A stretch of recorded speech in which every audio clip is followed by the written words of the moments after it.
Chapter 251. Camper's consciousness gradually returned, but the moment she opened her eyes, she found herself lying on the ground, her headless body right before her eyes. Ah! What happened? Camper screamed, utterly unable to believe she had lost, and lost so decisively, without any chance of resistance. Bourne was also lying on the ground. After casting Soul Stealing, he had exhausted his last bit of magic. Fortunately, the difference in strength between him and Camper wasn't too great. Soul Stealing had caused Camper to lose her senses for a moment, but that brief moment decided life or death. Camper, you lost. Bourne laughed. Camper finally noticed Bourne lying beside her. She roared, It's you. What did you do? You wretched skeleton. Damn skeleton. He. Bourne continued to laugh. I was already dead, and undead. What's the point of talking about deserving or not deserving? Camper felt infuriated. Skeleton soldiers, who looked like ants to her, had actually defeated her? This must be an illusion, absolutely not real. At this moment, the others arrived. Akeem helped Bourne up and asked, How are you? Bourne shook his head. Excessive magic consumption. I'd be fine after a rest. Samir's eyes were full of doubt. Bourne, what you just did? Could it be? Bourne knew he couldn't hide it anymore and could only nod, saying, Yes, you guessed right, it was wind magic. His. Everyone gasped. What did this mean? An undead could use wind magic. Was this normal? Was this reasonable? Samir swallowed hard. You used a magic stone? Bourne paused, then smiled but remained silent. His silence was tantamount to Samir's tacit agreement, a result he could accept. But where did Bourne get a wind magic stone? The entire netherworld probably couldn't find one. Samir shook his head with a wry smile. He didn't intend to press further, and said, Heh, we cleared the second level. So who gets Camper's soulfire? Logically, Bourne played a crucial role in the decisive battle, so the soulfire should belong to him. However, in the previous agreement, Bourne had made it clear that he only wanted the soulfire from the first level, and it wasn't appropriate to try and take it now. Bourne pondered for a moment, then looked at Claude, who was still lying motionless on the ground, and said, The person who needs Camper's soulfire the most is still lying there. Victor knelt beside Claude. He had tried many methods, but he couldn't restore Claude's mobility. Claude was fully conscious and could communicate normally with Victor, but his entire body was completely immobile. Samir thought for a moment and nodded. That's right, Claude is an invaluable asset. Without him, our next challenge will be even more difficult. Let's give him the soulfire. Bourne gave Victor a look, and Victor quickly came over and picked up Campbell's head. Campbell was still conscious and kept cursing, but her curses were now useless. Victor bowed slightly to Bourne. Thank you. Bourne waved his hand. No need, go on. Samir pouted in dissatisfaction. Why are you only thanking him and not me? Victor ignored him, and went straight back to Claude, cleaving Camper's head in two with a single stroke. Pale blue soulfire slowly floated out, which Claude absorbed completely. Bourne breathed a sigh of relief. Next, they would continue to recover their magic power to prepare for the next challenge. If they could successfully pass the next challenge, they would successfully obtain Asmodeus's power. This recovery would take longer. Not only was Claude severely poisoned, but Bourne and Akeem were also covered in wounds. Bourne carefully examined his soulfire, and found that his wind magic was significantly reduced by more than half. His guess was correct. In the netherworld, without Annie by his side, other elemental magic was depleted as it was used, with no way to replenish it. Therefore, Bourne would have to think twice before casting spells of other elements. It took Claude a day to partially neutralize the poison in his body. He shifted to a more comfortable position, and continued meditating to refine Camper's remaining magic power. The next day, however, a series of magical vortexes suddenly appeared in the second level of space, causing the entire Lord's Tower to tremble. This tremendous commotion immediately roused Akeem and Victor from their meditation. They stared in disbelief at the scene before them, momentarily at a loss. What's going on? Akeem immediately stood up. Seeing that Bourne was still meditating, he went to wake him. Wait! Victor rushed over and grabbed him. Don't wake him. Akeem instantly realized that the magical vortexes were centered on Bourne. Looking at Claude and Samir, who were also still unconscious, the answer was obvious. They broke through at the same time. Akeem exclaimed. Victor nodded. That's good. They're the strongest in the team. Our chances of winning are higher only if they break through. Akeem nodded. But Samir and Bourne didn't absorb the soul fire, so why were they able to break through too? Victor pointed to the charred scorpion corpses scattered on the ground. I discovered this yesterday. These scorpions also possess soul fire, just not as strong. After being burned, their magic overflowed, filling the entire second level of space. When we meditate here, we absorb some of their power. Akeem suddenly understood, and he immediately sat down again. Then we can't fall behind. I feel like I'm about to break through too. We need to hurry. He then continued meditating. Victor gave a wry smile. He was still some distance from breaking through. He figured he was the only one who wouldn't succeed this time.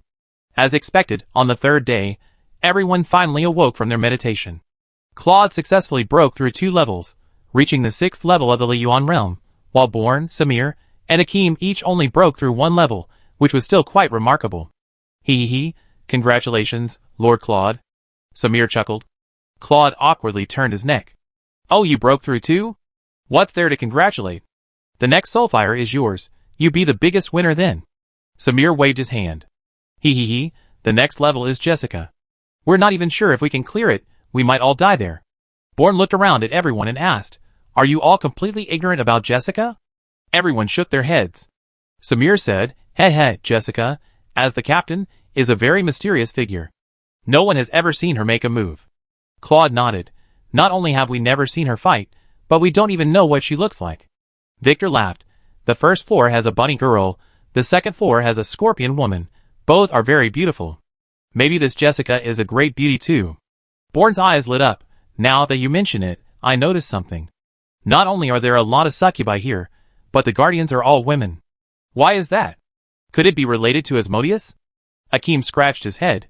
So Asmodeus is a great succubus? No. Born shook his head. Bonnie and Camper are Asmodeus. As the embodiment of power, their form should be somewhat related to Asmodeus. So Jessica should be too. Samir stroked his chin. Heh, but besides being women, what do Bonnie and Camper have in common?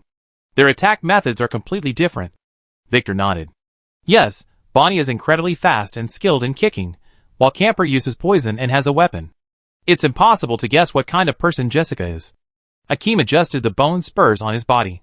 Whatever, we find out when we get there. Whatever her moves, we take them all on. Born shook his head with a wry smile.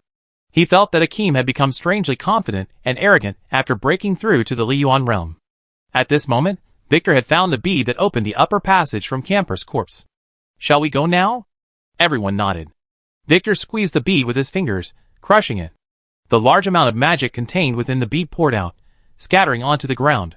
The ground trembled immediately, and another spiral staircase slowly rose, finally stopping only after breaking through the ceiling. Born took a deep breath and went up first, the others quickly following. Upon reaching the 3rd level, everyone was stunned by the scene before them. Was this the 3rd level of the Lord's Tower? Shouldn't the space decrease as you go up? Why were they facing a meadow? Aside from the meadow, the light here was significantly brighter than the lower 2 levels, and there were even sheep grazing. What was going on? I haven't been transported to the prime material plane, have I? Akeem rubbed his eyes. Claude shook his head. No, this place is still filled with the power of death. There are no other elements. We're still in the netherworld. Samir squatted down, stroking the lush grass in front of him. This is real grass, but why? Real grass shouldn't be able to survive here. Born pointed to the sheep grazing and smiled wryly. So those are real sheep too? Hee, that's right. At that moment, a figure suddenly appeared behind everyone. Everyone was startled, drawing their weapons and assuming fighting stances. They hadn't forgotten that they were currently in the Lord's Tower. Ouch. Wait! A strange figure stood there, speaking in an unpleasant tone. Hee, you come all this way. Do you just want it over quickly? Why was he considered strange? Because he was completely naked, without a single piece of clothing, not even a scrap of cloth. And unlike typical zombies, there wasn't a single rotten or decaying spot on his body. Everything was perfectly intact. More importantly, his genitals clearly indicated his gender, male. This was the first man the group had seen since entering the castle, but that wasn't all. The strangest thing about this man was his head, a lifelike goat's head. Lifelike might not be an accurate description, because it was unmistakably a goat's head. You, what are you? Akeem asked in astonishment. The goat-headed man forced an awkward smile. Hee, didn't you all come here to see me? Why are you asking such questions? See you? Victor frowned. Could it be that you are? The goat-headed man shrugged. I am Jessica, the leader of the Jessica Legion. Welcome to my paradise, hee. Holy crap. Holy crap! Holy crap! Claudette grabbed Victor's hand and said, pinch me, see if I'm dreaming. Victor silently withdrew his hand. You're a skeleton, you don't feel pain, how do you know if I'm dreaming? Bourne calmed his shock and asked the goat-headed man, since you say you're Jessica, what proof do you have? The goat-headed man seemed heartbroken. He, I am the real Jessica. Why is everyone so suspicious? Think about it, in the Lord's Tower, besides me, Jessica, who else could stay on the 3rd floor? Bourne swallowed hard. He had basically accepted the fact that the goat-headed, perverted, naked man was indeed Jessica, the commander of Jessica's legion. Akeem stammered, then why aren't you dressed? Jessica looked down, grinned, and said, I just like being carefree like this, able to indulge myself with my wives anytime. Wives? Bourne frowned, looking around but seeing no one else. Where are your wives? Jessica pointed. Look, they're eating over there. Everyone looked in the direction she pointed. There were more than 10 goats grazing, and they bleated twice as a greeting when they saw them looking over. Holy crap! Everyone froze on the spot. This wasn't normal, this was absolutely abnormal. Even if Jessica was an orc, she shouldn't be so indiscriminate in her appetite. When everyone turned back, their expressions had changed. They looked at Jessica as if she were a pervert. What's wrong with you all? Jessica asked exaggeratedly. Is there a problem? I'm a goat, and they're goats too. I was so bored living here all by myself, so I had no choice but to ask Lord Asmodeus to find me some companions, and even create this paradise. Isn't it wonderful? Claude asked in surprise. So, the goats and grasslands here were all moved from the prime material plane? Jessica nodded. That's right, it's all Lord Asmodeus' doing. Ah! Lord Asmodeus is so amazing, his power is so strong, there can't be such a great person in this world. Watching Jessica sing praises of her master with such rapture, everyone wore expressions of utter nausea. Samir coughed twice. Ahem, let's not forget why we're here. We're the challengers. Samir's voice wasn't loud, but Jessica heard him keenly. He instantly appeared before the group, but this time his face was unusually ferocious. Yes. You are the challengers, I am the guardian, and you will inevitably be killed by me and become fertilizer for this grassland. Chapter 252. The group hurriedly retreated, unleashing their attacks simultaneously. Several different attacks shot towards Jessica. So it begins? Jessica chuckled, forcefully breaking off 2 goat horns from her head and deflecting all the attacks with incredible speed. What? Akeem exclaimed in surprise. This guy can withstand all of our attacks so easily? They had been cultivating on the 2nd level for some time, achieving breakthroughs in strength and reaching their peak. Even so, they were still quite a distance from Jessica, the first guardian. Not bad, interesting. Jessica continued with a sinister grin. But you better be careful, don't damage my lawn, or I won't be so polite. This was yet another strange threat. Akeem roared, since we're fighting here, the grass is bound to get damaged. Aren't you making things difficult for us? Victor slapped his forehead. Akeem, are you stupid? Did you catch that pot guy's trick? We came here to kill him. Why are we afraid of his threats? Oh, that's true. Akeem scratched his head. Then it's fine, let's go all out and cause a ruckus. Meow, no. Jessica waved her hand instead. No way. Creating such a grassland in the netherworld isn't easy. How about we try something different? From the previous attack, Bourne had basically determined Jessica's strength. She was probably at the 9th level of the Liyuan realm, or even higher. Currently, their strongest fighter was only at the 5th level of the Liyuan realm. Even if Bourne had the strength to challenge opponents of higher levels, he wouldn't exceed the 8th level of the Liyuan realm at most. Dealing with Jessica would be truly difficult. However, it seemed Jessica really cared about his lawn. He wondered what kind of new game she was talking about. Thinking of this, Bourne asked Jessica, tell me, how do you want to play? Jessica laughed, it's simple. We play a game. 5 of you against 1. Whoever loses, I twist their head off and put it aside. If all 5 of you lose, then you become my food, And what if we win? Bourne asked. Jessica leaned closer. If you win, I give each survivor a 5th-tier soul flame and a month to cultivate. We fight again in a month. If you can defeat me, then those whose heads were twisted off before won't have to die. How about that? Isn't it simple? Victor said, isn't that a bit much? In the end, we still have to fight, so won't your grassland still be damaged? What's the point of this game then? Jessica shook her head. It's alright. If you really can beat me, I gather the grassland beforehand and prepare for the battle. The grassland can be gathered up? Akeem asked, wide-eyed. Jessica said smugly, that's right. I spent a lot of time placing a restriction here. As long as the restriction is in place, these grasses won't be affected by the power of death. I can move the restriction and the grassland to another place, but that will take some time. Bourne understood. I see. So what is your game? Jessica grinned, showing her large teeth again. Hee, so you agree? Bourne shook his head. No, I need to know what you want to play with us first before I decide. Jessica shook her head and said, This game is very simple. I have 10 sheep in my pasture, each with its own name. These cards in my hand are the names of these sheep. If you guess correctly, the sheep will come and bite the card. If you guess incorrectly, they will push the card away. All you have to do is choose a sheep first, and then choose a card. If you choose correctly, you win. Bourne frowned instantly. 10 sheep, 10 cards, 1 card for each sheep. That means each of them. There's only a 1 in 10 chance of choosing the correct answer. Isn't that too difficult? We can't entrust our lives to such an uncertain probability. Besides, we don't even know if what you're saying is true. What if all the sheep just nudge the card away? Jessica chuckled. You're very clever, but don't worry, I'd be absolutely fair and just. Because you can't kill me. Even if you manage to defeat me this time, Lord Asmodeus will resurrect me, and I continue guarding this place. But if my meadow is destroyed, it'd be hard to restore, so I came up with this plan. With that, she pulled out a card and placed it face down in front of a sheep. The sheep saw the card and immediately picked it up. Then, she pulled out another card and placed it in front of the same sheep. This time, the sheep didn't pick up the card but nudged it aside. See? I told you so. Jessica smiled at Bourne. Bourne frowned. Even so, we don't know these sheep at all. How are we supposed to know their names? Jessica waved her hand. If it's just about luck, this game is too boring. So I thought of a way. I answer one question for you, but you must ask it after you've chosen your sheep and cards. If your sheep and cards match, I tell the truth. If they don't match, I lie. And your question must be related to the sheep's name. Claude and Akeem exchanged a bewildered glance, while Bourne, Samir, and Victor looked thoughtful. Should we agree? Victor asked. Samir hesitated. This game is too risky. Frankly, Jessica is the referee herself.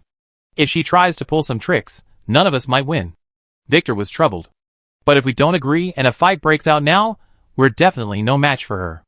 I should have stayed on the second level a little longer. Samir scratched his tattered cloak, a fierce glint in his eyes. If all else fails, we have to fight. Wait. Bourne waved his hand. I think we can give it a try. What? Samir exclaimed. You don't actually believe this madman, do you? That's a perverted naked man. Hey! Who are you calling a perverted naked man? Jessica retorted. Even if you don't want to play the game with me, you can't make personal attacks. Samir ignored him and continued to persuade him. Hey, Bourne, have you thought this through? If we lose, we're all finished, with no chance of resistance. Bourne nodded. I thought it through. This game is just Jessica's way of stalling for time. He just said he needs some time to move this patch of grass, and our appearance was probably unexpected, which is why he didn't move the grass in time. If we start fighting here, it will inevitably damage the grass, which he doesn't want to see, so he designed this game. If we don't participate, we'll all be caught, and his grassland won't escape either. If we participate, how far can we train in a month? After a month, he moved the grassland, and then he can unleash his full power and kill us without destroying the grassland. Isn't that killing 2 birds with 1 stone? Samir thought carefully for a moment, then sighed. I listened to you. I hope you're right. Bourne smiled and patted Samir on the shoulder. Don't worry, if this guy cheats, I make him pay the price. He then glared fiercely at Jessica. Jessica laughed. Don't worry, I won't cheat. Cheating won't do me any good. Bourne looked at the others. What about you? Do you want to participate? Akeem naturally trusted Bourne unconditionally and immediately nodded. If you participate, I agree. Victor asked, Are you confident you can win? Bourne shook his head. No. But if I don't participate, I definitely can't win. Victor pondered for a moment, then nodded helplessly. All right, I join too. Claude shrugged. I only understand the gist of the rules. You guys have to teach me. Bourne took a deep breath, turned to Jessica, and said, Okay, we decided to join your game. Jessica immediately clapped her hands happily. Great. You guys are really good. I make sure you die a quick death. Then, he herded all 10 sheep together, and walked a little further away from the flock. All right, who wants to go first? The sheep looked at each other, unsure of what to do. Akeem said, I'm the weakest, so I go first and scout ahead for you. No one objected, so Born whispered his idea to Akeem. Akeem nodded, indicating he understood, and then walked to the front of the flock. Looking at these goats that looked almost identical, Akeem was perplexed. He walked over, cupped the face of one goat, examined it closely for a while, then cupped the other, and so on for several minutes. Finally, he shook his head in frustration, unable to find anything particularly special about it. So he randomly chose a goat and led it to Jessica. Jessica pulled out a stack of cards with various names written on them. Come on, pick one. Akeem frowned and remained silent. He looked at the goats behind him, then at the cards in Jessica's hand. After a moment of hesitation, he picked up a card that read Lilia. Jessica raised an eyebrow. All right, what question do you want to ask me? Akeem swallowed hard. Well, is the tail of this sheep in my hand black? Everyone was taken aback. What kind of question was that? The sheep's tail was clearly white. What was there to ask? Samir's eyes lit up. He suddenly realized something and clapped his hands, saying, That's right. If Jessica says it's black, then she's lying, meaning the card in Akeem's hand doesn't match the sheep. If Jessica says it's not black, then she's telling the truth, meaning the card in Akeem's hand matches the sheep. That way, we can choose the correct card. Victor looked at Born admiringly. You're really clever to have come up with such a method. Born shook his head seriously. No, it's not that simple. Sure enough, Jessica laughed twice. Hee, it seems you didn't hear the rules I mentioned earlier. I said your questions could only be related to the sheep's name, and this question clearly doesn't work. Everyone's faces darkened. They really hadn't noticed this detail. Akeem thought for a moment and asked, Then let me ask you another question. Is this sheep named Lilia? As soon as he asked the question, Born slapped his forehead hard. Oh no! This guy got the questions mixed up. Jessica, hearing the question, grinned from ear to ear and answered with a smile, yes. Victor also noticed the problem. This question is clearly wrong. If the sheep and the card are a pair, then Jessica will tell the truth, and the answer will be yes. If the sheep and the card are not a pair, then Jessica will lie, and the answer will still be yes, which is completely useless. Sure enough, Akeem froze on the spot, completely unable to glean any clues from Jessica's answer. Jessica continued, baring her teeth, I've given you the answer. Now it's your turn. Will you choose this card? Akeem swallowed hard, then nodded helplessly, well, this one then. Great. Jessica clapped her hands excitedly, then handed the card with Lilia written on it to the goat. The goat glanced at the card sideways, then forcefully nudged it away. Oh! What a pity! Jessica exaggeratedly displayed his disappointment, though his wide grin betrayed his true feelings. Now, I'm sorry to tell you, you chose the wrong one. It's not called Lilia. Goodbye, my friend. With that, he suddenly swung his goat horns, and to everyone's astonishment, the horn sliced off Akeem's head like a blade in an instant. What speed? Samir exclaimed. Claude frowned deeply. Born's right. If we don't participate in this game, we most likely be wiped out by that damn goat head. Samir shook his head with a wry smile. I think even if we participate, we might still be wiped out. This situation is a bit complicated. Jessica caught Akeem's head. Akeem didn't even have time to react before he found himself decapitated. Jessica set Akeem's head aside, he kept his promise, and didn't kill Akeem outright. After calmly completing this, Jessica turned back to the group, grinning, hee, who's next? Hee. Chapter 253. Claude took a deep breath and stepped forward. Let me do it. My lord. Victor grabbed Claude's hand. Let me do it. You're stronger than me. If I fail, you have another chance. Claude shook his head. No, this isn't a contest of strength, but of wisdom.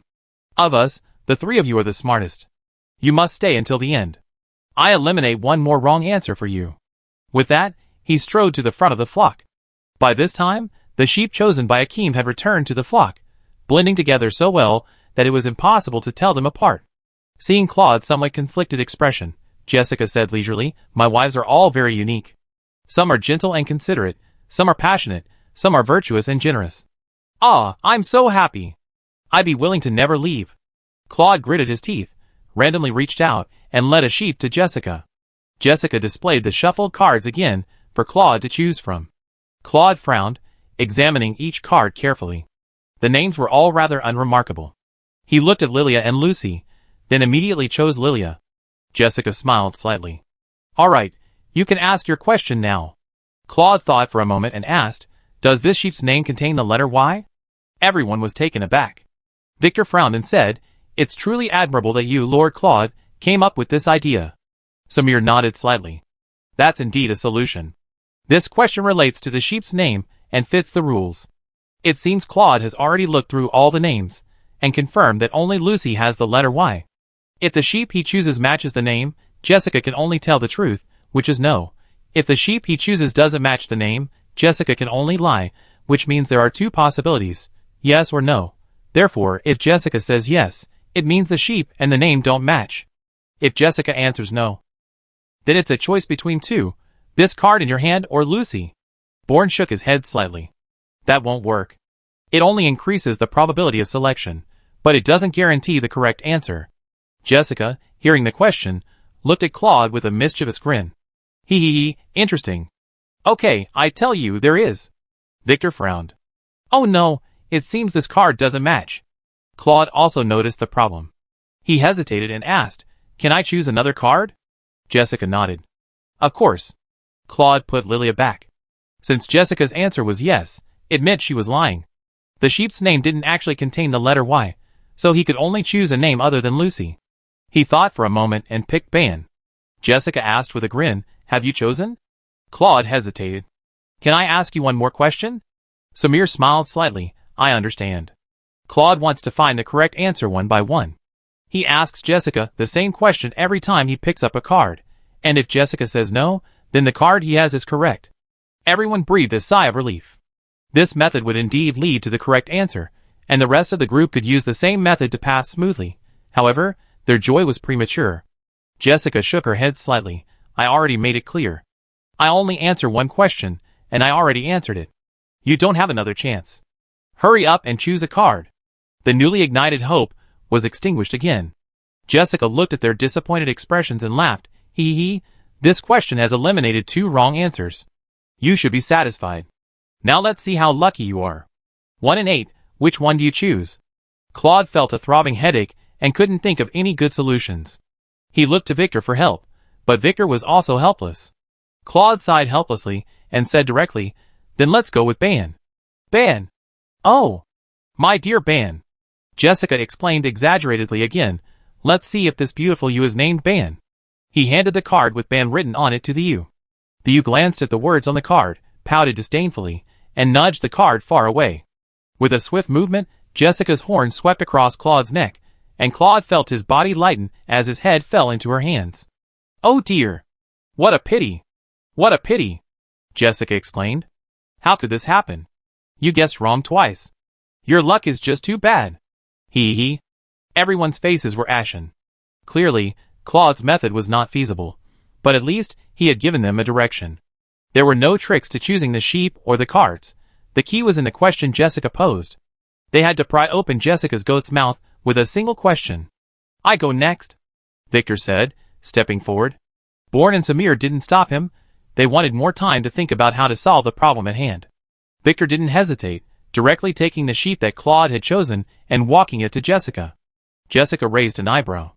Oh, come on. Choose a card. Victor barely glanced at them, avoiding Lilia, Lucy, and Ban, and randomly picked one. The card read Rose. Oh my god! You actually chose this name. I love this name the most. It represents my boundless love for her. Jessica exclaimed, gesturing wildly. Victor shuddered. Although he was an undead, he still reacted to such cheesy words. Jessica paused for a moment and said, all right, so what do you want to ask me? Victor directly asked his question. Does this sheep's name contain the letter Y? Samir's expression froze. He's gambling. Bourne sighed. Yes, he's gambling. If he wins, he can pass the level smoothly. If he loses, he can help us eliminate 2 more wrong answers. But will it really work? Jessica's expression remained unchanged, and she answered with a smile, yes. Victor paused, realizing he had chosen the wrong option. He silently put the rose back and picked up a card with Olivia written on it. Jessica tilted her head and asked, oh? You chose this? Are you sure? Victor had no other choice but to nod. Yes, I choose this. Jessica smiled and placed the card with Olivia in front of the goat, which still looked disgusted, and nudged the card away.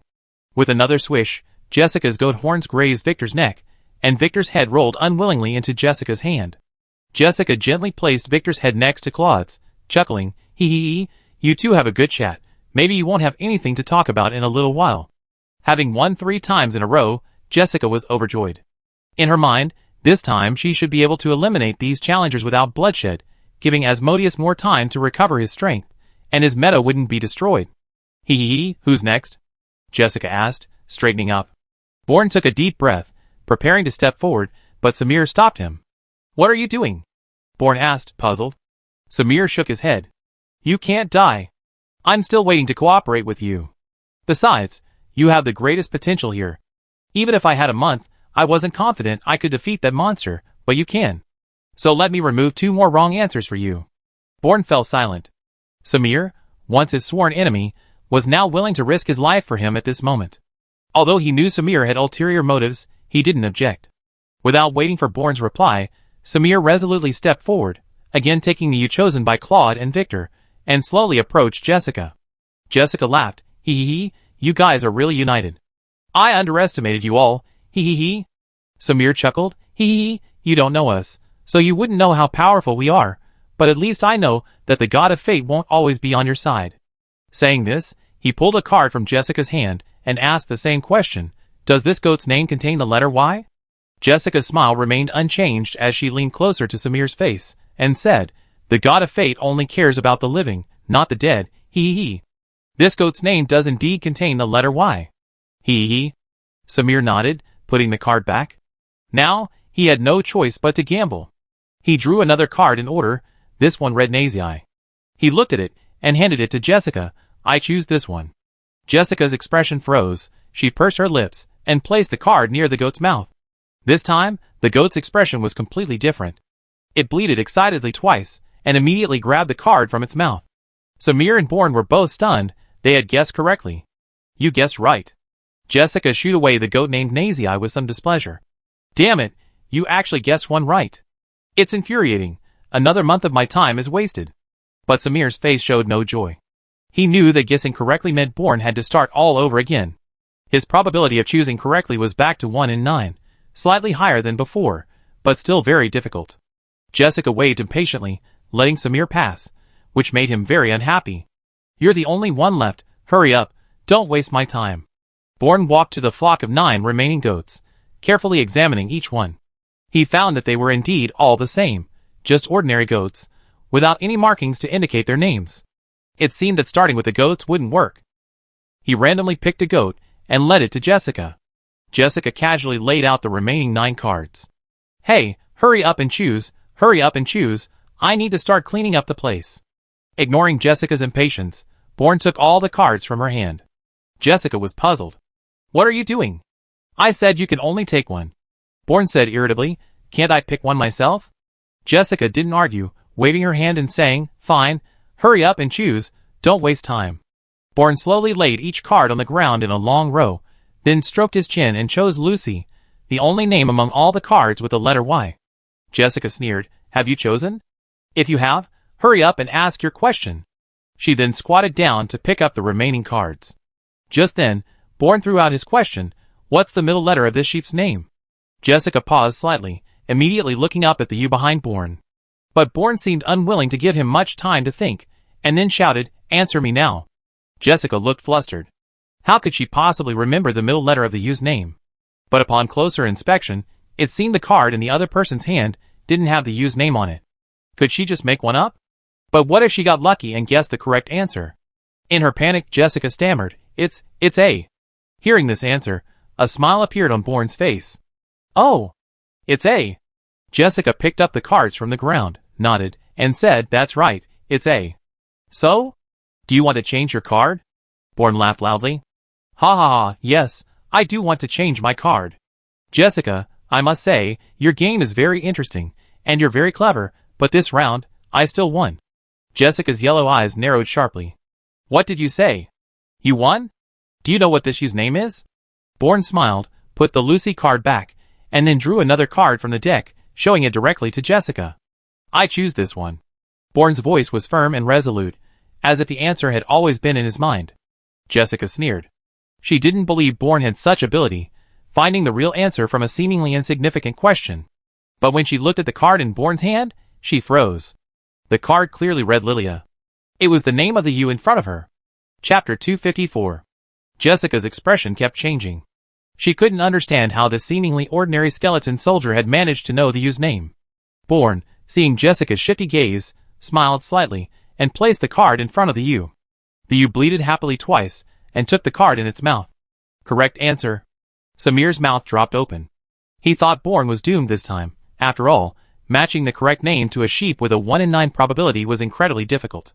Who would have thought that Bourne would win so easily? Jessica gritted her teeth, her voice icy. How did you do that? Bourne shrugged. It's simple, you told me yourself. Jessica roared. When did I tell you? What tricks did you play? Bourne drew his soul-severing blade, a powerful aura erupting from him. Jessica, do you want to deny it? Then don't blame me for taking action right here. Jessica immediately took a step back, shouting, No. Then he stomped his foot angrily. Fine, I won't ask any more, you pass. Anyway, it makes no difference whether one person passes or 2 people pass. You still die in a month. Bourne smiled, sheathed his soul-severing blade, and held out a hand in front of Jessica. Jessica asked suspiciously, What else do you want? Bourne raised an eyebrow. Hey, didn't you promise to give each of us a 5th-tier soulfire? Jessica was exasperated, but since he said it himself, she had no choice but to pull out 2 soulfires from somewhere and hand them to Bourne and Samir. All right. You two go find somewhere cool to stay. I need to start cleaning up. With that, he ignored the 2 and went about his business, muttering to himself. Samir stared blankly at the soul fire in his hand, sensing the power within. It was indeed at the 5th level of the Liyuan realm. It seemed Jessica hadn't lied. Bourne's expression turned serious. Samir, quickly swallow this soul fire and cultivate. I watch over you. Samir still felt like it was all a dream. Looking at Bourne, he asked, You? How did you know the correct answer? My heart sank. Bourne smiled slightly. It's actually very simple. I asked him a question, and that's how I found the answer. Samir was even more confused. You asked, what's the middle letter of this sheep's name, right? But was there anything special about that question? Jessica answered A. So how did you guess it was Lilia? Bourne glanced back at Jessica, who was busy and looking dejected, making sure they weren't overheard. Then he said, I initially put all the cards in his hand on the ground, then suddenly asked him a detail that most people wouldn't notice. This way, he would carefully look at the correct answer and then think about how to give me a fake one. And I kept urging him, so he could only give a hasty answer, which was a. And I just happened to put Lilia and Ban together. His gaze instinctively fell on Lilia first, then on Ban. The correct answer was obvious. Samir suddenly realized, you set him up. Bourne chuckled, serves him right for setting us up first. Then he urged, all right, you need to hurry up and consume the soul fire to cultivate. We only have 1 month, so we need to make the most of every second. Samir shook his head, you should cultivate first. You have a better chance of breaking through than I do. Bourne grabbed Samir's shoulder, making him sit down. Stop talking nonsense. Start cultivating your so-called technique now. I'd be right next to you watching over you. Samir couldn't resist him, so he swallowed the soul fire in one gulp, closed his eyes, and began cultivating. Seeing Samir enter a meditative state, Bourne also tilted his head back, swallowed the soul fire, and simultaneously activated the soul fusion technique. He wasn't worried about Jessica's sudden attack because they still had the heads of Claude, Akeem, and Victor beside them. Although they had been severed, they weren't dead and could still make sounds. If Jessica made any unusual moves, they could warn them in time. Furthermore, Bourne's soul fusion technique doesn't necessarily require a complete meditative state. He can cultivate even with his eyes open. Therefore, to maximize efficiency, the two cultivated together, a surge of immense death energy rushing towards them. Jessica sensed the situation and glanced back in surprise, a cold expression appearing in her eyes. He, they even have a cultivation technique. What a windfall! A month from now, before killing them, I make sure they hand over the technique. A month passed quickly. During this time, Jessica kept her word and didn't launch a sneak attack on Bourne and Samir, perhaps fearing that Claude and the others would warn her and engage in a rash battle, which would certainly damage her precious grassland. In his view, even given a month, the 2 skeletons would be no match for him, so there was no need to take the risk. When the month was up, Bourne and Samir regained consciousness. Born successfully broke through 2 levels, while Samir only broke through 1 level, which was already his limit. Born, now at the 7th level of the Liyuan realm, felt the surging magical power within his body, experiencing an indescribable sense of exhilaration. Facing Jessica again, he was no longer so worried. Jessica finished clearing the last bit of grass with a cold smile and approached the 2 men. "Are you both ready?" Born nodded. "All right, Jessica, let's settle this with a fight." Jessica flicked her wrists, and 2 ram horns appeared in her hands. 2 arrogant little skeletons, daring to challenge me. You defeated Bonnie and Campbell, which shows you have some strength, but that's not enough. Before me, you're nothing but ants. Akeem, standing nearby, shouted, "Hey, goat-headed pervert, can you at least put your clothes on before spouting these boastful words?" Jessica froze, her face flushing crimson. "Who are you calling a goat-headed pervert? You wretched skeleton soldier with only a head left, are you in a hurry to die?" However, just as Jessica's attention was drawn to Akeem, Samir suddenly launched a sneak attack, a thick beam of disintegration shooting towards Jessica's forehead. But Jessica reacted very quickly. She tilted her head to one side and struck the ray hard with the ram's horn of her left hand, changing the direction of the ray and sending it shooting towards Akeem on the ground. Akeem was utterly terrified. He was now just ahead, unable to move. How could he possibly withstand Samir's disintegration ray? He could only cry out, "Born, come save me!" Actually, he didn't need to cry out. Born would have saved him anyway. Born flashed, and was already in front of Akeem, cleaving the disintegration ray in 2 with a single strike. Akeem breathed a heavy sigh of relief, then cursed angrily, "You goat-headed filthy pervert, are you trying to kill me? Have you no shame? Such a powerful expert, yet you dare to ambush someone as defenseless as me." Jessica sneered, "I did say before that during the game I would only decapitate you, not kill you, but I didn't say I wouldn't kill you now. The game is over, your lives are in my hands." Born said in a deep voice, "Jessica, if you have the guts, fight us first. Anyway, those heads are already incapacitated.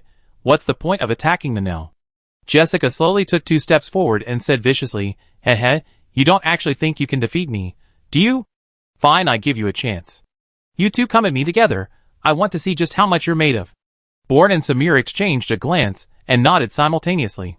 Samir swung his staff, beginning to gather power, while Born charged towards Jessica, his soul-severing blade slashing downwards. Jessica raised her right hand, and the ram's horn in her hand instantly grew larger and longer, blocking Born's attack. She then thrust her other hand forward, aiming the other horn at Born's heart. Although Born didn't have a heart, if he took this blow, several of his ribs would break, and he might even have his spine damaged. Born gritted his teeth, spun in the air, and pushed off with both feet, slipping into Jessica's arms through the gap in her attack. He then grabbed the soul-severing blade and slashed at Jessica's neck. Jessica paused slightly, then leaned back to dodge the fatal blow. Simultaneously, she braced herself with one hand and kicked Born in the chest with both feet off the ground. Born was sent flying like a cannonball, crashing heavily to the ground. Jessica clapped her hands. "Wow, not bad. But that's not enough. Let's try again." Then, she turned her gaze to Samir, whose magic was ready. Samir's eyes widened, and with a flick of his staff, an invisible shackle was placed around Jessica. Jessica felt a sudden tightness throughout her body, and was unable to move. At the same time, Born charged again, but this time, he first released 2 bone spears, blocking her escape routes from the left and right, while simultaneously thrusting his soul-severing blade straight towards her chest. Jessica's magic surged, breaking free of her restraints, but by then, Born's attack was already upon her. He sneered, raising his 2 ram horns to block the soul-severing blade. 2 bone spears whizzed past him, failing to harm him in the slightest.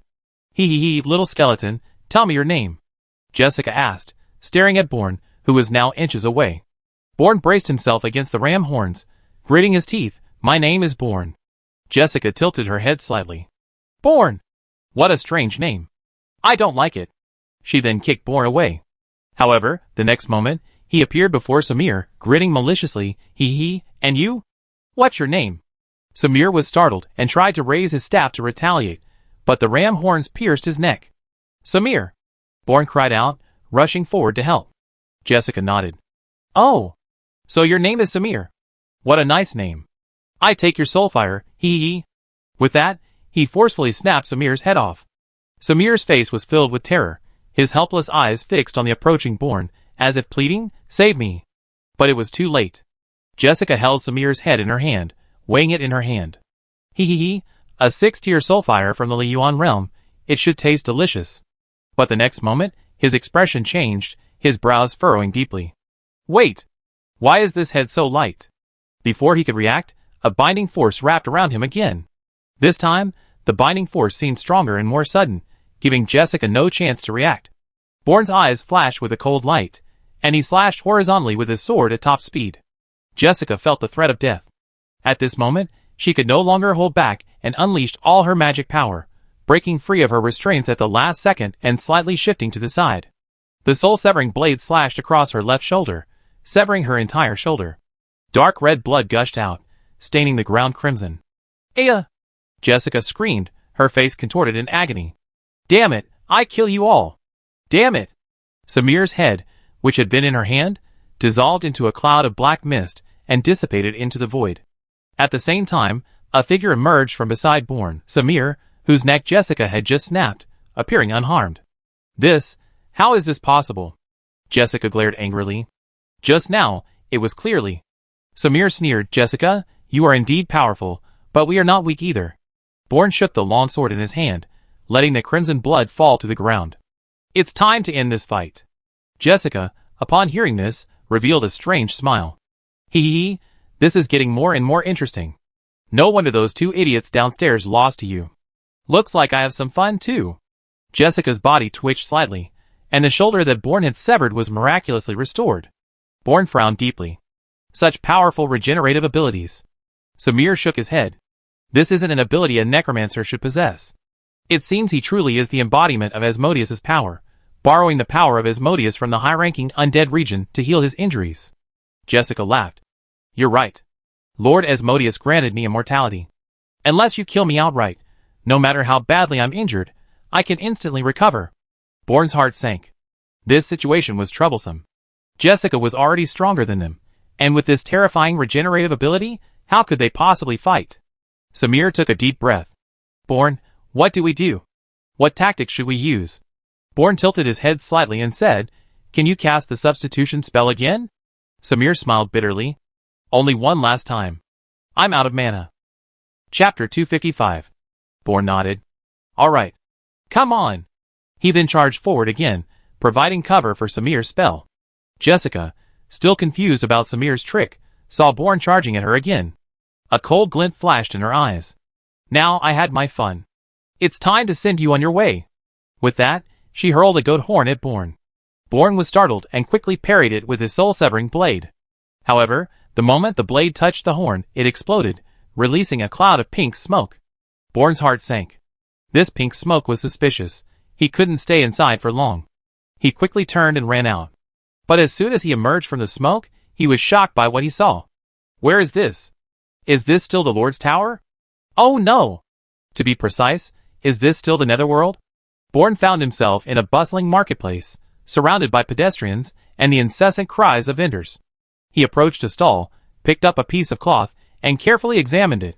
Yes, it was real. So where exactly is this? If I remember correctly, I should be fighting Jessica with the goat head, but why am I here now? Born muttered to himself. Is this all an illusion? Have I fallen for Jessica's trick? Suddenly, a hand patted Born's shoulder. Startled, he turned around to see a charming woman standing behind him, smiling. Hey, what are you looking at? So engrossed? People and illusions can talk? Born unconsciously reached out and pinched the woman's cheek. The woman blushed, slapping Born's hand away angrily. What are you doing? You're touching me in public. Born was startled. He had clearly felt the delicate touch on the woman's face. What was going on? Even if he wore a unicorn skin, he probably wouldn't feel that. I'm sorry, I didn't mean to. The woman stamped her foot and turned away. If you keep doing that, I won't talk to you anymore. Born then saw the woman's face clearly and gasped, Katie. Katniss?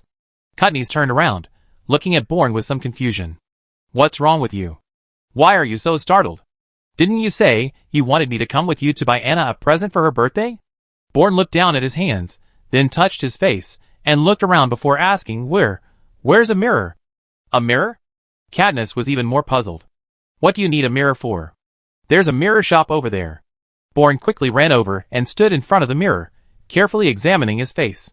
He saw a thin, pale face reflected in the mirror. He had a full head of blonde hair, and his brows were sharp, but he was too thin, giving him a frail appearance. Wasn't this Keller?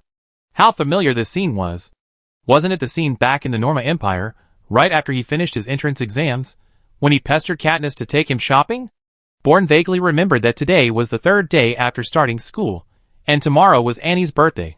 Their purpose in going shopping was to pick out a present for Annie. But is it true? Why did he return to this day without any reason? If this was truly Jessica's doing, how did she know what happened between Katniss and him? More importantly, this happened in the prime material plane, so how did Jessica, existing in the netherworld, know about it? Hey! What are you daydreaming about? Katniss walked over and touched Bourne's forehead. Are you feeling unwell again?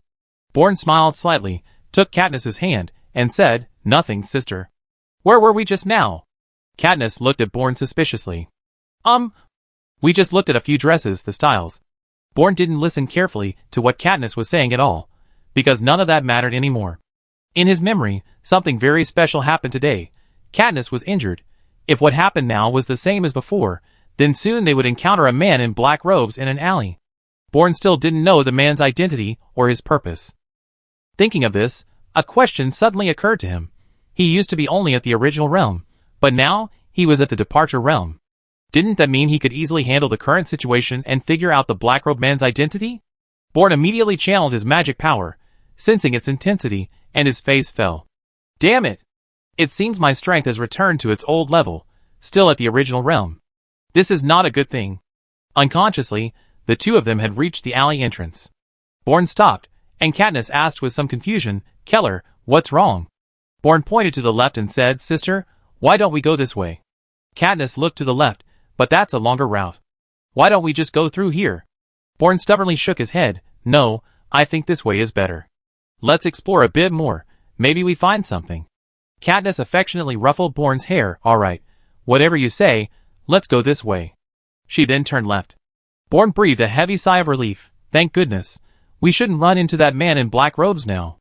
Humph, if I hadn't forgotten my strength, I would have given him a good beating. However, after walking for a while, they found themselves entering another alley. Bourne felt increasingly uneasy. The layout of this alley was almost identical to the one where they had encountered the man in black robes. Had they circled back again? Before he could react, a man in black robes appeared before them, walking towards them. The alley was very narrow. They had no way to avoid him. Katniss clearly sensed the danger. She slowly frowned and shielded Bourne behind her. This isn't right. Bourne felt his heart pounding in his chest. But he was a ghost. Even though he had possessed Keller's body, he shouldn't have a heartbeat. What was this feeling of danger? Just then, the black-robed figure opposite him spoke. His voice was clearly altered, sounding anything but normal. Leave Keller behind, and I spare your life. Katniss pulled out her magic wand from her robes. Who are you? Why are you looking for my brother? If Bourne remembered correctly, a fierce battle was about to break out, and with his strength less than half that of his opponent, he could only barely lend a hand. They were only able to escape thanks to the nearby patrolling guards, and Katniss was injured in the process. Sister, let's run. Bourne tugged at Katniss's sleeve. Katniss shook her head. You go first, I hold him off. This guy looks tough, we probably can't escape together. Bourne sighed. It seemed nothing had changed. Even if he returned to this day, he couldn't alter what was to come. Suddenly, Bourne seemed to sense something. That's it. It must be. This must be Jessica's illusion. Everything before him originates from his own thoughts, and the past is the past. That day in his memory is exactly as it was, and it won't change for any reason, but how can he escape this illusion? What about himself in the real world? So much time has passed, if he remains trapped in this illusion, wouldn't that be extremely dangerous? And what about Samir? Could he have fallen into the illusion too? What exactly is going on? Bourne felt a headache coming on, and unconsciously covered his head. Suddenly, something occurred to him. He looked back at the road and began to run frantically without looking back. He bypassed intersection after intersection, but as he expected, no matter where he ran, he would eventually return to that alleyway. Because his memory contained no images of other roads, this illusion couldn't show what other roads looked like. That's it. This is an illusion, and the foundation of this illusion is his memories. Therefore, the one maintaining the illusion is Jessica.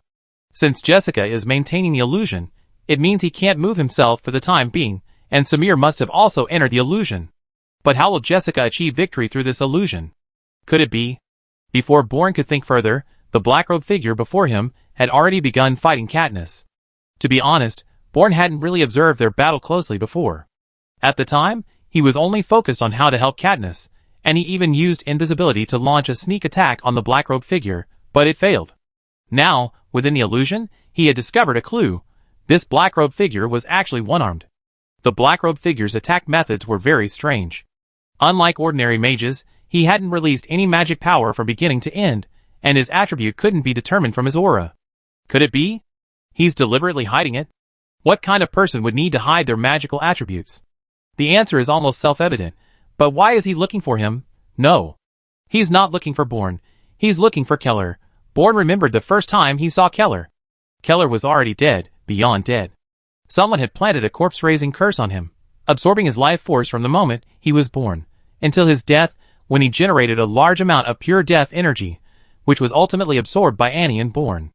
Only a necromancer would do such a thing, and only a necromancer can absorb the death energy from the target of a corpse-raising curse, and the black-robed man before him was a necromancer. Bourne's eyes burned. This necromancer's strength was nearly equal to, or even slightly superior to, that of Katniss, but Bourne knew in his heart that Katniss hadn't ultimately been defeated, only suffering minor injuries. To avoid revealing his identity, and attracting the attention of the Holy See, the necromancer hadn't released a single trace of deathly power.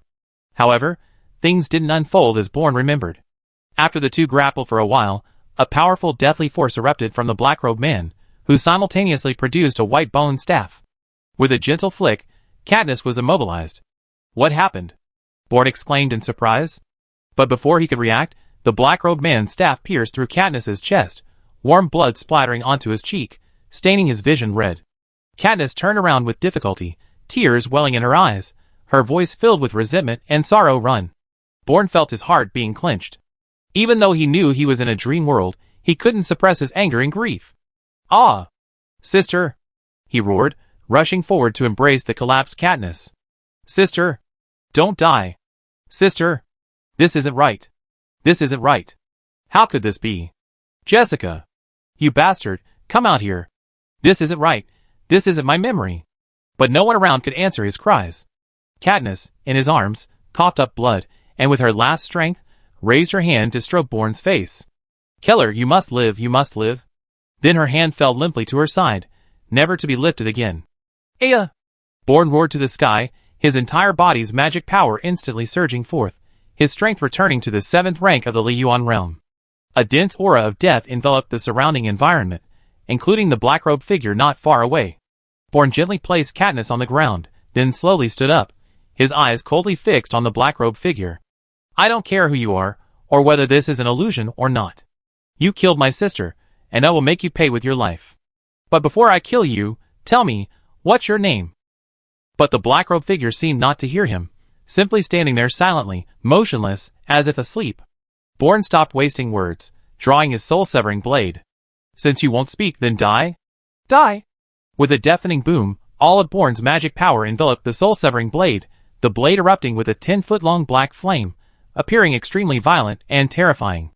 Then, Bourne pushed off with both feet, leaping into the air and slashing down at the black-robed figure. The black-robed figure retreated swiftly, his staff flashing once more. Bourne felt his entire body freeze, then plummeted straight down from the sky. At the same time, he clearly heard a whooshing sound. Something had shot towards him. He was startled and channeled his magic to its fullest extent, erecting a bone shield in front of him. With a hiss, the object struck the shield, blasting a hole in it. Fortunately, although the shield was damaged, it had still managed to defend against the attack. Bourne crashed to the ground, dazed and confused. He shook his head, even more bewildered by what had just happened. Chapter 256. Bang! A cloud of pink smoke exploded in front of Samir. "What's going on?" Samir cried out in surprise, stepping back, but he was too slow. He and Bourne were too close. The pink smoke quickly enveloped him as well. "Damn it!" Samir frantically waved his hands, trying to blow the smoke away, but his hands were all bone and no flesh.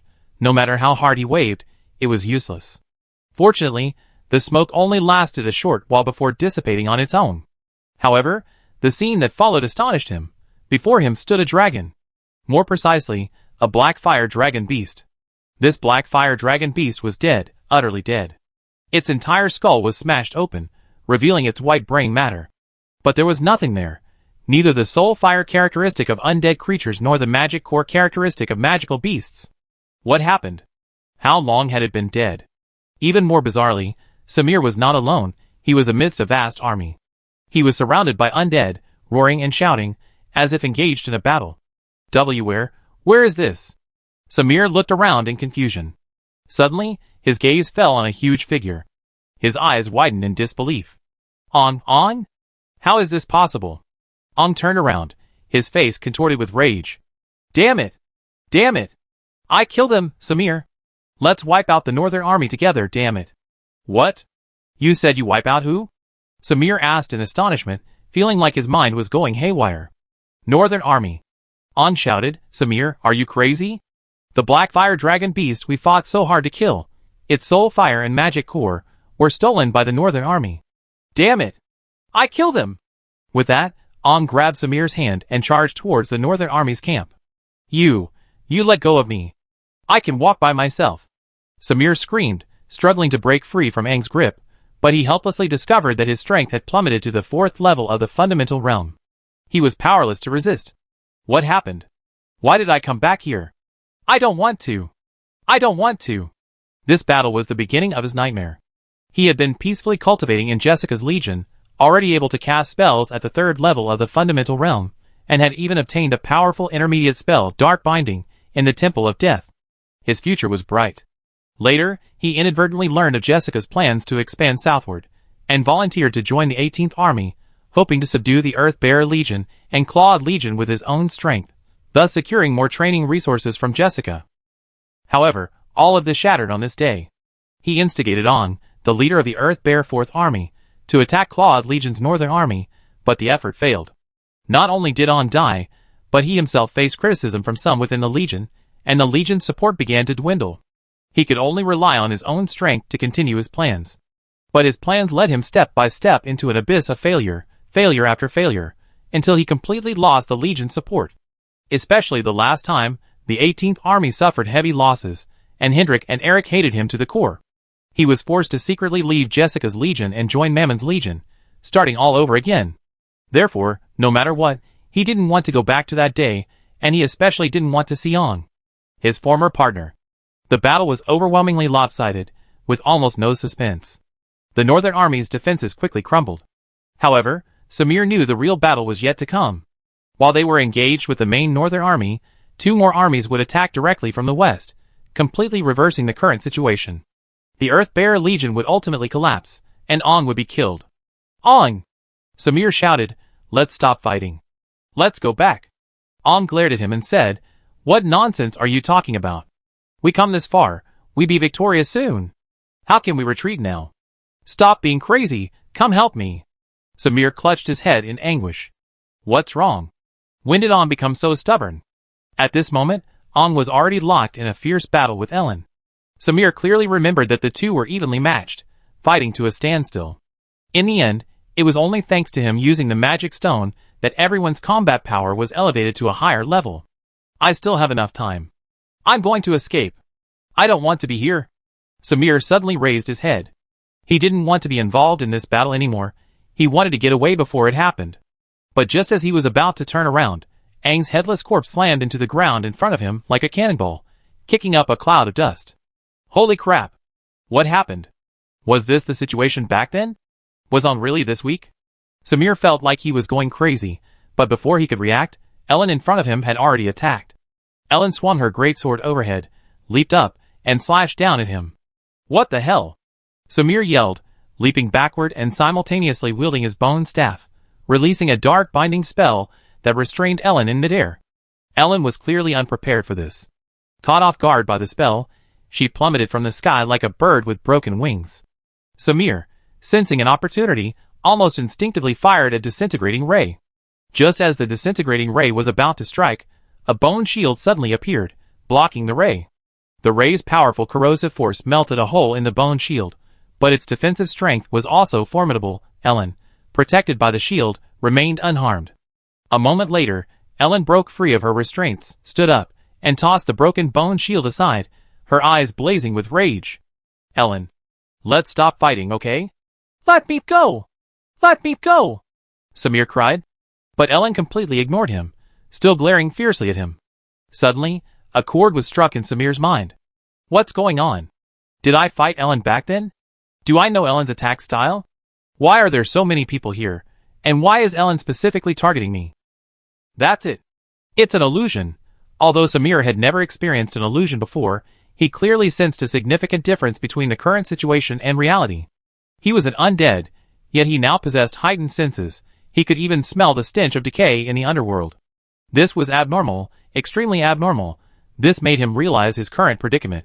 He was in Jessica's illusion, but how to break this illusion? Kill Ellen in front of him? But Ellen was far stronger than him back then. Even On wasn't his match. How could he possibly fight him? Before Samir could figure it out, Ellen had already attacked. Ellen charged straight at him again with incredible speed, but this time he lowered his body, almost skimming the ground, his greatsword drawing an arc as he delivered a horizontal slash. Holy crap! When did Ellen become so fast? Samir exclaimed, retreating further. But just as he was about to cast a binding spell, Ellen mysteriously vanished.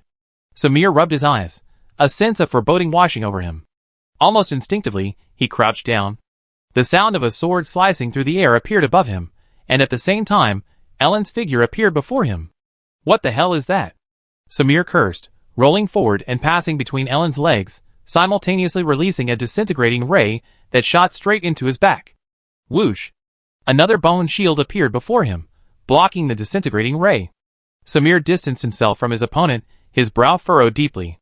Does Ellen know how to use bone shield magic? Why didn't I know before? And what was with that sudden disappearance? And that incredible speed? This guy doesn't seem like Ellen at all. He's more like Born. That's right. It's Born. Samir shouted inwardly. He had cleared the first and second floors of Jessica's Legion's Lord's Tower with Born, and was very familiar with Born's attack patterns. Ellen's every move was exactly like Born's. Realizing this, Samir immediately stopped attacking and shouted, Born, is that you? Stop! It's Samir! It's Samir! But Ellen seemed completely deaf to his cries, turning her head to continue glaring at him coldly. Samir was taken aback. Could it be that what I said couldn't reach his ears? And he's now recognized me, which is why he hasn't attacked again. At that moment, Ellen moved. He indeed stopped attacking, instead drawing something on the ground with his great sword, but his eyes remained fierce, as if he were about to bite Samir to death. Samir swallowed hard and looked at the ground, but there was nothing there. Ellen's great sword had left no trace as it passed through the ground. That's it. He's trying to send me a message, but I can't see it. Samir instantly understood everything. This was indeed Jessica's illusion, and Ellen in front of him was Born, but he didn't know what he looked like in Born's illusion. He raised his staff and began drawing on the ground. I can't hear and see anything. Such a simple message, even if it left no trace, should be understandable to the other party. Sure enough, the other party also wrote what, how, to, on the ground. Samir was exasperated. How should I know what to do? If I knew, I wouldn't be here. Damn it!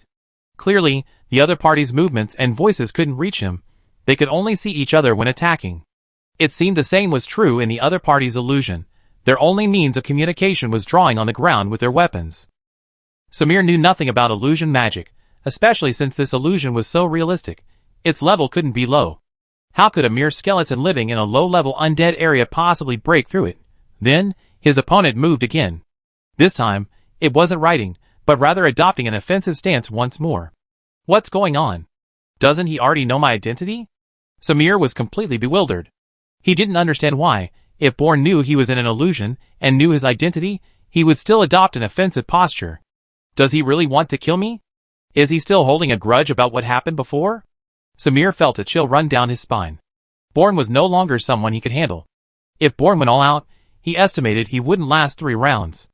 Ellen arrived, swinging her great sword at Samir. Samir was terrified. He tried to retreat, but tripped over something and fell to the ground with a thud. It's over. Despair filled Samir's eyes. As a mage, he was completely unskilled in close combat. If Born got close, he would be dead. But the next moment, his opponent grabbed his wrist and slammed him to the side with an over-the-shoulder throw. The force of the throw was so great that Samir felt every bone in his body loosen. The fear of death left him no time to react. He scrambled to his feet, but his opponent had already launched another attack. He could only defend and retreat. Born! Are you insane? Don't you know Jessica deliberately made us kill each other? Samir roared. He couldn't understand why someone as intelligent as Born would attack him at this crucial moment. Why? Suddenly, he lost his balance, and his opponent seized another opening, the greatsword slashing down with the force of a mountain. Aya! Samir screamed, his eyes filled with fear and resentment. He never imagined he would die here, in this nightmare. Damn it all, what a cursed fate. However, the next moment, Ellen vanished, and beside him, Poker, who had been watching their battle, was beheaded with a single stroke, letting out a piercing scream. Aya! Samir froze. What's going on? The next moment, the scene around him began to shatter, the illusion collapsed, and he gradually returned to reality. Before him, Ellen was indeed born, holding the soul-severing blade, standing proudly, crimson blood still dripping from its tip. Before Born stood the person who had appeared as Pac in the illusion. It was Jessica. Yes! Jessica had been killed. Her head fell to the ground, her eyes filled with disbelief. Blood gushed from her mouth as she widened her eyes and asked with difficulty, How did you know? Born smiled slightly. How would I know you were Jessica, right? Is that so difficult? Did you think you were the only one in the world who knew mental magic? With that, Born decisively plunged the soul-severing blade into Jessica's head. A flash of dark light, and Jessica's soul fire was completely consumed. Chapter 257. Samir stared in disbelief at the scene before him. You actually. Born turned around and smiled slightly at him. Sorry, I was afraid he would recover, so I had to absorb his soul fire first. Samir shook his head helplessly. It's alright, you deserve it. Without you, we would all have died here. I just want to know, how exactly did you defeat him? Born thought for a moment and said, Actually, at first, I didn't know what to do either. But in my memory, mental magic is very complex, often requiring one to enter the illusion. Jessica's illusion magic is very unique. Since it allowed you to enter my illusion, I dared to guess that she herself might also be in my illusion. So I observed. Come on, I noticed a guard not far away, seemingly watching me. I wondered, why is he watching me? Why isn't he coming to my rescue? Then I realized that guard is most likely Jessica, observing our fight. To avoid alerting him, I pretended to fight you again, gradually approaching him.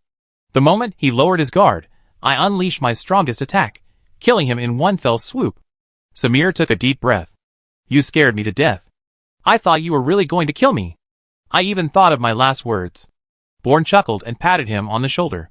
Don't worry, now that we've been honest with each other, I won't do anything to you. Alright, let's hurry up and put their heads back on. With that, he picked up Akim's head and helped him put it back on his body. Samir hesitated for a moment, then went over and put Claude and Victor's heads back in. Victor turned his neck and glanced at Samir. You hesitated just now. Were you thinking of killing us while you were at it? Samir was quite frank. That's right. You two are both Balzev's men. With only your heads left, it's the easiest time to deal with you. But I think I'd pass. There's no need. Victor smiled. Then you better not regret it. This is a once-in-a-lifetime opportunity. Samir waved his hand dismissively. It doesn't matter.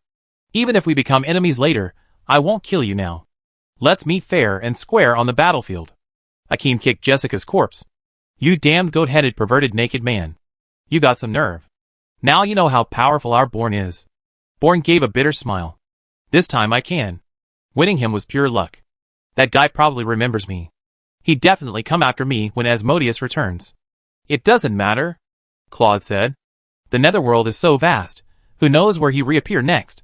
Besides, our challenge to the Lord's Tower was an agreement between their lords. How can we hold a grudge just because we lost?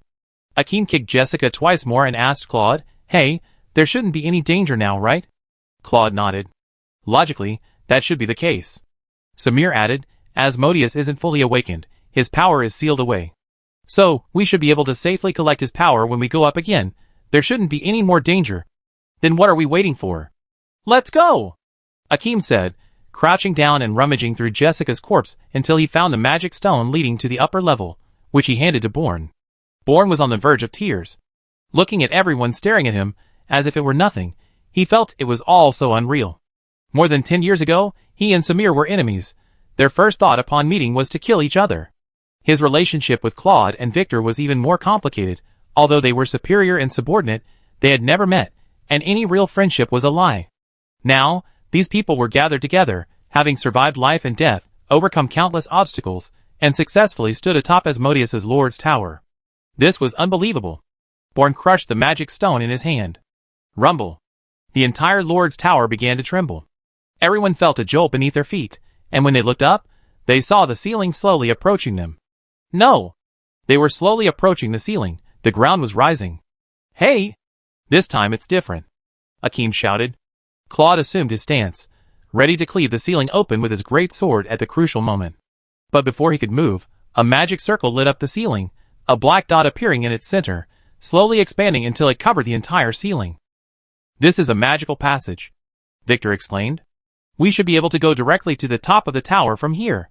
Sure enough, the ground beneath them didn't stop, but instead carried them through the black magical passage to the very top of the Lord's Tower before finally coming to a halt. If the third level, where Jessica was already quite large, then the top of the tower was even larger. They had climbed up using the ground of the third level, but compared to their current surroundings, the ground was as small as a brick. Everyone stared in astonishment at the magnificent sight before them, momentarily unable to distinguish between reality and a dream. My God! From the outside, this Lord's Tower clearly seemed to get smaller as you went up, but how come it's reversed here? Akeem exclaimed in surprise. Samir took a deep breath. This is where the Lords live. Their power is so immense that they can only use magic to isolate themselves from the detection of the laws of heaven and earth, otherwise, they would be repelled. Therefore, powerful magic must have been cast here to cause this spatial change. Spatial magic? Bourne was surprised. Such vast spatial magic, could it be the work of Asmodeus himself? Samir shook his head. I don't know, but it seems that all the Lord's towers are enhanced with such spatial magic. At this moment, Victor called out, Look, isn't there a path extending there? Everyone looked in the direction Victor pointed, and indeed there was a path. They nodded to each other and followed it. The path was wide and straight, and one could see its end at a glance. There seemed to be another large hall there, reminding Bourne of the ruined temple, but this hall was clearly smaller than the ruined temple and contained more undead elements. Before long, the group arrived at the main hall. The hall was completely black, blending into the surrounding scenery. The entrance was about 3 or 4 meters high, with 2 human-shaped torches on either side, burning with pale blue ghost flames. However, the shapes were very strange, as they were all women with full breasts and hips, and graceful figures, posing in different alluring positions. The walls of the hall were covered with paintings and sculptures depicting men and women in sexual intercourse, revealing that the hall's owner had unusually heavy tastes. Bourne took the lead, stepping into the hall first, followed closely by the others. The decorations inside were similar to the outside, but even more explicit and direct. Even those who had been dead for a long time blushed at the sight, though of course, they were incapable of blushing. In the center of the hall was a throne, empty. It seemed their intelligence was correct. Asmodeus had not yet awakened, and his power had not yet recovered. As the group reached the center of the hall, the surrounding torches instantly lit up, illuminating the entire hall, as if it were daytime. At the same time, a soft voice rang out, Oh! Are you the challengers this time? There are quite a few of you. The group's expressions immediately tensed. A fleeting figure emerged slowly from behind the throne. It was less of a walk and more of a float. She was a succubus, her body composed of pale blue energy, completely naked. However, her horns seemed significantly larger than those of the succubi outside the Lord's Tower. Being an energy being, her face was indistinct, but even so, everyone was stunned. Bourne was the first to react. Terrified, he roared, Wake up! The shout jolted everyone awake, cold sweat pouring down their bodies. The opponent had only uttered a few words and slightly revealed herself, yet she had affected their minds. What terrifying power! He.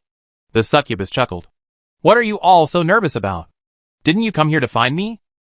Looking for you? Bourne was taken aback. You're Asmodeus? Samir swallowed hard. Legend says Asmodeus's appearance is ever-changing. She looks different to different people, but she always manages to arouse their most primal desires. That's her power. Skeleton mage, you know me quite well, Asmodeus said flippantly. It wasn't easy for you to get here. You all seem to be at the Liyuan realm. Not bad, not bad. If you're willing, you can join my ranks. I won't make you fight. Just stay here, become my slaves, and I give you whatever you want, forever indulging in a life of pleasure. Claude coughed lightly. We're all dead, we have no desires. Your tricks won't work on us. Is that so? Asmodeus instantly appeared. Reaching Claude, she extended a finger and hooked his chin. Claude tried to resist, but found his body completely out of his control. Little skeletons, what I can give you isn't just physical pleasure. My power is pure faith. It works on your souls. Being so close to Asmodeus, Claude instantly felt dizzy. His eyelids began to grow heavy, as if he wanted to sleep. But he was a skeleton.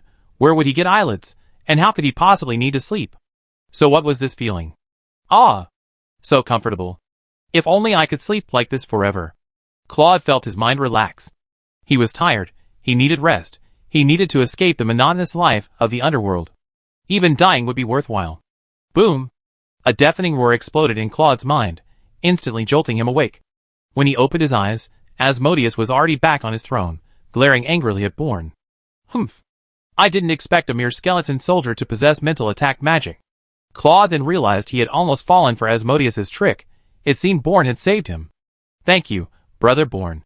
Born waved his hand, his expression serious. Now is not the time for thanks. It seems obtaining Asmodeus's power won't be so simple. Samir stepped forward. Asmodeus, according to the agreement between lords. We agree, once we pass the Lord's Tower, you should hand over your power. Asmodeus chuckled. Hee, yes, you're right, but that depends on who among you can reach me. Born immediately sensed something was wrong. Asmodeus's sudden appearance before Claude had drawn all his attention to Claude, and his soul-stealing technique had only affected Claude. Could it be, whoosh? A sound of air being cut rang out, and a bone spike flew towards Born's head. At such close range, he only had time to dodge to the side. The bone spike grazed his scalp, leaving some bone fragments behind. Akeem! What are you doing? Claude cried out. But before he could finish speaking, a short sword had already plunged into his chest, severing all the ribs on his left side. Ah! Claude was terrified and hurriedly swung his great sword backward, but the person who attacked him had already jumped back, causing him to miss his target. Born frowned, his eyes coldly fixed on the two men before him, Akeem and Victor. They stood expressionless between him and Asmodeus, weapons in hand, seemingly ready to attack if Born took another step forward. What's going on? Samir approached Born. Born instinctively pressed the tip of his knife against Samir's throat. You weren't affected? Samir raised his hands above his head. No, calm down. I'm fine. Born remained unconvinced. Why was everyone else affected by Asmodeus's mental attack, but you weren't? Samir gave a wry smile and shrugged. You weren't affected either, were you? Born was stunned. Indeed, he hadn't been affected by Asmodeus's mental attack. So what about Akeem and Victor? How did Asmodeus's power activate? Was it through contact? Or sound? Born was completely baffled, and now? There's time for him to think it over.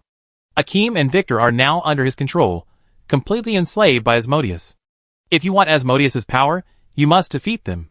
They aren't particularly strong, but they are comrades. Samir noticed Born's hesitation. If you don't want to fight, I do it. They have nothing to do with me anyway. Born glared at him. The two of them together would be a handful, and you're not good at close combat. How can you fight them? Claude sighed. How about I do it? They were all my former subordinates. At least let me see them off personally. Chapter 258. My God. You guys are so cruel, Asmodeus said sarcastically. Those two are so pitiful. They fought alongside you, finally gaining the power of a lord, and could go back to collect their rewards, only to be killed by their most trusted comrades. Oh! So pitiful. Claude glared at her fiercely. Who do you think caused this situation? If it weren't for you, we wouldn't have had to kill each other. Hee. Asmodeus laughed. You're blaming me now? They willingly served me. I didn't control them. Born frowned. What did that mean? Did it mean that Asmodeus's mental attack was of the same intensity to everyone present, but only Claude, Akeem, and Victor were affected, while he and Samir were unaffected, and Claude had successfully regained consciousness under the soul-stealing magic? Why is this happening? What's the difference between them? No! I know far too little. Born gritted his teeth, thinking, if only I could get more information about Asmodeus. Born! Claude looked at him. Can you still use the same method you used to wake me to awaken these two? Born shook his head. He had already secretly tried it, but it was useless. It seemed their subconscious had been completely corrupted, even extracting their souls, and putting them back wouldn't work. Then we just have to kill them. Claude took a deep breath, raised his great sword, and was about to step forward. Wait! Born shouted, stopping Claude. What are you doing? Claude turned and asked, Is there any other way in this situation? Born nodded. Yes. Upon hearing this, even Asmodeus looked at him curiously. Samir asked, What way? Even if we cut off their heads, in their current state, they might self-destruct, right? Born sneered, looking at Asmodeus. Their current state is all because of you, you bastard. If we took your power, wouldn't they be different? Asmodeus's expression changed. She knew that the two undead she controlled weren't very strong. There was also a golden skeleton that had been affected, but its spellcasting was interrupted at the crucial moment. Samir instantly understood Born's meaning. He swiftly waved his staff, and an invisible dark binding wrapped around Akeem, who was closest, rendering him immobile. Born seized the opportunity, leaping past Akeem and charging towards Asmodeus on the throne. Damn skeleton! Asmodeus's face twisted instantly, transforming into a vengeful ghost. Don't come any closer. Victor seemed to hear Asmodeus's roar. He turned and instantly appeared behind Born, thrusting his sword towards Born's chest. However, Born didn't even look, his movements unwavering, continuing his charge towards Asmodeus. Behind him, Claude's great sword was already upon him. He parried Victor's attack with a single strike, simultaneously using his towering frame to block Victor's path. Brother, it's been a while since we sparred. Let me see if you improved in the past few years. Claude chuckled, raising his great sword with one hand, pointing it at Victor. Victor remained expressionless. He glanced at the panicked Asmodeus, then abandoned Claude and tried to continue rescuing him. But how could Claude let him get away so easily? Victor hadn't taken 2 steps when a great sword was blocked in front of him. No matter how he dodged or charged, he couldn't penetrate Claude's defenses. At this moment, Born had reached the throne. He reached out to grab Asmodeus, but Asmodeus cried out and dodged behind the throne. Born raised an eyebrow. Trying to escape? He flashed behind the throne as well, but there was a secret passage leading directly underground. Born frowned deeply. Underground? What a ridiculous notion. Shouldn't they be on top of the Lord's Tower? Going down would just take them back to Jessica's 3rd floor, wouldn't it? But there was only one path behind the throne. Should he go down or not? Wouldn't there be some danger down there? Who knew? Are you done yet? Samir shouted. Born gritted his teeth and yelled, Not yet. She escaped down there. I'm going after her. You guys hold on a little longer. With that, he plunged into the secret chamber. The light here was noticeably dimmer than outside, and the space was cramped. You could see straight ahead. Asmodeus's pale blue figure was right in front of him. Asmodeus, you can't escape, Born said coldly. He? Asmodeus laughed again. Who said I was going to run away? I just want you to come down and talk to me. Born had a bad feeling. He was about to turn around when he saw that the entrance he had come down from was blocked, and he couldn't get out at all. He looked at Asmodeus with a grim expression. What are you doing? This doesn't go against the agreement between the lords. To hell with the Lord's covenant. If this continues, I won't even be a lord anymore. Asmodeus roared. It's been over 100 years. In this 100 years, every time I've grown stronger, those bastards sent people to steal my power. Damn it! Absolutely damn it! Them? You mean Mammon and Baalzeb? Born asked doubtfully. Asmodeus sneered. These 2 guys are just here to pick up the scraps. In the high-level undead zone, even at my peak, they might not be able to beat me. Humph, what's the point of telling you this? You little skeleton wouldn't understand. I know those 2 idiots outside are no match for you, and my power will be taken from me sooner or later, but I'm not willing to lose like this. I want to make a deal with you. A deal? Born was taken aback. Although Asmodeus's words had left him dizzy, he had still gleaned some useful information. For example, Asmodeus hadn't been able to develop properly in the low-level undead zone for over 100 years, which must be related to someone, and that person wasn't the current Mammon or Baalzeb. If Born guessed correctly, the deal Asmodeus proposed was definitely related to this. Sure enough, Asmodeus slowly approached Born, placing a hand on his shoulder. His face gradually transformed into that of a stunningly beautiful woman. Little skeleton, before we talk, I want to know your name. My name is Born.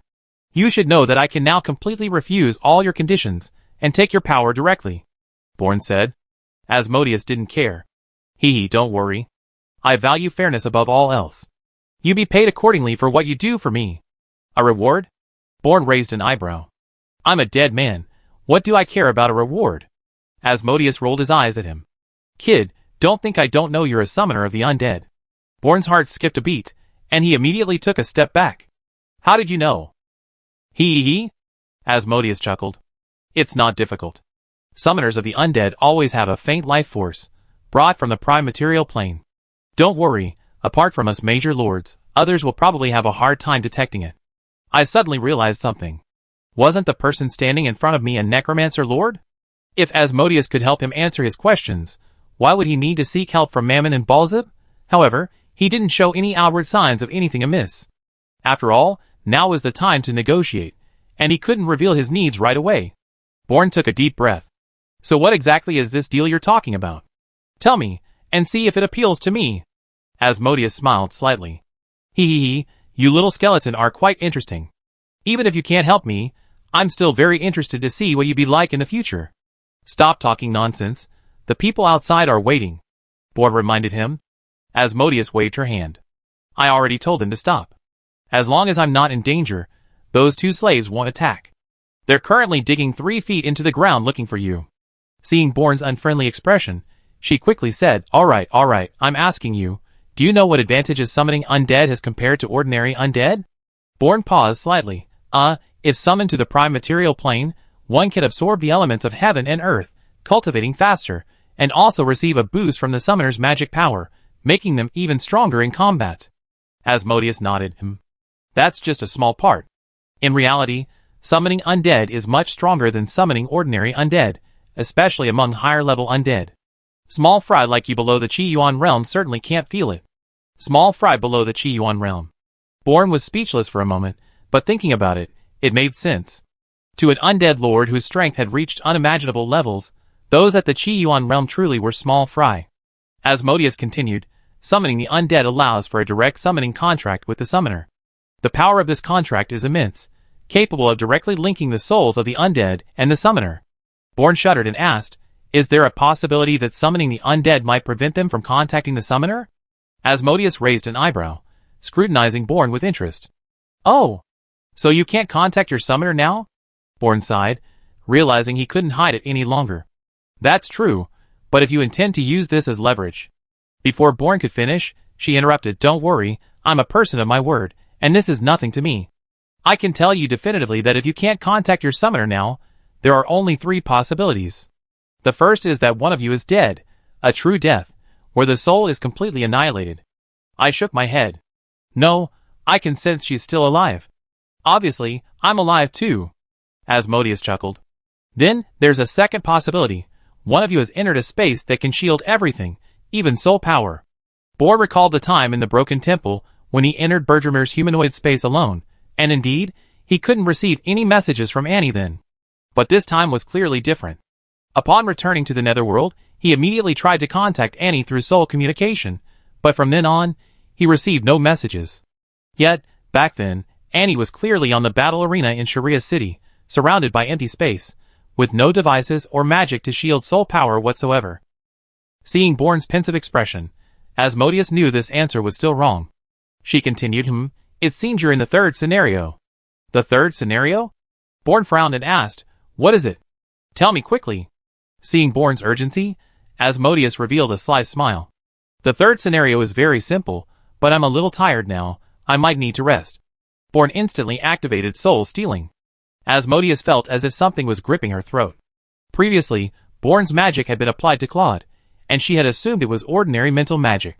Now, truly feeling the magic's immense power, she looked at Born in horror. This is soul stealing. You, who are you? Born's face darkened.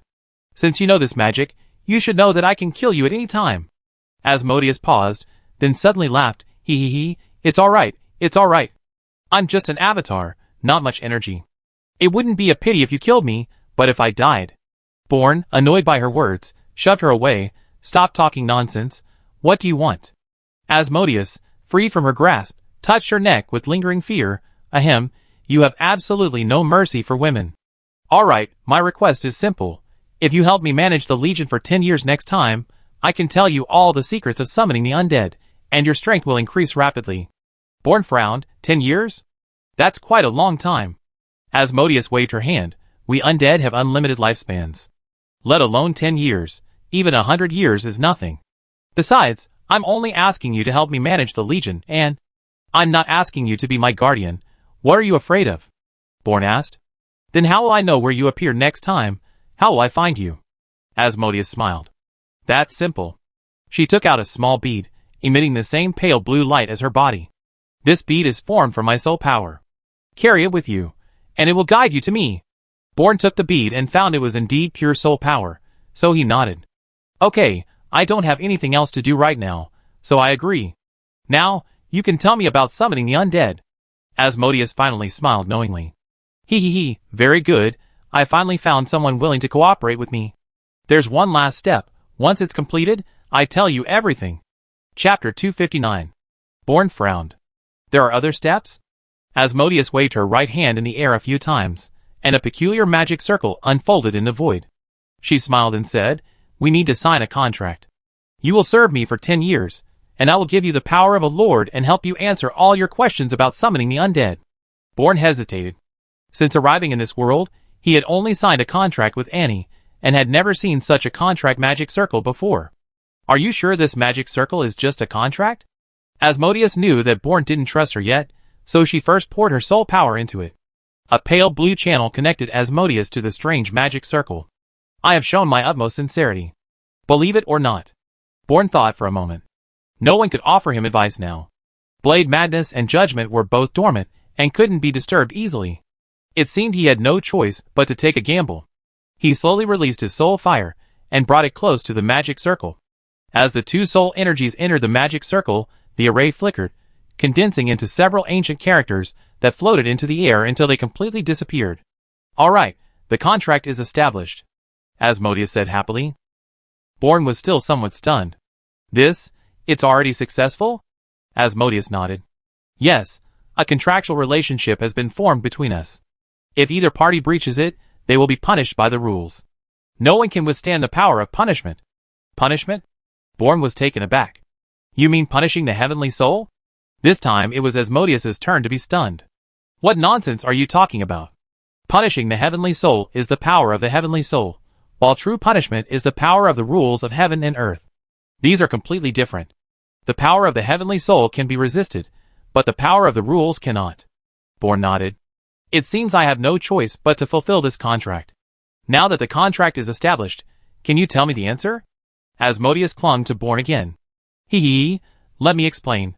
The third possibility is that you can't contact your summoner, meaning one of you has had your death power sealed. Obviously, you're normal now, which means your summoner's situation is not optimistic. What did you say? Born shouted, and Anne's power has been sealed? Asmodeus nodded solemnly. Yes, your summoner has likely encountered a powerful opponent, and the death power within her has been sealed. This has rendered the necromancy, which uses the power of death as a medium, ineffective. Although your contract remains, the channel for soul communication has been severed, making communication impossible. Born suddenly understood. That made sense. Annie's death power had been sealed, which explained the lack of contact. But who sealed her power? There were many powerful figures present, but the strongest were likely only two: Archbishop Carthus of the Holy See and Jafari, the Grand Steward of the Adventurers Guild.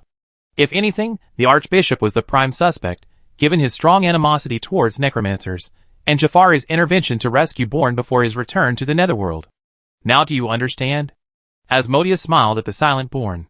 Born snapped out of his reverie and nodded. I understand. Thank you for your explanation. Asmodeus proudly raised his head. You don't need to thank me. This is part of our contract. What I'm about to tell you is the important part. Born shook his head, putting Annie's matter aside for the time being. He would find a way to contact Annie after they left. For now, he needed to concentrate on what Asmodeus had to say. Asmodeus took a deep breath and slowly said, As everyone knows, we undead only have two ways to cultivate. One is to kill other undead and devour their soul fire, the other is to cultivate techniques, specifically techniques of human level or higher. Otherwise, we can only find the Temple of Death and absorb that pitiful amount of magic power near the temple. But summoning undead is different. We can not only absorb pure magic power from the Prime Plane, but also life force. Life force? Born was taken aback. He never expected this answer. Asmodeus nodded emphatically. That's right. It's the power of life. We undead have infinite lifespans, but the lifespans of beings in the prime material plane are finite. Even the longest living elves only live to about 1,000 years. This finite lifespan is actually a gift from the Creator God, containing immense power. This power is crucial for us undead. Without the power of life, no matter how long we cultivate, we can never reach the highest realm. The highest realm. Born stared blankly at Asmodeus. What exactly does this power of life look like? Asmodeus was pleased with Born's reaction. She continued, the power of life is colorless and odorless, but sometimes it appears faintly green, and you can feel its vibrant vitality. However, ordinary undead cannot absorb the power of life. Only by mastering the correct method can one succeed. And after successfully absorbing the power of life, our strength will experience a qualitative leap, 3 to 4 times faster than your current absorption of soul fire. So fast? Born was surprised again. He knew his current cultivation speed was already very fast. If it were 3 to 4 times faster, wouldn't he soon be standing at the pinnacle of the world? But he quickly grasped the key point in the other person's words. 3 to 4 times faster than devouring soul fire. It seemed his cultivation speed in the soul fusion technique was the same as his speed in absorbing life force. Even so, it was enough to shock him. He had experienced dozens of battles, large and small, during his 9 years in the main plane, especially the battle against Marcello in the Norma Empire. The battle was truly a scene of carnage, a gruesome spectacle. If he had known the method of absorbing life force back then, he would probably have broken through to the Chi-Yuan realm by now. Suddenly, Born recalled his first trip to the prime material plane. It was when Annie was 8 years old, and she had awakened the power of death for the first time. On the way to Misty City with Annie, they encountered a group of bandits. When they killed the bandits, he did feel a surge of power into his body, but this feeling never returned, to the point that he eventually thought it was just an illusion. What exactly do you mean by the correct method? Born asked. Asmodeus pointed to his head, the heart of devouring. The heart of devouring? Born asked, what is that? Asmodeus said seriously, it's a special property given to you by the summoner. It depends on the summoner's mindset when they summoned you. Anger? Sorrow? Bloodlust? Or some other negative emotion? Born suddenly remembered the difference between his first and subsequent summonings. The first time, the Drew family's magician infused him with magic to help Annie summon him. Afterwards, Annie would summon him willingly. Annie was a kind girl, and each time Born was summoned, he could sense her state of mind, whether it was longing, joy, or terror. For example, the second time he was summoned, Annie was attacked by fire lizards in the misty forest, and Born was swallowed whole by one of them just as he was summoned. Was fear a negative emotion? Probably, but that time, besides killing one fire lizard, he didn't kill anyone else. And when he killed the fire lizard, he was only thinking about reuniting with Annie, and didn't even notice whether he had absorbed any life force. The last time he was summoned was in front of Keller's corpse. Annie showed no emotion, she only wanted to release Born so that her magic could be released. Without any purpose, Born failed to absorb any life force in any subsequent battles. Damn it, Born said, somewhat annoyed. Asmodeus chuckled. It's normal that you don't know, but it's a bit unusual that your summoner doesn't. Doesn't she have a teacher? A teacher? Born smiled wryly. It's a miracle she's not dead. These days, there's some kind of church of light in the prime material plane, slaughtering necromancers everywhere. Necromancers are practically a rarity now. Asmodeus frowned. Oh, your summoner is human? Born was stunned again. You? What are you saying? Are there summoners who aren't human? Asmodeus pointed to himself. My summoner isn't human. Huh? Born was completely dumbfounded. Your summoner isn't human? Then what is he? He's a leader of the demon race, Asmodeus said calmly. He lives in the ghost realm in the western part of the Skywalker continent. Born's hair stood on end. Ghost realm. I heard that name before. It seems to be west of the Hairy Empire. So demons live there, but why hasn't anyone mentioned it? Asmodeus shifted his form slightly. Do you see the succubi under my command? I obtained them from my summoner. After they died, they retained a portion of their memories. I found them, gathered them together, and put them to my command. It's normal that you haven't heard of demons. Demons have their own way of doing things. They don't like to associate with humans, and they disdain cooperating with orcs. Demons are solitary in. But beyond this world. Born nodded. I see. So, this demon isn't bad at all. You digressed. Asmodeus shook his head. Let's get back to the point. Since your summoner doesn't know about this, you can remind her next time. As long as she has negative emotions or a negative purpose in summoning you, you possess the heart of devouring.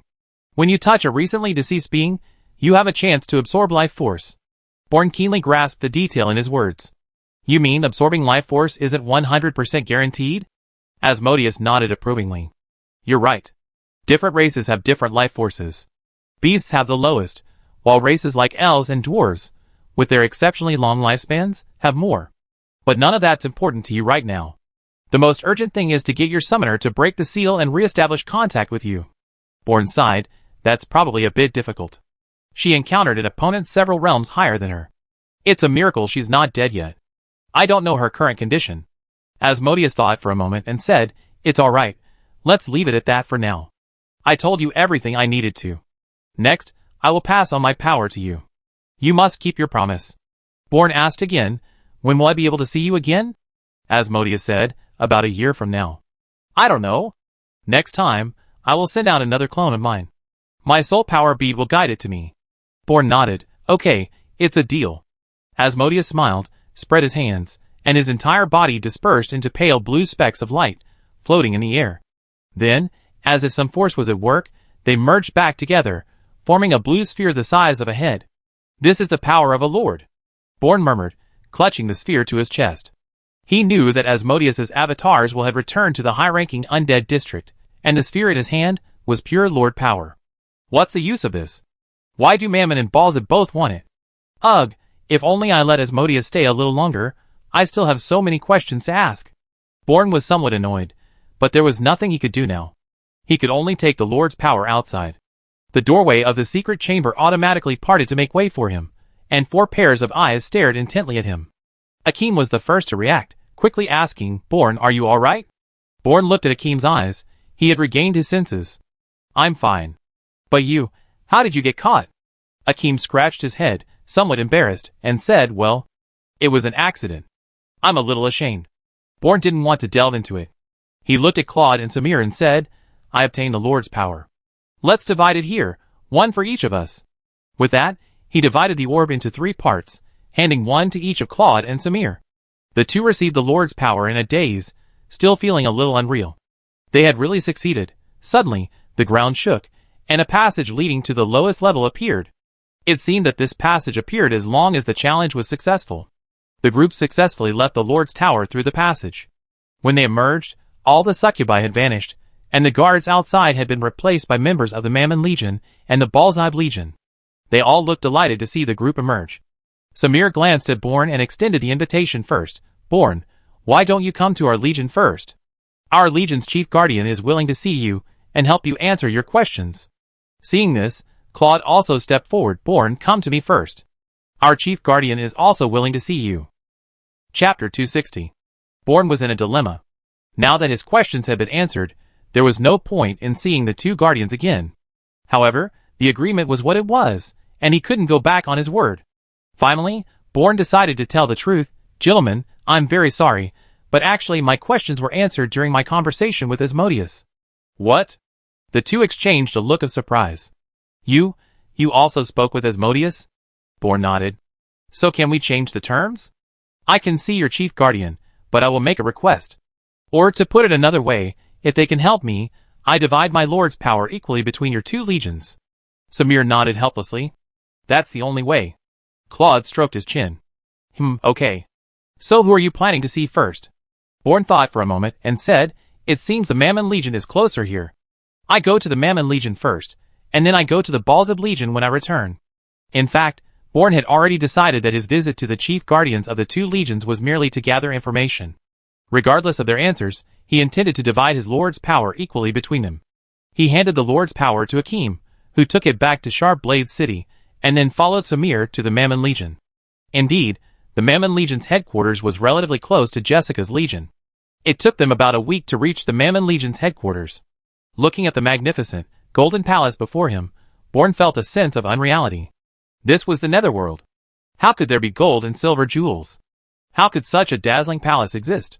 But upon reflection, the vast expanses of dark green plants and the thousands upon thousands of succubi in Jessica's Legion were also almost impossible sights in the Netherworld. It seemed the Netherworld lords were no ordinary beings. Samir explained, Our commander, Lord Mammon is very fond of these things. I don't know where he got them from, but it took over 100 years to build this castle. Born nodded, sighing inwardly. Over 100 years isn't much, but Asmodeus hasn't been able to make a name for herself in the lower-level netherworld for over 100 years. It's truly pitiful. I wonder who's targeting her. Led by guards, the two entered the castle. Behind the castle stood the Lord's Tower of Mammon's Legion. This tower was almost identical to the Lord's Tower Born had seen in Jessica's Legion. Their shapes were similar, except this tower was inlaid with countless gold and silver jewels, reflecting a crimson hue under the twin moons. Are we going inside the tower to see him? Born hesitated. Samir gave a wry smile. Yes, except for the third guardian. None of the guardians are allowed to leave the Lord's Tower. Don't worry, you were specifically invited here, not a challenger, they won't hurt you. Born said helplessly, Alright, since we're already here, we might as well go in and take a look. The two entered the first floor of the Lord's Tower. It was empty.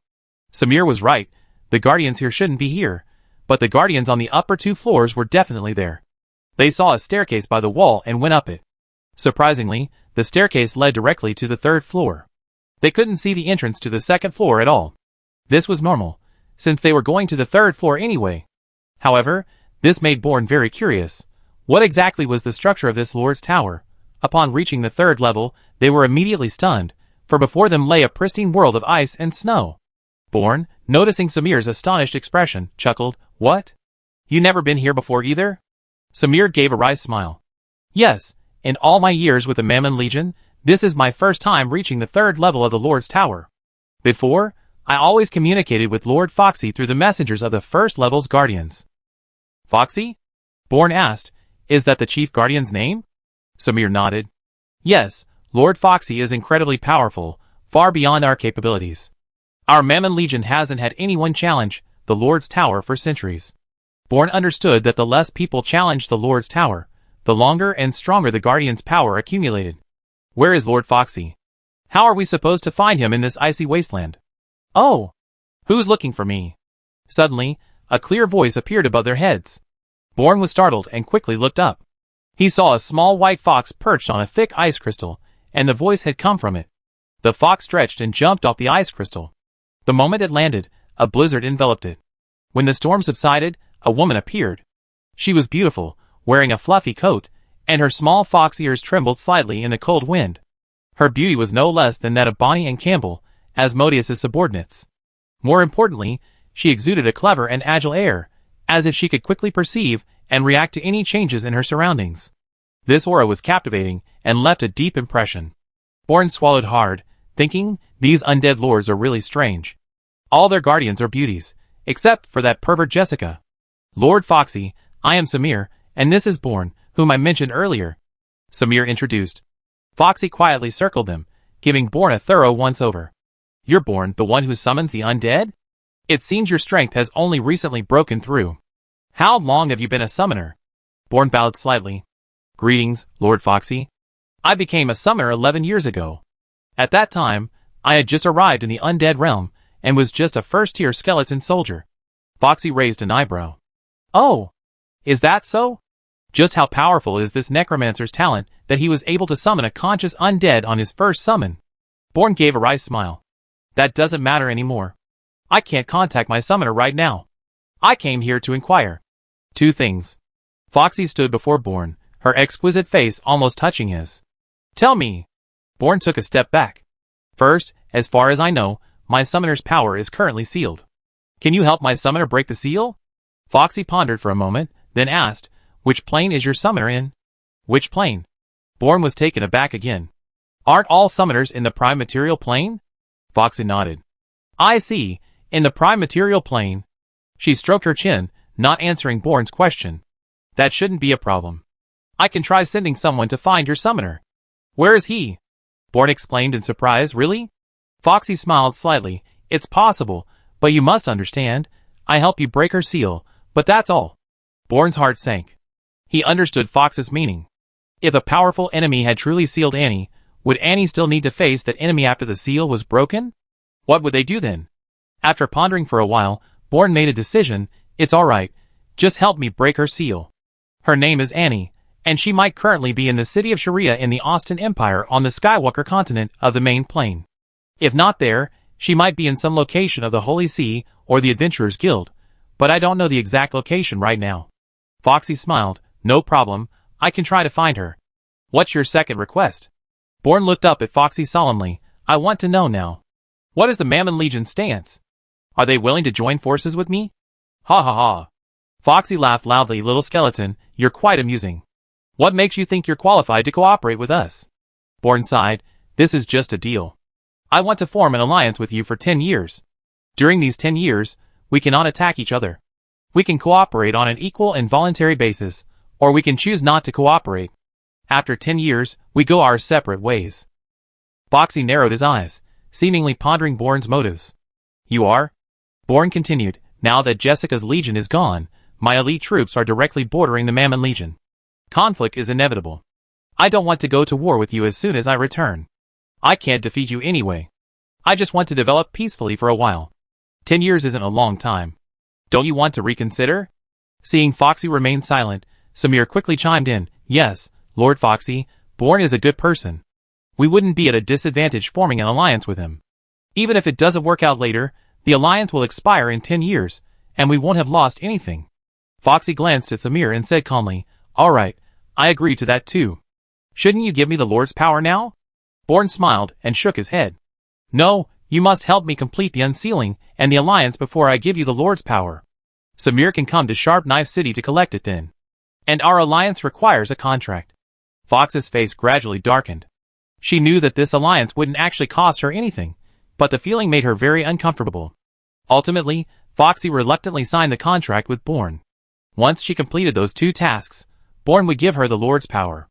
After leaving the Mammon Legion, Bourne parted ways with Samir and headed straight for the Baleshib Legion. Claude and Victor had been eagerly awaiting their arrival. This time, Bourne's journey took even longer, but thankfully, they were cleared smoothly along the way, though it still took almost 2 weeks to reach the Baleshib Legion. Brother Bourne, ha ha ha, you finally arrived. Claude laughed and rushed forward, giving Bourne a tight hug. Bourne gave a wry smile. Old Commander, if you hadn't let go, my little body wouldn't have been able to hold on. Claude released Bourne and waved. Come on. I show you around. Let's see how our legion is built. Bourne shook his head. No, I'm in a bit of a rush this time. Just take me to see the Chief Guardian. Claude paused slightly, then nodded. All right. I listen to you. Follow me. The architectural style of the Baleshib Legion differed from that of the Mammon Legion. Their castles resembled round, fleshy balls. The most striking feature was the abundance of flies, a vast swarm, densely packed, enough to make anyone with trypophobia want to die. However, these flies seemed remarkably disciplined, arriving and departing in groups, seemingly busy with something. Soon, the 3 arrived at the entrance to the Lord's Tower. Victor said, I won't go in. You go ahead, I stay here and guard. Claude nodded and led Bourne into the Lord's Tower. The moment they entered, they were swarmed by a massive swarm of flies. These flies landed on the 2 of them, vigorously flapping their wings, actually lifting them up. This actually works? Bourne was taken aback. He felt uneasy all over, but dared not move, letting the flies carry him to the 3rd level. Once on the 3rd level, the flies immediately disembarked from the 2 of them and swarmed back to the 1st level. Bourne took a deep breath. Taking off on flies, this is truly a first. Claude was clearly also a first-timer. He touched his body and involuntarily shivered. Hiss, I never thought we'd get up to our Lord's Tower like this. Bourne chuckled. You and Samir are quite interesting. Neither of you has ever entered your own legion's Lord's Tower. Claude waved his hand, saying, What are we doing here? The Lord's Tower is a forbidden area. Hardly anyone in the entire legion has ever been here, let alone newcomers like us. Humph. I quite enjoy it when newcomers come to see me. A muffled voice suddenly rang out. Bourne and Claude simultaneously looked in the direction of the voice and saw a pig-headed man, heavily pregnant, walking towards them, gnawing on something in his hand. He was nearly 2 meters tall, shirtless, wearing only a pair of tattered trousers, and his entire body was covered in fat, which jiggled with every step he took. Ah! Claude exclaimed, It's Lord Pick. He hurriedly pulled something that looked like a fruit from his robes, wiped it on his clothes, and handed it to the pig-headed man. Lord Pick, I'm Claude, and this is my friend Bourne. He's the one I mentioned before, the one who cleared Lord Asmodeus's tower with us. The pig-headed man cheered and took the fruit. Humph. Newcomers are so thoughtful, bringing gifts too. Not bad, not bad. It seemed that the fruit was more appealing to him than the two people in front of him. Looking at the filthy pig-headed man in front of him, who was only focused on the food in his hand, Bourne was a little confused. He turned to Claude. This is your Legion's chief guardian? Claude nodded. That's right, he is our chief guardian, Pick, a EP251 level orc undead. Chapter 261. Bourne stared at the pig-headed man devouring his food, momentarily unable to comprehend it. Has he always been like this? Claude gave a wry smile. Don't let his appearance fool you. His strength is extraordinary. It's said that our Legion once experienced a rebellion. A commander at the peak of the Chi-Yuan realm killed several other commanders and seized power. Lord Pick personally intervened and annihilated him in just 2 days, even eating his corpse. Bourne re-examined the pig-headed man before him. Even among those at the same level, there were differences in strength, but such effortless handling was proof enough of his power. The pig-headed man, munching on his food, said, "Heh heh heh. What do you two want from me?" Claude was taken aback. Lord Pico, didn't I tell you before? The Bourne brothers possess a lord's power, and they hope you can help them solve some problems. In return, they hand over the power to us. The pig-headed man scratched his greasy head, mumbling, "Heh heh heh. Seems like that's true, heh heh heh. Alright, little skeleton, tell me what problems you encountered." Bourne felt this guy seemed a bit unreliable, but since he was already there, he braced himself and said, "Lord Pico, I need your help with 2 things. First, my summoner is currently in trouble in the prime material plane, and I hope you can help her escape her predicament and go to a safe place." "Sure." The pig-headed man readily agreed. What? Bourne exclaimed in surprise. Don't you need to ask where she is? Don't you need to know who her opponent is? The pig-headed man waved his hand. I don't think you're very strong either. How strong can your summoner be? Besides, the strongest in the prime material plane is only at the supreme realm. As long as they're not those old fogies, they're not a problem. Bourne was utterly shocked. Just how powerful were these guardians in the high-level undead zone? How could they possibly run rampant in the prime material plane? My summoner is named Annie, or Anna. She's currently in the city of Sharia in the Austin Empire of the prime material plane, or somewhere else. I can't contact her right now, so I don't know her exact location. The pig-headed man stuffed another large mouthful of food into his mouth. Okay, what's your next question? Bourne glanced at Claude. Claude told me before that you were willing to form an alliance with me for 10 years. I want to ask, is that condition still valid? The pig-headed man shook his head and thought for a moment. Sure. Bourne hadn't expected the trip to be so smooth.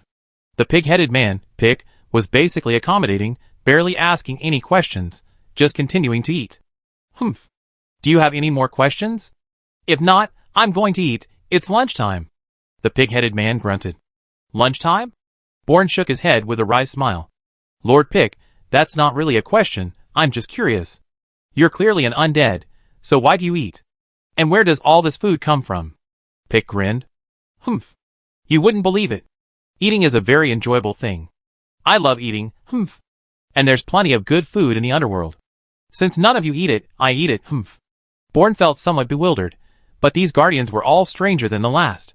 Jessica was a goat-headed, freakish naked man, Foxy was a shape-shifting fox, and this Pick was a pig-headed man who ate constantly.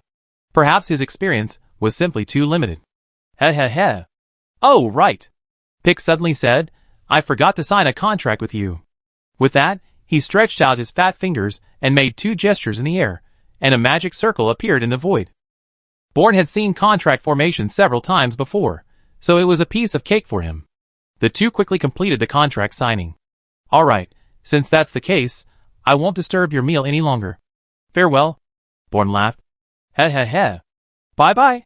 The pig-headed man waved and walked away without looking back.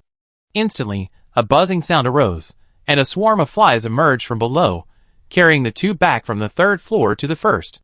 They didn't linger, and walked straight out of the Lord's tower. Victor was initially surprised to see the 2 emerge. You're out so soon? Bourne nodded. Your Lord Pike is very easy to talk to. Our conversation went very smoothly. Victor smiled. Is that so? That's wonderful. Now that you have some time, how about I show you around? Bourne shook his head. No, I've been away for a while. It's time to go back and see things. Anyway, we're allied for 10 years, There's plenty of time in between. Claude also laughed. Yes, we're allies now. You're welcome to come anytime. Bourne exchanged a few more pleasantries with him before embarking on his journey home. The Balzab Legion wasn't too far from Dagger City. After traveling for 4 or 5 days, he saw the city walls. Looking at the newly repaired fortifications, Bourne nodded slightly. Akeem is indeed a good city lord, far superior to me. It's a waste of his talent to have him guard my home. He circled around to the high ground east of the city, where a sentry post stood guard. A small squad of 10 undead soldiers were on duty there. Seeing Bourne approach, they were startled and immediately assumed an attack stance. As Bourne drew closer, they realized that this was their leader, the commander of the elite vanguard. They quickly sheathed their weapons and respectfully saluted Bourne. Bourne frowned slightly. Are you the guards here? Why did you only react when I got so close? How are you on guard duty? A zombie stammered, Commander. Commander, we're sorry. We heard that the Mammon Legion and the Balzab Legion are now our allies, so we let our guard down. Bourne snorted.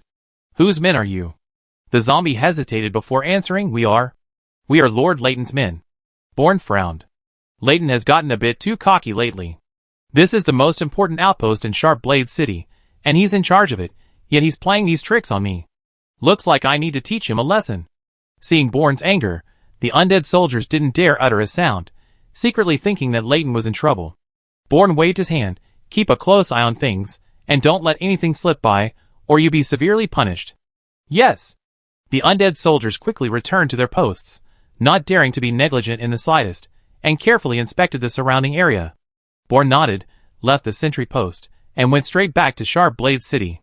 He was greeted by Akeem and his group outside the city walls, indicating that the sentries near the walls had been effective. Bourne, you're finally back.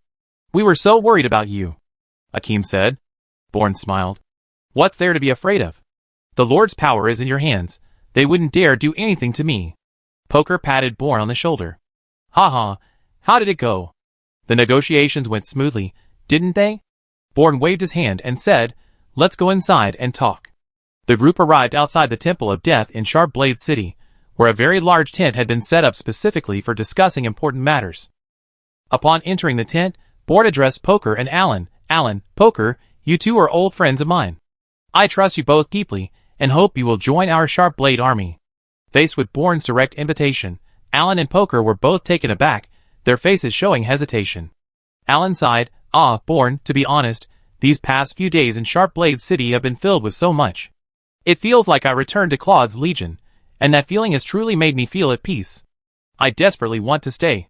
But Lord Claude is still with the Balzab Legion, and it would be hard for us to abandon him like this. He risked his life to save us back then. We cannot be ungrateful. Bourne nodded slightly. You're right. If you had agreed immediately, I would have felt uneasy. You're right to say this. But don't worry, once you agree, I will go and speak to Claude. He won't disagree. We naturally agree. Staying in Sharp Blade City and following you is the best we can do. Bourne then briefly recounted his experiences in the towers of the 2 top-tier Legion lords. Everyone marveled. They had never even imagined such a thing, let alone witnessed it. Were both chief guardians at the peak of the Qiyuan realm? Akeem asked, frowning. Bourne nodded. Yes, according to Samir and Claude, that's it. Akeem frowned further. That's strange. Since the Mammon Legion and the Balzab Legion are so powerful, why did it take them so long to destroy the Jessica Legion? Bourne sighed. Their goal wasn't to launch a full-scale attack on the Jessica Legion. They were also afraid of revealing a weakness that would allow other legions to take advantage. At this moment, Burford, who had been silent until now, said, Thank you, Bourne, you kept your promise. Bourne smiled slightly at him. It's nothing, Burford. Now your goal has been achieved. All right, are you still willing to stay in the vanguard? Burford laughed, of course. You helped me destroy Jessica's Legion. From now on I will be your most loyal warrior, even if it means death.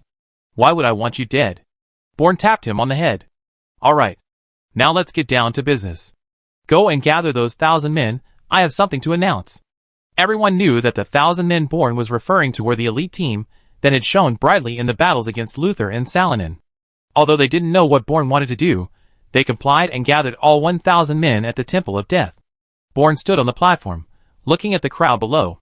His opening words stunned everyone. Brothers, he said, since the formation of the new Sharp Knife Army, our structure has remained unchanged. For the better development of the Sharp Knife Army in the future, today I have an announcement to make. Akeem, heed my command. Akeem stepped forward and knelt before Born. Yes, sir. Born shouted, from today onwards, you are the City Lord of Sharp Knife City, the first Deputy Commander of the Sharp Knife Army, in charge of all defenses of Sharp Knife City, and responsible for the overall management of the Sharp Knife Army. Akeem responded firmly, yes, sir, and then stepped aside. Immediately afterward, Born called out, Burford, heed my command?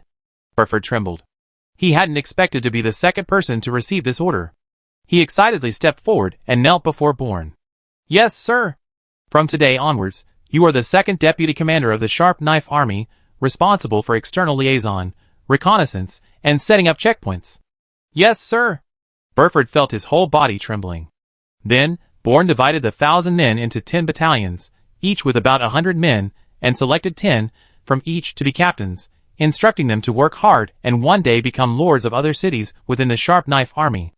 Leighton stood to the side, waiting expectantly, but Born didn't call his name until the very end. He was puzzled but dared not speak. Suddenly, Born called out, Where is Leighton? Leighton was startled, stepped forward, and said, I'm here. Born looked at him sharply and said calmly, Weren't you in charge of the outer sentry posts? Leighton had a bad feeling. Yes, I was in charge of the sentry posts on the east and south sides of Sharp Knife City. Born snorted heavily. Leighton, I trusted you because of our past relationship, yet you allowed your men to neglect their duties. I marched all the way from the Balls of Legion. Did your sentries spot me? Leighton was stunned. He trembled as he raised his head and shook it, saying, No. Akeem angrily stepped forward and kicked him to the ground. What did I tell you?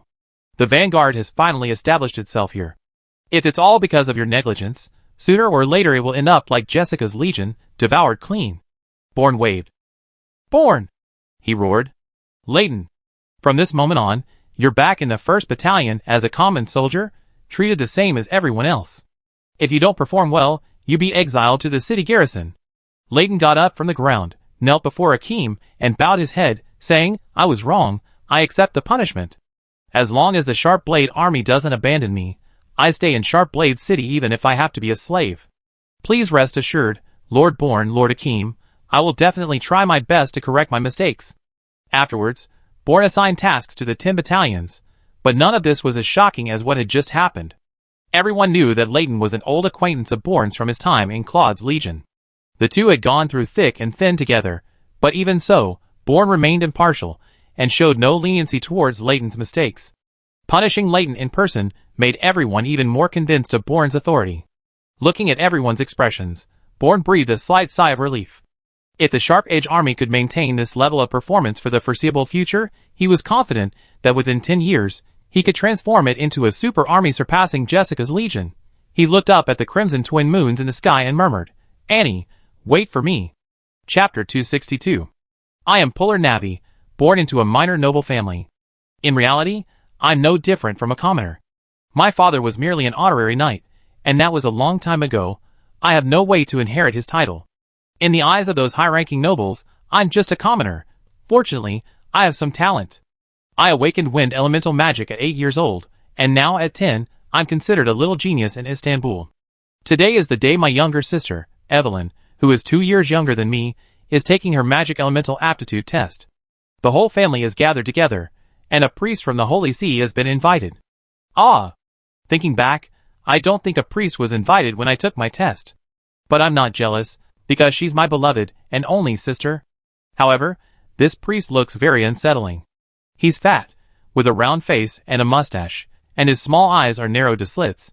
It's impossible to tell where his gaze is directed. His face always wore a mysterious smile. Was it due to his profession, or something else? In the name of God, may Evelyn Navi successfully awaken her elemental magic. The priest's voice was deep and powerful, as if he could truly communicate with the gods. I also crossed my arms and bowed my head in prayer. God, bless Evelyn. My father gave Evelyn an encouraging look. Evelyn smiled and nodded, circulating the power within her body according to what she had learned. The mage beside her also began to channel magic into her, providing some assistance. Slowly, the magic circle on the ground began to flash, sometimes red, sometimes blue, and sometimes cyan. I slowly frowned, feeling something was off. Was it like this when I tested it back then? Shouldn't it have been a certain color from the start?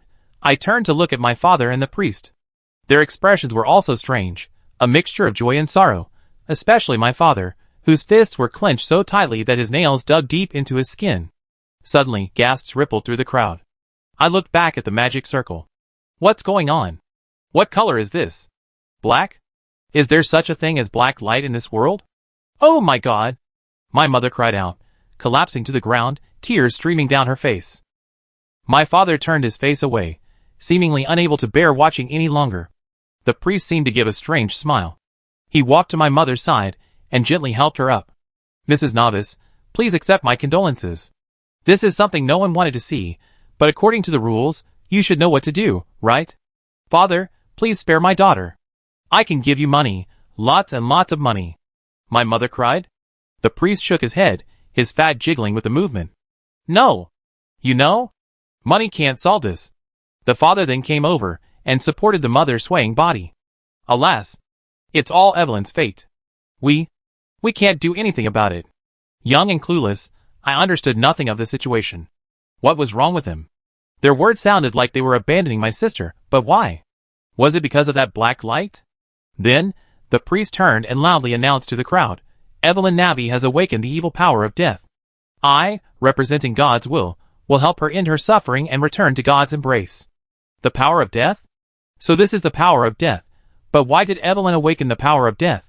My father and mother are both wind element mages, and I awakened wind element magic too, so why can't she? And what did that phrase relieve the pain mean? Could it be that he's going to kill Evelyn? Immediately afterward, several holy knights from the church stepped forward, grabbed Evelyn's hands, lifted her up, and slowly walked out of the trial grounds. Evelyn was terrified. She was even more confused about what was happening, and could only look at my father and me with bewildered eyes. My heart ached, and I shouted, Stop! Where are you taking her? The priest glanced at me and said softly, I already said that she has awakened the evil power of death. We will help her relieve her pain, don't worry. But, although this obese priest didn't release any magic, I could clearly sense an extremely dangerous aura from his narrow eyes. My father rushed over and quickly covered my mouth. All right, stop talking. The priest smiled, reached out, and patted my head. Child, God bless you. Then he left without looking back. My eyes widened, my pupils slowly dilating, 2 streams of tears rolling down my cheeks, but my father's hand covered my mouth, preventing me from making a sound. Even without looking, I knew that my father's eyes were filled with despair. After they left, I broke free from my father's grasp. Father, what happened? Why did they take Evelyn away? My father covered his face in anguish, his voice trembling as he said, She awakened the power of death. How could this happen? Why did this happen? What will happen to Evelyn? She will. My father lowered his hand, and I saw fear, helplessness, pain, and confusion in his eyes. I don't know, maybe she die. These words struck me like a bolt from the blue, shattering my last glimmer of hope. Evelyn will die. These words echoed in my ears. I felt like I was going crazy. I pushed my father away forcefully and ran outside, crying. I had to find Evelyn. I had to find her. She must be so scared all alone, but there was no sign of Evelyn outside. I slumped to the ground, burying my face in my hands and weeping. I was a useless piece of trash. I couldn't even save my own sister. I was a complete failure. That night, I was taken home. The atmosphere at home was terrible.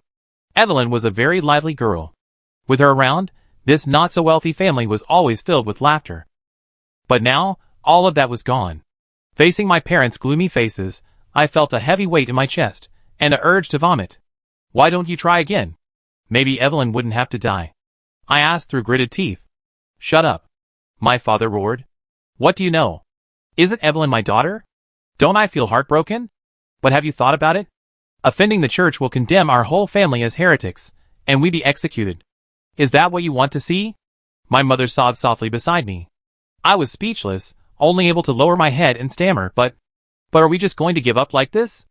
Evelyn is all alone. How scared will she be? How pitiful will she be? My father slammed his fist on the table in anger. What can we do? Even the king can't save her, how can I? He reached across the table and grabbed my collar, pulling me from my chair with tremendous force. Evely is in the church in Istanbul. According to the rules, they will torture her for 3 days, and 3 nights to wash away all her sins before she can be truly freed. If you really love your sister so much, go and save her. See if you can? I glared back at him angrily. What was he doing? It was the priest from the papacy who had taken his daughter away, so why was he taking it out on me? And what was he saying? Just because he didn't dare to save Evely, did he think I wouldn't dare either? Coward, I said through gritted teeth.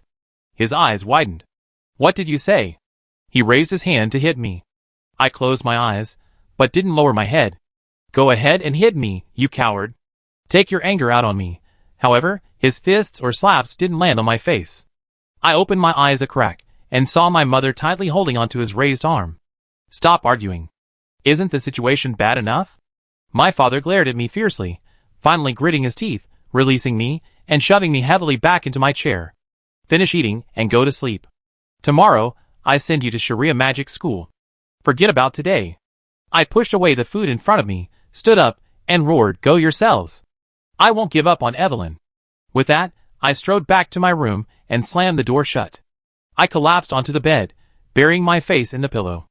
No, I can't let Evelyn suffer like this. She's in the church right now. I have to go save her. My talent surpasses my father's. What he couldn't do, I can do too. I looked up, glanced back at the door, then rushed to the window, flung it open, and decisively jumped out. I ran wildly through the empty streets. The moonlight was exceptionally cold tonight, and the biting wind stung my face like a sharp blade. Suddenly, a huge dark cloud obscured the moon, and patter, patter. A few drops of rain fell on my face. It's raining? Whatever it is, nothing can stop me from saving Evelyn. Evelyn! Wait for me. Your brother is coming to save you. The rain intensified, and thunder roared overhead. I was soaked to the bone, and my heavy breathing caused me to inhale the cold rain, triggering a violent cough. Cough, cough, cough. This feeling is awful. Soon, I arrived at the church. It's so late, everyone here is probably asleep. Thinking this, I tiptoed towards the side window, and pressed myself against it, trying to see what was going on inside. But it was dark inside, completely dark, and I couldn't see anything. No, I have to go in. They must have locked Evelyn in some hidden place. I looked up, and saw that the window above was open, about 4 or 5 meters above the ground. For a wind elemental mage like me, that was nothing. I grabbed the wall with both hands, pushed off with my legs, and unleashed my wind elemental magic. I became as light as a feather, leaping 4 or 5 meters upwards, just managing to grab the windowsill. Then, with a powerful push, I swung myself up. Once inside the church, I used the flashes of lightning outside to carefully make my way in. The wind and rain were still raging outside, the torrential downpour masking my movements. When I reached the backyard, I heard noises coming from one of the rooms. What was that? A party? Curious, I went over. Did the clergy of the Vatican party all night long? I quietly opened the door a crack, and through the crack, I could clearly see what was happening inside. The room was brightly lit. A fat man was naked, embracing Evelyn, licking every inch of her skin with his disgusting tongue, and roughly tearing at her clothes. Around them, countless naked men and women were shouting and cheering. They were like a bunch of madmen, devoid of humanity and reason, their eyes filled only with lust. No! My mind went blank. I didn't understand what they were doing, but I knew Evelyn was resisting. That damned, ugly, pig-like priest was abusing my sister. A nameless rage surged from my head. Death. I wanted him dead. That was my only thought.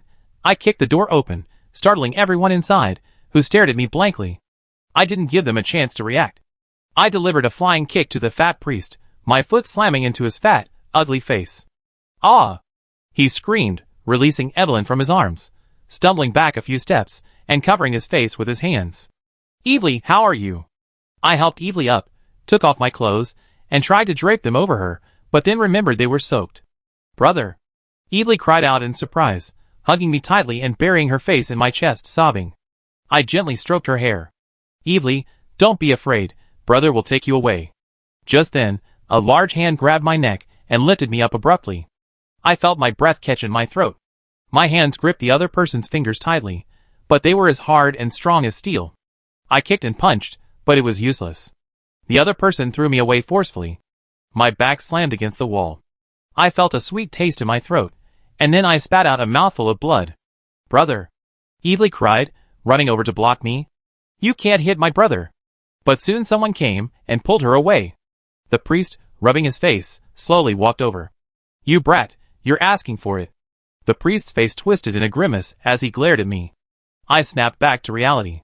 With my current strength, fighting him head-on like this would be futile, but it was too late now. Suddenly, a sinister smile appeared on the priest's face. He winked at someone nearby, and two men lifted me up, one of them grabbing my hair to keep my head up. The priest leaned closer to my face, a grotesque smile on his face. Hey, I remember you're the son of the Navy family, right? Very well, very well. I understand your sibling bond. Since you're here, I give you a good show. Chapter 263. Pa! I spat in his face. You shameless scoundrel, release my sister right now. The priest wiped his face, slapped me hard, and the sound of the slap set my face numbing, my mouth filled with blood. But as soon as I lowered my head, the man next to me pulled me up again, my scalp throbbing painfully. But none of that mattered, because I witnessed a scene I would never forget. The obese priest grabbed Evelyn's hand, pulled her in front of him, and roughly ripped off all her clothes. Evelyn was terrified. She cried and screamed, kicking and punching the obese priest, but it was all in vain. Under the priest's clutches, she was like a newborn chick, utterly powerless to resist. He shoved the naked Evelyn in front of me, snarling, You brat, open your eyes wide and watch how I purify your sister. Ha ha ha, such a delicate body, so wonderful, so wonderful. Ha ha. My eyes widened in fury, but my throat was gripped, and I could only whimper in anger, powerless to do anything. The priest laughed, pinning Evelyn beneath him. Evelyn struggled even more violently, her screams piercingly shrill, tears streaming down her face. I wanted to close my eyes, unable to bear witnessing this, but the man beside me forcibly pried open my eyelids. Kid, just enjoy this. You never see a show like this again in your life. I'm going to kill you all. This was the first time I ever sworn. My upbringing was very strict, my father would never let me say such things, but now all I wanted to do was curse, because I couldn't do anything else. Just then, Evelyn seized her opportunity, and bit the obese priest's arm. The priest screamed, forcefully pulling his hand back. A row of clear teeth marks were visible on his arm, and a trickle of blood seeped out. You brat, you're asking for trouble. The priest raised his fist, ready to strike Evelyn. Suddenly, a thunderclap boomed. Everyone was startled by the sound, and a flash of white light appeared. The priest's raised fist had been severed at the wrist, his right hand lay on the ground, still clenched, blood gushing from his wrist. Aya! He screamed, clutching his wrist with his left hand, trying to stop the bleeding, but to no avail. The two men beside me quickly released me, each grabbing a weapon and nervously looking around. Who is it? How dare they attack our Vatican? Don't they want to live? Taking advantage of their confusion, I struggled to crawl towards Evelyn, grabbing the scattered clothes on the floor and covering her. Evelyn! Evelyn! Evelyn clung to me, crying incessantly. She was truly terrified. Brother, I thought I was going to die. I was so scared. What? My heart was breaking. I should have saved her from the beginning. Forget the rules, I couldn't let my sister suffer any injustice. The situation in the room suddenly changed. 4 or 5 men in black abruptly appeared in the doorway, weapons in hand, their eyes coldly fixed on the clergy. Who are you? How dare you ambush us? The obese priest said, his face pale and his brow furrowed. An older-looking man in black stepped forward. I'm on the other side. The priest's eyes narrowed, and he trembled. You are the other shore flowers? The aged man in black glanced at Evelyn and me, sighed, and said to the priest, You should be glad I'm handling this, but you've done something unforgivable. Even I can't forgive you. The priest gritted his teeth and roared, There are only 4 of them. Everyone, attack together and take them all down. The other clergy had already acquired their weapons. Although they were naked, their fighting prowess was still formidable, and they charged towards the men in black. However, the usually powerful clergy were no match for these men in black. Within moments, 4 or 5 clergy members were killed. The priest didn't participate in the fight. Seeing the situation turning against him, his eyes were filled with terror. Suddenly, he looked at us. I had a terrible premonition and immediately grabbed Evelyn, trying to escape, but it was too late. The priest rushed over, grabbed Evelyn's hand, and tried to pull her away. In a panic, I lunged forward and bit his left hand. Ah! He cried out in pain, releasing Evelyn and kicking me in the stomach. Ah! I felt like my internal organs had shifted. The pain was so intense I saw stars, and my mouth involuntarily opened. He pulled his left hand away and gripped my neck tightly. At such close range, I finally saw his small eyes, filled with rage and murderous intent. It's over. I'm dead. He definitely killed me. Just then, the elderly man in black shouted, "Help!" Immediately, another man in black rushed towards them, swinging his knife towards the priest's left hand. The priest hesitated, then grabbed me with his left hand and flung me aside, trying to use my body to block the attack. The attacker, seemingly not intending to kill me, spun to the side and swung his knife towards the priest's head. The priest ducked, dodging the blow in a clumsy fashion. I broke free of his grip and collapsed to the ground, coughing incessantly. But clearly, luck wasn't on my side. The priest found a short knife on the ground, likely dropped there during the other's fight. The priest grinned at me, and I felt as if death itself was smiling at me. He grabbed the knife and pounced on me like a dying wolf. It's over. I couldn't escape my fate after all. Because I had been choked for so long, my head was still spinning, and I couldn't muster any strength in my limbs. Suddenly, a petite figure blocked my way. I clearly heard a soft thud, like a knife stabbing into a watermelon. Evely. I couldn't believe my eyes. The dagger had pierced Evely's chest, tearing through her heart, the tip dripping blood as it emerged from her back. Thud. The priest pulled the dagger out forcefully again, a gushing of blood staining his face red. Evely's body slumped backward like a puppet with its strings cut. I rushed forward, grabbing her in my arms. No, Evely. Don't scare your brother. My hands pressed against her chest, trying to stop the gushing blood, but for some reason, perhaps my fingers were too wide, the blood kept flowing. Damn it. Why won't the bleeding stop? Someone help me. Brother, Evelyn said weakly. I'm here. I gently stroked her cheek, tears streaming down my face uncontrollably. I didn't cry when my throat was being choked, I didn't cry when my ribs were broken, I didn't cry when my internal organs were ruptured, but now I really couldn't hold back anymore. My heart was filled with despair. Evelyn smiled at me. Don't cry, brother, thank you for coming to save me. I really love brother so much, you are the best brother in the world. Stop talking. I take you to a doctor right now. They save you, you be alright. I screamed hysterically. Evelyn nodded and grabbed my hand. Brother, take me. I felt her hand was very strong, but after saying those words, it fell limply to her side. The light in her eyes gradually dimmed, as if she were looking into a very, very far place. Evely. Ah! I broke down. I came here, but I couldn't save her. I'm a useless piece of trash. Just like my father.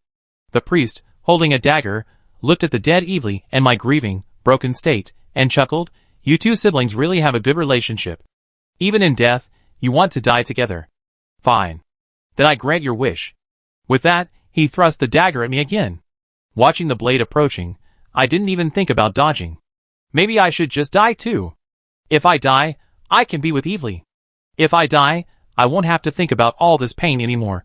Suddenly, darkness enveloped me. In this pitch blackness, I couldn't see my own hand in front of my face, but the sensation in my hands told me that Evelyn was still in my arms. What was happening? Was I really going to die like this? Is this what death is like? Why didn't I feel any pain? This darkness didn't last long. My vision returned quickly, and the sight before me horrified me. A headless, obese corpse knelt before me. His arms hung limply, his right hand was severed at the wrist, while his left hand still held a dagger. Blood gushed from the severed neck like a crimson fountain. His head rolled to the ground, his face still showing terror, but his once bright, small eyes would never move again. The aged man in black stood to one side, his expression grave, as he looked at Evelyn in my arms. Mission failed. Target killed. The man in black beside him bowed, saying, I'm sorry, it was my mistake. The aged man in black shook his head. It's not your fault. Kill the rest of them. Let's go. The man in black responded and rejoined the battle. Soon, they had wiped out all the clergy of the Holy See. Only the 4 men in black and I remained alive. One of the men in black pointed at me and asked, What about this child? The aged man in black glanced at me. Never mind him. He's a pitiful man. Let him go. With that, he turned to leave. Wait! I cried out inexplicably. I don't know why, but a voice in my head told me I had to call them back. The aged man in black paused, turning back to look at me with a puzzled expression. Little one, is there anything else? I swallowed hard, asking nervously, Who are you? One of the men in black approached me, his eyes filled with murderous intent. Boy, Don't ask questions you shouldn't. I nodded. Sorry, I just wanted to thank you. Thank you for saving me. The man in black was taken aback, then suddenly burst into laughter. Ha ha ha, this is interesting. Someone's actually thanking me. Look! Someone's thanking me. The aged man in black didn't laugh. He walked over and patted my head. You're a kind little thing. I should have told you our names, but for your safety, it's better not to. Remember, don't tell anyone about what happened today, and you better leave here quickly. The man in black beside me added, leave your sister's body behind. If you take it back, it caused trouble. No, no! I stubbornly shook my head. Evely just told me she wanted me to take her away. I won't leave her behind. The aged man in black frowned and exchanged glances with the others in black. They seemed to have reached some tacit understanding. The man in black beside me suddenly asked, Are you Puller Navi? I nodded. Yes, I am Puller Navi, and this is my sister, Evelyn. The aged man in black nodded slightly and squatted down. His eyes seemed full of wisdom, yet also bore the marks of time, giving off a poignant feeling. Little Puller, we are the Other Shore Flower, dedicated to rescuing necromancers persecuted by the church. As you know, your sister awakened the power of death. We came here to save her, but we failed. Our Other Shore Flower doesn't only have necromancer members. We also have other elemental mage members. Most of them are family members or friends of necromancers, sharing our ideals and providing us with assistance. I am now extending an invitation to you, formally inviting you to join the Other Shore Flower organization as a senior member of its management. Are you willing? I was stunned. I had absolutely no idea what the Other Shore Flower organization was. I never even heard of it. But a voice in my head kept urging me to say yes. Say yes. Why did Evelyn die? Why? Was it just because she was a necromancer? But she hadn't even learned necromancy. Merely a trace of death power seeping from a magic circle was enough for the Holy See to sentence her to death. Then, how many people like this are there in this world? How many things like this happen? These children, at the age of 8, undergo magic aptitude tests, and if they exhibit death power, they can only accept this tragic fate. How unfair. How tragic. I looked down at Evelyn's face, reached out and closed her eyes, kissed her forehead, took a deep breath, raised my head, and said with unwavering determination, I do. The aged man in black seemed unsurprised by the answer. He beckoned, and 2 men in black came over to help me lift Evelyn's body. No need. I do it myself. I stopped them, and with all my strength, I lifted Evelyn's body. The aged man in black nodded to me. All right, in that case, come with us. We find a good place to bury her. Chapter 264. With the help of these men in black, we arrived at a hill 10 kilometers outside the city. The area was densely wooded, but due to the darkness and heavy rain, we couldn't see the scenery clearly. We buried Evelyn here and found a large stone, having the elderly man in black carve her name on it. His strength was truly remarkable. He carved deep marks into the hard stone with just his fingers. The tomb of Evelyn Navi. I looked down at my blood-soaked hands and choked back a sob. One of the men in black patted my shoulder, comforting me. The dead cannot be brought back to life. Please accept my condolences. He then took a small metal flower from his pocket and placed it before the grave. The flower was strangely shaped, with bright red petals and stamens that resembled tendrils extending from the petals. I had never seen a flower like this before. What kind of flower is this? I asked, looking up. The man in black removed his mask, and I finally saw his face clearly. I had never seen a man who could be described as beautiful, but he was truly beautiful. His eyebrows and eyes were exquisitely drawn, his nose was high and straight, his skin was incredibly fair, and his thin lips were slightly pursed, as if he had something on his mind. He parted his lips slightly and sighed. The red spider lily blooms on the other side of the river. That's the name of our organization. Red spider lily? Why is our organization called that? I continued to ask. The elderly man in black also came over and removed his mask. He was indeed an old man, with white hair and beard, but he looked very energetic, and his eyes shone with a sharp light, yet he always exuded an aura of sorrow. The red spider lily comes from the mythical era of ancient times, its flower language being desperate love, just like us necromancers. We deeply love our families, and like ordinary people, we yearn for friendship and love, but this world cannot accept us. We can only gaze at this world across the river. I am on the other shore. The world is on this shore. I didn't quite understand, but I felt a deep sorrow. I am on the other shore. The world is on this shore. Where is Evelyn? So, Evelyn is also on the other shore, and I am standing with Evelyn. Ah, that's enough. Is there anything I can do? I asked the aged man in black. He shook his head. No, you don't need to do anything. We come to you when we need you. Until then, you just need to focus on yourself and improve your strength as much as possible. Of course, if you want to quit, you can tell me anytime. As your introducer, I have the right to let you leave. I continued, then how do I verify your identities? Or rather, how do I contact you? The old man in black leaned close to my ear. Right now, only the four of us know of your existence. If we come looking for you someday, we ask you directly, where is that girl? You must answer us, 10 kilometers outside the city. Understand? Clearly, this was a code known only to the 5 of us present. Even the other members of the other shore flower wouldn't know this code. I nodded. Understood. Very good. The old man in black raised an eyebrow. That's enough for today. Go back on your own, and be careful not to be discovered. With that, they continued walking north. I quickly called out to them, Hey! You! What are your names? One of the men in black turned around and smiled. We are the Spider Lily. Farewell. Suddenly my vision blurred, and the 4 men in black vanished. I rubbed my eyes hard. Was I dreaming? But the pain in my body constantly reminded me that this wasn't a dream, it was real. I dragged my tired and injured body back to the city. I don't know what method they used, but the soldiers at the city gate didn't react at all, allowing me to come and go freely. I encountered almost no resistance and arrived home smoothly. Standing at my doorstep, I was filled with agonizing conflict. Should I go back? Could I even return to this home? My sister Evelyn was gone, replaced only by my cowardly father, who constantly boasted of past glories, and my mother, who only knew how to weep. I suddenly remembered the old man in black's words. You just need to focus on yourself and improve your strength as much as possible. I sighed. To improve my strength, I had to rely on their help. Though I was unwilling, I had no choice. I was only 10 years old. What could I do outside? I climbed through the window into the house, changed my soaking wet clothes, hastily dried myself, and fell into a deep sleep. When the morning sunlight streamed through the window, I was awakened by a commotion.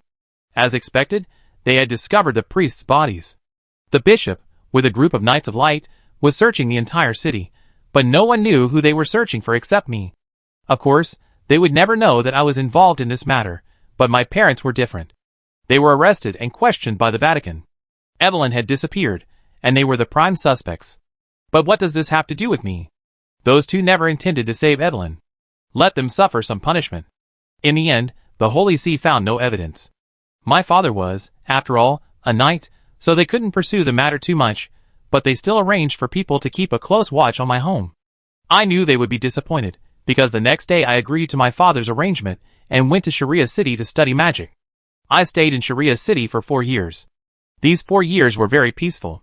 I successfully broke through to the transcendental realm. Nothing happened during that time, and the other shore flower never contacted me again. I even wondered if they had forgotten about me as a member. After graduating from the magic school, I returned to Istanbul city. The first thing I did upon returning was to go to the hill 10 kilometers outside the city and stand before Evelyn's grave once more.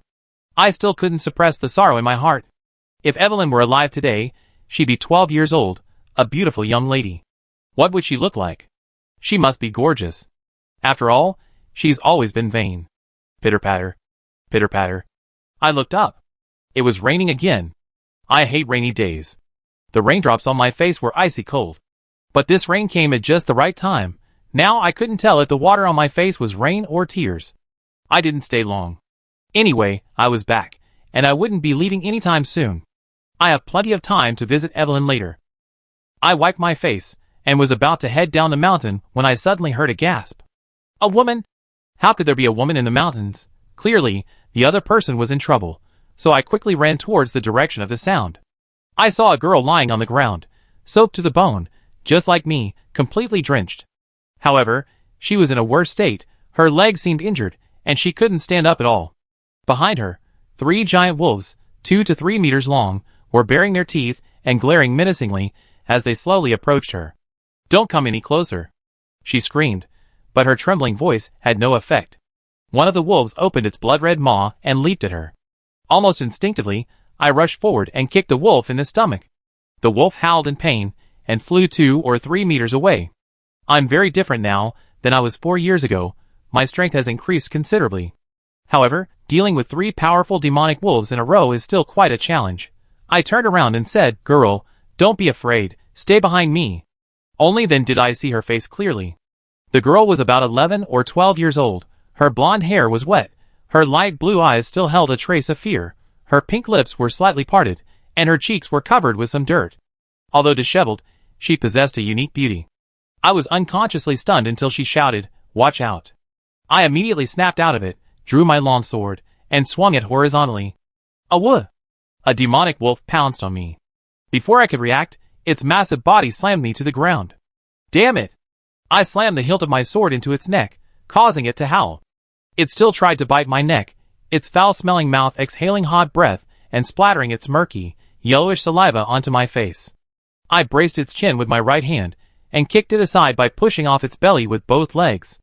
At that moment, the other 2 wolves attacked me. Damn! My current position is very disadvantageous. I must get up quickly. But the other 2 wolves were already pouncing on me. I could only defend myself by swinging my sword while lying on the ground, otherwise their sharp teeth would instantly pierce my neck. Suddenly, I saw a flash of light behind me, and before I could react, I felt a pulling force that instantly lifted me up. The 2 wolves in front of me were equally caught off guard. One of them even fell directly into my sword, the longsword piercing its throat, and blood splattered onto my face. I dazedly pulled my sword out, still not understanding what had happened. Seeing their companion dead, the other 2 wolves howled and fled with their tails between their legs. Thank you for saving me. A voice suddenly rang out behind me. I snapped out of my daze, and quickly sheathed my sword. I turned around, scratching my head. You're welcome. How's your injury? I knelt down to check her leg. Her trouser leg was torn, revealing bright red blood. I rolled it up to better examine the wound. It's nothing serious, just hit a rock when I fell. She smiled at me, but I could tell she was enduring the pain. Just bear with it. I took out my water bottle and used the clean water to wash her wound, then tore off a piece of my sleeve and used it to make a makeshift bandage. I can only do some basic treatment now. I take you to Istanbul later so the doctor can give you a proper treatment, I said while bandaging her. She looked at me with a strange expression, one I had never seen in anyone's eyes before, except for my deceased sister, Evelyn. Ah! Now it dawned on me, she really looked like Evelyn. Not only were they similar in age, but even the light in their eyes was so alike. Thank you so much. If it weren't for you, I might have been killed and eaten by those wolves, she said gratefully. I will repay you properly when we get to the city. I shook my head. What repayment? I am the son of a knight. Saving people in danger is my mission. As I spoke, I tried to help her up, but her leg injury seemed quite serious, and she couldn't move with my help. I looked up at the sky. Unconsciously, I had spent the entire afternoon at Evelyn's grave. Now the sun had set, and if we traveled at night, who knew what dangers might arise? Although I really want to take you to the city for treatment, the current situation doesn't seem to allow it. I know there's a cave over there. Why don't we spend the night here and leave at dawn? I suggested. She nodded helplessly and smiled bitterly. That's the only way. We quickly arrived at the cave. I gathered some dry grass and started a fire, took off my clothes to dry, and then hid naked to one side so she could dry her clothes without worry. What's your name? I asked, mustering my courage, with my back to her. She was clearly taken aback. I'm called Yilin. Yilin, what a lovely name. By the way, my name is Pule. I continued, then why did you come here alone? I got separated from my companions. They were attacked by a group of people, and while escaping, I encountered a demonic wolf and fled all the way here, she answered slowly. Attacked? Could it be bandits? There are quite a few bandits around here. Encountering attacks is not uncommon. So you're merchants? I asked. She paused again. I guess so. And you? Why are you here? I sighed deeply. I come to pay my respects to my sister. She's buried here. Seemingly sensing the sorrow in my voice, she said softly, I'm sorry, I don't know. It's all right. She's been dead for 4 years. For the past 4 years, I've been studying at the Sharia Magic Academy. Whenever I had the chance to come back, I would pay my respects here. I graduated this year, so I can come to see her more often now. A barely audible gurgling sound came from behind me. I was slightly startled and unconsciously looked back. I saw Yilin sitting there, her clothes disheveled. When she saw me looking at her, her face turned visibly red. She tightened her clothes with both hands, gently biting her lower lip and turning her face away. I felt my heart racing. I knew this was wrong, but I just couldn't look away. A loud bang startled me awake. I turned around abruptly and jumped to my feet. I go find something to eat. You must be hungry. Wait a minute. With that, I dashed out of the cave. Ah! What was I doing? I looked like a pervert, staring straight at that girl. Good heavens, I'm starting to despise myself. Chapter 265. To be honest, I didn't find anything to eat. I was just lost in thought, then ran frantically with my head down. After running for a while, I remembered I came out to find food. I had no choice but to turn back and carry the demonic wolf I had killed back with me. Fortunately, I had been running for quite a while, and by the time I returned to the cave, Yilin's clothes were mostly dry. She was dressed neatly, and sitting by the fire waiting for me. You're back. She smiled at me, a smile like a ray of sunshine shining into my heart. I suddenly felt that the rain wasn't so cold anymore. Achoo! How annoying. I just said it wasn't that cold, and I sneezed, my nose is running, it's so embarrassing. She looked at me with concern, wanting to stand up to help me, but couldn't move because of the injury on her leg. You caught a cold, you should rest. I wiped my nose, threw the wolf's carcass on the ground, and chuckled, it's okay, I'm fine, this little bit of rain is nothing. Then I pulled out my knife and started processing the wolf's carcass. The wolf was huge, more than the two of us could finish, so I cut off the best part, the leg meat, skewered it with a stick, and roasted it over the fire. You said your companions were attacked, they should be alright, right? I asked while processing the wolf meat. She smiled and said, they're very strong, they be fine. For a moment, we fell silent again. I really didn't know how to talk to girls. What did they like to talk about? I really wished Eve was here to help me. She definitely knew what to talk about. Suddenly, Yilin screamed, ah! Startled, I rushed over to check. What's wrong? I saw a small gray snake biting her bare toe. Damn it! I drew my longsword and sliced the snake in two, then detached its head from her toe. Two bright red bite marks were clearly visible on her delicate toe, a trickle of black blood slowly oozing out. This snake is poisonous, she said, her face pale. My heart sank. Without thinking, I immediately lowered my head and took her toe into my mouth, sucking hard on the wound. Her face instantly turned from pale to pink, then flushed red. She nervously grabbed my hair, but I wasn't thinking of anything else. I just wanted to draw the venom out of her body as quickly as possible. After spitting out several mouthfuls of black blood, the blood I sucked out slowly turned bright red. I finally breathed a sigh of relief. I guess I'm out of breath now. What the hell? What am I saying? Am I even speaking human language? Yilin was clearly stunned by my strange accent, but she quickly realized that the snake venom was acting on my lips and tongue, making my pronunciation strange. Ha ha! She laughed so hard she almost fell over, then realized it was inappropriate, and covered her mouth to stifle it. I scratched my head. Hee hee, take the medicine if you want. No problem. Ha ha! She couldn't hold back any longer, clutching her stomach and unable to straighten up. I felt my tongue and mouth were a little numb, slowly losing sensation, but it's okay. The toxins are just on the surface. They will gradually break down over time. I rinsed my mouth with water, and then put on my clothes, which had already dried. At this moment, Yilin stopped laughing. She looked at me gently, her expression unchanged. Thank you, you saved me again. Thank you, you stunned me again. I thought to myself. Thank goodness, the rain stopped the next day, and Yilin's injuries seemed to have healed a little. I carried her on my back, and started walking back. It was 10 kilometers from the city.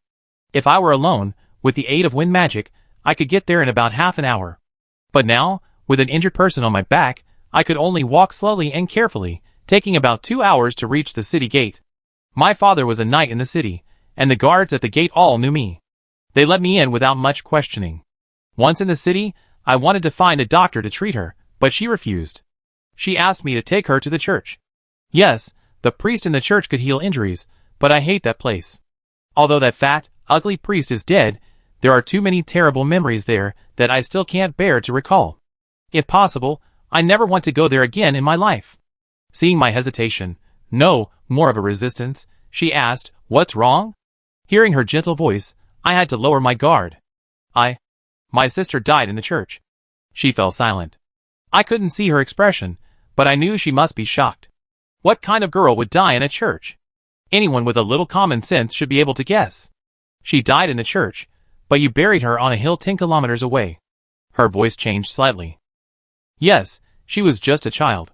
She was only 8 years old when she died. She didn't hurt anyone. My voice trembled slightly. Another silence followed. What was she thinking? She must think I'm a heretic. The church usually burns the bodies of necromancers after execution for purification. Almost no one can retrieve these bodies for burial. That's absolutely forbidden by the church. You're right. After a long silence, she spoke. If you don't want to take me to the church, then take me to the city lord's mansion. I try to contact my companions, they help me. I sighed and said, I'm sorry. Then I headed towards the city lord's mansion. After handing her over to the guards at the city lord's mansion, I was about to go home alone when she called out to me, Puller, thank you. Will we have a chance to meet again? I turned around and smiled. I live in the city. Of course we meet again. I waved and left. When I got home, my parents were overjoyed to see me, but I didn't feel the same way. My father was very pleased with my growth over the past 4 years.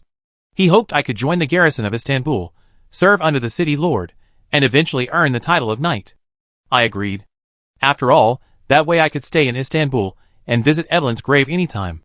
But right now, I had no thoughts about any of that. A face kept appearing before my eyes. Flowing blonde hair and blue eyes that were captivating, eyes that seemed to have stolen my very soul. How is she? Has she found her companions? Has her leg injury healed? Where will she go next? These questions kept swirling in my mind. Good heavens. Have I gone mad? I spent the day in a daze, tossing and turning in bed, unable to sleep. Every time I closed my eyes, Evelyn's face would appear before me, and I could hear her gentle voice. I longed to see her again. I longed to hear her voice again. I drifted off to sleep, the deepest sleep I had in years. The morning sun shone warmly on my face. I rubbed my eyes, and gradually woke up. Ah! What a wonderfully restful sleep. I felt refreshed and full of energy. As arranged by my father, I needed to report to the city lord's mansion today. I quickly tidied myself up and changed into a brand new noble's outfit.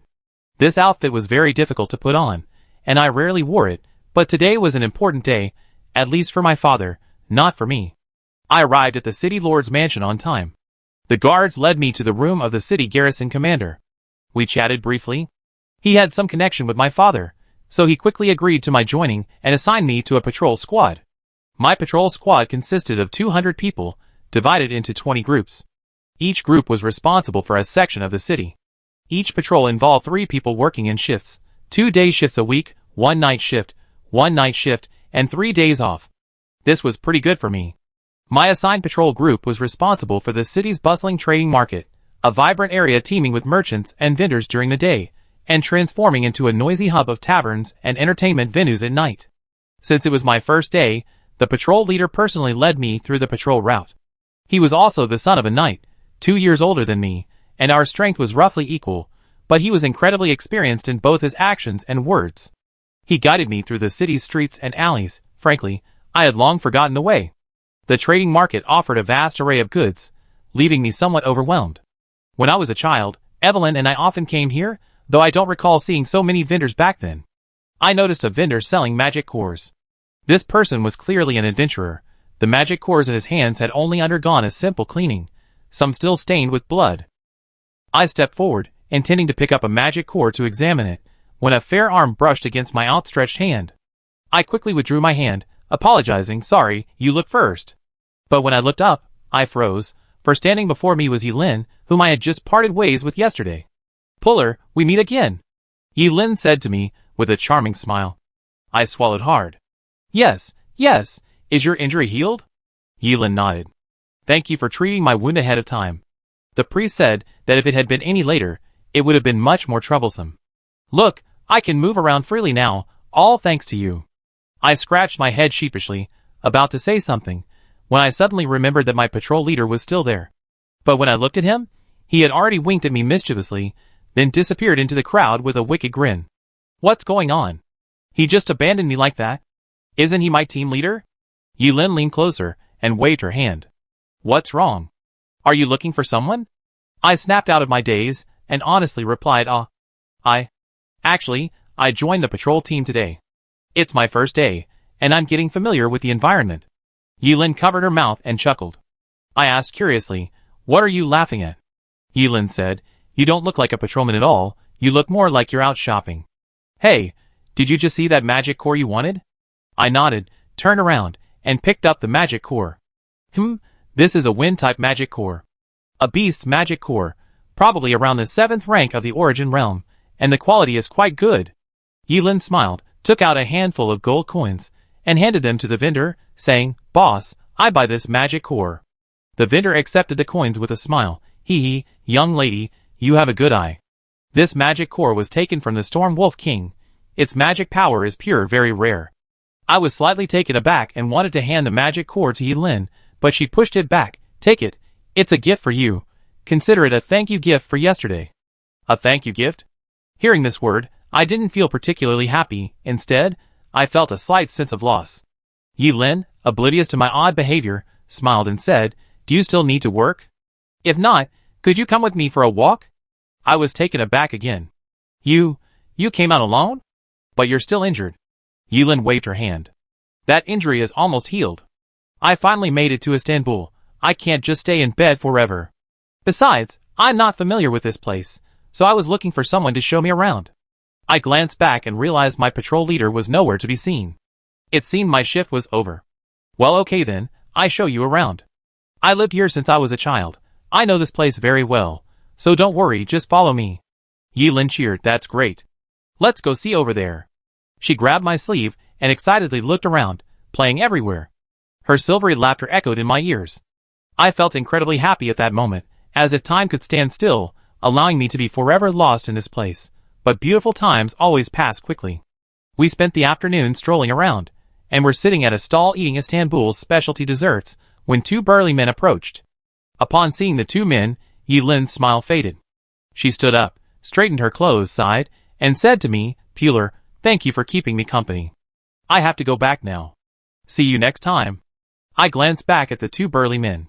They were dressed simply, but exuded a terrifying aura. They were clearly not ordinary people. Were they Yilin's companions? I nodded. "Okay, this will be my patrol area from now on. If you want to find me, come here." Yilin smiled at me, and then left with the 2 men. I stared blankly at Yilin's retreating figure, a sense of loss washing over me. The surrounding streets remained bustling and vibrant, but I was alone. Without Yilin, this liveliness was irrelevant to me. I hurried back to the city lord's mansion. My patrol leader wasn't there either. One of the men on duty told me I was still on the day's shift tomorrow, and needed to come back before 9 a.m. to hand over duties. Chapter 266. For many days afterward, I encountered Yilin on patrol. It was as if she was deliberately waiting for me. Every afternoon, she would meet me on my patrol route. It seemed like a chance encounter, but I always felt she was waiting for me. Patrol rules in Istanbul weren't very strict, and the 3 of us on patrol often split up, so even though I was wandering around with Yilin, they didn't say anything. To meet Yilin, I would go to the market in the afternoons on my night shifts and days off. Strolling with Yilin every afternoon felt like a part of my life. No, it became my life's goal. I looked forward to this moment every day, worried that Yilin might not come. But when I saw her bright, warm smile, my whole body and mind relaxed. Only then did I truly feel alive. From our conversations, I learned that Yilin came from a merchant family, residing in a marquisate in the southeastern part of the duchy. She had come to Istanbul with a caravan for trade, and this was her first time in Istanbul.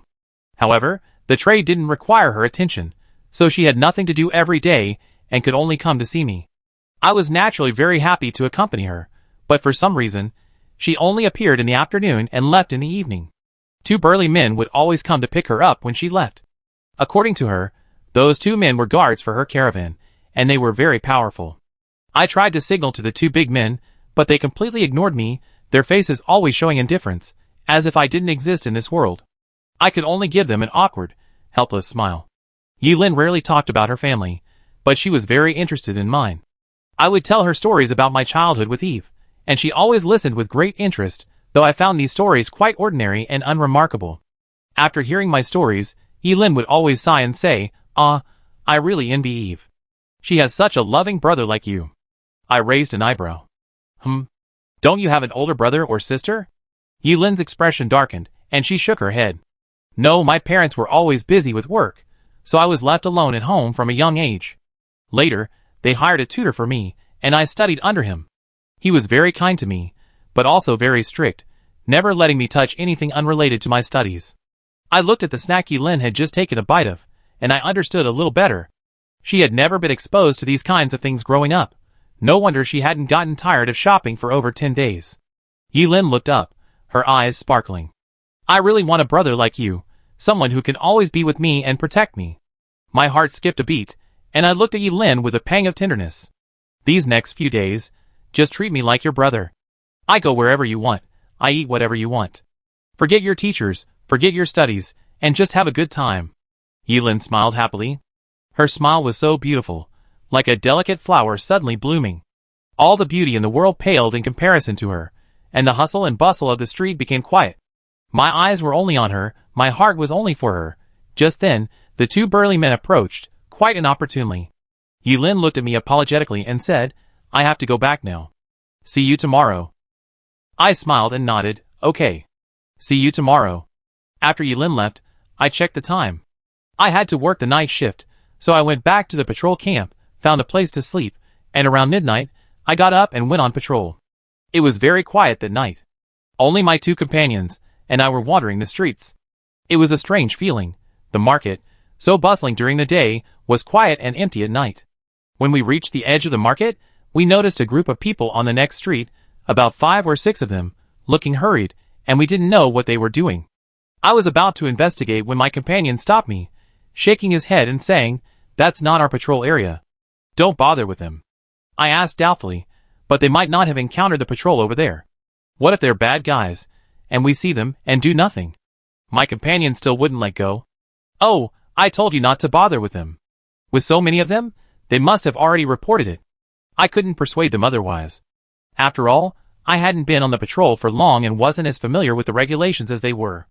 I figured I'd let it go, but I still stood there observing them. They were all wearing white robes, obscuring their faces, but 2 of them were quite tall, and from behind, they seemed vaguely familiar. Once they were out of sight, it dawned on me. They looked a lot like the 2 burly men who picked up Yilin every day. But before I could think further, my 2 companions pulled me back to patrol. Nothing happened that night. What could possibly happen in this small town so late at night? After patrolling all night, I felt extremely tired. I handed over my duties promptly at 9 o'clock and went home, collapsing onto my bed and falling into a deep sleep. Knock, knock, knock. Suddenly, a series of urgent knocks woke me. I got up and looked at the sky. It still seemed like morning. I hadn't slept much. Who was so annoying, knocking on my door while I was sleeping? I heard my father open the door. He seemed to say something to the person at the door, and then I heard knocking on my bedroom door. What's going on? Are these people here to see me? Completely confused, I reluctantly got up and opened the door. Standing outside the door were my father, and 3 men in white robes. Their attire was easily recognizable. They were from the Vatican. I narrowed my eyes and asked rather rudely, What do you want with me? My father introduced them. Puller, these 3 are envoys from the Cathedral of Sharia. They want to ask you some questions. You must answer truthfully. One of the men in white robes said to me, Can we go in and talk? Although somewhat reluctant, I didn't want to provoke them, so I stepped aside to let them in. My father also wanted to come in, but they stopped him outside. We want to speak with Puller alone, he said, closing my door behind him. I turned and sat back on my bed, shrugging, Sorry, I just finished patrolling all night, and I'm very tired. Please ask your questions quickly, I need to rest afterward. One of the square-faced men in white robes said, We're here primarily to investigate the murder of church clergy in Istanbul 4 years ago. Based on clues, we discovered that your sister, Evelyn, awakened the power of death the day before the incident and was taken away by the priest. So we'd like to ask you about your memories of that day. My heart sank. Had they discovered something? But I remained outwardly calm. You can ask my parents, they probably remember better than I do. After all, I was only 10 years old then. The 3 men in white robes exchanged glances. One, with a pointed beak, said to me, Our questioning of them is long over, but there's one suspicious point that we need to verify with you. Suspicious point? What is it? I asked, frowning. Where were you the night your sister was taken to the church? Where was I? I was in that filthy church. But I can't say that, I said. That night I went home, had a huge fight with my parents, and then went to my room to sleep. My parents can vouch for me. The sharp-tongued man in white stood before me. But your clothes were wet, weren't they? My eyes narrowed sharply. I was only a 14-year-old child. How could I possibly be a match for these seasoned veterans? Just that one sentence from them had made my emotions falter. I steadied myself and forced a calm expression, saying, "Wet clothes don't mean anything." It rained heavily that night, and I didn't close the window in time, so the clothes hanging by the window got wet. What's the problem with that? But we found a set of footprints on the second row of windows on the side of the church. The sharp-tongued man in white robes continued aggressively. Do you dare say those footprints aren't yours? What's going on? For years have passed, and they're still bringing up old grievances. I did nothing, I said through gritted teeth. My sister was taken away by you back then, and I couldn't do anything. I prayed that someone could save her, but no one did. Your Vatican keeps saying that God will save us, but where was God when Evelyn suffered? Where were you? Shut up, the square-faced man in white robes roared. If you say another word, disrespect God, then don't blame me for being impolite. The black-faced, white-robed man who had been silent until now said, Your sister has awakened the power of death. We took her away to purify her, and to pray for God's salvation. You should thank God for his blessing. How could they say such things? Did rescuing and purifying her require taking off her clothes? That ugly, fat priest was clearly trying to violate and harm her. I roared inwardly, feeling my teeth grinding to powder, my fists clenching so tightly they cracked. If I didn't know I couldn't win, I would have made these three taste my fists. All right, enough nonsense. The pointed-mouthed, white-robed man continued. Puller, tell us the truth. Did you go to the church that day? Did you see what happened in the backyard? No, I said decisively, almost without hesitation. The square-faced man in white robes winked at the black-faced man in white robes. The black-faced man in white robes sighed reluctantly, then waved his hand, and a huge round ball of light appeared in front of him. Given your lack of cooperation with our questioning, we have no choice but to resort to this method, said the black-faced man in the white robe. It's a lie detector spell. If you're telling the truth, it won't change color. If you're lying, it will turn pale red. A bunch of beasts. Using such a method against me. I glared fiercely at the black-faced man in the white robe, but he ignored my gaze. The pointed-beaked man in the white robe asked again, I ask you one more time, did you go to the church that day? I knew I couldn't lie now. If I did, I'd be discovered, and things would be even more uncontrollable. I already gave you the answer, I said through gritted teeth. Surely I wasn't lying. Sure enough, the large, shiny sphere didn't change at all. Don't try to outsmart me. The pointed-beaked man in the white robe roared angrily. He's panicking. He's panicking. If I just hold on a little longer, he won't be able to do anything to me. He can't possibly hit me here, can he? I'm a patrolman of Istanbul. Puller, do you know what really happened at the church that day? The square-faced man in white robes asked. I shrugged, remaining silent. The man in white robes, with the pointed beak rushed over, grabbed my collar, and pulled me up.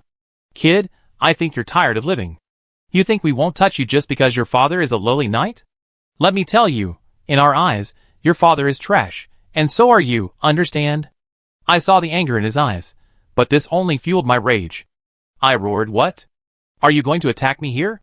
I am the son of a knight, and a proud patrolman of Istanbul. Even the Vatican shouldn't lay a hand on me. This is contempt for the imperial family. Do you have any respect for the law? Do you have any sense of justice? I had completely enraged the man in the white robe with the pointed beak.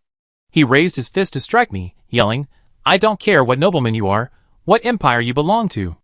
Knowing I was no match for him, I could only turn my head to the side, hoping he would go easy on me.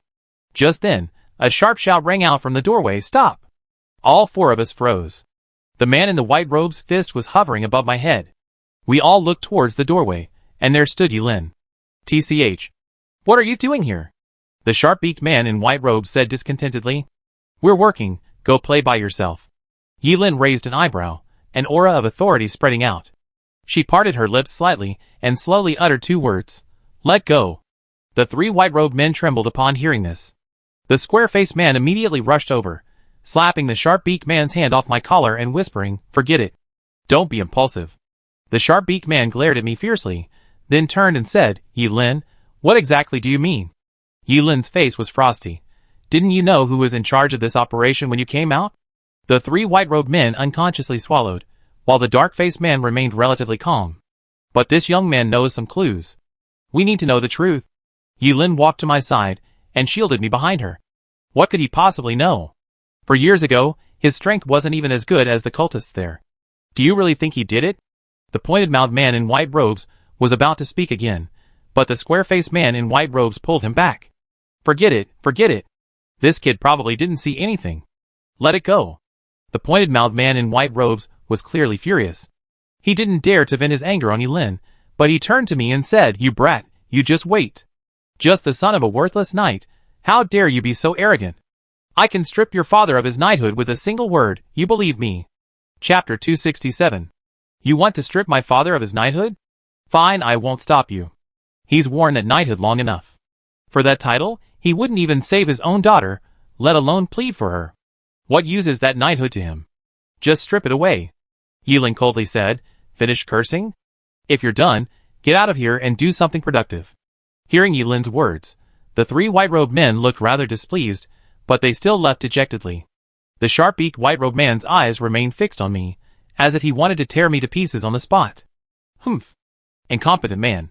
This sharp-beaked white-robed man is a coward too. What truly angered him was Yilin, but he didn't dare provoke her, so he vented his anger on me, someone he could bully. After they left, Yilin looked at me with concern. "How are you? Are you hurt?" I lowered my head, not answering her question, but instead asked, "Yilin, what's your relationship with the Vatican?"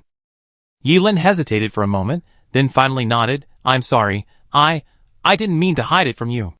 I'm actually a member of the Vatican, ordered to investigate the massacre of clergy in the Istanbul church 4 years ago. But don't worry, I already investigated. Your family was cleared of suspicion that very day. After all, it was the other shore flower that did it, and no one else had anything to do with it. I didn't care about the other shore flower at all, nor did I care how far their investigation had progressed. All I could hear was the phrase, 'I'm a member of the Vatican.' Yilin was a member of the Vatican. Was that reasonable? The Vatican people are all bastards, beasts, the murderers who killed me, Evelyn. But Yilin is so beautiful, like a fairy stepping out of a painting. How could she be a member of the Vatican? I can't believe it." Seeing my pale face, Yilin helped me sit down. "Are you all right? They must have scared you." "Don't worry, they won't do anything to your family." My lips trembled slightly. "You know my sister died at the hands of the Vatican." Yilin lowered her head and said in a low voice, "I know. You know I have an indelible hatred for the Vatican." She continued, "I know." I stared into her eyes, my voice involuntarily trembling with a sob. "Then why did you approach me? Was it just to investigate me?" Do you know about that case from 4 years ago?" Yilin hurriedly shook her head. No, I just wanted to go shopping with you, take a walk. As long as I'm with you, I feel happy. I have no other thoughts about you." I clutched my head in anguish, shaking it frantically. "No, you lied to me. You didn't tell me your true identity. You must be a very important person in the Vatican. Why would someone like you approach me? I'm just a patrolling soldier who lost my sister, someone you see as insignificant as an ant. Why do you torture me like this? Why?" Yilin tried to reach out, but I pushed her away. "Go away. Let's never see each other again." Saying those words felt like all my strength had been drained away, and I felt dizzy. Yilin stumbled back a step after I pushed her. I lowered my head, trying my best not to cry, but my vision was still blurry. I couldn't see Yilin's expression, and I didn't dare look at her. After a long while, Yilin finally spoke. "I'm sorry, I'm leaving. Take care." She then left my room, gently closing the door behind her. The moment the door closed, I felt my world turn black and white again. A tremendous sorrow pierced my chest. I could no longer hold back, tears streamed down my face. I screamed and roared silently until I could barely breathe. Why is all this happening? For so many years, only Yilin has entered my heart, but now I have to push her away with my own hands. If God truly exists, then I must have offended him, otherwise why would God punish me like this? Yilin, this beautiful flower, is ultimately a dream in my heart. This flower is not a flower, but a dream flower, a flower I can never have. For the next few days, I didn't see Yilin in the market. She was really gone. From then on, I was like a walking corpse, mechanically fulfilling my duties as a patrolman. My comrades noticed my abnormality, especially the patrol team leader, who even spoke with me personally, patiently trying to comfort me. But all of this was in vain. My world had lost its color. I told them not to worry, that I would do my job well, and wouldn't cause them any trouble. Everything's back to square one. This is the life I'm supposed to live, monotonous, dull, painful, and lonely. It was destined the day Evelyn was taken away 4 years ago. This was the life I was meant to live. I don't deserve happiness. I don't deserve joy. I didn't even bring Evelyn happiness, so how could I deserve it? That day, as usual, I rested at home during the day because I had to patrol at night. But I couldn't fall asleep. This was the first time I hadn't gone to the market that afternoon. My mind was a mess. Would Yilin go to the market today? Would she be sad to see me gone? Should I go check on her now? I tossed and turned, unable to sleep. Suddenly, a note floated in through the open windowsill. I picked it up with some suspicion, and saw it read, "I am on the other shore." I was startled. Was this a signal from the spider lily? But I quickly realized something was wrong. The aged man in black robes had told me before that their code for contacting me wasn't this. So what did this signal mean? Just as I was wondering, footsteps sounded outside the door again, followed by a group of men in white robes, who burst through the door and into my room. Leading them was the same sharp-beaked man in white robes, who had come to see me before. He pointed at me and roared, "What are you holding?" I froze. Oh no! Instinctively, I hid the note behind my back, but two more men in white robes rushed over, snatched the note from my hand, and handed it to the sharp-beaked man in white robes.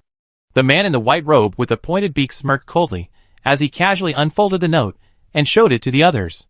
"Look everyone," he said, "this is the contact information for the other shore flower. This brat is one of them. Arrest him and take him back." Oh no! Now I'm in deep trouble.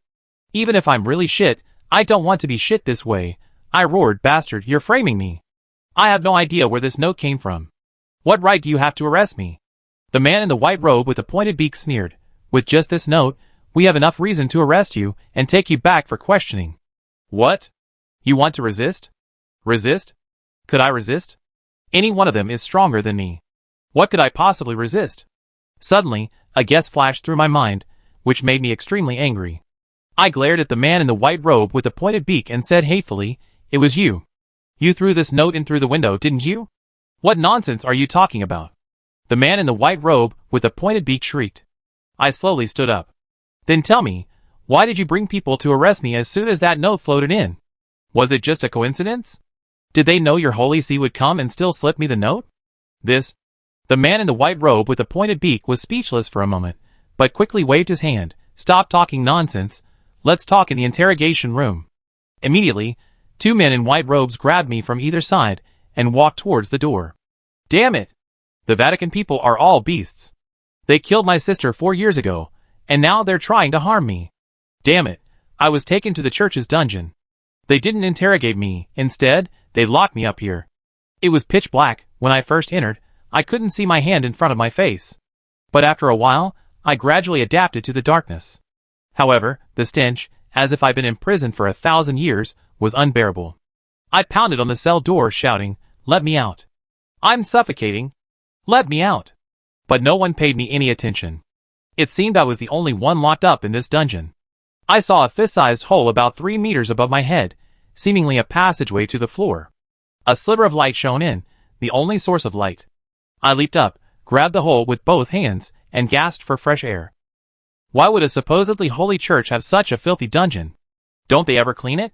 No wonder there aren't even any guards. I doubt anyone would want to work in such an environment. Soon my arms and shoulders started to ache, forcing me to let go and fall back to the ground. That stench enveloped me again. I was done for. After breathing in some fresh air, the stench became even more unbearable, and I began to vomit violently. I hadn't eaten anything that morning. My stomach was empty. Even if I vomited, only bile would come out. Ugh, time ticked by, and I went back and forth through the small hole above, breathing about 100 times. No one came to find me. No one brought me food or water. My strength was completely gone, and I could only lie slumped on the filthy ground, my eyes blankly staring at the small hole so close to my face. Was I going to die in this godforsaken place? No, I need to pee. I struggled to my feet, walked to the corner, and relieved myself. Of course, it didn't matter where I peed, everything here was filthy. Even the ground wasn't as clean as my urine. Damn it! How could I, the son of a knight, be treated like this? When I get out of here, I make them pay. Just as I was gritting my teeth, something suddenly rolled down from the small hole above, landing with a thud on the ground. Huh? I looked closely, and saw it was a potato. Before I could react, a stream of water shot out from the hole. I quickly raised my head, and caught the water in my mouth. I hadn't drunk any water all day, and my mouth was parched. I felt like I would die of thirst if I didn't drink some. This water saved my life. The water flow only lasted a few seconds before stopping. I rushed over and grabbed the small hole above, shouting, "Wait! Don't go! Give me some more water." But the other side ignored me, and soon silence returned. I let go, returned to the ground, and picked up the potato. It was raw, and because it had fallen to the ground, it was covered in an unknown black substance, looking completely unappetizing. But I was so hungry. I hadn't eaten anything since morning, and had vomited several times.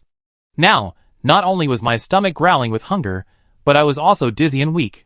Oh well, survival is the priority. I wiped the potato on a clean spot on my body, peeled off the outer skin with my front teeth, removed the rotten parts, and began to eat it greedily. I never thought raw potatoes could taste so good, it's just. There wasn't enough. I rubbed my still unfilled stomach, sat down again, and closed my eyes to rest. I needed to conserve my strength, otherwise I probably wouldn't make it to tomorrow. The good thing is, I gotten used to the stench, and I don't vomit anymore. Wait! Suddenly, I felt a sharp pain in my stomach, and my head started spinning. What's happening? That night, I vomited and had diarrhea. The raw potatoes I ate just came back out the same way, not giving me any energy, but making me even weaker. Who will save me? Why hasn't anyone come to save me yet? Where's my father? Where's my mother? Have they abandoned me? And there's Yi Lin. Suddenly, I felt a glimmer of hope. Yes, there's Yi Lin. She's from the Vatican. Those 3 white-robed men seemed wary of her. Maybe she can save me, but will she really want to save me? I said such heartless things that day. Would she still care about my life or death? Sigh. I was overthinking it. Why would Yi Lin come to save me? After seeing that note, she probably tried to extract some information from me, just like the man in the white robe with the pointed beak. What am I even hoping for? Suddenly, a noise came from outside the cell. I struggled to sit up and looked outside. 3 men in white robes walked in.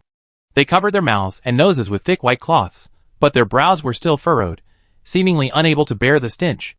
Although their faces were covered, I could still deduce their identities from their features and build. The same 3 guys who had questioned me in my room yesterday morning. Sure enough, one of the men in white robes spoke, and I recognized his voice immediately. It was the man in the white robe with the pointed beak. "Hey, brat, have you had enough of this? If you confess honestly, we let you out." I weakly opened my mouth. Confess what? I didn't do anything. The man in the white robe with the pointed beak opened the cell door, walked in, and kicked me in the chest. I felt my ribs felt like they were about to break. Don't try to trick me. Tell me now, what's your relationship with the other shoreflower? What exactly happened here 4 years ago? I gritted my teeth, glaring at him. Imperial law stipulates that no one can be convicted without evidence. You're blatantly violating Imperial law. The man in the white robe with the pointed beak pressed his foot against my chest, twisting it forcefully. Imperial law is worthless. We're from the papacy, not the Empire. Imperial law can't touch us. You're not from the Empire, but I'm a true nobleman of the Empire. I'm protected by Imperial law. I screamed. The man in the white robe with the pointed beak kicked me in the chin, instantly filling my mouth with the taste of blood, and 2 of my front teeth flew out. Protect you, my foot. Even if I kill you here, that damn law can't protect you. He released his foot, walked out of the cell, wiped it on the floor, and cursed, "You brat, this place is really filthy. I don't want to stay here any longer. Think it over carefully, and confess sooner rather than later, and I make your suffering less." He turned to leave, and I quickly forced myself to sit up, my mouth filled with blood, and mumbled, "Wait. I need food. I need water. Otherwise I die." The man in the white robe with the pointed beak sneered, "Good thing you know. This will teach you a lesson. Don't mess with me in your next life." He then slammed the cell door shut, and the entire dungeon returned to silence. Chapter 268. No! Don't go! I don't want to die in this stinking place, but I had no strength left. I laid down in despair. I might have been able to survive a few more days without food or water, but after last night's ordeal, my stomach was completely empty. I was incredibly weak. Would I even see tomorrow's sun? No! No! Would I even see tonight's moon? Suddenly, another hard object was shoved into the small hole above, landing on the ground with a thud. I opened my eyes to look, and another stream of water sprayed in. I scrambled over and caught it in my mouth, gulping it down. But the water came and went quickly. I hadn't even had enough before the other person had already walked away with the hose. I knelt on the ground soaked with water. The water mixed with the filth on the ground, sticky and disgusting. I saw the thing that had been shoved into the small hole in front of me. At least it wasn't a potato anymore, but a piece of bread. I picked it up. Ugh, so hard. I used all my strength to bite off a piece, chewing with difficulty. Good heavens, I never eaten such hard bread in my life. Is this even edible? I shifted my body, leaning against the wall, and slowly nibbled at the bread in my hand, using my meager saliva to soften it. I ate it bit by bit, and finally my stomach felt a little full. That felt good. After finishing the bread, I laid down on the floor and fell into a deep sleep, a very sound sleep, since I hadn't slept at all last night. In my dream, I found myself in a snow-white world. It was vast and boundless. Everything was white. The ground was white, the sky was white, and everything around me was white. Where was I? I was wandering aimlessly when I suddenly saw a figure ahead. I hurried over, but the person had their back to me, long hair, and wore a light red dress. Why does this feel so familiar? My heart skipped a beat. I had some guesses, but I wasn't sure. I cautiously approached and patted the person's shoulder. She slowly turned around, and the moment I saw her face, I burst into tears. Evely. Brother? What brings you here? Evely seemed especially happy to see me. She grabbed my hand and said, Brother, I've been here for so long, and no one has come to see me. Mom and Dad don't come, and neither do you. I was so bored. I hugged her, tears streaming down my face.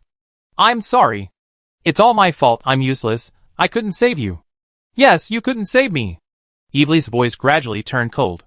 In an instant, the surrounding scenery changed, transforming into that stormy night 4 years ago. The furnishings here were exactly the same as those in the hidden room in the church's backyard that day. I shuddered, looking around in terror. Suddenly, more than a dozen people emerged from all directions. They were all naked, men and women alike. Directly opposite me stood the obese, hideously ugly, and evil priest. Pull her. He. You can't save her. She will inevitably become my plaything, to be played with to death. The priest, with a wicked grin, walked menacingly towards me and pulled Evelyn into his arms. No! I cried out, but my body trembled uncontrollably. No! No! Evelyn looked at me expressionlessly. Brother, aren't you going to save me? Are you going to watch me be defiled and die in agony? The priest then roughly tore open Evelyn's clothes, exposing her fair neck to my eyes. The surrounding parishioners cheered. Ah! I squeezed my eyes shut, clutching my head with both hands. My head throbbed with excruciating pain, as if it were being ripped apart. No! No! Damn it! Had I failed again? Whether in the real world or in my dreams, I couldn't save Evelyn. I was useless, just like my father. Suddenly, all the sounds around me vanished. A hand gently stroked my head, and my headache instantly lessened. I slowly raised my head and opened my eyes. Before me was a woman's face. She smiled at me, her bright eyes and white teeth radiating a dazzling light. How are you? Are you hurt? I blinked and murmured, Yi-Lin? You? Yi-Lin stroked my face. Puel, you must hold on, you know? I stared at her, stunned. She was so beautiful. Why was there such a beautiful girl in this world? Yi-Lin slowly stood up. 3 people walked out behind her, the one with the pointed beak and white robe, the one with a square face and white robe, and the one with a black face and white robe. My eyes widened. Yes! Yi-Lin was from the Holy See. Why would such a beautiful girl be a member of such an evil and ugly Holy See? My head started throbbing again. The 4 of them walked further and further away. I stretched out my right hand, trying to grab her, but I couldn't reach her. She was a celestial fairy, and I was a crawling insect on the ground. We were from different worlds, destined never to walk together. I screamed in despair. How unfair this world is. Why must I suffer so much? Why doesn't God torment someone else? Was I born a sin? And what sin has Evelyn committed? I lowered my head in anguish. Just as my head was about to hit the ground, a warm hand touched my face again, supporting my head. Yi-Lin's voice rang in my ears. Don't give up. Come find me. I shuddered, and tremblingly reached out, grasping her hand. But my hand landed on a furry object. I jumped in fright, quickly shaking it away, and at the same time, I woke up with a start. Squeak, squeak, squeak. It's a rat. Yes. This is a dungeon. What am I dreaming about? I'm about to die, and I'm still thinking about Yi-Lin. I'm so ridiculous. This is all so illogical. As soon as I woke up, I heard a rustling sound around me, the sound of rats scurrying away. They only dare to come here when I'm asleep. But what's there to eat here? Or are they here to check if I'm dead so they can eat me too? Although I'm not afraid of rats, these disgusting creatures aren't pleasant. With them around, I feel like my days ahead will be even more unbearable. I looked up through the small hole above. It seemed to be evening. How long had I slept? An afternoon? No. I need to record the time. So I found a small stone and carved 2 shallow marks on the wall. That means I've been here for 2 days. For 2 days, I ate only a raw potato and a piece of bread so hard it hurt my teeth. Nothing else. In fact, only that piece of bread saved my life. The raw potato almost killed me. This went on for 10 days. Every day, the sharp-beaked, white-robed man would come and ask me the same question: what's your relationship with the spider lily? What happened here 4 years ago? I always gave the same answer. They would still beat me mercilessly and then leave, leaving me like a dead dog, collapsed on the ground, gasping for breath. What kind of hellish days are these? Maybe I should just die. My parents wouldn't dare save me anyway. They didn't try to save Evelyn 4 years ago. How could they possibly have the guts to save me now? No one in this world can save me, and no one wants to save me. I've been abandoned by the world. Since that's the case, what does it matter if I die? Thinking this, my right hand touched the small stone I usually use to record the days. One end of it had been sharpened to a very fine point. If I just plunged it into my neck, I could end these terrible days forever and return to a peaceful death. The stone slowly sank into my skin. Over the past few days, my skin had lost its elasticity, becoming loose and shriveled, making it difficult for the already somewhat blunt stone to pierce through my skin and penetrate my blood vessels. Damn it! This is so unreasonable. Even if I want to die, I have to use more force. Why? I just want to die. I have to exert myself. There's no way around it. This world is just so unreasonable. I could only increase my strength. Finally, the sharp point of the stone pierced my skin, and a trickle of crimson blood flowed down my neck. Die! Just die like this. Don't worry about the stench or the filth here. Once you're dead, you won't see, touch, or smell anything anymore. Die! Return to a peaceful death. Don't give up. Come find me. Suddenly, a voice involuntarily echoed in my mind. It was Yi Lin. Did she say that? When did she say that to me? My mind was a mess.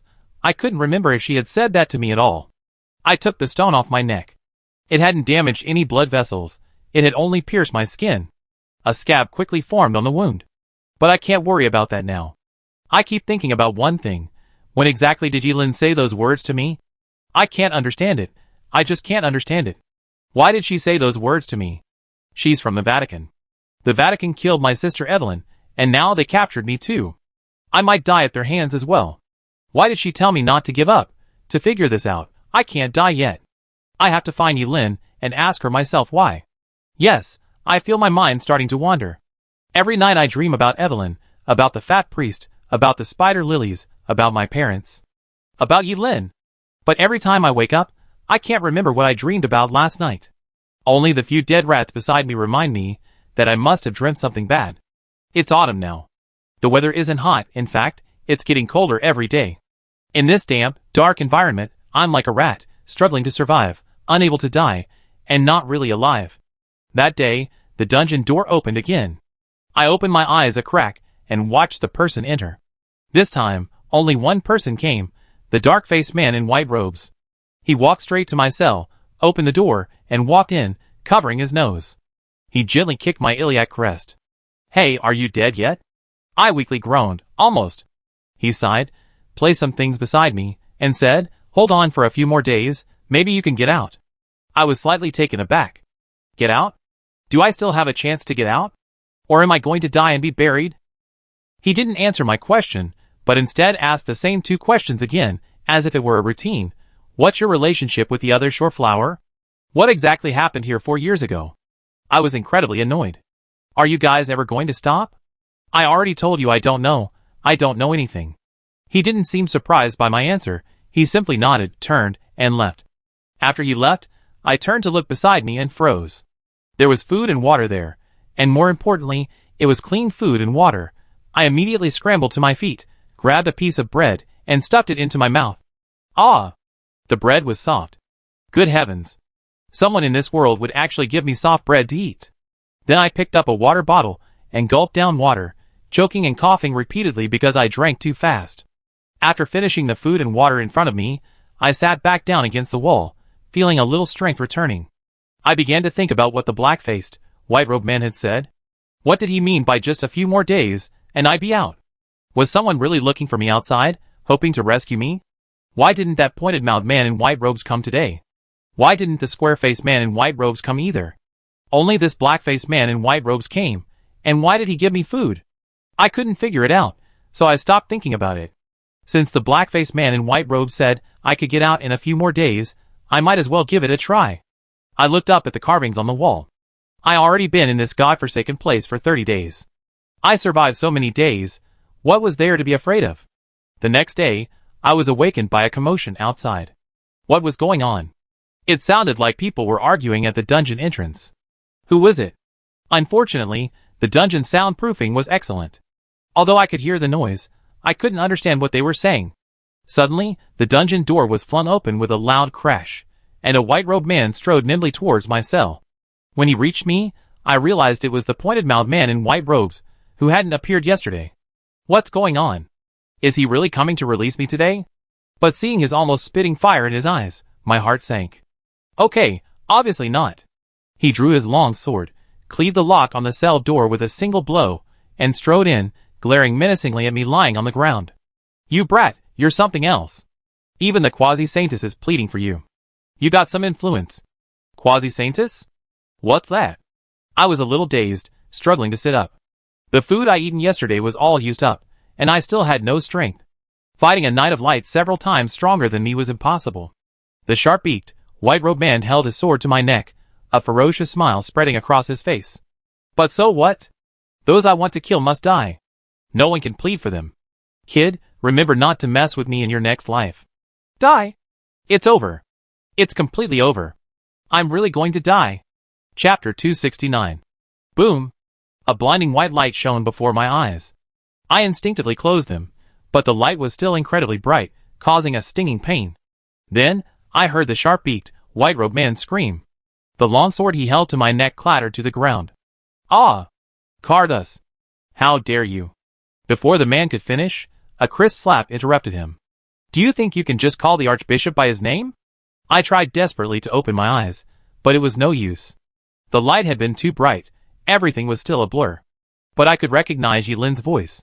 Yi Lin had really come to save me. A surge of joy overwhelmed me. The tension that had gripped me for so long finally eased. A terrible pain shot through my body, and I coughed up a torrent of blood. Everything went black, and I collapsed to the ground. I couldn't see anything, my mouth and nose pressed against the filthy ground, breathing in an unbearably foul stench. Though I couldn't move, I still heard Yi Lin scream. Pull her! Her voice was slightly hoarse. Was this her voice before? I felt a warm, delicate hand caress my face. Ah! This touch, it was like a dream. He's not dead, just badly injured, a deep-voiced man said. Someone! Take him to the treatment room. At that moment, two very strong hands lifted me up, one in front and one behind. But my legs had been broken by that sharp-tongued bastard, and I didn't know how many ribs were broken. Their force pulled on my wounds, and I instantly fainted from the pain. When I woke up again, I was lying on a clean, white bed. Ah! This bed is so comfortable, the soft pillows exude a clean fragrance. Have I arrived in heaven? I turned my head slightly, and saw a stunningly beautiful face. It was Yi Lin. I don't know how long she had been watching over my bed, but now she was fast asleep. As if sensing my gaze, she slowly opened her eyes. Seeing that I was awake, she smiled happily. Puller, you're awake. Then tears streamed down her face. Puller, I'm sorry I'm late. After I found out you were taken away, I went to confront Archbishop Augustine, but they said you had a note about communicating with the spider Lily. I didn't believe them, and they even showed me evidence. I ran around for a long time trying to resolve this, and finally found Archbishop Cassus. He put pressure on Archbishop Augustine for me, which gave me the opportunity to question Sheridan. So Yi Lin did so much for me. It seems Your insistence is correct, but who are these Augustine, Carthus, and Sheridan? I don't know them at all. Yi Lin continued. During the interrogation, a knight provided testimony that refuted Sheridan's evidence. It turns out that Sheridan secretly slipped that note into your room. He was framing you. Ultimately, the Archbishop deliberated and concluded that you were innocent. I immediately demanded that Sheridan release you, but that guy openly defied the Archbishop's orders and rushed into the dungeon to kill you to silence you. Fortunately, Archbishop Karras arrived in time and severed that bastard's arms, saving you. So that's how it is. That man in the white robe with the pointed beak was called Sheridan. He tormented me for over 30 days, and I didn't even know his name. I laughed. After hearing that he wasn't dead, I laughed. Ha ha. That's great. He's not dead. It would have been such a waste if he had died like that. Seeing my strange smile, Yilin asked with concern, "How are you feeling now?" "I found the best priest in town to treat you, but the injuries to your internal organs and legs are too severe. I'm afraid it won't heal for a while." My nose stung, and Yilin's face gradually blurred. "Yilin, thank you, but why did you save me?" Hearing my words, she was clearly taken aback and smiled. "Do I need a reason to save a friend?" Friend. What a beautiful word. But can I really be her friend? And so, I stayed in the church's treatment room receiving treatment from the priest. It was almost a month before I was finally able to get out of bed, but I still needed a wheelchair to move around. During that time, my parents came to visit me, but in their eyes, I was probably just a troublemaker. Most of the time, Yilin was with me. Although she was very busy every day, with many people seeking her out, she still made time for me. Although it was late autumn, the sun was shining brightly, and the weather was warm and pleasant that day. Yilin pushed my wheelchair, taking me to a small hill outside the city. This was where we first met. Of course, this time we didn't come on foot, we took a horse-drawn carriage. The carriage waited at the foot of the hill, while we went into the woods. The mountain forest was covered with pine trees, their deep green even in late autumn, casting a pleasant, refreshing glow across the entire hillside. A few hundred meters further east, a lake came into view, its waters rippling gently. It was said that this place was once a major battlefield between humans and orcs in ancient times, but thousands of years later, nothing remained but its beautiful scenery. Sunlight filtered through the dense foliage, dappling my face, comfortable and not glaring. Yilin said that with my injuries, I should get out and about more often to aid my recovery. I was truly grateful to Yilin. If it weren't for her, I might have died like a rat in that dark, terrifying dungeon. To this day, I dare not enter that claustrophobic environment again. It reminds me of those 30-odd days of unbearable suffering. "Puller," Yilin suddenly said to me, "I'd be leaving soon." I was slightly taken aback. Yes, Yilin was from the Vatican. She came with the Archbishop. It had been so long, it was time for her to leave. "It's all right, you've done enough for me, thank you." "Why are you thanking me?" Yilin said somewhat angrily. "I saved you because I considered you. Considered you my friend. Didn't you also risk your life to save me back then?" I scratched my head. I didn't think about anything then. I just kicked it without thinking, haha, but now that I think about it, if those demon wolves had gone to find their companions, we would both have been in danger. Yilin covered her mouth and chuckled. "You knew it was dangerous?" "I saw you were so confident back then." I smiled awkwardly, then asked, "When are you leaving?" Yilin's expression darkened. "About 3 days later. Our investigation here is finished. The murder of the priest in the church 4 years ago has been proven to be the work of the Other Shore Flower, and all the evidence points to Umair, a high-ranking commander of the Other Shore Flower. However, he's likely no longer within the Empire, so staying here is a waste of time. So the old man in black robes was named Umair. He was the only contact between the Other Shore Flower and me. Yes, I'm a member of the Other Shore Flower.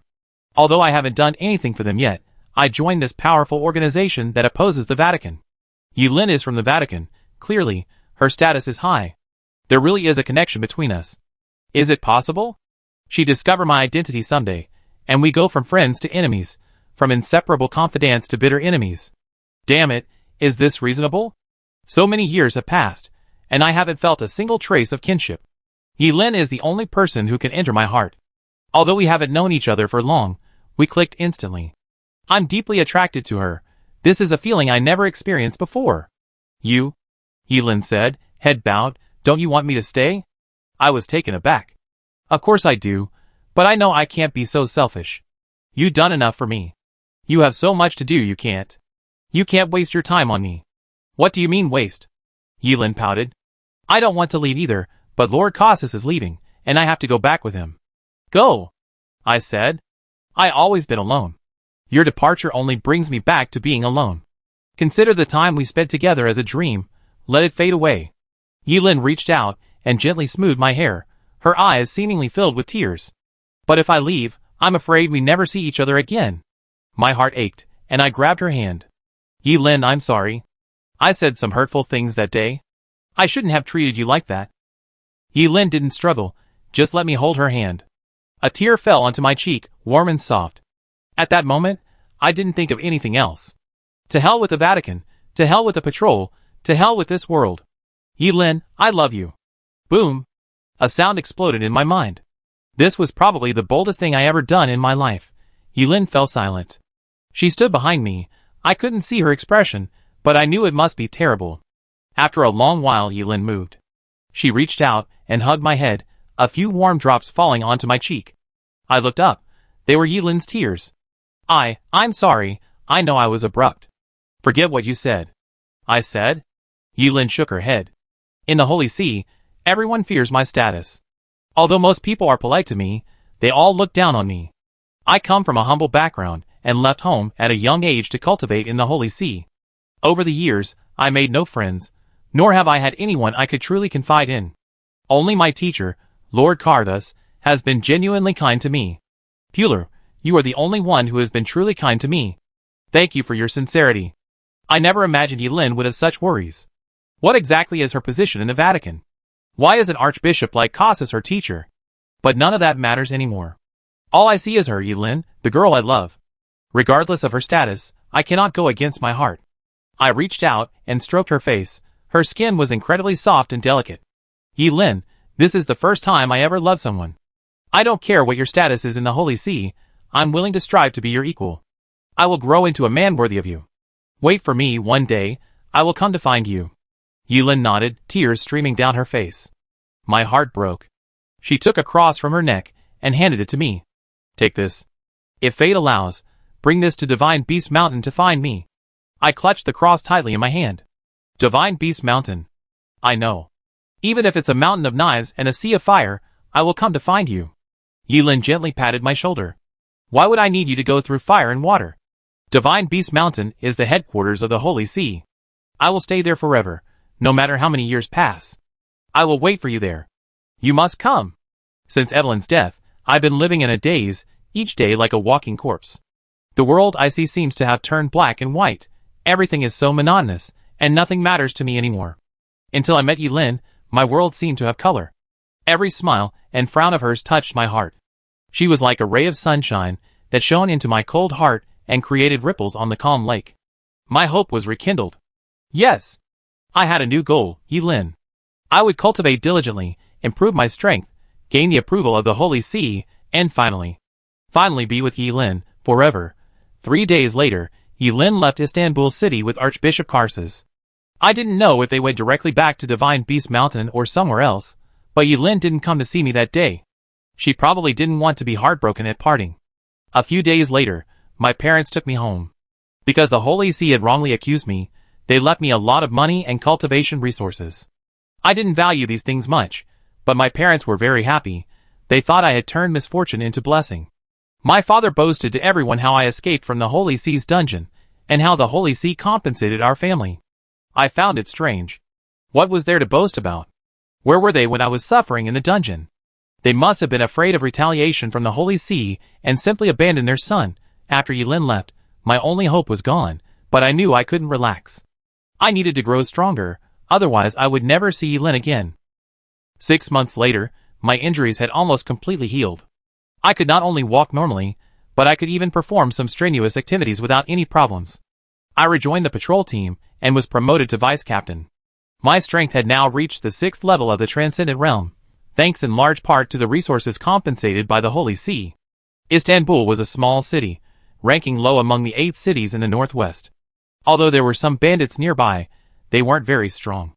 However, recently, for some unknown reason, several bandit gangs had appeared on the outskirts of the city, and even the hill where Yilin and I met had been occupied by bandits. During this time, I followed the city lord's army to reclaim the hill. After all, Evelyn was still there, and I couldn't let the bandits stay with her. Besides bandit suppression and daily patrols, I had nothing else to do, so I diligently cultivated, improving my strength as quickly as possible. In 4 years, I successfully broke through to the peak of the Transcendent Realm, Becoming a rising star in Istanbul. Chapter 270. I learned from the city lord's mansion that to break through to the Liyuan realm, one must possess a secret realm origin. However, even purchasing low-quality secret realm origins costs a considerable amount of money, which my father doesn't have. Moreover, even with a secret realm origin, achieving higher levels is difficult. If I truly want to reach the strength required to travel to Divine Beast Mountain, I must participate in the magic competition. Fortunately, the competition is approaching. I made extensive preparations for this competition. I spent a year consolidating my strength. After all, there are still many peak Liyuan realm experts in Istanbul city, all hoping to shine in this competition. I can't let them outdo me. Since Yilin left, I completely lost contact with her. She must have returned to Divine Beast Mountain. My heart aches every night. The days without Yilin are increasingly unbearable. Every day is a monotonous cycle of patrolling, bandit suppression, and cultivation. If it weren't for that hope, I might have given up long ago. My longing for Yilin spurred me to cultivate relentlessly. I worked 100, 1,000 times harder than the average person, all for the day I could reunite with her. In the town tournament in Istanbul, I won first place with an overwhelming advantage. This surprised not only me but everyone else. My parents went wild, shouting and bragging about how outstanding I was, how they had raised such an exceptional child. But what did my excellence have to do with them? Wasn't all of this the result of my own hard work? What did they have to be proud of? If it weren't for Yilin, I would have died long ago. Where would the outstanding Plurnavi be now? But it doesn't matter anymore. I'm leaving this place for a higher stage, embarking on the true path of the strong. No one can stop me. No one can stop me from seeing Yilin.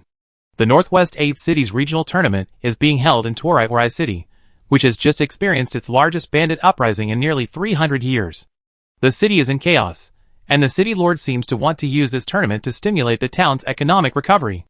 This tournament uses a round-robin format, with 8 arenas set up. Participants from the 8 Northwest cities can challenge each other in turn, and the final ranking is based on points. My outstanding performance in the town tournament has given me some confidence. According to the rules, as long as I'm not the first to become the champion, and I challenge someone at the beginning, and then last a day, I can get the highest score. As expected, an unexpected event soon occurred. I carefully observed the champions on the 8 arenas. They were the first to step onto the stage, had no points, and could only be used as stepping stones. No matter who I choose, I should be able to win. After thinking for a moment, I walked to one of the arenas. The man on the arena was about my age, probably someone who had recently broken through to the peak of the Yuan realm. His strength shouldn't be very high. He was quite polite, even asking my name before coming up, which I readily told him. However, his name was rather strange, Bone. Does anyone really have a name like that? It was really odd. What was even stranger was what followed. This guy could easily parry my attacks without using any magic. He was like a lump of iron, with no openings in his defense. I even accidentally had my weapon taken from him. How could I possibly accept this? I worked so hard to reach my current strength, and I'm even ranked number 1 in Istanbul. How could I be defeated right away by someone with a strange name? My pride wouldn't allow me to admit defeat. I used the most mana-intensive wind blade form, the swordless form, and continued to fight him. But this guy is just too terrifying. He hasn't used any magic even after fighting for so long. Is he underestimating me? But I'm exhausted, while he's still full of energy. Is he even human? Am I really going to admit defeat in the first round? But I'm so unwilling. It feels like all my years of hard work have been for nothing. I'm so unwilling. Just then, a sudden change occurred. Countless green vines sprouted from the ground, completely enveloping the entire battle arena. Even General Walton himself couldn't cut through the vines, indicating they weren't ordinary plants, they were likely magical plants. Everyone was confused about what was happening, and the entire competition was abruptly interrupted. When the vines disappeared, a girl on the arena seemed to vanish with them. How strange. Later, after discussion among the referees, the match continued, and I left the arena as well. I didn't want to fight this guy called Bones anymore. He was a bottomless pit, and continuing the fight was just a waste of time. Leaving the arena now shouldn't be considered admitting defeat, right? However, the match later took a strange turn. Because the strange guy called Bones never used magic, and he never knocked anyone off the stage, always just wasting time, no one could beat him. Therefore, no one challenged him anymore, making his arena deserted. This guy's thought process was truly bizarre. He actually abandoned his title as the reigning champion to challenge other champions. Is that even possible? Even the referees probably hadn't considered that. However, it turned out he was right. The referees declared him the winner, eliminating his need to participate in the next round. Only after this troublemaker left the arena did our competition return to normal. I regained my confidence from the other participants, maintaining a record of only one loss for several days, all of which were voluntary concedes to recover my magic power. Sure enough, it wasn't a problem with my strength, that Bone was just too strange. However, a girl on another arena also caught my attention. She was with Bone, and her name was Anna. Although I hadn't fought her, her performance showed she was very stronger than me. More importantly, her cultivation level was lower than mine. That was terrifying. No one knew just how much energy was contained within this girl's small body. Unsurprisingly, Anna and I both advanced smoothly. We arrived at the Duchy tournament, and this year's tournament had a very high level of participation. Not only was the Emperor's younger brother there, but I also met an acquaintance, Archbishop Cardas of the Papacy. I wondered if he remembered me, though. After all, in the eyes of someone as important as him, I was just an insignificant nobody. Back when I was about to be killed by Sheridan in the dungeon, it was Cardas who saved me with a blindingly bright white light. I didn't even see his face, so I don't know what he looked like. This time, I finally saw him clearly. I really wanted to thank him in person. After all, if he had arrived even a moment later, or hadn't intended to save me, even with Yelin present, I would have certainly died. This Duchy tournament uses a two-stage format, team and individual matches. The team matches started first. I drew the number 17. At first, I didn't know what this number represented until the referee announced the rules. Odd numbers form one team, and even numbers form another. I quickly glanced at my teammates. I recognized most of them. After all, I had studied in Shalia City for a while. Many of those present were my fellow magic apprentices from back then, and some were even on Shalia's youth ranking list. It has to be said, at this stage of the Duchy tournament, no one is ordinary. What reassured me most was that Bones and Anna were on my team. This was fantastic. These two were incredibly strong, and they weren't well known. Most people didn't recognize them, which added even more suspense to the competition. Upon entering the arena, I volunteered to join Bones and Anna's team. The three of us were responsible for defending our position. This was my first time interacting with them so closely as teammates, and I discovered that although they were strange, they were very kind. They quickly accepted me and listened to my advice on many issues, which surprised me. They also displayed extraordinary imagination, setting up countless traps on the arena. Good heavens! I had never imagined setting traps in a magic tournament, and their skill in doing so far exceeded all our expectations. "Puller! Come help me!" Bones cried. I ran over quickly. He bit a branch and handed it to me. I took it and pulled hard, then he tied vines to the other end in one swift motion. I asked suspiciously, "Bone, how come you're so skilled at setting traps?" Bone glanced at me and smiled. "I'm an adventurer." "Aren't adventurers supposed to know these things?" He was clearly not telling me the truth. I've seen many adventurers, and even if they knew how to set traps, none of them were as skilled as him. Anna chuckled from the side. "What? You want to learn too? I can teach you." I quickly shook my head. No, no, no. We knights don't need this. We fight fair and square." Bone raised an eyebrow. "Fair and square fighting? I don't like it. I prefer sneaking around." He really was a strange person. We set over 50 traps around the perimeter. I thought whoever came would be in serious trouble. But I hadn't expected them to arrive so quickly. Soon, a signal indicating an attack came from somewhere. I rushed over to investigate and ran into Bones, who was also heading there. He winked at me, and together we quietly moved from the bushes to where our companion was hiding. He was in a bad situation, and looked like he was about to be defeated. Bonies cast a very strange spell. I instantly felt the temperature around me drop, and a thin layer of ice formed on the ground. What kind of magic was this? Why hadn't he used it before? Did the previous battle prevent him from using his full strength? The enemy's speed was greatly restricted by the magic. Bones barked, "Attack!" I moved at his command, rushing out, kicking one opponent to the ground, and drawing my long sword before charging into the enemy ranks. Their strength was indeed formidable. I couldn't find a breakthrough for the time being. Soon, my surrounded teammates couldn't withstand the onslaught and were defeated. Bones immediately ordered a retreat, and I, not daring to linger, followed him and quickly left the area. Just then, we were attacked again from another direction. I was furious. We had clearly sent 6 squads to launch the offensive. Logically, for the enemy to reach our position, they should at least have defeated our attacking squads first.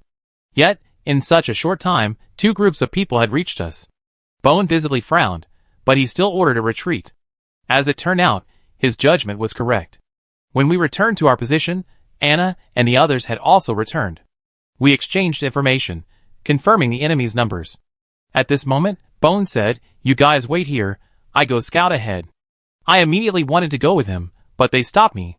They told me to stay at the position and help Anna hold off the enemy. I didn't know what he meant. Did he want to take on so many experts by himself? Those people weren't pushovers. Among them were the first and second-ranked youngsters of Sharia. After Bone left, Anna, seeing my worried expression, actually laughed out loud. I asked somewhat angrily, "What are you laughing at?" Anna patted my shoulder very generously. "Are you worried about Bone? You look so gloomy, but you're actually quite nice." My face flushed. "What are you saying? He's going to risk his life. I'm not worried about him at all." "But you, weren't you with him?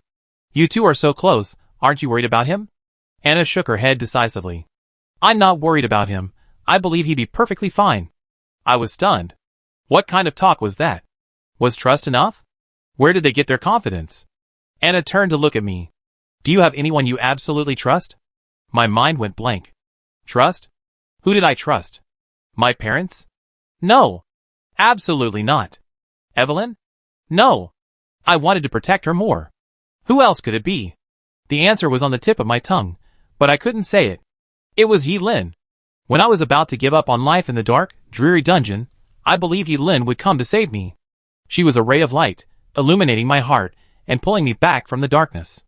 If I hadn't trusted her, I might have used that dirty stone to pierce my carotid artery and quietly died in that stinking dungeon. This is trust. Absolute trust. I think I understand Anna a little now. She feels the same way about Bones, doesn't she? Anna looked at my expression and gradually smiled. Looks like you have someone you trust. That's great. You can trust us completely in this match too. I gave a wry smile and asked, "What's your relationship with Bones? Are you from the same hometown?" Anna nodded. Sort of. We've been together since we were little, inseparable. He's saved me many times. To me, he's family. Family? That's wonderful. I want family like that too. Chapter 271. 2 more people arrived later. I remember it was Alonso and Alania. They were the most prominent noble scions in Sharia City, with countless people fawning over them. I had always only been able to watch them from afar, never able to get close. But now, we stood on the same field, facing each other as opponents. Anna launched the first attack on Alonso. She was indeed powerful, but still no match for him. I sent 2 people to help her, while the rest of us attacked Alania together. Alania's specialty was the water elemental spirit, which summoned a magical giant of water elementals. It was a mid-level spell with immense power. Even with all of us combined, we couldn't defeat her. My attacks were perfectly neutralized by her. It seems the gap in strength between us is still quite significant. After all, she is a scion of a great noble family, possessing abundant cultivation resources from a young age, coupled with the enhancement of a high-quality secret realm, making her inherently a level above me. But I was unwilling to accept it. I worked harder than anyone else. Why could they, born into noble families, so easily gain power, while I couldn't? I unleashed all my rage on Alania, unleashing the full power of my wind blade. Wind elemental magic enveloped the blade, emitting a hissing sound. Alania was clearly startled. She fought and retreated, pleading for help from Alonso. But she was too naive. Would Alonso come to her aid? No. Under Anna's attacks, Alonso was now overwhelmed. After a short while, the 2 of them abandoned their attack and retreated together. I wanted to give chase, but Anna stopped me. "Don't chase them." I expressed my confusion. They were currently facing setbacks, making it the perfect time to pursue. If we could capture those 2, their attack would crumble. But Anna absolutely disagreed. I felt she was being too cautious. There were 10 of us, and even the strongest enemy only had 2 people. What was there to be afraid of? But just as I was about to argue with her, I suddenly remembered what she had said earlier. Trust. Yes, we were teammates now, and we needed to trust each other. She trusted me, which was why she let me fight Alania alone, and now I should trust her too. As it turned out, she was right. Not long after, they returned, this time with even more people, but Alonso was nowhere to be seen. These guys seemed to be under some kind of spell. Their attack was incredibly ferocious. Annie and I fought Alania together, while the others were forced to retreat. After dodging an attack from the water elemental, I retreated to Anna's side, saying helplessly, Anna, what do we do? We're going to lose if this continues. Anna frowned, glanced at the battle beside her, and shook her head, saying, if it's like this ahead, we're doomed to lose. Even if the two of us fight back with all our might, it'd be futile. Then, her eyes gradually hardened. Puel, let's make a scene here. Even if we lose, we make them suffer. I was slightly taken aback. Yes, knowing we were going to lose, what was there to hesitate about? While I was lost in thought, Anna suddenly cried out, watch out. I snapped out of my daze, and instinctively swung my long sword in front of me, but the attack wasn't coming from the front, it was coming from above. A gigantic water elemental hand descended from the sky, grabbing me in a flash. I struggled desperately, but it was all in vain. My wind blades were completely ineffective against this blue fat man. Wherever my longsword struck, the water elements automatically dodged. Damn it! Trying to cut water only makes it flow more. Just when I was about to be eliminated by this blue fat man, another surge of water rushed in, instantly enveloping me and pulling me from his grasp.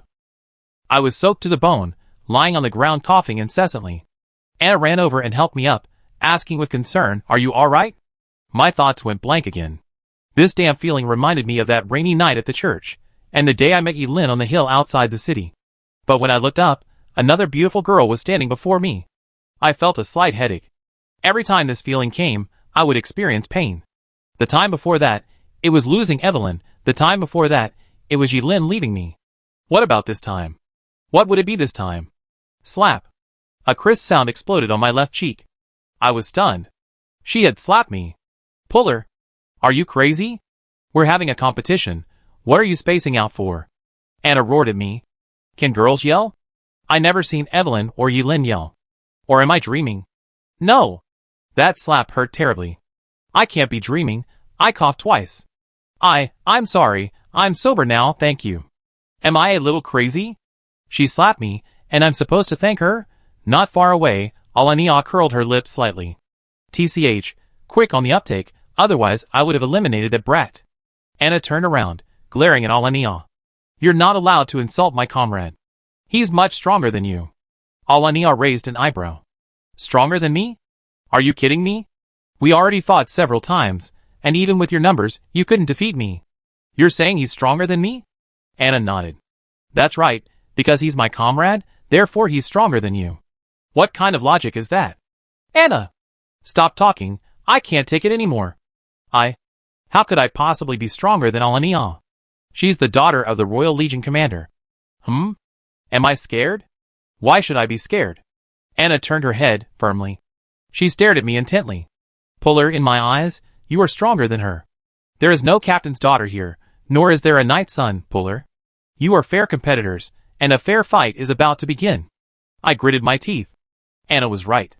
I shouldn't be afraid of my opponent, at least not in terms of momentum. My gaze hardened, and with a flick of my right hand, the wind blade regained its sharpness. Since my wind blade couldn't cut the water, I would directly attack the blue fatty's master. Alania, seeing my stance, Anna's lips curled into a smile. She lightly waved her staff, and a stream of water slammed into the water elemental's face. The blue fatty roared and clutched its head. A thought flashed through my mind. A streak of blue light appeared beneath my feet, as I quickly slipped between the blue fatty's legs, and instantly appeared before Alania. Alania clearly hadn't expected our tactics to be so simple and brutal, much less that I would attack her directly. In her panic, the ice spikes she fired veered slightly off course, grazing my cheek and drawing a thin line of blood. Without even blinking, I sliced through the air with my wind blade, aiming for her neck. She screamed and retreated, simultaneously raising an ice shield in front of her. My longsword struck the ice shield with a crisp crack, but her shield was indeed sturdy. I couldn't break through her defense. Just as I was feeling a pang of regret, a reinforced ice spike pierced the ice shield with a soft thud, shattering it into pieces. It was Anna. I crouched down and charged forward again through the shards of ice. Alania's face clearly showed panic. At that moment, I felt an immense surge of exhilaration. I had a chance to defeat the second-ranked player on the Sharia youth ranking head-on. Although I was using Anna's power, Anna was my ally, so what did it matter? I swung my longsword in a feint to the left, simultaneously ducking low and executing a sweeping kick that caught her off guard. She tried to block to the left, but felt a sharp pain in her foot, and her cheek made intimate contact with the ground. Without hesitation, I stood up and delivered a downward slash to her neck. This time, I would eliminate her completely. Boom! A deafening crash echoed as I felt a tremendous force strike my back, sending me flying forward uncontrollably, crashing heavily to the ground. What's going on? I lay on the ground and turned to look behind me. I saw Anna running towards me, with a group of enemies chasing after her. Pull her! Let's go! Anna shouted. Everyone else is lost. We can't win. Let's go! Leave? If we leave, we lose our position. And just now, with one last hit, I could have eliminated Alania. How could we leave now? But I saw several powerful mages behind Anna, including a fire mage. The residual magic around him still lingered. It seemed he was the one who had used magic to knock me aside. I quickly scrambled to my feet and ran with Anna. Anna? Anna, is this okay? Won't the referee deduct points for running away without a fight? Anna smiled. What's there to be afraid of? Didn't we fight back with all our might? But to fight to the death knowing we're going to lose is truly foolish. As long as we're alive, we can fight again. Puller, remember this, as long as we're alive, anything is possible. As long as we're alive, anything is possible. I stared blankly at Anna's smiling face. She was truly special, like a bone. Her thoughts were completely different from all of us. Soon, a huge bell rang. The enemy had successfully. They captured our position. We lost, utterly lost. But I didn't feel defeated at all. On the contrary, I felt incredibly happy and exhilarated. On the way back, I kept telling Bones how I had cornered Alania, and how I had kicked that haughty woman to the ground. Bones laughed heartily, praising me for doing a good job, and saying he wanted to have another match with me sometime. Oh! No! I didn't want to fight him again. When we returned to the battleground, the sun had already set, and the entire city of Sharia was enveloped in night. But the battleground was brightly lit, as if waiting for our return. Many people were already waiting here, eagerly anticipating who would be the champion of this team competition. I also wanted to know who the champion was, probably someone from an even-numbered team. Alonso? Or Alania? After all, those two were the strongest. But just as King Lear was announcing the results, an unexpected event occurred. My savior, Archbishop Cardas of the papacy, suddenly interrupted the entire proceedings. He actually pointed out in front of everyone that Anna was a necromancer. How could this be? Anna had been using water elemental magic throughout the competition. How could she be a necromancer? He must have made a mistake, but when I saw Anna's eyes, my heart sank completely. A sinister and terrifying aura flowed through her eyes. 9 years ago, I personally felt this aura from my sister. It was the power of death. This aura flashed by, and was extremely faint. The entire battle arena was filled with powerful mages, so this amount of magic wouldn't be noticeable to others. But I was different. Standing right next to her, I could clearly feel that aura. My mind went blank. At that moment, there seemed to be a mad woman on the stage claiming to be Anna's sister, recounting Anna's past at length. I didn't want to listen to any of it. All I knew was that my new friend was about to leave me again. Sure enough, getting wet was my nemesis. Every time I got wet, something bad would happen to me. I secretly vowed to carry an umbrella every day from now on, determined to prevent this from happening again. But what could I do now? I was completely helpless. The one attacking Anna was none other than my savior, Archbishop Cardas. Even if I wanted to say something for Anna, I didn't know where to begin. More importantly, Anna seemed to really be a necromancer. I could understand why Anna didn't tell me. After all, necromancers have no place in the Empire, and I only recently met them. They wouldn't, and didn't need to, reveal such a secret to me. I looked up at Bones. His expression was calm, but the slight tremor in his hand holding Anna's betrayed his true feelings. He must know Anna's secret. After all, they were childhood sweethearts, growing up together. Fortunately, King Lear and Lord Jafari expressed skepticism about the evidence provided by the papacy, believing it to be entirely fabricated, since Anna hadn't actually shown any signs of death. To prove Anna's innocence, they brought out a crystal ball to test her magical properties. Is this really okay? With so many powerful figures watching, how is Anna going to get away with this? She's a genuine necromancer. I was anxious, but Anna was truly amazing. Facing Archbishop Cardas, a powerful cultivator at the Fengyuan realm, she could still argue her case. Where did she get her confidence? But her words ultimately enraged Archbishop Cardas. Disregarding his status, the Archbishop attacked, a dazzling arrow of light. My distant memories seemed to be awakened. It seemed to be the arrow of light that saved me in the dungeon. But this time, it was aimed at my friend. In that instant, no one reacted. Only Bone, without hesitation, shielded Anna with his body. The arrow pierced his chest, taking away his last bit of warmth. Ah! Sure enough, getting wet never ends well. Chapter 272. I don't know what possessed me, but when I saw the skeleton's body pierced through, I impulsively rushed forward to shield them. However, someone was even faster than me, Lord Jafari. Actually, I was very curious. Why was Lord Jafari so protective of a complete stranger? Had they met before? But what was Lord Jafari's status? He was the Grand Master of the Adventurers Guild, a top expert whom even Archbishop Carthus of the Holy See dared not confront directly. Even if they knew each other, what reason would Lord Jafari have to offend the Holy See for a mere girl at the Liyuan realm? But perhaps I'm overthinking it. Maybe Lord Jafari already disliked Lord Carthus, because right now Lord Jafari was hurling insults at him, showing no respect whatsoever. While they were arguing, I quickly turned around to check on Bones' injuries. What I saw left me completely stunned. What kind of body was this? Bone was lifeless, lying flat in Anna's arms. Blood was still flowing from Anna's shoulder. She had also been injured by the arrow of light, though not as severely. But the strangest thing was that no blood was flowing from Bones' wound. Visibly, his internal organs were completely black. What was going on? Anna looked extremely sorrowful. She seemed to be trying to do something, her brow furrowed, tears streaming down her face. She tried many times, but without success. I didn't know what she was doing, but this wasn't the time for sorrow. Even if Anna successfully passed the crystal ball test, Bones' corpse would still cause her trouble. Anna! We have to think of something. We can't let the Bone stay here. I grabbed Anna's shoulders and shook her. She looked at me with teary eyes, then at the Bone, wiping away her tears. Puller, will you help me? I nodded firmly. You don't need to say anything more. I know everything. Don't worry, I won't abandon my friend. Hearing my words, she gently closed the wound on the Bone. I saw a patch of pure white skin, exuding a holy aura, covering the dark round hole. Then do me a favor, wrap up the Bone's body, don't let anyone touch him, and definitely don't let anyone see him. I understood her meaning, and was about to carry the Bone on my back when the duchy's high-ranking officials approached. What should I do? I'm just a minor nobleman. If the duchy's royalty wants to see the Bone's body, how can I refuse? Just as I was starting to panic. At that moment, Anna stood before me, bowing slightly to King Lyre and saying, King Lyre. King Lyre, seeing her sorrowful expression, showed sympathy. Bone, is he dead? Anna nodded. Yes, he's dead. Marshal Evar sighed and asked, What a promising young man, what a pity, may we see him? Anna firmly shook her head. Please forgive me, but I refuse. Bone died a heroic death. He disliked seeing others in defeat. I want him to leave with dignity. Lord Maudley and General Walton stepped forward, their expressions deeply saddened. They seemed to have a deep bond with Bone. I knew they had apparently cooperated in suppressing bandits before, but I hadn't expected their relationship to be so close.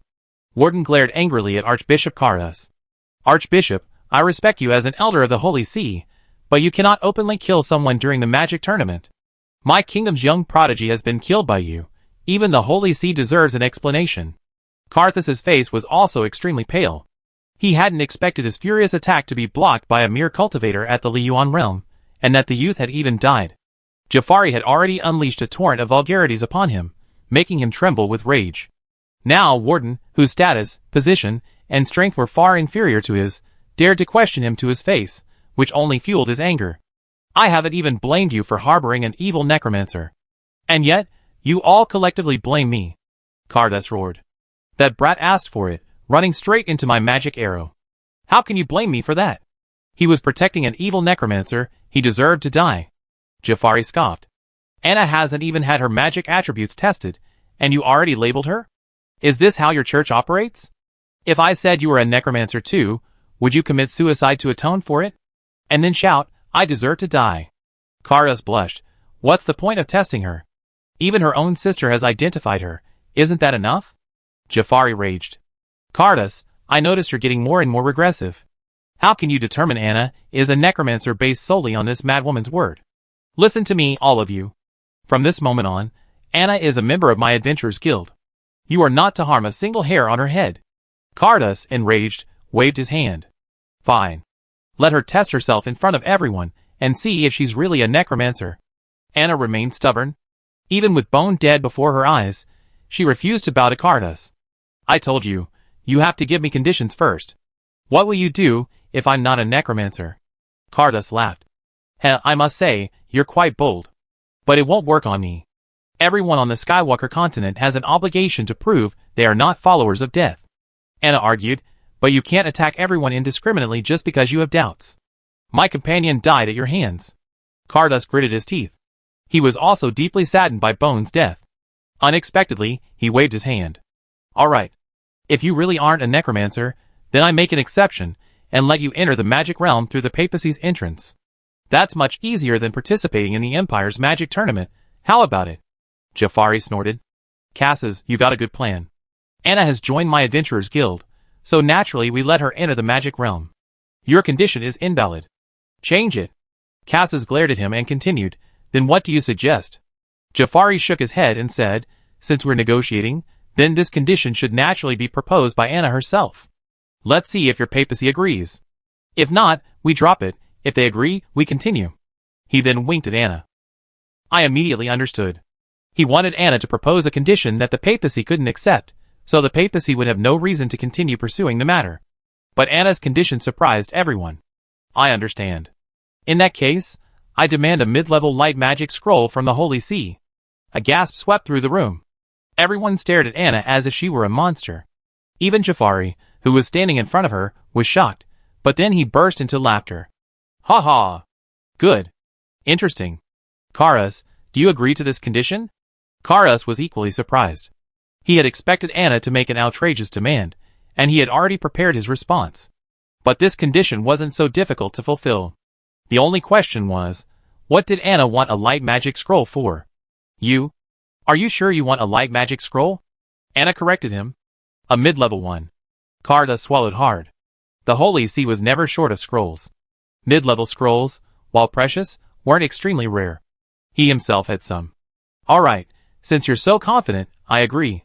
He beckoned, and a cultist trotted forward, presenting a scroll with both hands. This is a mid-level light magic scroll called Eye of Light. It can instantly illuminate the area wherever it is and improve the caster's observation skills, with extremely low magic consumption. Jafari said somewhat dissatisfiedly, this spell is too useless. Change it to an offensive spell. But Anna said, no need to change it, this is fine. Huh? Jafari looked at Anna in astonishment. Are you sure you're not mistaken? This is just a support spell, not very useful. Anna shook her head, I want this. After saying that, she turned around and went to the crystal ball. Without any hesitation, she placed her hand on the crystal ball. Everyone held their breath, craning their necks to see the changes in the crystal ball. Suddenly, a pale blue spot of light appeared in the crystal ball. Then, more and more spots appeared, until the entire crystal ball was filled, and the blue light shone on everyone's face, including Cardass's. Cardass frowned, his eyes darting around, and he muttered, humph, what a pitiful child. Betrayed by everyone, even his own sister betrayed him. What's the point of living? He shouldn't have let Bones die in his place, he should have died himself. Whether spoken accidentally or intentionally, every word clearly reached Anna's ears. Jafari turned and glared fiercely at Cardass. Shut your filthy mouth. However, Anna's composure was already affected. She couldn't suppress her anger. A black thread flowed from her hand and merged into the crystal ball. The blue light dimmed instantly, and the black thread stood out starkly against the bright blue background, piercing everyone's vision. Ah! She really has the power of death. My God! How is this possible? How can one person possess two kinds of magic? But such a small amount of death power. Could there be something wrong with the crystal ball? King Lil immediately came over to check. Ah! This must be a problem with the crystal ball. Let's replace it. But how could Cardass miss this opportunity? He strode up to Anna, grinning maliciously, and said, well, you've given yourself away. An evil necromancer can never hide evil in his heart. Jafari shoved him aside. What can this thin black line represent? It must be you who did this. I did this? Cardass sneered. How could I, a high-ranking archbishop of the Holy See, allow a girl to possess the power of death? You teach me. This is bad. Anna truly possesses the power of death. What should we do? I was wrapping up the skeletal corpse when I suddenly touched something round. Opening it, I found a magic stone, a completely black one, clearly a magic stone imbued with the power of death. A thought struck me. Taking advantage of the crowd's inattention, I quietly slipped the magic stone into Anna's hand. Anna was slightly startled, then nodded gratefully. She removed her hand from the crystal ball, looked at Carthus, and pretended to pull the magic stone from her pocket. Your Excellency, I'm very sorry. I possess a magic stone with the power of death. Its power must have accidentally leaked out just now. Carthus glared at her. You say you're alright?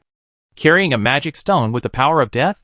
You must have something to do with the spider lily, right? Anna shook her head. As everyone knows, I'm an adventurer. On my adventures, I may encounter many unpredictable dangers. To survive, I can only carry whatever I can find. This is the same. I bought it by chance from an underground merchant and have never used it. Although I didn't know how Bones obtained the magic stone, he probably didn't even know that it would save Anna's life. Carthus's eyes widened, and before he could say anything, Jafari snatched the magic stone, sensed it briefly, and said, that should be right. The death energy just now came from here. Now you have nothing to say, right?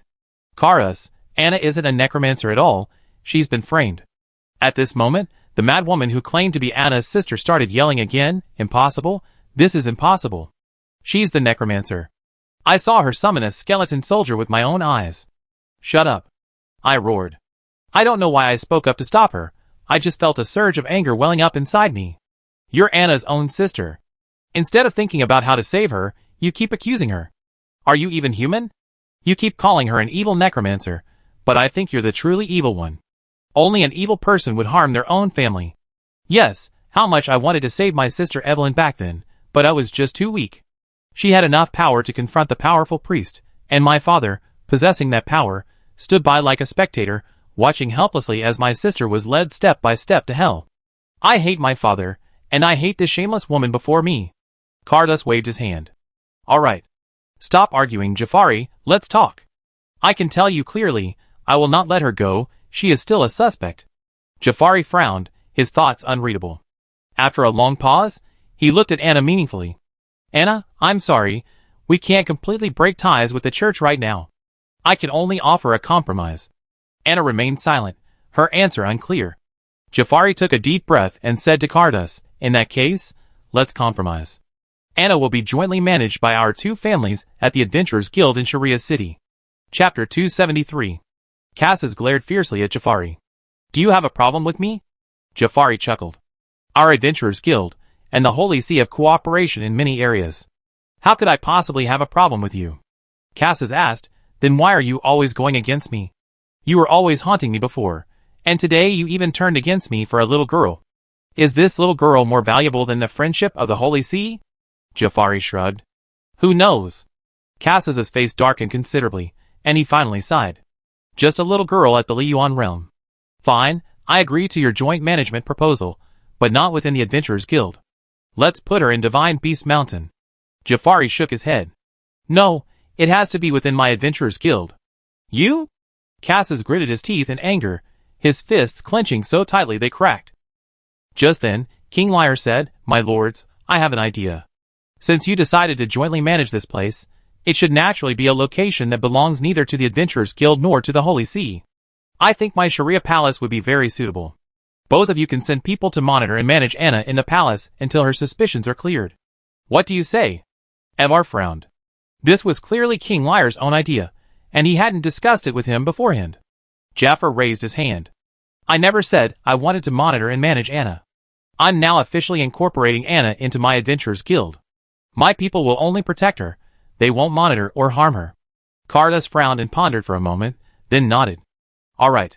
The Sharia palace is heavily guarded, it's a suitable place.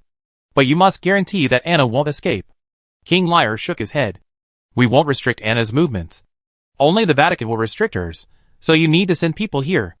And to ensure Anna's safety, the Adventurers Guild must also send people. Our palace will only provide the venue. However, at that moment, Anna spoke. She first bowed deeply to Jafari. Thank you, Lord Jafari, for saving me. She then bowed deeply to King Lyre. Thank you, King Lyre, for interceding on my behalf. Then, she raised her head and said, But I may have to disappoint you. Jafari's expression changed, and he said in a low voice, Anna, don't do anything foolish. My offer to let you join the Adventurers Guild is only a temporary measure. If you're unwilling, we abandon that idea when you return. King Lyre also said, Anna, the palace is at least my territory. Even if the Vatican is guarding it, we can still rescue you in time if you encounter any danger. Anna. She shook her head. Thank you so much, I will repay you handsomely in the future. However, I have my own thoughts on this matter. Finally, she looked at Karthus, her face unreadable. Lord Karthus, you simply suspect me of being a necromancer and having an affair with the other shore flower. The evidence to prove I am a necromancer is insufficient. Rather than letting us remain deadlocked here, I have a suggestion. I wonder if you agree. Karthus's brows slowly furrowed. Don't try any tricks. Don't underestimate the church's determination to eradicate evil. Anna shook her head. I don't want to challenge the church's authority. Actually, my purpose in participating in this magic competition is to enter the magical realm. Lord Jafari just promised that I could enter the realm through the Adventurers Guild entrance. But since Lord Karthus doesn't trust me, I'm willing to enter through the church's entrance. That way, you won't have anything to say, right? I was taken aback. Come to think of it, this was indeed a plan that could clear Anna of suspicion. If she entered the magical realm through the papacy's entrance, those entering with her would only be papacy members, and the area would be mostly populated by them. Her every move within the realm would be under papacy surveillance.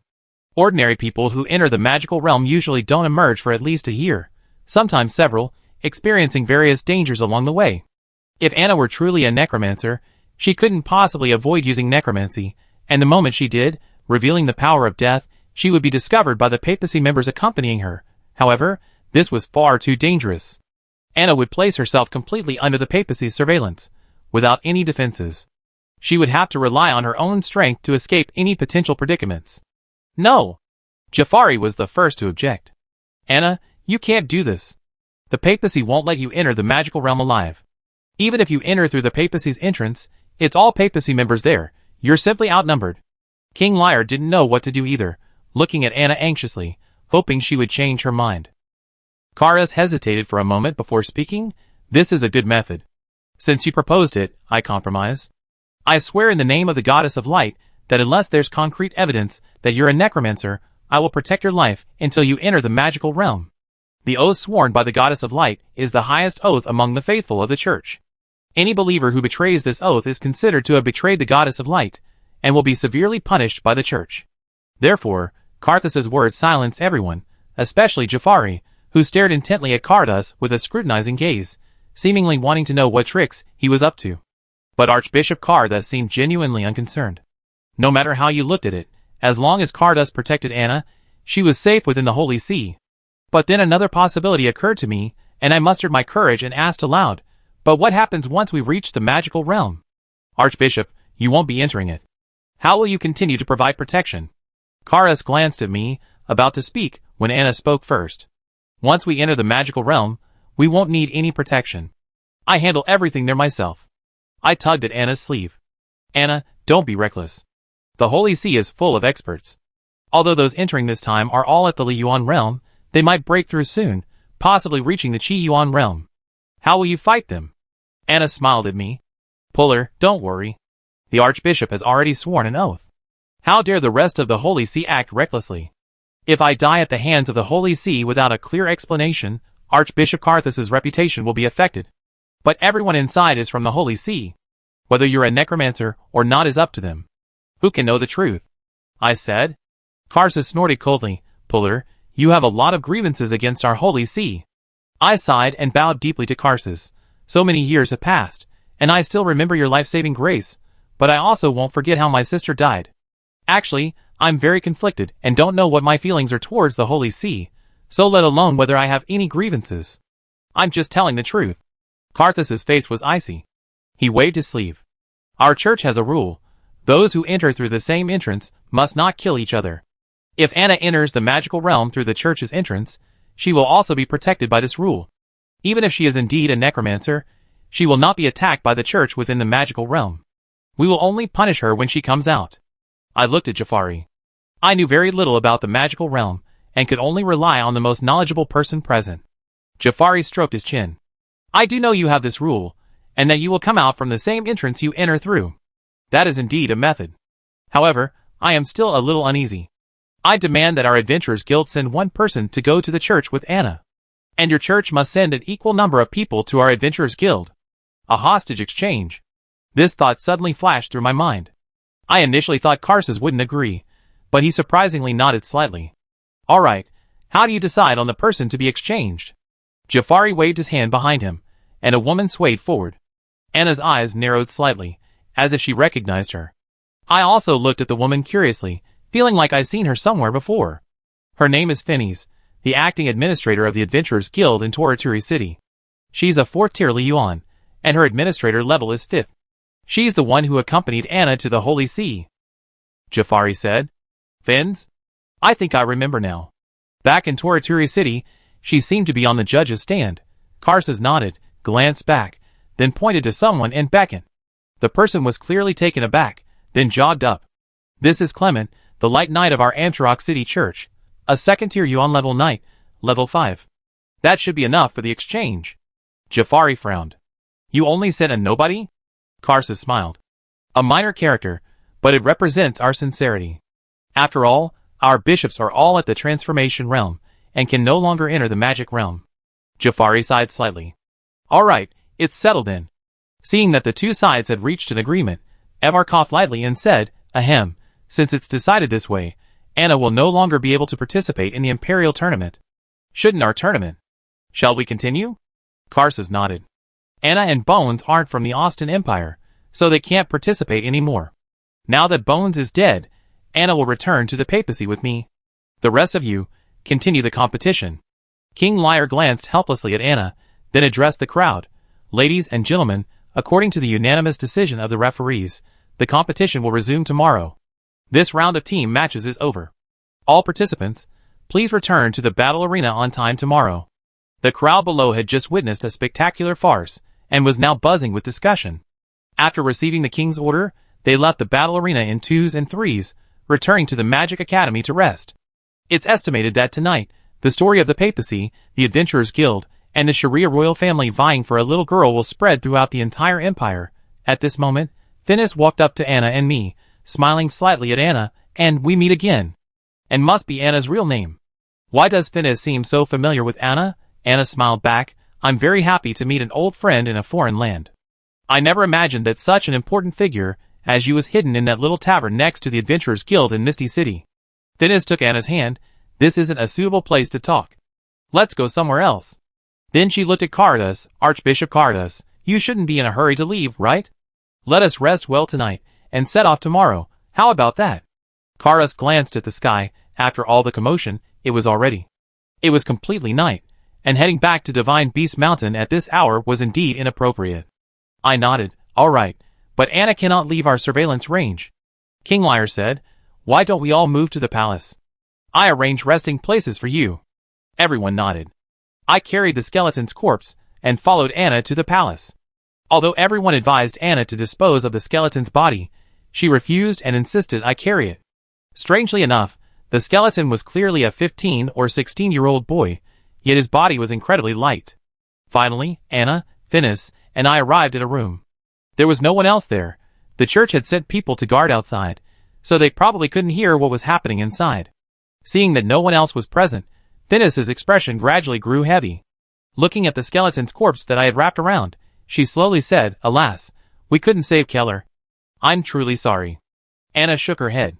This isn't your fault. Lord Jafari has already helped me a great deal. Then she looked at the two of us, her voice low, and said, you both know my true identity, right? I am indeed a necromancer.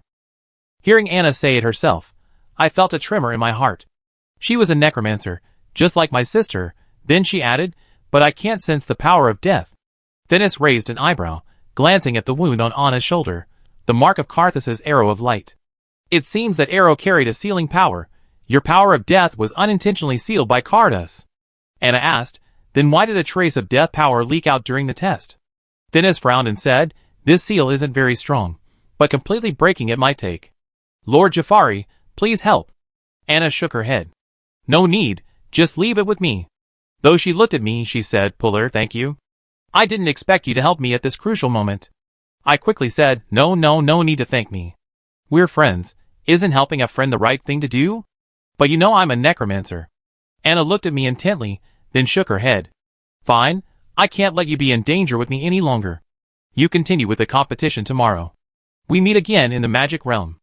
I looked at the bones on the ground. What about him? A trace of sadness flashed in Anna's eyes. I take him to the Holy See. I sighed, nodded, and got up to leave the room. I'm leaving. We meet again in the magic realm. The door closed softly, and I stepped back into the darkness. Chapter 274. After Pule left, Annie and Phineas remained silent for a long while before Phineas broke the silence. How is Nickel?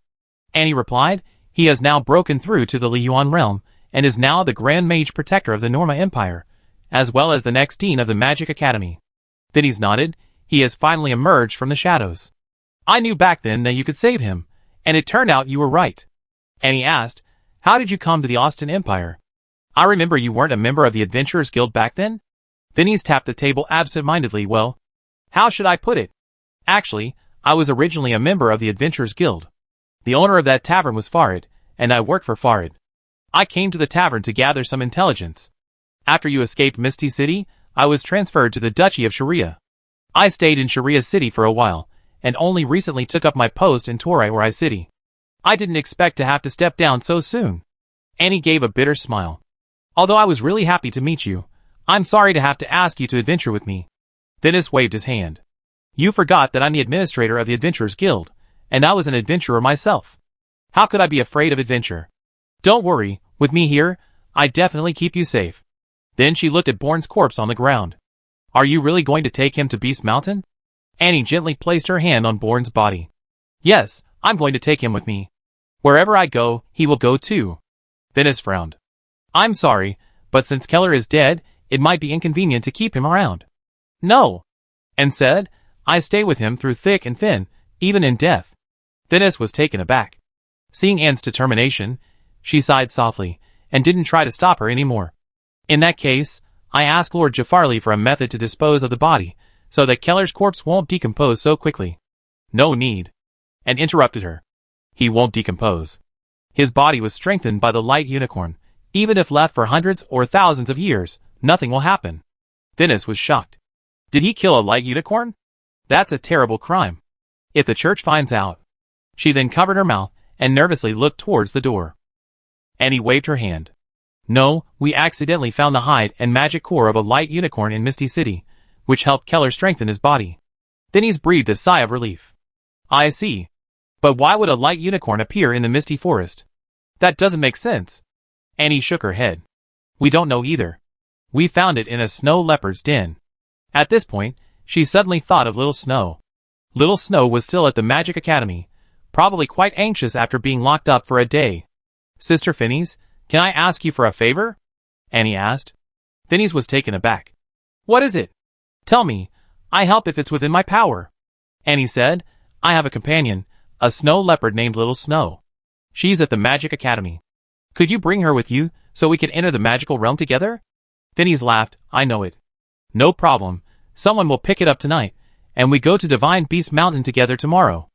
Early the next morning, Karsus, along with Annie and the others, prepared to leave the Duchy of Sharia and head southeast to Divine Beast Mountain.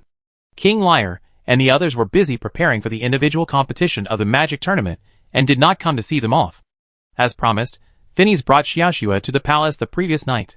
Annie placed Bourne's body on Shishua's back, while she and Phineas rode in a carriage. The group thus left the land of Sharia and embarked on their journey to Divine Beast Mountain. Divine Beast Mountain is located in the heart of the Austin Empire, covering an extremely vast area, roughly the size of the entire Duchy of Sharia. As the headquarters of the Holy See, Divine Beast Mountain is divided into 12 peaks, each guarded by one of the 12 Grand Protectors. The main peak houses the Cathedral of Light, where Pope Leo V, the ruler of the Holy See and its highest-ranking warrior, resides.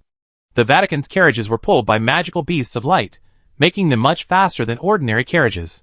What would normally take weeks, they covered in a week.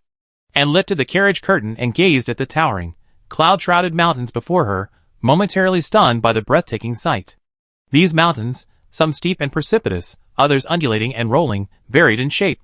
Some sharp and precipitous, others gently sloping and meandering. Bathed in sunlight, their outlines were clearly visible against the sky, leaving a lasting impression. At the foot of the mountains lay dense forests and clear streams. These forests and streams added life and vitality to the mountains. In the forests, one could hear birdsong and see various animals running and playing. Beside the streams, one could admire the crystal clear water and feel the freshness and tranquility of nature. Is this the Divine Beast Mountain? Annie murmured. Beside her, Phineas looked equally captivated. Wow, the Divine Beast Mountain is so beautiful. The Holy See really knows how to pick a location. In the distance, Margot glared resentfully at the carriage. As Annie's older sister, she was the one in the group who knew Annie best. Cars had brought her along to the Divine Beast Mountain as a spy to monitor Annie. However, this also granted her the qualification to enter the Divine Beast Mountain. Otherwise, with her talent, it would probably have taken her more than 10 years to enter. There weren't many people who had gone down the mountain with Kars this time, and even fewer had returned. Kars left a group to continue investigating the other shore flower in the Duchy of Sharia, and arranged for 5 people, including Margot, to take Annie and Phineas back to the Divine Beast Mountain. Besides Margot, the other 4 of these 5 were Kars's disciples, 2 men and 2 women, all of whom were stronger than the Chi Yuan realm, and were among the previous group to return from the magical secret realm. Their attitude towards Annie was SOSO, but that was about it. After all, regardless of whether Annie was a necromancer or not, the fact that she carried a necromancy-based magic stone was enough to leave a bad impression on them. Fortunately, Annie herself was of noble birth and paid great attention to etiquette, so she was quite polite to the 4 of them, which slightly eased the tension between them. Among them was a woman named Sunita, who was the one who treated Annie and her companions the best, and they had chatted quite a bit. Now, she approached the carriage and proudly said, "How about it? Isn't the scenery at our Divine Beast Mountain beautiful?" Annie also had a good impression of Sunita, feeling that Sunita's personality was somewhat similar to Angela's. Indeed, it's quite good. If you lived here, even without cultivation, you could probably prolong your life. Living past 100 years wouldn't be a problem.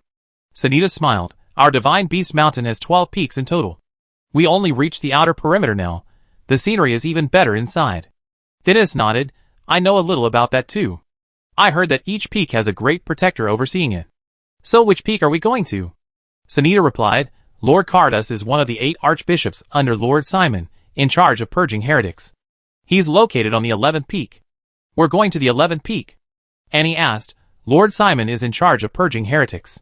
So what about the operations against the other shore flowers scattered throughout the region? Were they all his doing? Sunita nodded. That's right, it's common knowledge. The 8 archbishops under Lord Simon are all exceptionally strong and experienced in combat, having severely injured core members of the other shore flower multiple times. Phineas asked, after we reach the 11th peak, can we move freely? Sunita shook her head. No, you can only move within the grounds of Lord Carthus's training grounds. You are not allowed to travel to other areas alone, because you are outsiders. Without the Holy See's verification, you will find it difficult to move an inch in the Divine Beast Mountain. But don't worry, all your living and training supplies will be provided by us. We will prepare them for you according to the standards for Archbishop disciples. Annie smiled and nodded. Thank you very much. Can we contact the outside world? Sunita said, you can communicate freely by letter. We send them out for you, but we check the contents. Annie nodded slightly. So, aside from some restrictions on our activities, you won't interfere with anything else? Sunita smiled, yes, so you can focus on your cultivation here. In another year, the magic realm will open, and our mission will be over. Phineas suddenly asked, hey, how many of you are going to enter the magic realm this time? Sunita pondered for a moment. Maybe 5 or 6 people from each peak, so at least 70 or 80 from all 12 peaks. Phineas was surprised. How can there be so many? The entire empire probably only has a dozen or so people who can enter the magic realm. Sunita proudly raised her chin. Our Holy See controls. The entrance to ours is many times larger than the empire's. There's no comparison. Then, as if remembering something, she added, your Adventurers Guild's entrance is also very large, allowing about 40 people to enter each time. Phineas waved his hand. That's nothing compared to your entrance. The Holy See truly deserves its title as the continent's #1 power. Its resources alone are unparalleled. No wonder it's teeming with experts. Annie, confused, asked, how many entrances are there to the magic realm? Sunita shook her head slightly. No one knows for sure, but there are 5 known entrances, 1 each for our Holy See, the Adventurers Guild, the Austin Empire, the Harry Empire, and the Ghost Realm. I heard that the other shore flower recently discovered an entrance, but this news hasn't been confirmed yet. We don't know if it's true or not.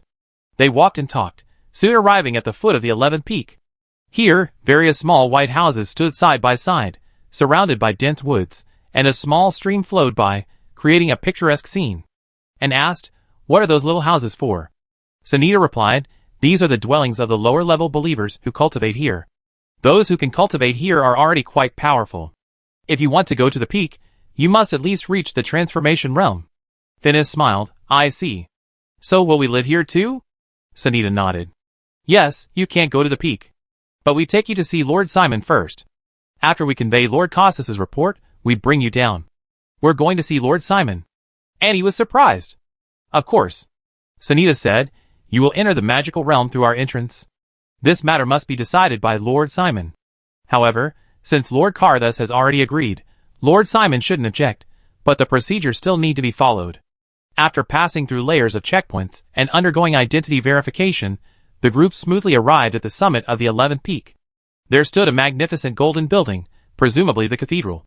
And Phineas alighted from the carriage. Shushua casually found a flat spot to rest, while the others walked into the cathedral.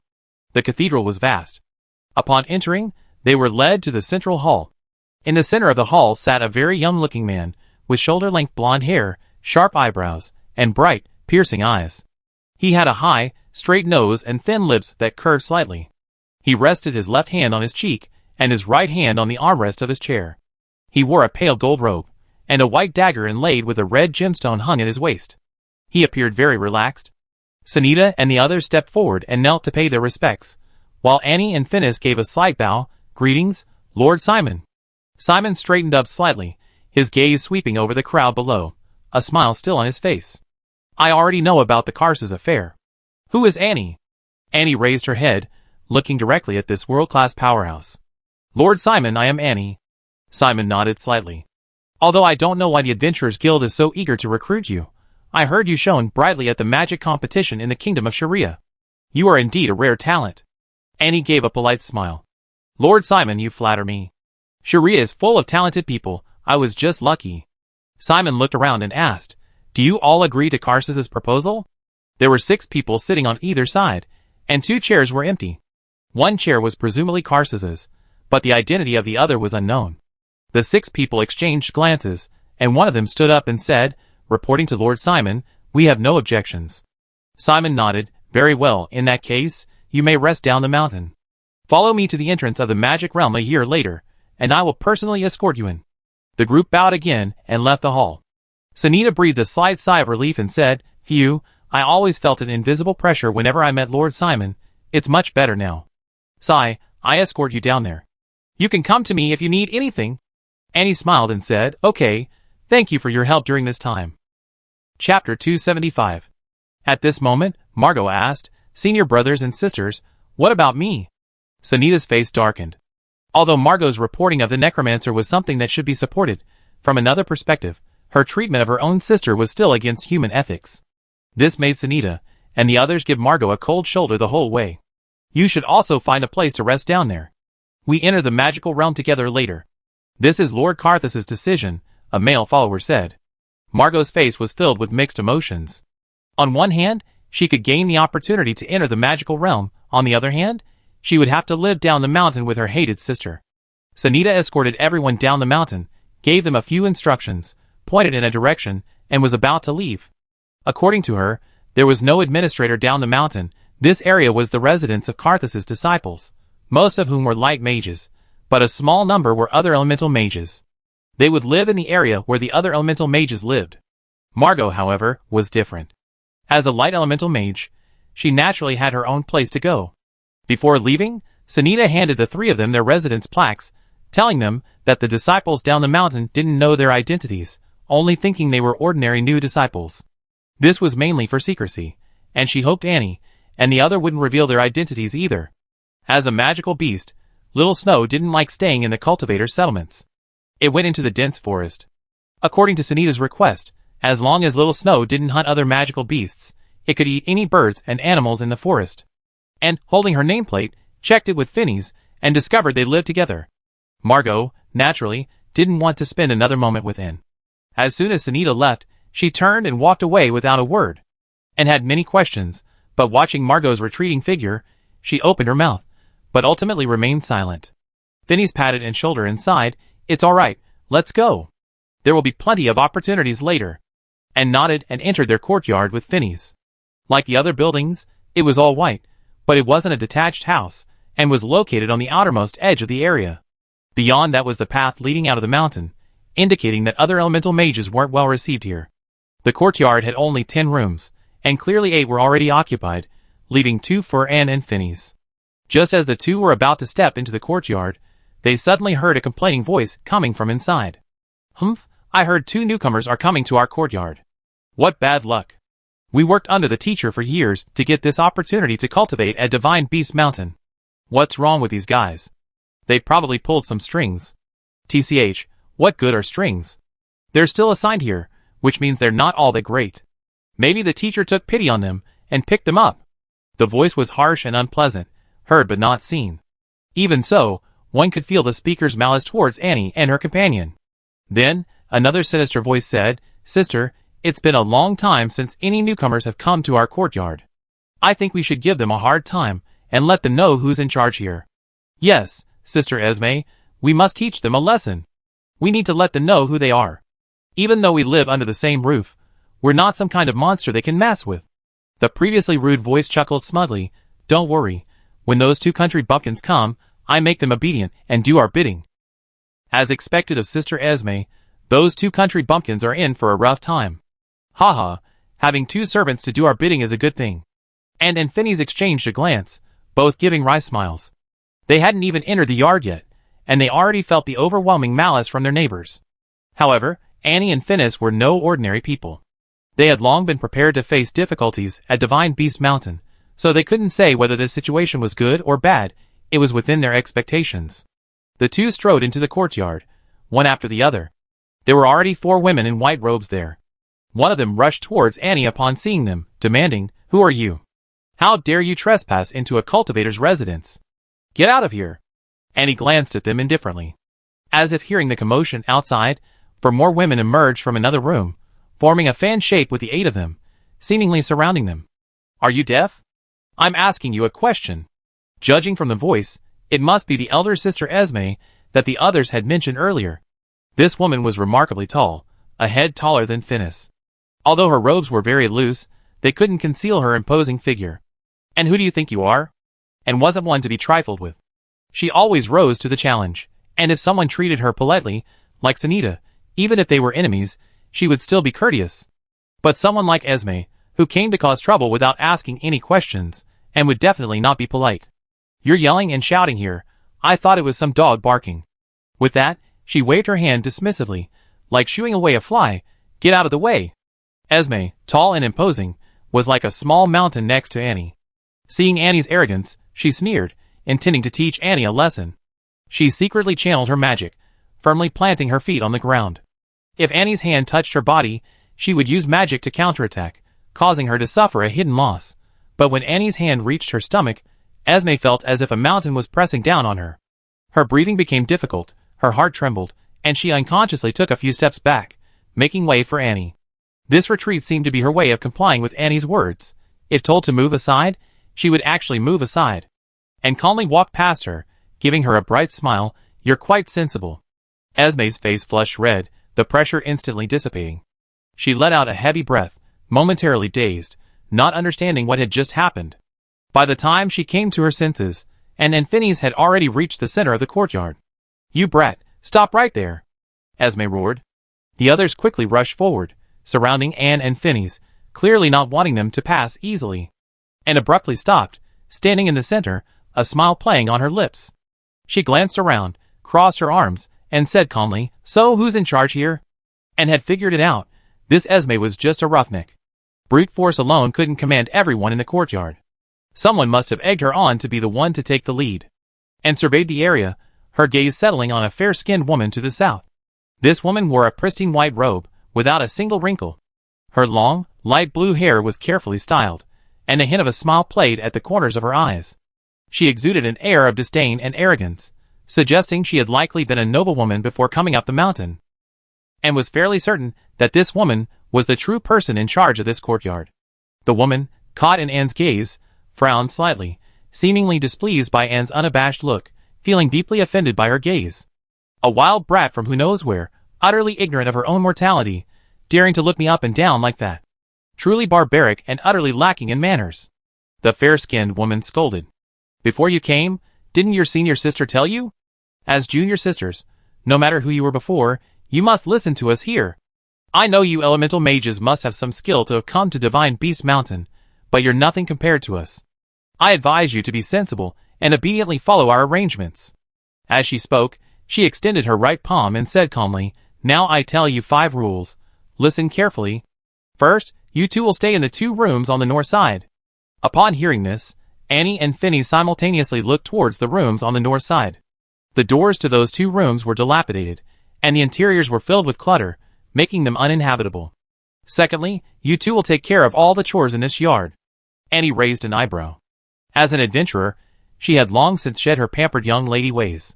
She had not only learned to do laundry and cook, but she could also use magic to increase her efficiency. However, she didn't have the patience to serve others. Third, the supplies allocated by the senior brothers and sisters each month must be handed over to me for redistribution. A cold smile gradually crept onto Finus's lips. This was simply bullying. If the supplies were given to this woman, how much would she and Annie get? Fourth, here, you are slaves, at my beck and call. Once absent, kneel. Twice absent, beaten. 3 times absent, out of the courtyard.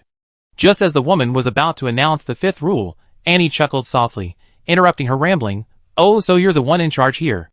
Esme shouted angrily, "You brat, isn't that obvious? Milia is a member of the Austin Empire's royal family, and she recently broke through to the next level.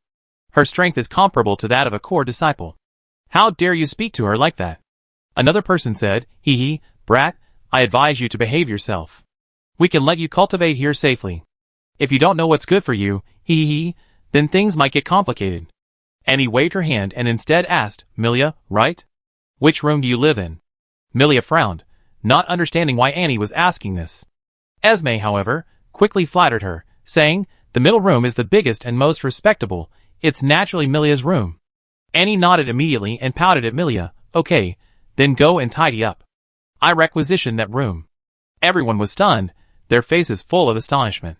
Esme even picked at her ear, afraid she had misheard. "Girl, are you crazy?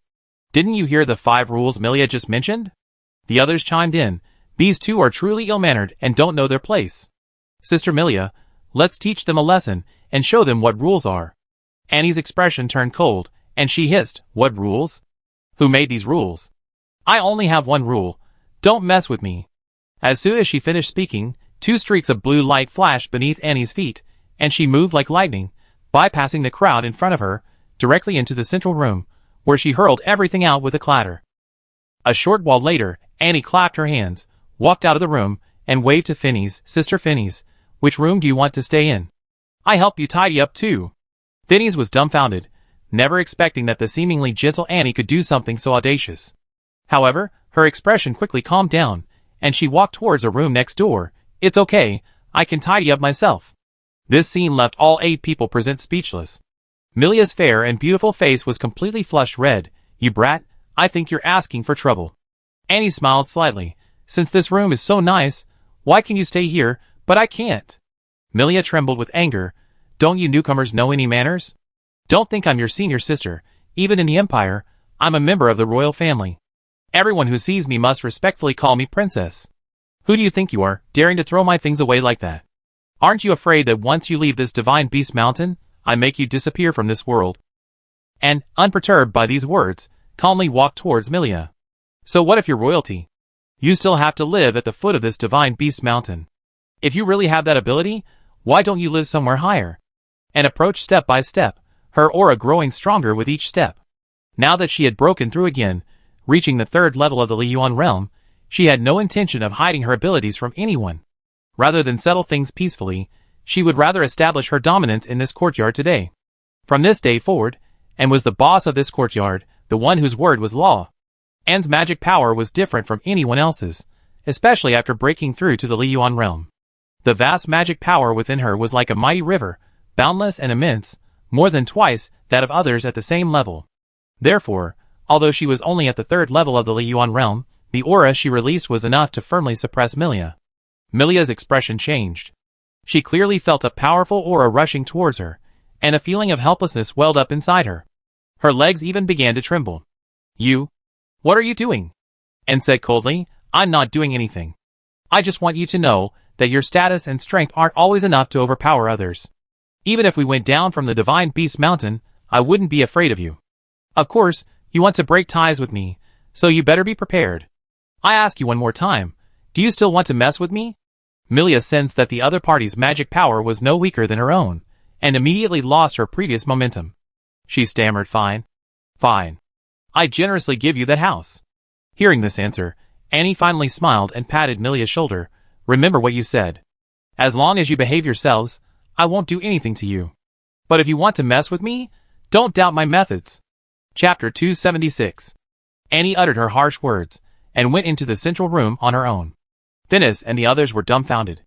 Milia's aggressive demeanor was still fresh in their minds, and in an instant, the roles had reversed. It was too surreal. Thinis smiled, and came to Annie's side, giving her a thumbs up. Annie, I didn't realize you learned some of Nicole's strengths. Annie gave a wry smile. Are you praising me or insulting me? Thinis chose the room next to Annie's. Before she could even move, the people inside brought out their belongings. It seemed they too had been intimidated by Annie's earlier display. In the courtyard, the 8 ordinary disciples looked like defeated roosters, each with their heads hanging low, most of them still showing resentment. Milia, what exactly happened? You just let them go like that? One of them asked. Milia waved her hand. Come on, let's go inside and talk. The group rushed into a room, and everyone started chattering. Milia, what happened to you just now? Why did you bow down to that brat? Yeah, didn't we agree to teach them a lesson? You didn't do it on purpose, did you? Milia gritted her teeth. On purpose? On purpose, my foot. Besides her, no one else had directly experienced the vastness of Annie's magic, so no one knew exactly how powerful Annie was. But Milia knew very well that if a fight broke out, the outcome was uncertain. If she were to be beaten up in front of everyone, she would lose all face. She casually pointed to 2 people. You 2 hurry up and tidy up the 2 warehouses in the north. Go live there. The 2 men's expressions changed. Why? Wasn't it agreed that those were for the 2 newcomers? How come we're living there now? Milia's face turned cold. Just go when I tell you to. Stop talking nonsense. One of them, who also had a fiery temper, immediately shouted, I'm not going. You go if you want. It seemed that Milia had just bowed to and, causing her standing in their eyes to drop, and this man's tone was no longer as respectful. Milia slammed her hand on the table. What? I can't handle that brat, but I can handle you all? Seeing Milia's anger, the man shrank back, but then raised his head again. Wasn't that all you're doing? We all followed your orders, agreeing to give the newcomers a hard time. Now, you want me to move out and live in the warehouse? I'm not going. Milia was about to explode when someone quickly intervened. Milia, what exactly happened? Explain yourself clearly, otherwise, it won't be pleasant for them to suddenly move out and live in the warehouse. Milia's face flushed red, and the veins on her forehead bulged. Come out! Milia exclaimed. Are you all blind? Can't you see that Brat is incredibly strong? I have no confidence in defeating her. If you're so tough, go try it yourselves and see. But don't blame me for not warning you. If she attacks you, you all be in deep trouble. Everyone was stunned. They knew Milia's personality. She never bowed to anyone. Yet this time, she actually thought she was no match for her opponent. Just how strong was she? Judging from her age, that little girl seemed much younger than them. How could she possibly be so powerful? However, none of them knew that Thinis, standing beside Annie, was the true powerhouse. Annie tidied herself up alone in the room. Hearing the silence beside her, she was slightly surprised. She had been prepared to fight Milia, but Milia had actually backed down. She didn't believe Milia was truly afraid of her. These noble princesses were always arrogant and domineering. How could they tolerate such humiliation? But Milia's current inaction didn't mean she would always back down. Annie felt this matter was probably not over, and she would have to be more careful with them in the future. At the same time, Annie thought of another question. Sunita's instructions before leaving, to keep their identities hidden, were they part of Karthus's plan? Was Karthus trying to use these people to test Annie's strength, forcing her to use her death power? The room was filled with light elements and holy aura. Any trace of death power would be like a drop of ink on white paper, extremely conspicuous and easily discovered. The death power within Annie's body is currently sealed. While the seal is strong, it's not unbreakable. Annie doesn't want to break it now, preferring to let it help suppress the death power. This will allow her to better cast other spells to deal with the various crises ahead. The sun gradually sets, and the day quickly passes. Having experienced so much today, Annie feels somewhat tired. She enters a meditative state early, automatically activating the spirit division technique within her. Mount Divine Beast possesses abundant light elements, making the spirit division technique's operation very difficult here, as Annie hasn't yet developed light elemental magic. But now, Annie vaguely senses that she's about to separate another element. Previously, it was water and wind. She wonders what the third element will be. Annie was completely absorbed in meditation, but she retained some awareness of her surroundings. Suddenly, her ears twitched, as if she sensed a subtle fluctuation of magical energy in the vicinity. It seems these guys are really persistent. Knowing they'd be at a disadvantage in a direct confrontation, they resort to sneak attacks. A smile played on Annie's lips. Now, she and Xiaoxue had a slight telepathic connection, and even without Phineas's help, she and Xiaoxue could handle the current situation together. Click! A soft sound came from the doorway, probably the sound of someone breaking the lock. Annie rolled over and stuffed her pillow under the covers, simultaneously slipping into the shadows to hide. Squeak! The door slowly opened, letting in silvery moonlight. For dark figures crept in, careful and silent. Annie narrowed her eyes. It seemed the other side hadn't sent their entire force. These few were probably still resentful about what happened during the day, and had come behind Milia's back to cause trouble. But perhaps this was exactly what Milia wanted, to have these hotheads test Annie's strength. The group surrounded Annie's bed, looked at the bulging blankets, exchanged smiles, and suddenly swung their wooden sticks down hard. But as soon as they hit the blankets, they realized something was wrong. The feel was clearly off. One of them quickly lifted the blankets, and found Annie wasn't inside at all. A chill ran down his spine. Oh, you guys are quite hospitable, aren't you? Came here specifically to give me a surprise? Annie appeared behind them at the opportune moment. The four men trembled and immediately turned around, pointing their sticks at Annie. One of them said fiercely, "You brat, it's because of you that I have to move to the warehouse today. I teach you a lesson." Another chimed in, "Exactly. No matter how strong you are, you're only at the Liyuan realm. The four of us together could beat you to a pulp." Annie chuckled. "Come on, let's see who gets beaten to a pulp." With that, she grabbed a handy wooden stick and, mimicking Born's movements, twirled it twice in her hand. But she lost her grip, and the stick fell, rolling right to the feet of the four men opposite her. Everyone was stunned. They thought Annie was about to unleash some powerful attack, but this was the scene they hadn't expected. Annie scratched her head awkwardly. Could you give me back the stick? Let's fight fairly." But the four men clearly had no intention of doing so. They grinned maliciously, and approached Annie step by step. Annie sighed, secretly calling for Xiaoxue to come over. After all, she didn't know if anyone else was outside. With Xiaoxue watching out for her, she could unleash her full power. Of the four, Esme was the strongest, and she launched the first attack, smashing her staff towards Annie's head. A flash of blue light appeared beneath Annie's feet, and she retreated half a step with ghostly speed. Simultaneously, she flicked her right hand, and an ice spike shot out. Esme was startled, not expecting Annie to launch a counterattack while retreating. However, her two companions reacted quickly. One shielded her with lightning armor, and the other erected an ice shield in front of her, helping her avert the crisis.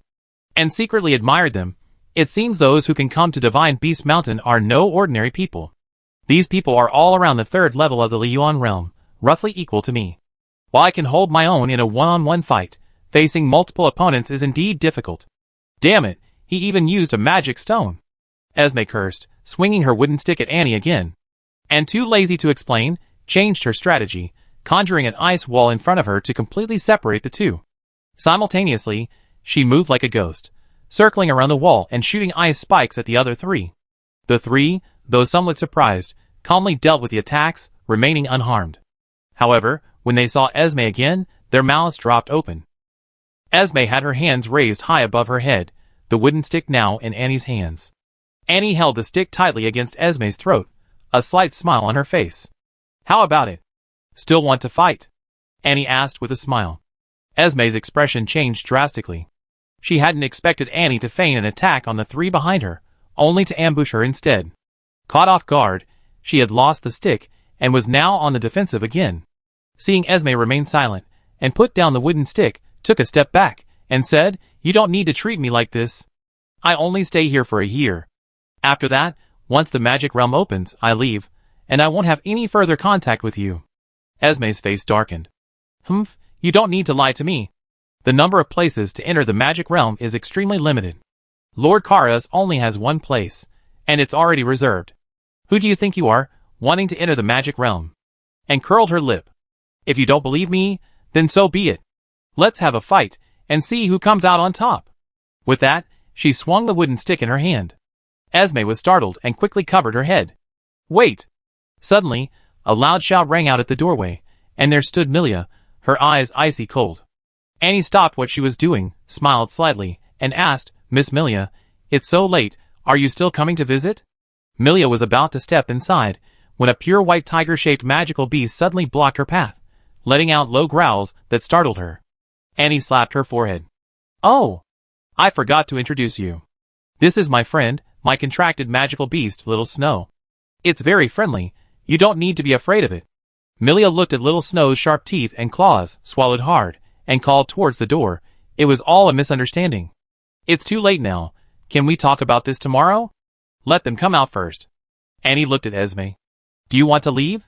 The four exchanged glances, and nodded helplessly. Annie spread her hands. All right, sweet dreams then. I'm going to sleep. Remember to close the door for me when you leave. With that, she gracefully walked past them, and sat back on the bed. The four of them, dejected, glared at Annie before leaving the room. Esme was the last to leave, but after a moment's thought, she closed the door behind her, and let out a long sigh, silently signaling to Xiaoxue to retreat. Silence gradually fell outside the door. The group remained silent in the courtyard for a while before Milia spoke first. Let's go to my room. The others followed without hesitation to Milia's room. Milia cut to the chase. What's that brat's strength? Esme gritted her teeth and said, she's also at the 3rd level of the Liyuan realm, but for some reason, her magic power is incredibly strong. We're no match for her in a one-on-one fight. Milia nodded slightly. That's just as I sensed. Then her eyes turned cold as she surveyed the four of them, saying, you got some nerve, attacking without my permission. Do you even respect me? Esme trembled. Milia, we couldn't swallow this insult and wanted to teach this girl a lesson, so we launched a sneak attack at night. We didn't expect her to be prepared. Milia took a deep breath. However, your attack revealed her trump card. She has a contracted magical beast, which appears to be at the Liyuan realm. It seems we can't defeat her alone. Esme's eyes lit up, and she said, then we can ask. Senior brother, with his strength, he can definitely teach her a lesson. A confident smile flashed in Milia's eyes at the mention of her senior brother. Of course. Senior brother is the son of the Empire's Grand General. His strength is unparalleled. He's already an outstanding elemental mage. With him taking action, defeating her will be a piece of cake. Then she looked at the others, however, if you want him to help, you all need to offer something in return. Hand over some of your cultivation resources. I go find him tomorrow. Upon hearing that they had to hand over their cultivation resources, the others looked hesitant. Esme said, why don't we go back and rest first, and discuss it again tomorrow when everyone is here? Chapter 277. Milia sneered inwardly. She knew these people were reluctant to part with their cultivation resources, but she didn't say anything. She simply nodded and let them leave. After leaving Milia's room, everyone's expressions were grim. One of them asked in a low voice, are we really going to give up our cultivation resources to invite our senior brother?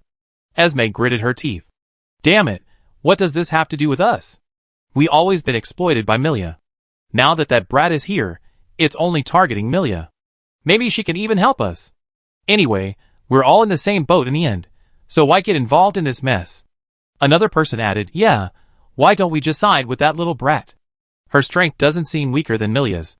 You saw Milia clearly back down during the day. With this little girl's protection, our lives might be a bit easier. Esme shook her head.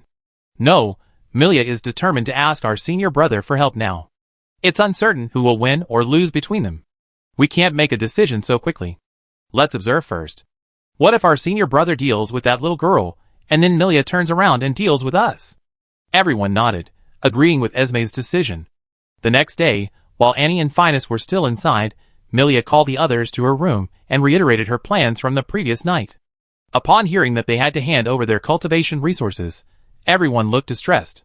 One of them said, Milia, we already handed over a portion of our cultivation resources. If we have to hand them over again, we really have nothing left.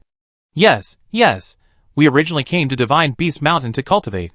So what's the difference between this and staying at the foot of the mountain? Milia's expression turned cold. How can you be so short-sighted?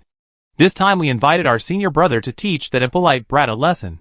After that, we can cultivate in peace without worrying about being bullied by her.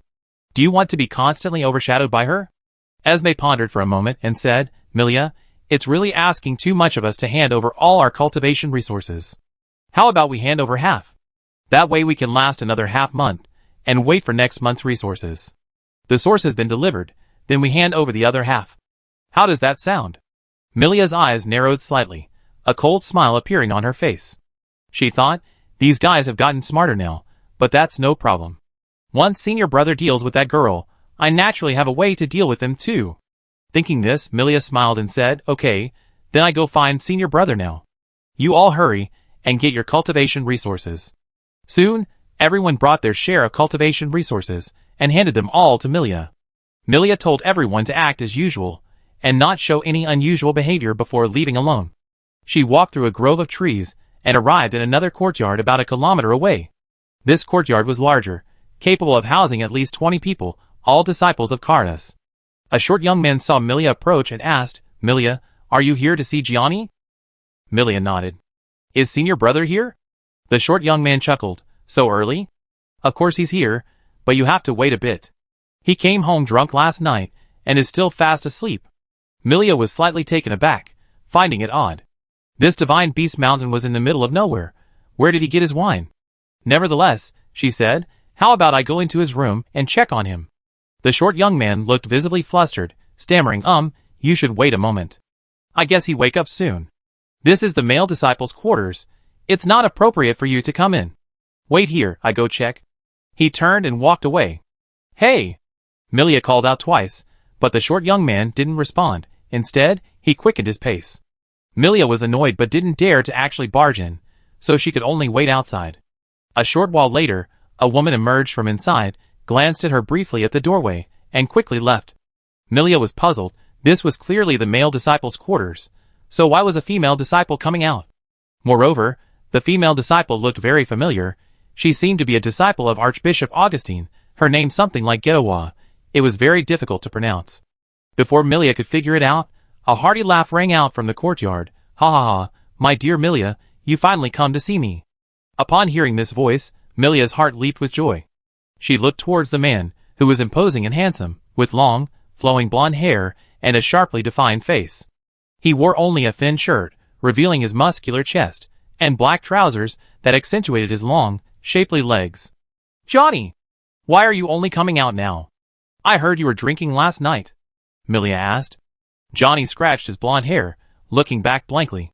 The short young man behind him suddenly winked at him, and he realized what was happening. Oh! Right. Someone brought me a bottle of good wine last night, and I got a craving and got drunk? Ha ha ha! I'm so sorry you had to see me like this." He then stepped forward and gently put his arm around Milia's slender waist. "Ah, Milia, you become even more beautiful since I last saw you." Milia shyly punched him lightly in the chest. "You're so naughty." "We're still outside. What nonsense are you talking about?" she said, glancing at the short young man. Seeing that he was no longer needed, the short young man turned and left somewhat awkwardly. His departure only made Milia feel even more shy. Milia gently pushed away the handsome man in front of her. "Let go of me quickly, it'd be terrible if others see," Johnny said without any restraint. "So what if they see? My heart for you is as clear as the sun and moon. How can others say such things?" However, he still released Milia, took her hand, and pulled her into the courtyard. Come on, this isn't a good place to talk. Let's go inside and have a deeper conversation." Milia blushed, lowered her head, and followed him into the house. Johnny's house was the largest in the courtyard, but upon entering, she found it slightly messy, with poor air circulation and a strange smell. Milia frowned as soon as she entered and quickly opened all the windows. Johnny lazily half reclined on the bed, crossed his legs, and asked, "You rarely come to see me in the morning. Is something wrong today?" Milia sat down beside Johnny and said sweetly, "Oh dear, why didn't I come to see you this morning? It's because I always leave your place very late every night. You know, last night, 2 new people came to our area, and they're so arrogant. I was afraid it would be beneath me to fight them, so I kept putting up with them. But they only got worse, taking over my place, and even trying to hurt my friend. I had no choice but to ask you to help me punish them. You have to help me." She then hugged Johnny's arm and gently shook it. Gianni felt the gentle touch on his arm, his heart fluttering, but he didn't immediately agree to her request. Instead, he asked, "Oh? There are people who don't even respect you. Have you found out their background? Could they have some kind of powerful connections?" Milia knew Gianni was cautious and never did anything without certainty, so she said, "What kind of background could they have? They already cultivated to the Liyuan realm before coming here. It's probably that old man Casas brought them back on a whim. I asked my senior sister before, they seem to be adventurers, just a bunch of country bumpkins, no special background." "Adventurers?" Gianni frowned. "We other elemental mages are only able to cultivate here because of our connections with imperial nobles. How could adventurers have infiltrated? Do they have some extraordinary abilities?" Milia said. "The younger girl, about 15 or 16, is indeed quite talented. She's already at the 3rd level of the Liyuan realm. The other one is about my age, but I can't tell her strength." Gianni nodded slightly. No wonder. At 16, she already possesses the strength of the 3rd level of the Liyuan realm. Teacher Karas must have been drawn to her talent, which is why he brought her back. But that's all. With such limited strength, she dares to be so arrogant on our territory. Even if Teacher Karas weren't a divine beast mountain, he wouldn't be able to handle this trivial matter. "Alright, I promise you. I get ready and go stand up for you." Milia was overjoyed. "That's wonderful. If you really succeed, I spend the whole day with you." Johnny's lips curled into a smile. He gently lifted Milia's chin with his index finger and pecked her lips. "Then I collect some interest first." Milia quickly turned her head away, playfully scolding, "Oh, you're so naughty," and was completely unaware of all this. However, when she stepped out of her house, she noticed that the people in the courtyard seemed a little off, especially Esme and the others she had fought the previous night. Their eyes darted around, as if they wanted to say something but dared not, and didn't bother with them. After all, she would only be staying here for a year. There was no need to lower herself to their level. At this moment, Phineas came out from next door and warmly approached Annie. "And, did you sleep well last night?" And nodded and smiled. "Not bad, just a few mosquitoes, a little annoying." As she spoke, her gaze fell on Esme and the others. Esme quickly turned her head away, avoiding her gaze. Phineas knew what had happened last night, but she figured Annie could handle it herself, so she didn't offer any help. "Hee, it's normal to have a few mosquitoes in this deep forest. How about we go into the woods today and see if we can find any mosquito-repelling herbs to pick some?" Annie clapped her hands and said, "Great. Entering the woods shouldn't be considered crossing the line, right?" Phineas laughed. "So what if we cross the line? That old Cardas isn't here, he can't control us." Hearing Phineas so brazenly call Cardas an old bastard, everyone gasped, feeling somewhat incredulous. Was this really the person Teacher Cardas personally decided to bring back? How could he have no respect for his teacher at all? Leaving the courtyard, the two entered the woods. The scenery was beautiful, the sun was shining brightly, and just walking around felt refreshing.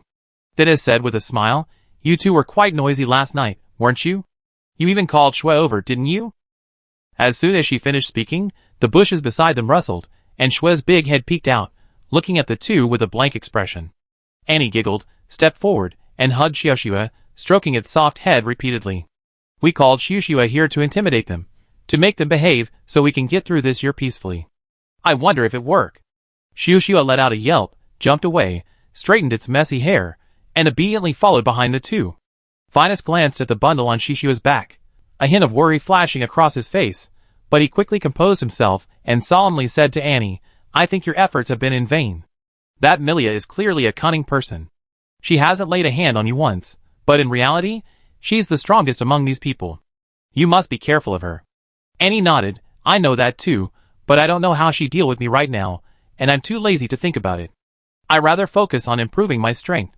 I heard that people from the peak will be sent down to deliver supplies to us the day after tomorrow. I want to go into seclusion then. I wonder if you could protect me. I can switch places with you after a month, and I protect you." Phineas smiled. "Of course. Lord Jafari sent me to ensure your safety. Rest assured, you can go into seclusion for a year. I won't let anyone disturb you during that time." Annie shook her head. "How can I? Sister, you're also going to the magic realm. This year is crucial for you. I can't be so selfish." Phineas patted Annie's head. "It's not like you can't cultivate without seclusion. You'd just be disturbed a bit. I should be breaking through soon. With my strength, I'm already capable of protecting myself in the magic realm. I don't expect any more gains." Annie was about to say something when she suddenly sensed someone approaching. She stopped talking and looked ahead. She saw a man and a woman walking together. The woman was Milia, and the man was elegant and handsome. Milia was affectionately holding the man's arm as they walked towards them. When she saw Annie, she was slightly surprised, then a cold glint flashed in her eyes, and she whispered a few words in the man's ear, and frowned. She sensed a dangerous aura emanating from the man, a murderous aura, the kind only those who had experienced brutal war possessed. It seemed this man was no ordinary person. After hearing Milia's words, the man nodded slightly, then looked directly at Anne and Phineas. That one glance was enough to captivate him. Chapter 278. Milia, a cold smile on her face, took a few steps towards the two women. "Oh, aren't these your two new junior sisters? What brings you to the woods for a stroll?" Annie knew this woman had no good intentions, and didn't want to pay her any attention. "I like taking walks, what's it to you?" she said, turning to leave. Milia blocked their way. "Oh, don't be so cold. You're new here, practically my junior sisters. We should get along well." Get along well? Annie felt the woman before her was both hypocritical and foolish, utterly hopeless. "Forget it, I already said I only stay here for a year. Once it's over, I leave, and we can have no connection whatsoever." Milia sneered. "Humph, do you really think you can enter the magic realm so easily? Even the Holy See has very few slots for entering the magic realm, generally less than 100 each time. Lord Simon's name. There are only 6 spots left in total, and Lord Carthus's spot has already been reserved for the Saintess. You have no chance." Anne and Phineas exchanged a glance, and Phineas whispered, "Someone must have given up their spot," and nodded and looked at Milia. "What's the point of telling me all this? I already said I'm only staying here for a year. If I can't enter the magic realm, I leave immediately after a year." Milia's eyes held a hint of doubt. She couldn't understand what Anne was thinking. Everyone else was scrambling to enter the Divine Beast Mountain to cultivate, but she was an exception. Milia shook her head. These weren't things she should be thinking about right now. "Fine, do whatever you want, but since you're in the courtyard now, you need to follow some rules. First come, first served, understand? I've been here 8 years longer than you. I'm the senior sister here, the authority. You should at least listen to me." Annie was truly at her wits' end with the woman before her. What kind of senior sister are you? Would a real senior sister give newcomers a hard time? Would she make her junior sisters hand over cultivation resources every month? Would she push all her chores onto others?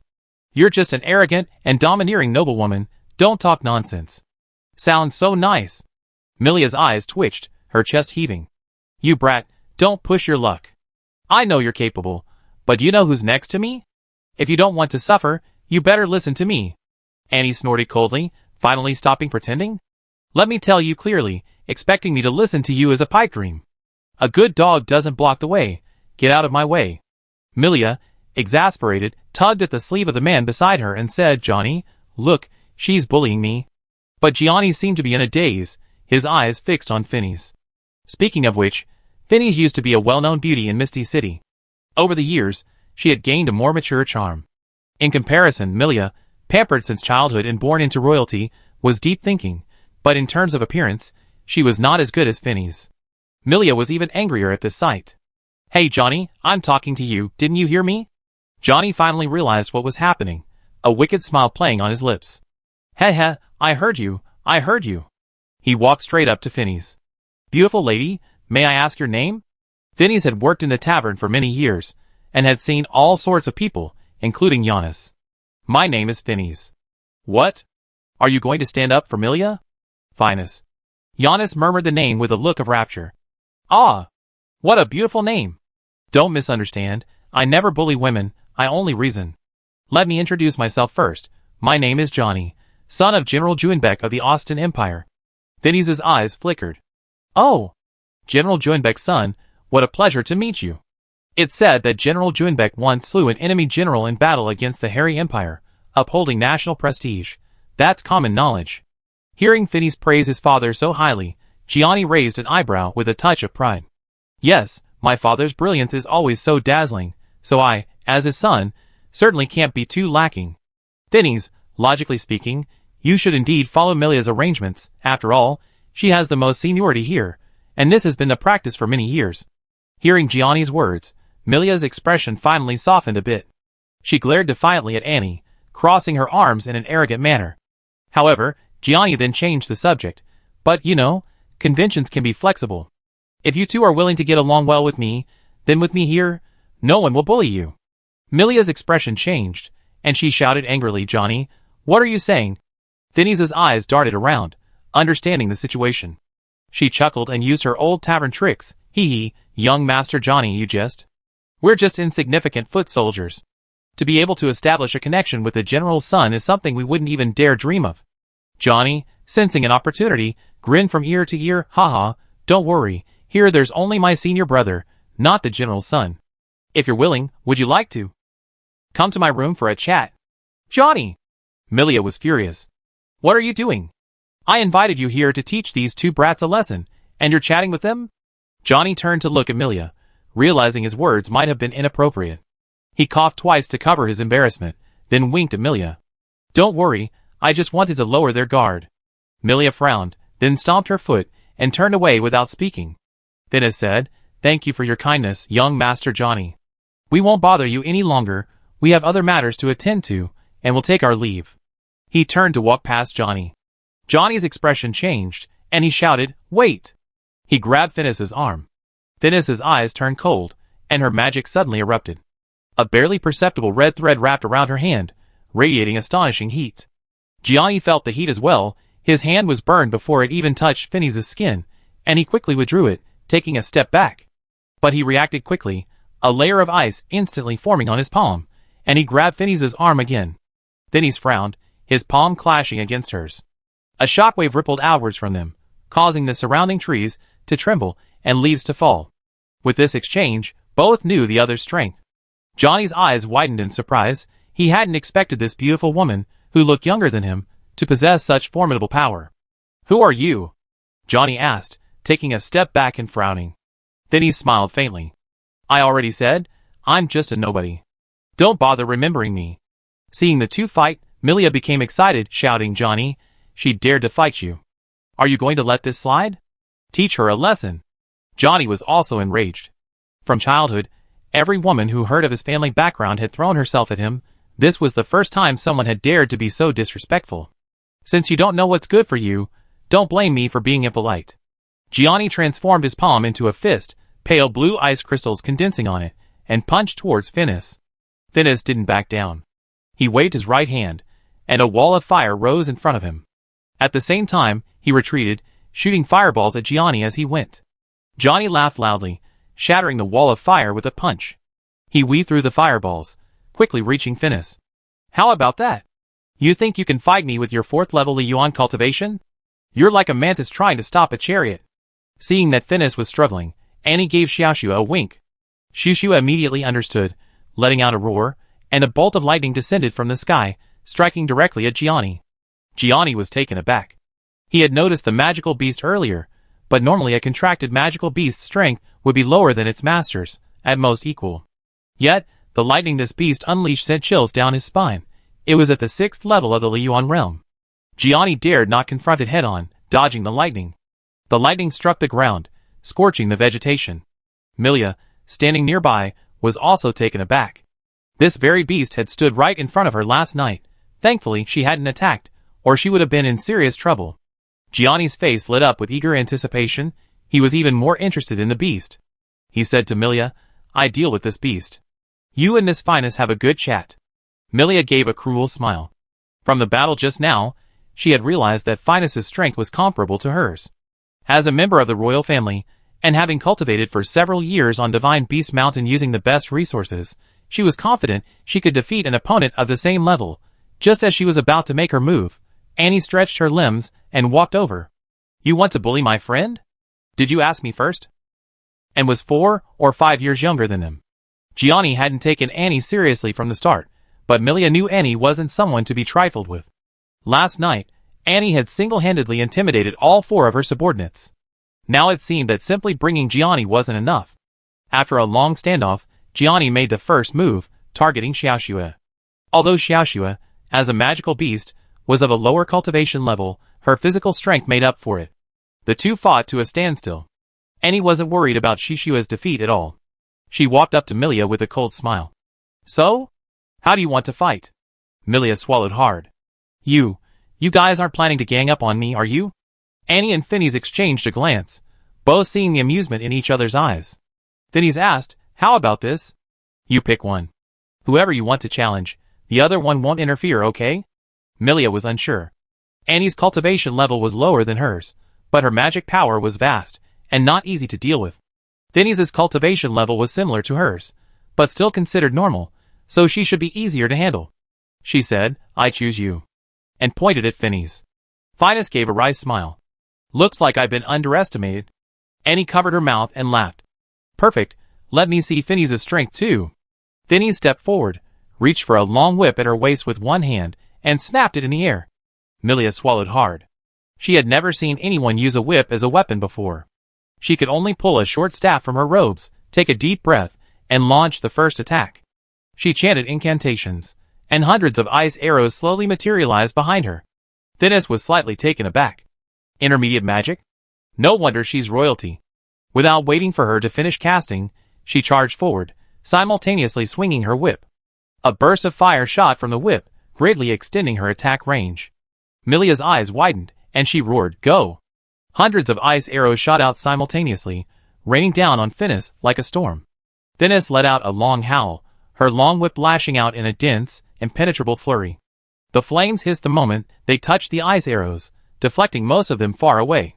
However, a small number managed to breach the defenses and reach Phineas directly. Phineas used her agile movements to deflect some of the ice arrows, leaving them unharmed. However, the power of intermediate-level magic was undeniable. No matter how Phineas dodged, her clothes were torn in several places, especially her fiery red dress, which was now reduced to strips of cloth, revealing her pale thighs. Milia, emboldened by her successful strike, laughed, Ha ha ha, now you know how powerful I am. Look at you, so pathetic, utterly embarrassing, ha ha ha. Hearing Milia's voice, Gianni turned around and witnessed the alluring scene. His gaze was instantly captivated, unable to look away. The clearly visible snow-white thighs beneath the fluttering red cloth seemed to pierce his very soul, leaving him mesmerized. Shushua, unaware of Gianni's distraction, unleashed a bolt of lightning with a roar, striking him squarely. A deafening boom followed, black smoke billowed, and Gianni screamed as he was blasted out of the smoke, his body blackened by the electric shock, his hair standing on end, before crashing heavily to the ground. Ouch! Gianni was wearing an ice armor that blocked some of the attack, but even so, he still suffered a minor injury. He got up from the ground and cursed, You beast, how dare you ambush me? I kill you! With that, he drew his long sword from his waist, flicked the tip, and a slash of ice crystals flew towards Xiaoxue.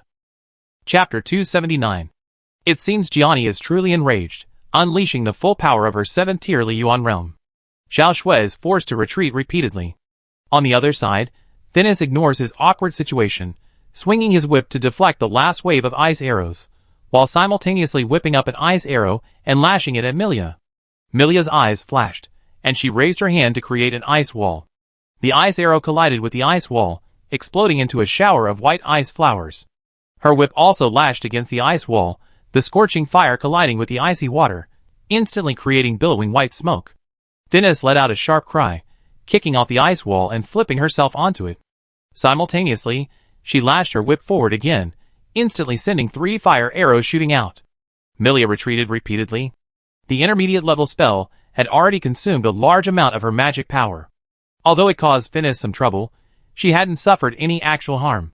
Moreover, Milia had always been pampered and spoiled, never having practiced any decent combat skills since childhood. In battles, her opponents either yielded to her out of respect for her status, or were directly defeated by her mid-level ice arrow barrage. She had never faced an opponent like Phineas before. In a panic, she gritted her teeth and cast another ice wall, hoping to block the attack. While the ice wall's defense was strong, it also consumed a lot of magic power, and this time she lost her chance to counterattack again. The fire arrows struck the ice wall, but failed to penetrate it. Phineas had already bypassed the ice wall, and appeared in front of Milia. Startled, Milia tried to raise her hand to cast another spell, but Phineas beat her to it, kicking her wrist. Milia cried out in pain, her staff flying from her hand, and falling to the ground a short distance away. At the same time, a whip was already pressed against her throat. Milia's eyes widened, filled with resentment, but the fact was clear. She had lost to a woman even more beautiful than herself. With the outcome decided, Annie shouted, Johnny? Millia has lost. Aren't you going to stop? Johnny was locked in fierce combat with Xiaoxue, and Johnny had gained a slight advantage. He was unleashing his fury on Xiaoxue like a storm, when Annie's shout made him stop abruptly. Turning around, he saw that Millia had indeed been defeated. He gritted his teeth and glared fiercely at Xiaoxue. He couldn't ignore Millia. After all, she was royalty, their fathers had a certain relationship, and they would likely cooperate in the future. If he ignored her now, she would surely speak ill of him when she returned, which would make things difficult. Release her immediately. Do you even know who she is? You're incredibly audacious. Johnny roared. And sneered, releasing her is no problem, after all, we don't want to cause trouble here. As long as you two don't provoke us again, we forget about today's events and never mention them again. Otherwise, I expose this to everyone here, letting them know that you bullied the weak and were subdued by us. Think about who will be the one who loses face then. Johnny and Millia's faces were so dark they could drip water. Johnny immediately sheathed his sword and went to Millia's side. Finus also withdrew his whip, and with a gentle flick, the whip caught the staff that had fallen to the ground, which Finus grabbed and handed to Millia. Millia glared at her, quickly grabbed the staff, and stuffed it into her bosom. You just wait. Senior brother Johnny won't let you get away with this. Finus laughed. It seems Annie didn't make herself clear earlier. If you provoke us again, your shameful deeds will be exposed. You? Millia was furious, tears welling in her eyes. But she couldn't utter a word. She stomped her foot, lowered her head, and strode away quickly. Johnny wanted to chase after her, but seeing that she was heading back to the female disciples' courtyard, he sighed, shook his head, and looked back at Finus and Annie. Annie glared at him defiantly. What? Haven't you had enough? Johnny gritted his teeth. As the son of a great general, this was the first time he'd been so disrespected. You're only so arrogant because of this magical beast. If it were a one-on-one fight, who among you could beat me? Annie waved her hand. Don't be so unconvinced. Phineas and I are younger than you. If we had the same amount of time to cultivate, we might not be weaker than you. Johnny glanced at Xiaoxue. He knew that he couldn't defeat Xiaoxue alone in a short time, and with the two women added to the mix, they would be even less of a match. He didn't press the matter further. I remember what happened today. We meet again someday, he said, turning and leaving without looking back. Annie and Phineas exchanged a smile. Now, Millia and Johnny wouldn't be able to cause trouble for a while. Once the cultivation resources arrived, they could cultivate without worry, with Xiaoxue protecting them. Millia stormed back into the courtyard. Everyone crowded around her, bombarding her with questions. Millia, how did it go? Did you manage to get senior brother Gianni? When is senior brother Gianni going to make his move? With him there, those two brats will definitely be in deep trouble. Exactly. Those two went out together earlier, and haven't come back for a while. We don't know where they went. Millia grew angrier and angrier, roaring, Stop talking. Come in with me. She then led everyone to her room. Some of the crowd were confused, but some of the more astute among them had already noticed something amiss. Millia, what's wrong? You look pale. Didn't you sleep well last night? Didn't sleep well? Millia waved her hand impatiently. This is off. We're not doing it anymore. Everyone, avoid them from now on. Isolate them. If nobody pays attention to them, they feel too embarrassed to stay here. What do you mean? You're not doing it. Esme frowned. Does Gianni refuse to help? How could that be? Another person's eyes darted around. Did you and Gianni have a fight? Is he unwilling to help you? What nonsense are you talking about? Millia glared at them. If you dare to talk nonsense again, I slap your mouth shut. The other person didn't take it seriously, pursed their lips, and said nothing more. Esme said, Millia, this can't just be left like this. You have to give everyone a reason. Millia was extremely annoyed and yelled, What reason? Johnny doesn't agree. Is that enough? She couldn't very well say that she had lost to the other party, so she could only pass the buck to Johnny. Anyway, Johnny wasn't around, and he would probably never know that he had taken the blame. Esme paused, glanced at the others, and said, Since this didn't work out, shouldn't we get our resources back? That's right. Since the matter didn't succeed, we should get our things back. Millia's chest heaved. She hadn't intended to give these things to Gianni. She just wanted to gain more resources through this. But she hadn't expected things to be so complicated. Are you all crazy? You want back what you gave away? What do you mean, given away? Esme jumped to her feet. Our monthly cultivation resources are always less after you redistribute them, and now you've taken half of them all at once. How are we supposed to cultivate? Are you expecting us to starve? Milia also stood up. What? Are you planning a rebellion? Humph. Not a rebellion, we just want our things back, another person said. Seeing the unpleasant expressions on everyone's faces, Milia felt a little apprehensive. She waved her hand and said, all right, what's going on? It's just some cultivation resources. Is it really necessary to make such a fuss? Go back and wait. I get everything back this afternoon and return it to you. But Esme was clearly unconvinced.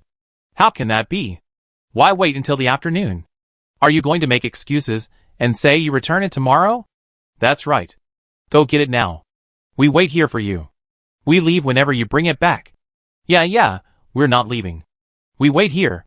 Milia felt her blood rushing. How had these obedient followers suddenly changed their tune? Thinking about it carefully, it seemed it was all because of Annie and Finus. Their arrival had challenged her authority. These guys must have realized she wasn't as powerful as them, which was why they dared to speak to her like that.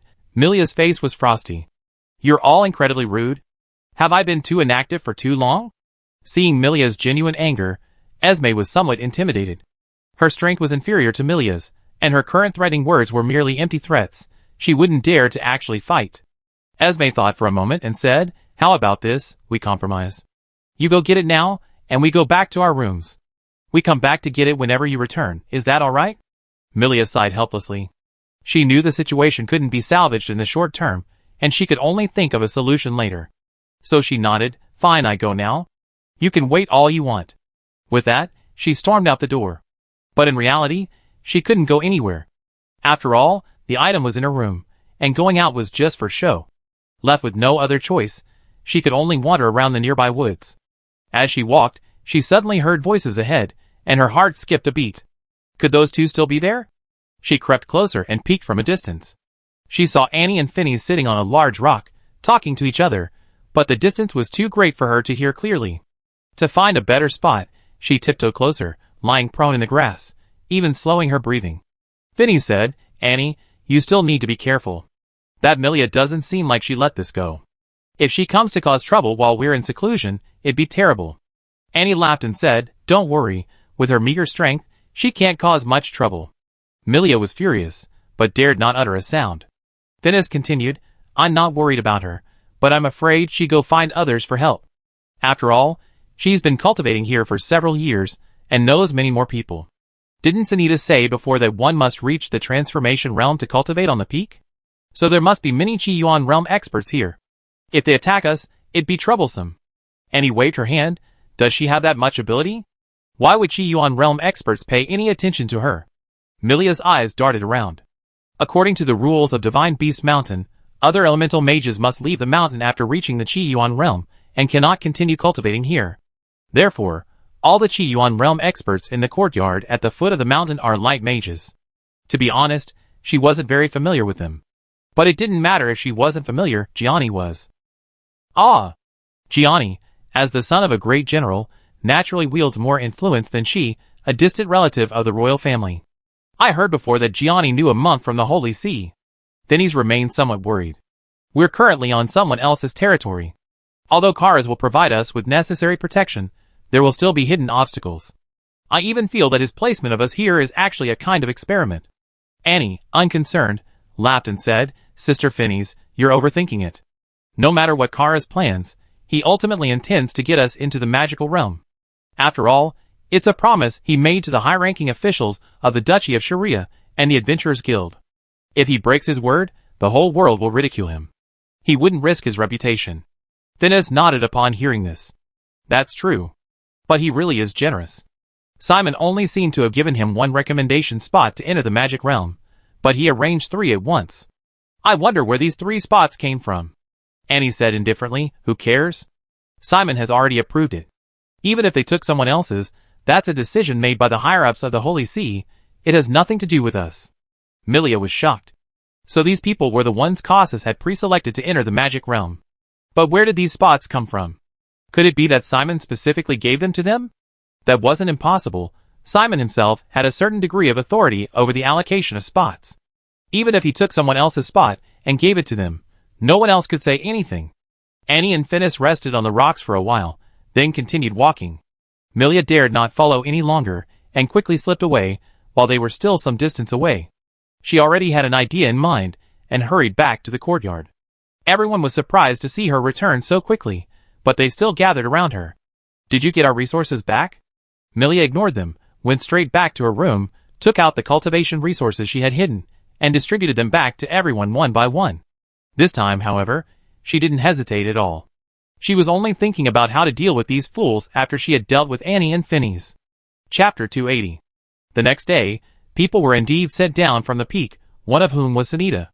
She greeted Annie and Phineas happily, and handed them over the cultivation resources. However, she had other matters to attend to, and didn't discuss them in detail. Everyone received a set of cultivation resources, but no one moved. All eyes were focused on Annie. And, happily carrying her cultivation resources, was about to head back when Phineas pulled her back, and asked, puzzled, "What's wrong, Phineas?" Phineas gestured forward with her chin, and turned around, and saw everyone staring at her. She scratched her head. "What's wrong? Is something the matter?" Esme mustered her courage and said, "And, after our cultivation resources were distributed, they were all given to the boss for redistribution. You see?"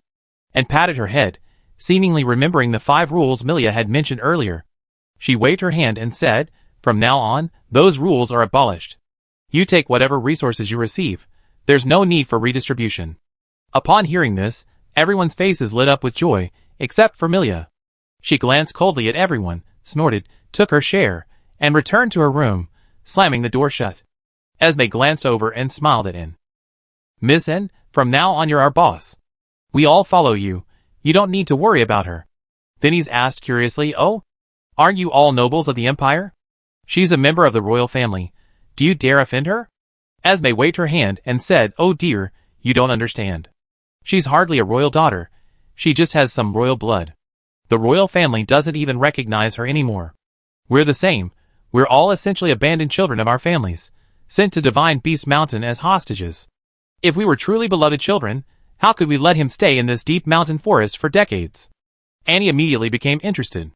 "Oh, but yesterday I met a man who claimed to be the son of the Empire's Grand General.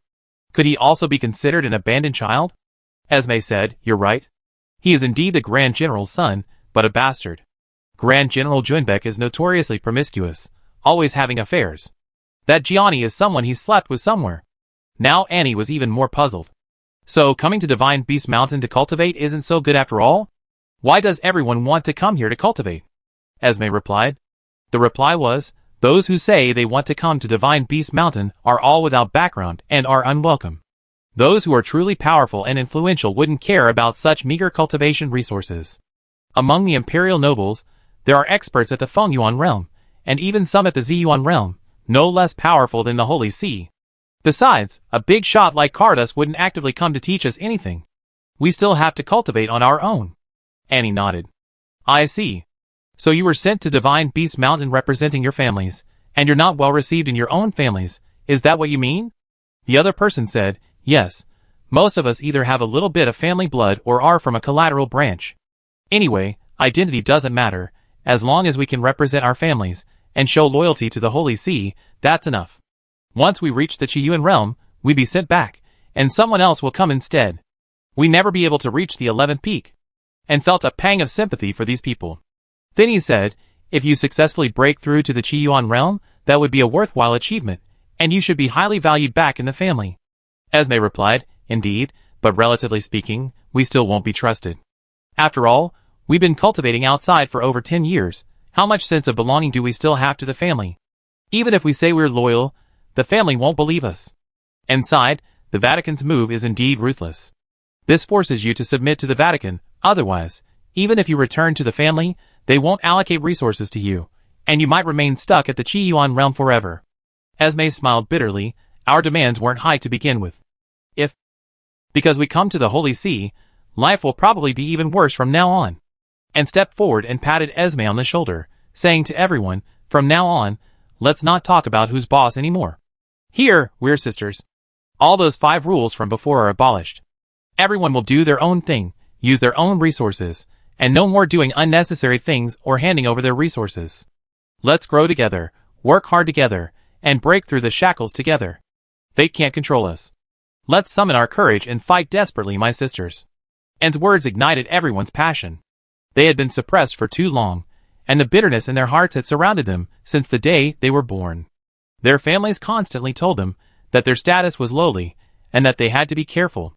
After arriving at the Divine Beast Mountain, they completely lost contact with their families. In the first few days, they would receive letters, but the more time passed, the more they realized that they had been completely abandoned by their families. Without any contact with the outside world, every day was extremely agonizing for them. Their activities were strictly confined to this vast area at the foot of the mountain, a courtyard, and a patch of forest, nothing more. Their only hope lay in the monthly supplies and cultivation resources delivered from the mountaintop. This place was a small society, a cage from which they could not escape. Even if they broke through to the Qiyuan realm and left Divine Beast Mountain, they would not be entrusted with important responsibilities by their families. At most, they would be appointed as captains in the army, and that would be the end of their lives. This feeling of despair constantly tormented them, and it was precisely because of this that they lacked patience for one another, thus forming this distorted way of interacting. Until An's arrival, a glimmer of hope appeared in their despair. They realized they could live more freely. Why accept constraints? Why endure oppression? What made them different from other human beings? Esme's eyes glistened with tears as she nodded emphatically, "Miss, and we understand, thank you," and smiled and waved to everyone, "Go back and cultivate. Phineas and I will be in seclusion for a while. If anyone targets me during this time, don't worry about it, we handle it. If you encounter any difficulties you can't resolve, you can also come to us." Phineas smiled and said, "If you have any problems, come to me. Try not to disturb Anne. She's entering the magic realm in a year, so she needs to seize the time to improve her strength." The magic realm? Everyone was stunned. Esme asked, "Why can you enter the magic realm?" It's said that Lord Casus only has one recommendation spot, which has already been reserved for the Saintess. Phineas shook his head. "We don't know either, and you shouldn't ask." Esme nodded. "Okay, we understand. You can focus on your cultivation. We absolutely won't let anyone disturb you." Back in their room, Annie organized the supplies. Besides some food, there were many magic cores and magic crystals. Magic crystals are usually formed in special places for inexplicable reasons, and their production is very limited. They can be used to accelerate cultivation. Since Annie had stated from the beginning that she was a water elemental mage, the church provided her with water elemental magic cores. The magic crystals, however, were more mysterious. They didn't possess magical properties, but were simply energy. Annie carefully placed the magic cores and magic crystals, immediately sat cross-legged, and began circulating her spiritual energy. Wisps of pale blue water elemental magic gathered and flowed into her body. 3 days passed peacefully. During this time, Milia didn't dare to make any immediate moves. She silently observed for 3 days, and, upon confirming that Annie and Phineas were indeed in seclusion, finally breathed a sigh of relief. That afternoon, while everyone was busy cultivating, she quietly opened her door. The courtyard was quiet, not a soul in sight. A cold smile curled at the corner of Milia's lips as she glanced menacingly at Annie's room before leaving the courtyard alone. But shortly after she left, a door to the north opened a crack, and Esme's gaze shot out, fixed on Milia's departing figure. Milia quickly passed through the woods and arrived at the courtyard where the male disciples gathered. Many were engaged in sparring, drenched in sweat, and had simply taken off their shirts, baring their chests. After all, women rarely came here. Seeing this, Milia blushed. A short young man, noticing her awkwardly standing at the door, knew she was looking for Gianni and called out, "Gianni, someone's here to see you." Gianni, who was sparring in the arena, stopped and looked towards the door when he heard someone calling for him. He frowned slightly upon seeing Milia, but sheathed his sword and walked towards the door. "Milia, why haven't you come to see me for so long?" Milia pouted and said, "You're one to talk. I've been bullied to the point of exhaustion, and you haven't done anything about it." Gianni smiled wryly. "It's not that I haven't done anything, but you see, I'm no match for them either. They have that magical beast protecting them. There's nothing I can do." Milia's eyes reddened, and she began to complain, "They're so mean. Now they even teamed up with the others in my courtyard to deal with me like... They've taken all my cultivation resources. How am I supposed to live now?" Seeing Milia's aggrieved expression, Gianni felt sorry for her and put his arm around her shoulder, saying, "They are indeed despicable, but we definitely can't beat them in a fight now. We can only think of other ways." Milia said at the right moment, "Hey, I remember you know some core disciples, right? Could you ask one of them for help? They're all at the Qiyuan realm. Dealing with those 2 bastards shouldn't be a problem." Johnny shook his head, That's impossible. Core disciples are very proud, and never interfere in our affairs, much less bully the weak. You know that? Asking them to do something like that would be an insult to them. Even if I have some connections with them, I wouldn't dare make such a request. What can we do? Are we just going to watch them get bullied? Milia said, on the verge of tears again. Seeing the beauty's tears, Gianni's heart softened. Alright, although I can't get the core disciples, I still have a way to deal with them. Milia's eyes lit up. Oh! How? Gianni chuckled. Actually, only that magical beast is a problem. Once we deal with that beast. Milia instantly understood. You mean we first devise a plan to kill that magical beast, leaving them without protection, and then we can teach them a lesson. A glint of murderous intent flashed in Gianni's eyes. Once we kill that magical beast, they probably won't even have a chance to resist. Then they'd be at our mercy. Ha ha ha. Milia immediately became excited. Then let's hurry. Gianni grabbed Milia, waving his hand and saying, we can't just be the two of us. We need to bring others. He pointed to the male disciples sparring in the courtyard. Milia smiled and nodded. That magical beast is quite powerful. Its magic core must be extremely valuable. They definitely agreed to hunt it together. Gianni slowly walked back into the courtyard, clapped his hands, and said, Stop! Stop! Listen to me. Hearing Gianni's voice, everyone stopped what they were doing and looked up at him.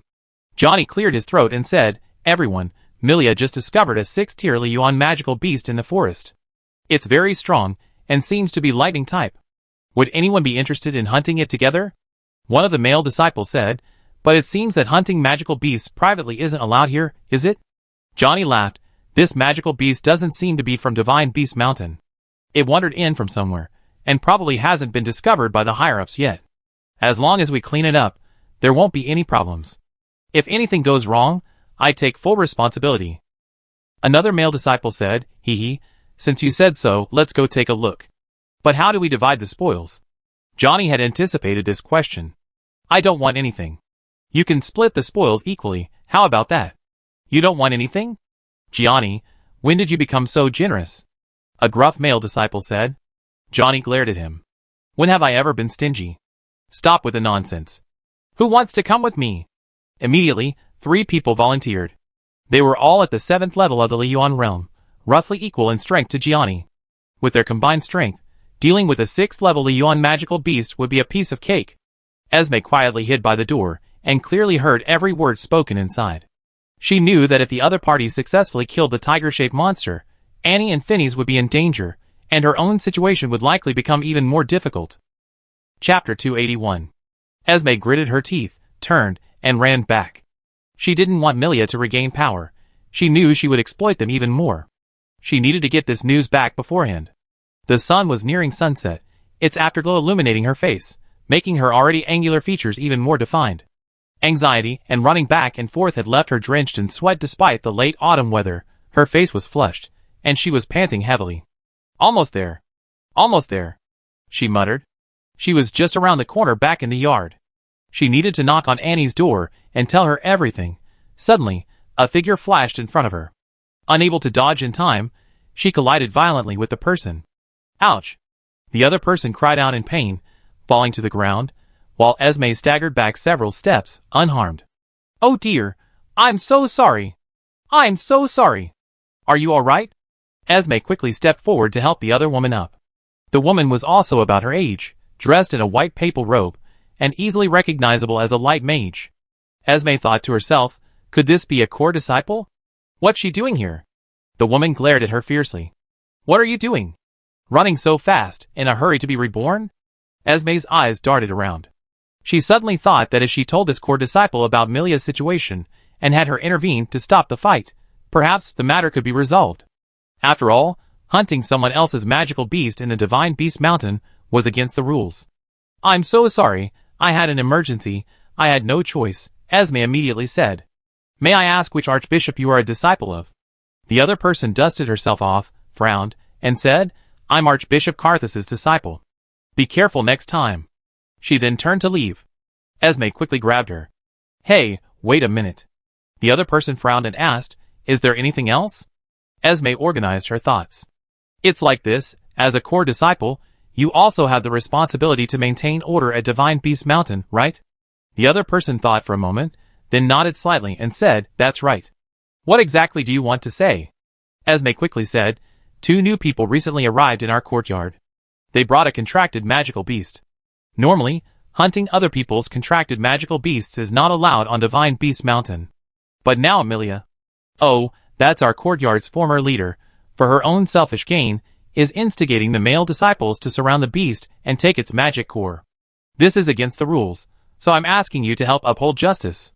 The other person was clearly taken aback, a half-smile playing on their lips. "Oh, is that so? What are the names of the 2 newcomers?"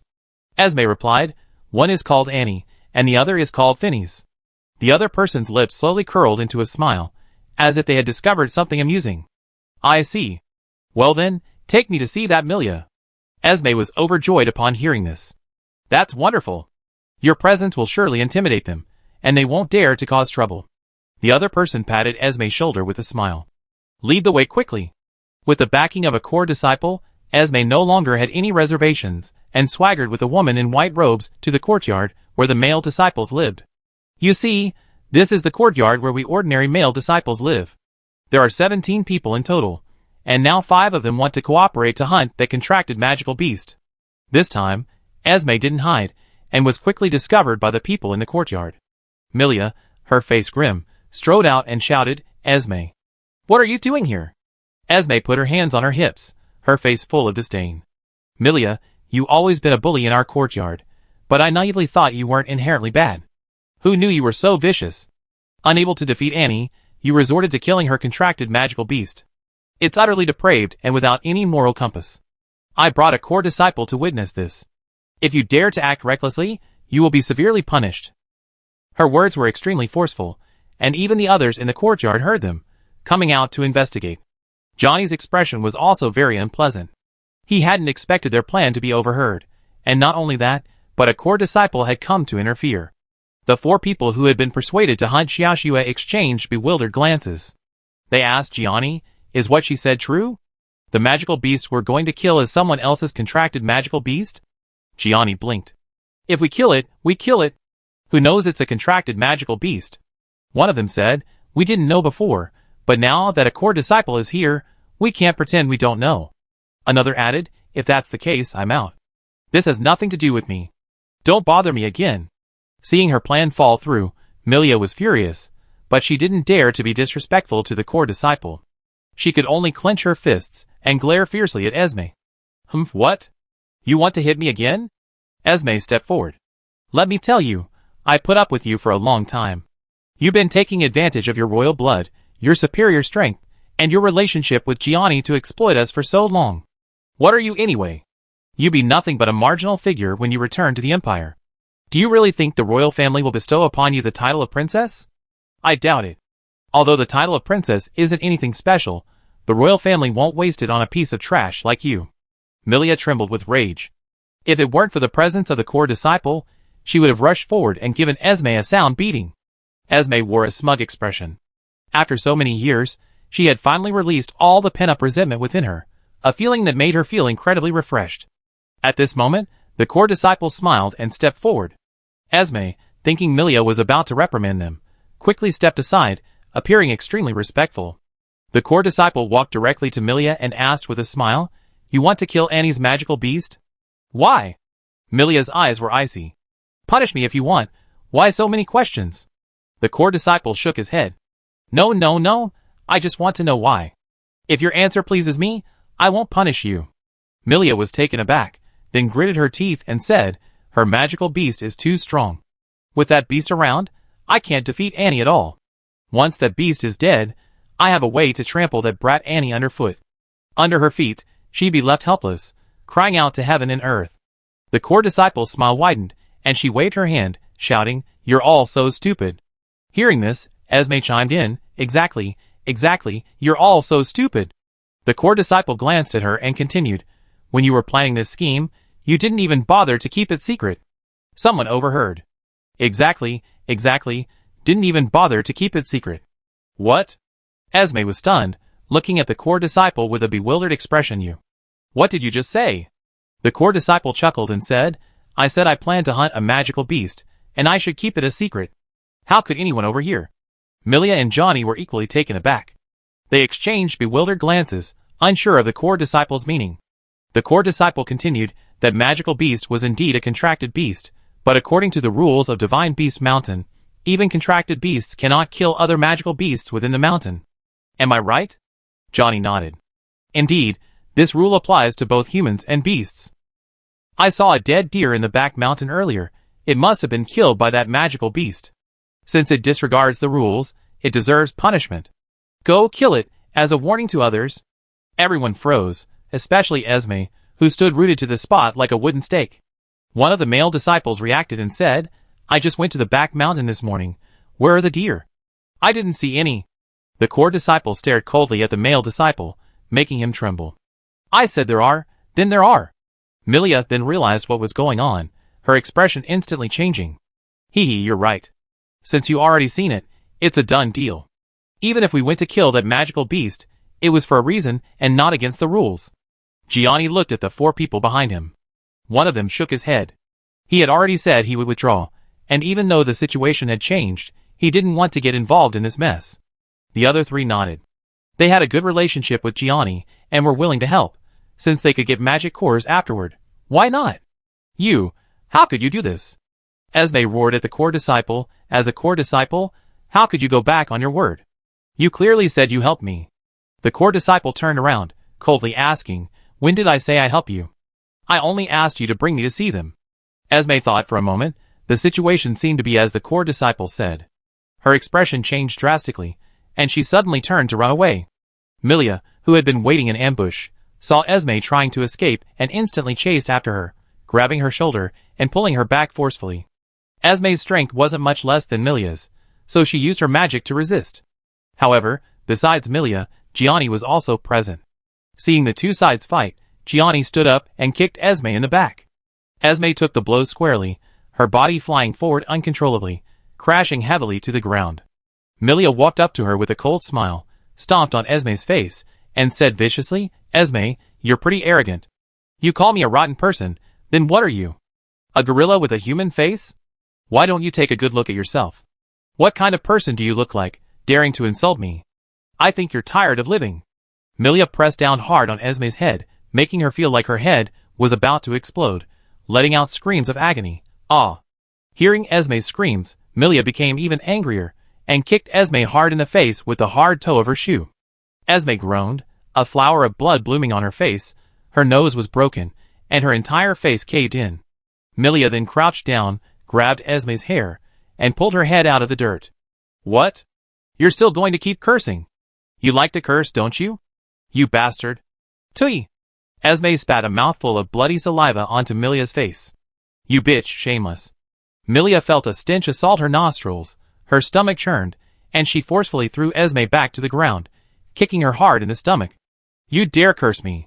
You dare curse me. I beat you to death, you bitch. After a dozen kicks, Esme was curled up on the ground, unable to even utter a sound. Gianni then pulled the enraged Milia away. All right, stop hitting her. If you keep hitting her, she die? Gianni said. Milia, still seething with anger, roared, Esme, listen to me.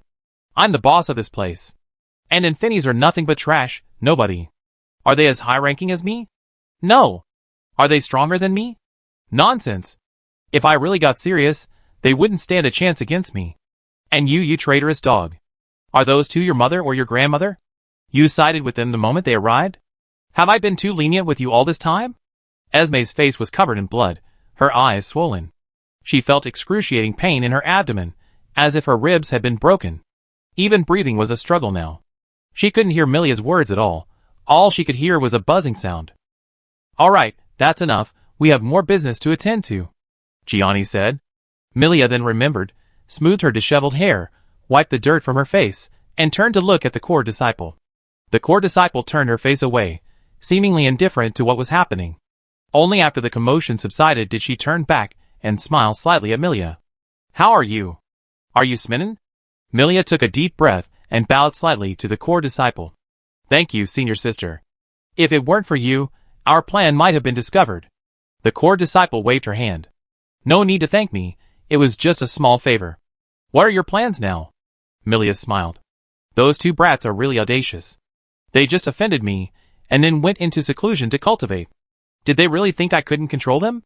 Now, all I have to do is go to their door, and that magical beast will definitely appear. We just need to make preparations beforehand, and once it comes out, we can attack immediately and quickly. They won't have time to react, and the plan will definitely succeed. The core disciple nodded in approval. Milia then asked, "Oh, by the way, may I ask how you are called, senior sister?" The core disciple smiled slightly. "Oh, my name is Margot." Chapter 282. Johnny was taken aback. In his memory, there wasn't anyone like her among the core disciples. Could she also be a newcomer? But now wasn't the time to consider such things.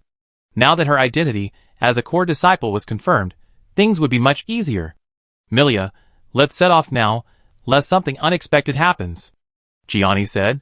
Milia glanced at the sky and nodded.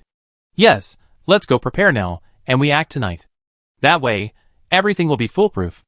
Johnny glanced at Margot and asked, "What about you?" Margot shrugged. "I'm not good at this. I stay with her." She then glanced at Esme, who was curled up on the ground. Milia nodded.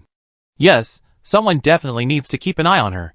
If she goes back like this, it definitely alert the enemy. I have to trouble you then." Margot laughed. "Oh, don't be so polite. I can't really help much, but if the higher-ups investigate, I can testify for you." Hearing this, Milia and Johnny were completely relieved and immediately nodded, heading towards the female disciples' courtyard. Margot then squatted down with a smile and asked Esme, "How are you? Can you still stand?" Esme weakly lifted her eyelids and glanced at Margot. Why? Margot scoffed. "Why? That's a good question. It's simple. I just don't want that Annie to have an easy time. You were just unlucky. But it doesn't matter, from now on, you only be able to live like a pig or a dog. I don't think that little Milia is any better. After she deals with Annie, she'd probably come after you too." Esme was heartbroken. She had thought she found a lifeline, but it turned out to be a wasp's sting, leaving her wounded and scarred.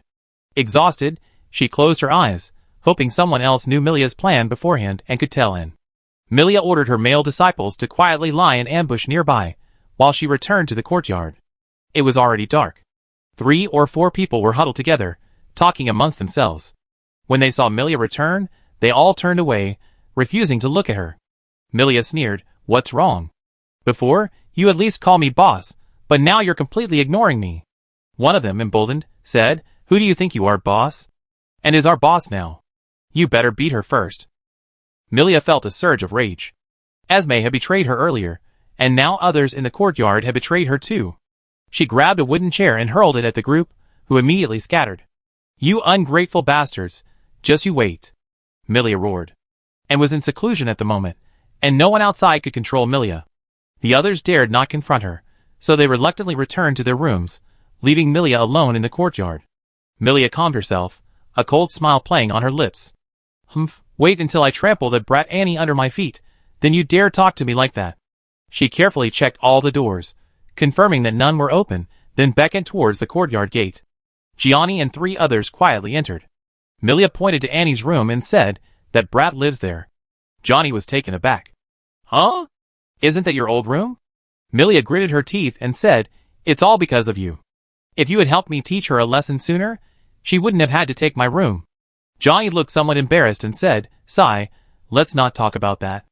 Let's go lie in ambush nearby, and you can lure the monster over." Milia nodded. "Okay, but we have to wait until everyone else is asleep." After a quick preparation, Milia returned to her room. Now all she needed to do was wait quietly. But she couldn't wait.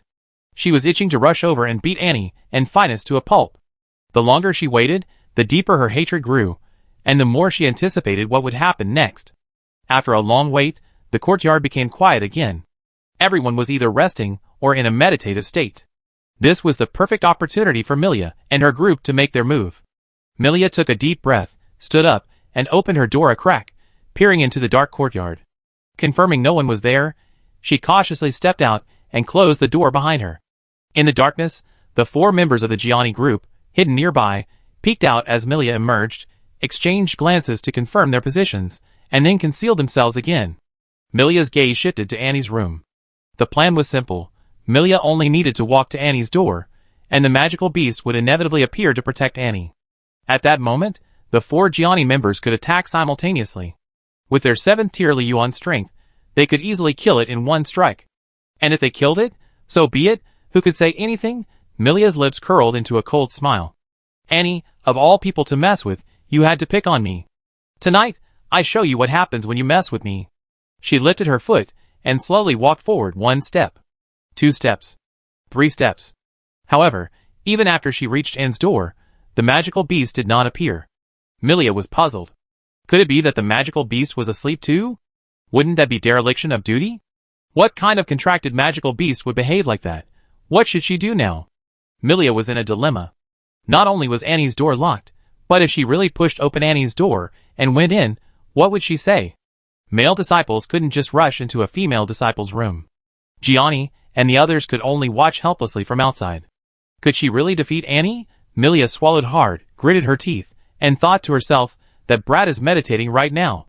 If I sneak in, she shouldn't be able to find me. I tie her up first. No matter how powerful she is, once she's trapped, she could only be at my mercy. Thinking this, Milia no longer hesitated. Her right hand decisively grabbed the lock. A chilling magical power seeped in, and a thin layer of ice crystals slowly adhered to the lock. Then, with a forceful pull, the lock snapped with a crack, though the crisp sound was particularly jarring in the quiet night. Milia froze, too afraid to move. She wasn't sure if the noise had woken Anne. After a while, seeing that there was still no movement in the room, she slowly mustered her courage, removed the lock from the door, gently placed it on the ground, and then pushed the door open. The room was pitch black, even darker than the courtyard, so dark you couldn't see your hand in front of your face. Milia hesitated for a moment, recalling the room's layout. After all, this was originally her residence. She could find the bed even with her eyes closed. Following her memory, she slowly groped her way forward, finally reaching the bedside. There, indeed, was a person meditating cross-legged, surrounded by surging, continuous magical energy. It seemed to be a crucial moment. Milia sneered, pulling out a rope and preparing to put it around the person's neck. Just then, a bolt of lightning struck, instantly illuminating the entire room. Milia was startled, caught completely off guard. She was struck head-on by the lightning. She felt a numbing sensation throughout her body, and a tremendous force sent her flying, crashing into a table with a bang, overturning the entire table. Milia hesitated almost without hesitation. She knew the plan had most likely failed. No one knew the magical beast was actually in Annie's room. Logically, Annie needed an extremely quiet environment for her seclusion, free from any disturbances. A magical beast moving around in the room, frequently coming and going, would inevitably cause some disruption. No one would have imagined Annie leaving the beast in the room. But that was the reality. Milia gritted her teeth, moved her numb limbs to her feet, and rushed towards the door. But when she reached the courtyard, the scene before her left her completely stunned. Everyone in the courtyard had come out, their eyes coldly confronting Gianni and the others. The atmosphere was tense and eerily unsettling. What's going on? Milia stammered. She thought her plan was flawless, that no one knew about it, but these people clearly knew her plan. Why? Had something gone wrong? Had Gianni and the others been discovered beforehand? Countless questions swirled in Milia's mind. Gianni frowned deeply. He was beginning to regret his actions. This situation was extremely bad for him. If these people complained to their superiors that male disciples had broken into female disciples' courtyards at night, that would be disastrous. Gianni immediately gave a wink to the other 3. The 3, who had been waiting impatiently, unleashed their magic power and rushed out of the courtyard. They were all at the 7th level of the Li Yuan realm. These female disciples were no match for them. Although they wanted to stop them, they couldn't. Milia, enraged, roared, "Why are you running? That beast attacked me. Go kill it." But no one paid any attention to Milia. She stood there yelling like a clown until Gianni and the others had all disappeared. Only then did everyone turn to look at her. Fear finally showed in Milia's eyes.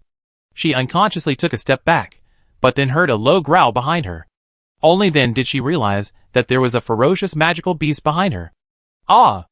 Milia cried out in surprise, turning to face Shushua and slowly backing away. "This is impossible. This is impossible. Why? Why is a magical beast in Annie's room? Why isn't anyone asleep? Why?" A female disciple sneered. "Why? You have the nerve to ask? I'm asking you, where is Esme?" Milia froze, stammering, "Esme? Esme? How would I know?" "Humph, you're still playing dumb. I clearly saw Esme follow you out during the day, but when you came back at night, she was nowhere to be seen, and she didn't return until midnight. She must have seen you plotting something, and you captured her and imprisoned her. Milia quickly shook her head. No, I didn't imprison her. She paused, then froze herself. Right, where was Esme? Wasn't she with Margot? But where was Margot? Just then, a weak voice sounded from the doorway. I'm here. Everyone turned to look, and saw Esme standing in the doorway, covered in wounds, leaning against the doorframe, dried blood still clinging to her lips. Esme! What happened to you? Everyone rushed over and helped Esme up. Milia was startled. She hadn't expected Esme to return at this time. What should she do? She glanced back at Shishua's direction, and saw that although Xiaoxue was baring her teeth and growling, she hadn't stepped out of Annie's room. A thought struck her, and she turned to glare fiercely at the crowd. Esme! You still have the nerve to come back? Looks like you haven't been taught a lesson enough. Milia shouted. Everyone turned to look at Milia. Esme sneered. Milia, what's wrong? Now that your scheme has been exposed, are you starting to throw caution to the wind? Milia's expression remained unchanged. Throw caution to the wind? Ridiculous. Where do you get the audacity to say such a thing? Annie and Phineas are still meditating. Even if you all side with them, at least for now, they can't save you. Esme lifted her swollen eyelids, her eyes filled with mockery and disdain. Milia, you had too many good days. You're right, none of us are a match for you, but you should know that we haven't been without progress over the years. You think you can get anything from us? Forget about it. Milia's face darkened. If you make a move against me, think about the consequences. Gianni and his men won't let you off. Esme fell silent. In their eyes, Milia wasn't particularly frightening now, but Gianni behind her was, after all, a 7th-level expert of the Liyuan realm, and she had a group of brothers, even knowing core disciples. Under these circumstances, taking down Milia would indeed be difficult. Seeing Esme remain silent, Milia regained some confidence. I advise you to behave yourselves. It's only a matter of time before I get rid of Annie and Phineas. If you don't know what's good for you, don't blame me for being heartless. But just then, Esme and the others showed expressions of surprise. Milia was puzzled and unconsciously looked back. She saw a girl emerge from beside the white tiger beast. It was Annie, who had been meditating just moments before. Annie's brows were furrowed, her aura imposing without being angry. Milia, your plan has already been discovered. They sent me a message by tapping on the wall on the left side of my room. I only wanted to teach you a lesson to make you back down, but you acted so viciously, injuring Esme like this. Don't blame me. You. Milia took 3 steps back, her eyes filled with terror. Don't come any closer. Chapter 283. Anne's eyes blazed with fury. Milia, ever since I arrived here, you've been constantly causing me trouble. I already told you I'm only staying here for a year. After that, you can do whatever you want. Why are you always picking on me? Sigh, I don't even want to know why anymore. All I want now is a quiet environment for cultivation, and you're the biggest obstacle here. I'm going to shut you up completely. Milia trembled. She knew she was doomed this time, but she mustered her courage and shouted, If you got the guts, fight me one-on-one. Don't always hide behind a magical beast. Just because that beast is backing you up makes you so arrogant. What are you without that beast? Esme retorted angrily. Milia, don't you have any shame? Annie is so much younger than you. Is it fair for you to fight her one-on-one? Besides, yes, since ancient times, contracted magical beasts and their masters have been one. The power of a contracted magical beast is the power of its master. Why can't Annie use the power of a magical beast? Milia knew the other was telling the truth, but at this moment, she couldn't compromise. That's true, but a contracted magical beast isn't the power of the original body. We mages focus on mastering magic, not mastering magical beasts. Does someone like that deserve to train at Divine Beast Mountain? Esme was about to retort when Annie stopped her. All right. Stop arguing. Milia, since you want to fight me one-on-one, then I grant your wish. Hearing this, a glimmer of hope flashed in Milia's eyes. From the moment Annie arrived in this courtyard, she had only sensed the powerful magic emanating from Annie, but hadn't actually seen Annie make a move. The extent of Annie's strength remained a question mark. Annie! Esme called out, Milia is just one step away from breaking through. You have to be careful. Annie smiled and waved her hand. Since I arrived here, I haven't really made a move yet. Some people might think I'm easy to bully. If I don't show off a few skills, I'm afraid I won't be able to cultivate properly.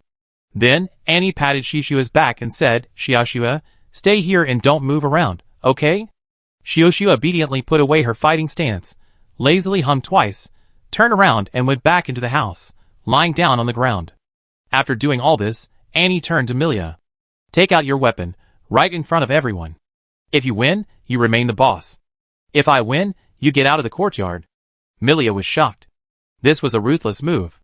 If she were truly driven out, her future would be miserable. The royal mission had failed, and those old men would never let her go. Are you really going to be this cruel? Milia said through gritted teeth. Anne's eyes flashed coldly. I'm never a heartless person, but if someone persists, I might be ruthless once in a while. Milia, helpless, could only pull out a staff from her robes, pondering, I sparred with Finus the day before yesterday, using my strongest attack. She must have seen it. Her current confidence suggests she's prepared for that move. I must catch her off guard, or I'm afraid I won't win. Seeing Milia's hesitation, Anne stepped forward and said, Actually, I'm also a water elemental mage. It would be good for us to spar. We can see what different effects different people have when using water elemental magic. Milia was taken aback. What are you trying to say? Anne smiled. How about we fight each other with basic magic? Your royalty, you must have already learned all the basic spells, right? You don't need me to teach you, do you? Milia sneered. You know I have an intermediate spell, that's why you came up with such a low-level plan, isn't it? If we both fight with basic magic, then my advantage will be gone. And raised an eyebrow. Oh, you think your intermediate spell is an advantage? Isn't it? Milia asked, frowning. And shook her head and chuckled, You're so naive. I must say, your volley of ice arrows is indeed powerful, but it consumes too much magic power. How much magic power will you have left to fight after that? Probably less than 30%. But you have such a deadly move, wouldn't it be a waste not to use it? So whether you use this spell in battle or not is a huge weakness, giving your enemy a chance to wear you down. Milia was completely bewildered. In her battles, whenever she used the volley of ice arrows, she almost always won. Very few opponents could remain standing, and even those who did were often badly injured and unable to continue fighting. An opponent like Finus was something she had never encountered before, but she didn't believe that, and, who looked even thinner than Finus, could possess such skill.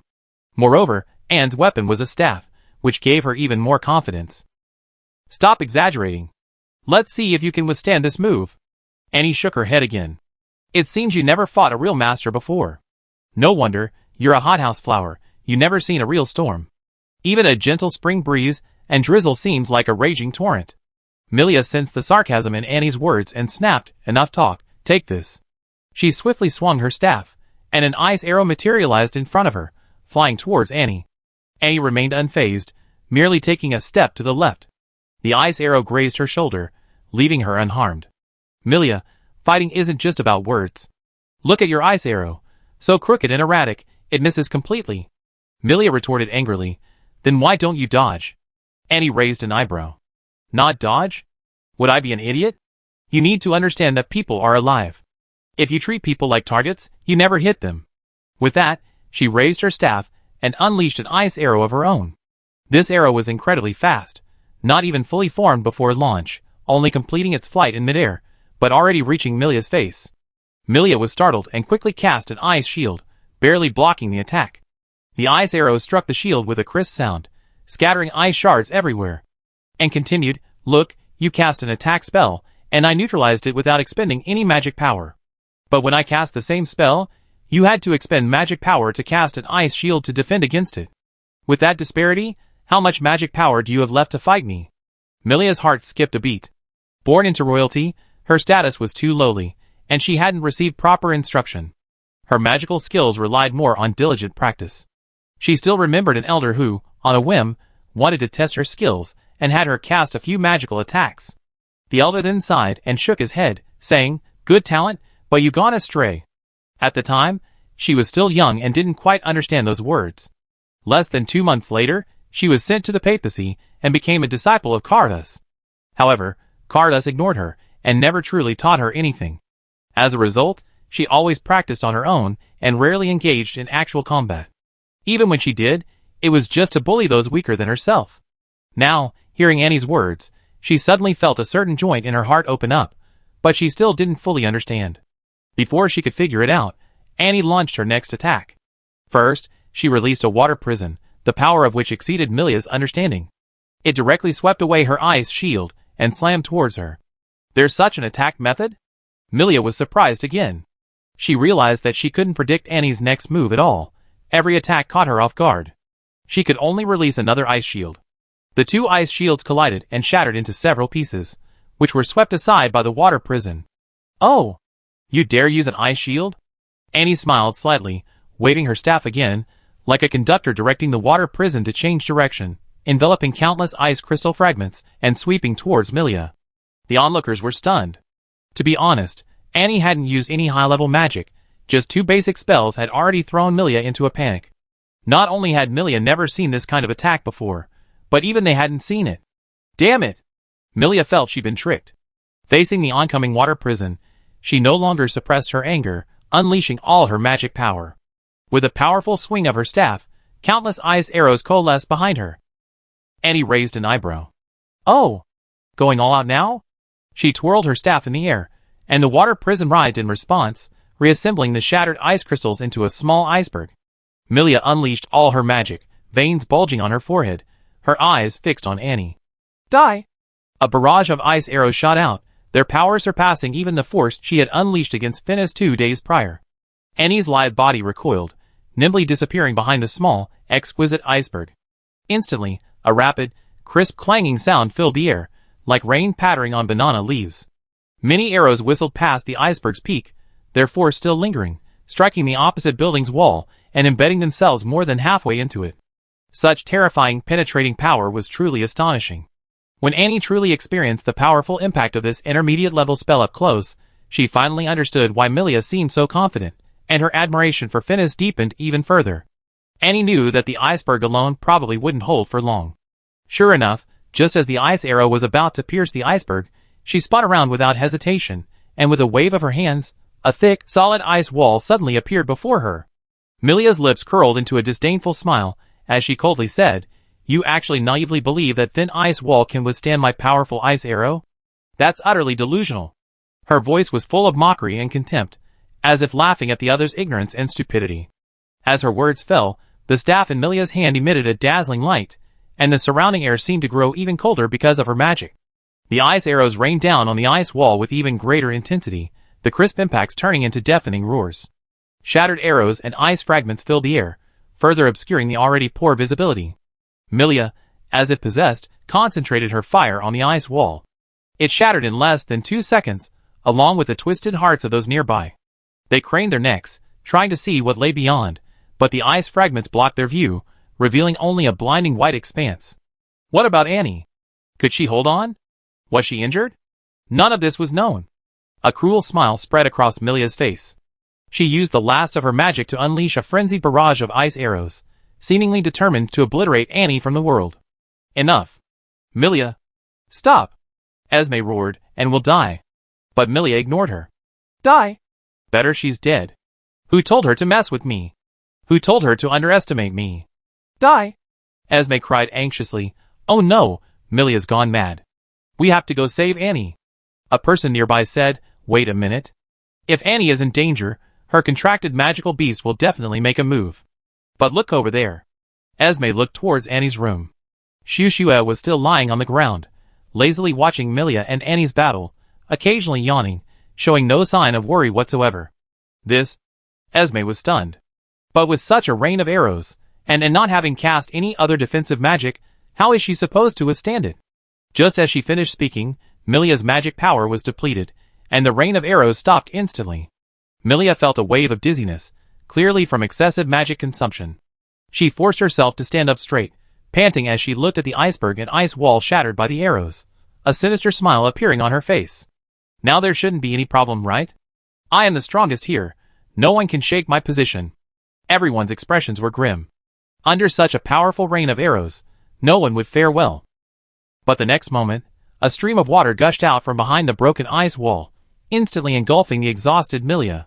Caught off guard, Milia struggled desperately in the water, her eyes wide, but to no avail. It's a water prison. Esme's eyes widened. Annie's all right. And calmly stepped out from behind the ice wall, her right hand holding her staff with a gentle wave. The water prison tightly bound Milia, then she slammed her to the ground. With a crisp crack, the water prison shattered, and a soaking wet Milia lay on the ground coughing like a drowning dog. Annie walked to her side and asked calmly, "Do you submit?" Chapter 284. Milia coughed violently for a while, expelling all the water from her lungs, before raising her head to glare resentfully at Annie. "You?" Cough, cough, cough. "How did you dodge that?" Cough, cough, cough.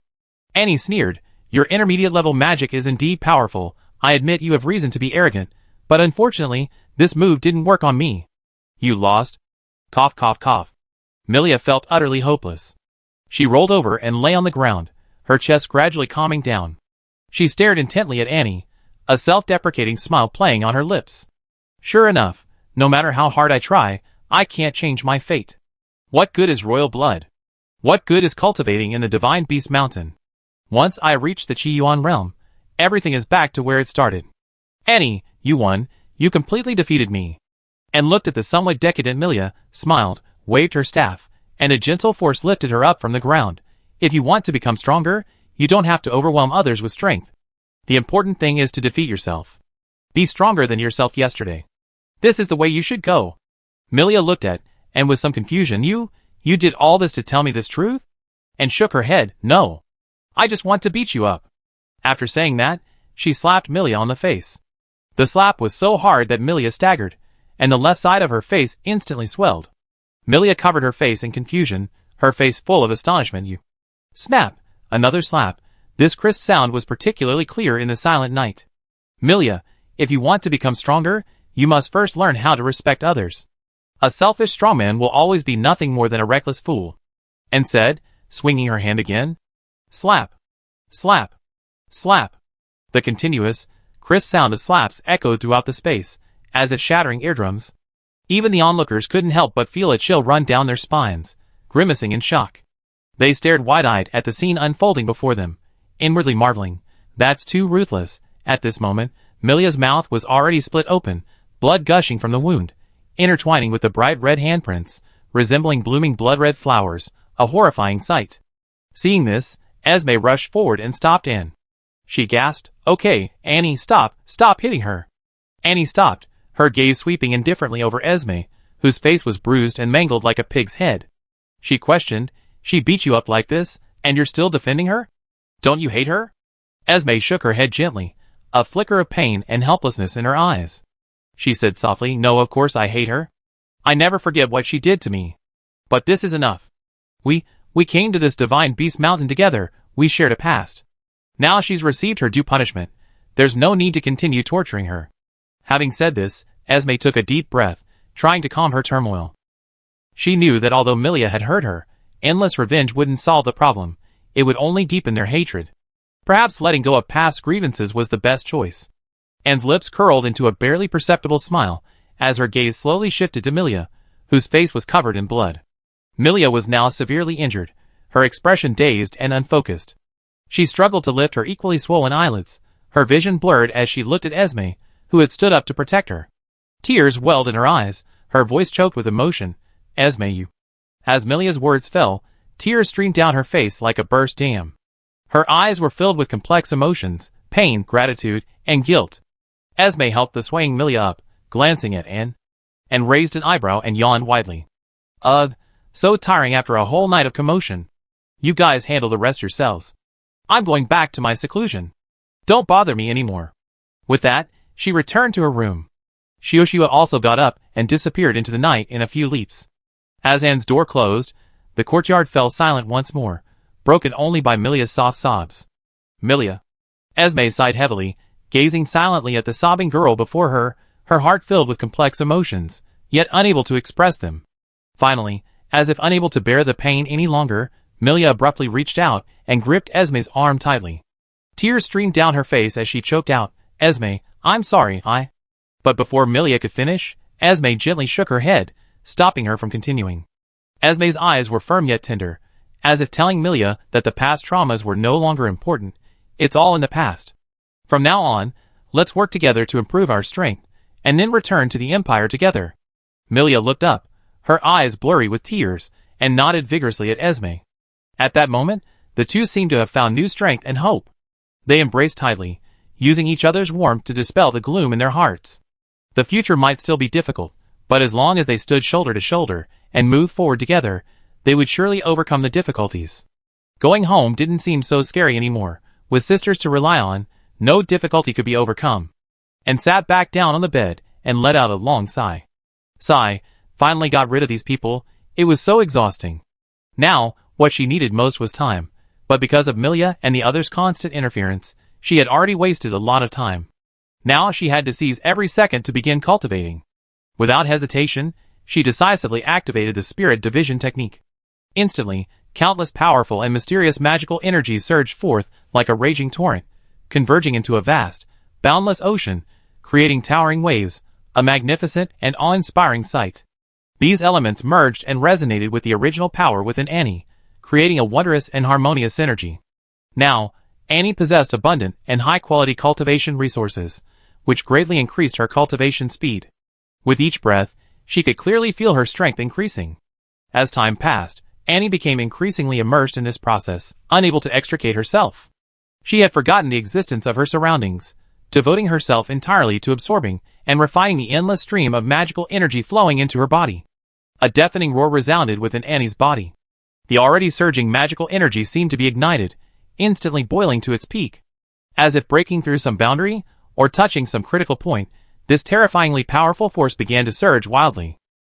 At this moment, Annie's magic power, originally at the third level of the Liyuan realm, was like a ferocious beast, its gaping maw mercilessly devouring the magic power within all the magic cores and magic crystals before it. In the blink of an eye, these precious resources containing boundless energy were completely absorbed. Simultaneously, the spirit division technique, as if summoned, began to operate even more rapidly. This powerful technique seemed to possess inexhaustible power, relentlessly refining the extremely pure magic power and transforming it into even greater strength for Annie. During this process, Annie's body gradually emitted a dazzling light, like a brilliant star descending to Earth. For the next 3 months, Annie never left her room once. During this time, Thinis was responsible for placing her monthly resources. The others dared not disturb Annie anymore, especially Milia, who, after the battle that night, quieted down, neither causing trouble for anyone nor stepping out of the courtyard again. Gianni did come looking for her, but she refused, and he had to leave disappointed. During these 3 months, Annie underwent a transformation. This was the longest period of seclusion Annie had experienced since arriving in the Austin Empire. Moreover, she had abundant cultivation resources, no disturbances, and the magical energy of heaven and earth was exceptionally rich and pure, allowing her to break through the barrier in a short time and reach the 4th level of the Liyuan realm. Just as Annie successfully broke through to the 4th level of the Liyuan realm, an incredibly hot and powerful force suddenly surged forth like a raging tide.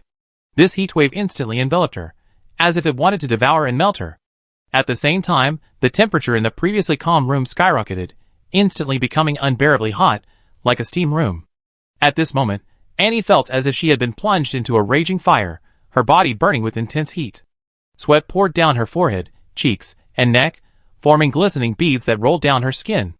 These beads dripped onto the ground with a soft drip, seemingly telling of the immense pain and pressure Annie was enduring.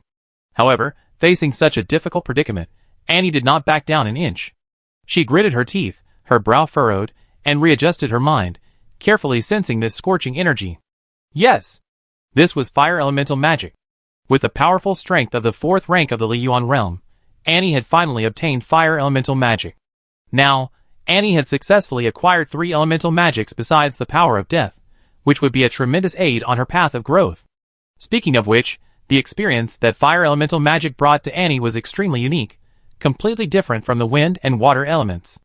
It felt like a mischievous, unpredictable, and extremely difficult to control child. The slightest carelessness could lead to catastrophic consequences, but its power is undeniably immense and destructive. When the flames roar, they are intensely hot and violent, seemingly threatening to devour everything. As the fire spreads, it becomes uncontrollable, like a runaway horse. However, it is precisely this wild and unpredictable nature that makes fire elemental magic so alluring, making fire mages the most notoriously violent mages. Faced with this both captivating and terrifying fire elemental magic, Annie knows she must remain constantly vigilant and hone her control.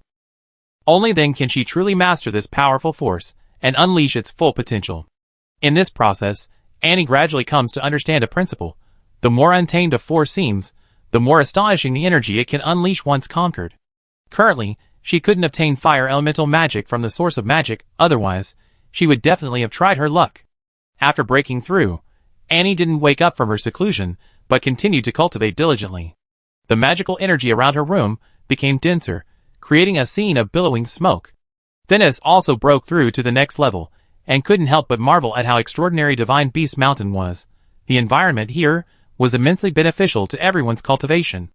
However, Thinis currently encountered a troublesome matter that forced her to stop her cultivation. Her boss, Jafari, had arrived. Jafari's arrival was very sudden. He hadn't given any prior notice. If Esme hadn't woken up early and seen a strangely dressed man standing at the courtyard gate, probably no one would have noticed his arrival. Wow! My little Thinis, you become even more beautiful these past few months. Jafari took off his oddly colored hat, waved it gracefully in the air, and bowed slightly, performing a perfectly gentlemanly salute. Thinis's eye twitched. Completely baffled by his superior's constant musings, he asked, "Lord Jafari, what brings you here all of a sudden?" Jafari flashed a bright white smile. "Hee, I came to see you. I couldn't leave you here all alone." Thinis pursed his lips, noticing everyone watching, and waved, "It's not convenient to talk here. Let's go to my room." Jafari put his hat back on, grinning, and said, "What's inconvenient about talking? Perhaps you're planning something with me." "Stop." Thinis's face darkened. He lowered his voice and said, "But what if they hear us talking here?" Jafari's lips curled into a slight smile, then he casually snapped his fingers. With this action, a gust of wind blew past, and a powerful surge of wind elemental magic suddenly appeared, forming an invisible barrier that enveloped them completely. In an instant, the surrounding noise vanished as if cut off by an invisible hand. The world fell eerily quiet, save for the distinct breathing of Jafari and Thinis. Thinis stared wide-eyed, her face filled with astonishment.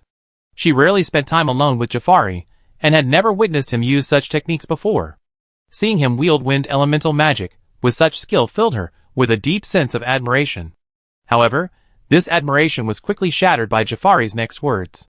He looked at Thinis with a half-smile and said, "Thinis, months have passed, and I missed you terribly. How have you been? Have those old fogies of the church been giving you any trouble or bullying?" Chapter 285. Thinis sighed. It seemed impossible to have a proper conversation with this superior. "I'm doing very well here. No need for you to worry. You must have come here for something important, right?" Jafari waved his hand. "Haha, it's nothing major, just something I'd like to ask for your help with. Don't be nervous, it's just a small favor." Thinis frowned, sensing something was amiss. "You're the head steward. Just give the order directly. There's no need for any help involved." Jafari smiled faintly. The Vatican has been very active lately. Last year, the Pope even personally visited the Harry Empire, and just returned recently. Since his return, some issues have arisen in the Harry Empire. To figure out what these old men at the Vatican are up to, I need you to help me investigate. Some news. Thinis felt his brain couldn't keep up. "Master Steward, you're telling me this is a small matter?" Jafari waved his hand. "Oh, don't be impatient, let me finish. According to the clues, Peter didn't return with the Pope. We don't know where he went, but a secret letter has been sent to Divine Beast Mountain. We only recently received this news, but the letter has already arrived at the foot of Divine Beast Mountain. I need you to find out what's in the letter." Thinis rolled his eyes. "Master Steward, you really think highly of me. I can't even leave this forest now. How can you expect me to find out what's in the letter? Besides, this is the core of the Holy See, Divine Beast Mountain. There are countless experts here. Since that secret letter is so important, it must be heavily guarded. With my meager strength, there's no way I can complete this task." Jafari chuckled, "Haha, I won't let you go on a mission like this. I'd be heartbroken if anything happened to you." Thinis, however, scoffed, completely distrusting Jafari's words. Jafari sensed Thinis's thoughts. He rummaged around on his person for a moment, then pulled out a small square mirror from behind his back and handed it to Thinis. Thinis was puzzled but still took the mirror. "What's this?" "This is an ancient artifact. Our guild leader went to great lengths to obtain it. It can help you change your appearance. It might be of some help in a critical moment," Jafari explained. Thinis held the mirror with some skepticism, trying to infuse it with a trace of magic. The mirror immediately emitted a faint light, enveloping Thinis. To Thinis's surprise, his aura began to slowly change. "You need to point it at the person you want to transform into," Jafari reminded him. Finnis quickly withdrew her magic. They were in the courtyard. If others saw her transformed into someone else in broad daylight, they think they've seen a ghost. See? I didn't lie to you, did I? Jafari's face beamed with pride, seemingly brimming with confidence in his words. Finnis was secretly astonished. Such a wondrous treasure truly exists in this world. Where did the guild master find it? She couldn't help but develop a strong interest in this mysterious object. Jafari gently shook his head, replying helplessly, I don't know much about its origins either. If you're interested, perhaps you could ask the guild master yourself. Upon hearing this, Finnis couldn't help but roll her eyes again. Let alone her, even for Jafari himself, getting an audience with the guild leader was incredibly difficult, let alone inquiring about such confidential matters. So how difficult do you think this mission is? Jafari continued. At this moment, Finnis was fiddling with a small, exquisite mirror in her hands. She looked up, staring directly at Jafari, and asked, puzzled, I have another question. Why didn't you send someone more powerful to undertake this important task? Instead, you chose me, a nobody at the merely Yuan realm? A sly smile appeared on Jafari's lips. Is that even a question? Of course you're smarter. After all, I personally selected and brought you back from the Norma Empire. I have absolute trust in you. Finnis frowned and replied, don't give me that. According to our association's usual style, we definitely tend to take a more conservative approach. That's the dangerous way, isn't it? Jafar shrugged helplessly. Fine, since you insist on getting to the bottom of this, I'll be frank with you. Our relationship with the Vatican has become tense again, to the point of being on the verge of war. No one has the ability to infiltrate Divine Beast Mountain to gather intelligence. Only you, being here, have this unique advantage. Moreover, I obtained Simon's permission beforehand, but there are still Vatican members watching me closely from afar, so I couldn't talk to you in your room. I had to choose this place. But don't worry too much, with your abilities, you'd definitely be able to handle it. Finnis smiled wryly, shaking her head and sighing, well, thank you so much. Her words were full of self-deprecation. But she continued, what's the origin of this letter? Why is it being sent at this time? Is it from Peter to the Pope? Why didn't he deliver it himself? Jafari exclaimed dramatically, good heavens, if I knew all this, would I need your help? But I can only tell you some things. This letter was sent from the Harry Empire through the Vatican's secret channels. It might stop at the small chapel at the foot of the mountain tonight, and be delivered to Augustine first thing tomorrow morning. After Augustine's confirmation, the letter will send it to the main peak. You must get the news from inside before it reaches the peak. Finnis sighed. The risk is too great. What if I fail and get captured? Jafari snapped his fingers again. Oh, I really missed you so much, my dear Finnis. Seeing you living so well here puts my mind at ease. I always had absolute trust in you. Good luck, I'm leaving.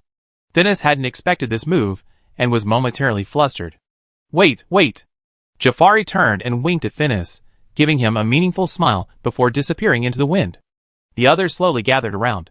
Esme asked, somewhat puzzled, Finnis, who was that strange man just now? Finnis's face darkened. Who did he say he was? Esme said, he said he's your boyfriend. I find that strange. Finnis gritted his teeth. Is my taste really that bad? As Jafari left, several more figures quickly departed, presumably the people the Vatican had sent to keep an eye on him. Finnis keenly sensed this, recalling Jafari's words, and felt even more helpless. How could I possibly complete such a difficult task? Sigh. Just as Finnis was about to turn and go back inside, she suddenly remembered something and turned to Esme, asking, can you usually leave the mountain?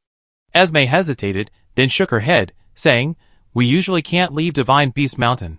If we're discovered, we'd be severely punished. Also, we can't freely go to the core disciples' areas. Our range of movement is very limited. Finnis then asked, do the core disciples have a larger range of movement? Esme nodded, indeed, they can move freely within the Divine Beast Mountain area. If they want to leave, they need the Archbishop's permission, but the Archbishop usually doesn't stop them. Aside from not being able to go to the summit freely, they actually have no restrictions on their movements. Finnis pondered for a moment and asked, do you have anyone you know well? She swallowed the words back. Asking so openly would surely arouse suspicion. She better ask later. She waved her hand. It's all right, everyone rest. That person was just a relative of mine, visiting me at the request of my family. Esme was still a little confused, but then she saw Finnis turn around and go back into the house, closing the door behind him. However, no one noticed that the crack that had been open in Milia's door was now closed. As night fell, Milia quietly opened her door. Peeking through the crack, she saw that the yard was quiet before slipping out and tiptoeing to Phineas's door. She pressed her face against the door, listening intently for any sound from inside. After listening for a while without hearing anything, she frowned slightly and placed her hand on the doorknob. But just then, without warning, the doorknob turned, and the door flung open. Millia jumped in fright. It was too late to dodge. A hand reached out from inside and firmly grabbed her arm. Phineas's figure appeared inside. "What are you doing in the middle of the night?" Phineas's voice was icy. Millia swallowed hard, her expression unchanged, and said in a low voice, "I'm here to help you." "Help me?" Phineas was slightly taken aback. This answer was somewhat unexpected. After she awoke from her seclusion, she heard from Esme and the others about the battle between Millia and Anne. She learned that after Millia was severely punished by Anne, she seemed like a changed person, no longer so arrogant, and spending her days cultivating in her room. However, Phineas still didn't believe Millia had truly changed, and therefore remained wary of her. When Jafari came during the day, Phineas noticed the commotion in Millia's room, but she didn't say anything. At night, she took precautions and caught Millia sneaking around. That's truly the sun rising in the west. Princess Millia actually came to help me in the dead of night. Well, I'd like to hear what you want to help me with, Phineas said coldly. Millia's eyes flickered slightly. I know that man with the strange hat who came today must be from the Adventurers Guild. Phineas frowned. What are you trying to say? Millia said, when I was little, my family lived next to an Adventurers Guild, so I'm very familiar with their aura. When this person came here, I already felt something was off, but when I saw the string of badges hanging from his waist, I officially confirmed his identity. He must be someone of high status in the Adventurers Guild. Phineas remained frowning, showing no intention of responding to Millia's words. Seeing this, Millia sighed helplessly. I understand you still harbor suspicion, but I come here genuinely to lend you a hand. I suppose you want to move freely in Divine Beast Mountain. Actually, for me, the Holy See is not a place of belonging. They merely see me as a tool to restrain the Austen royal family. Therefore, you don't need to worry that I will report you to the Holy See. Fortunately, I recently met a core disciple. Perhaps she can provide the assistance you need. Only then did Phineas break the silence, questioning, even if you lack a sense of belonging to the Holy See, you should understand the consequences of assisting me. As soon as she finished speaking, a flash of resentment crossed Millia's eyes. She gritted her teeth and said, How could I not know? However, once the truth comes out, you won't be able to escape either. We're now in the same boat. Whether you believe me or not, the key is that I know your secret, and you won't be able to get rid of me. Phineas stared into her eyes for a long time, then sighed helplessly. If someone like you can see through this secret, the rest of the Vatican probably already has. My actions might already be under the Vatican's surveillance. Millia paused slightly, her gaze sweeping across the dark courtyard before turning back. So what exactly is your plan? Phineas countered. So what is your purpose? Millia leaned closer to Phineas's face. You know, when someone's fate is sealed, they desperately try to break free. Phineas narrowed her eyes, trying to see through her true thoughts, but she failed. Millia's eyes held only deep resentment, devoid of any other information. I don't know what you want, but if you intend to harm me, don't blame me for being impolite. Millia revealed as strange. With a smile, she said, Don't worry, although our goals are different, our paths overlap. Once we achieve our goals, we each go our own way and have nothing to do with each other. After a long silence, Phineas finally nodded. In that case, let's cooperate for now, but you at least have to tell me what you need me to do. Millia whispered, I need you to steal something for me. Phineas felt completely taken aback. Steal something? What's wrong with you? Do you think I'm a thief? Millia quickly waved her hand and shushed him. Don't be so loud. What I need you to steal isn't anything important, just the record from the last time the Magic Realm opened. The record from the last time the Magic Realm opened? Phineas frowned. What do you need that for? Don't worry about that. Just promise me you get the record, and I help you move freely around Mount Divine Beast, Millia said. Chapter 286. Phineas still had doubts, but she agreed anyway, since there wasn't a better way. All right, then tell me, how will you help me? Millia glanced around the room and said, You don't want to talk to me here, do you? Phineas pursed her lips, stepped aside, and let Millia into the room. Phineas flicked her finger, and a wisp of fire element flickered, lighting a candle on the table. Now you can tell me, Phineas asked. Millia pulled out a chair and sat down. Since you want to infiltrate the secret location of Divine Beast Mountain, you must have some leverage. You can't just act without any preparation, can you? Phineas sat down opposite her, his eyes gleaming with confidence and mystery. Of course, but we both know that some things are better kept a little secret. As for the trump card we hold. Of course we won't tell you easily. Faced with Finis' slightly provocative answer, Milia simply smiled, showing no surprise or displeasure. So what is your target? Finis tapped his fingers on the table.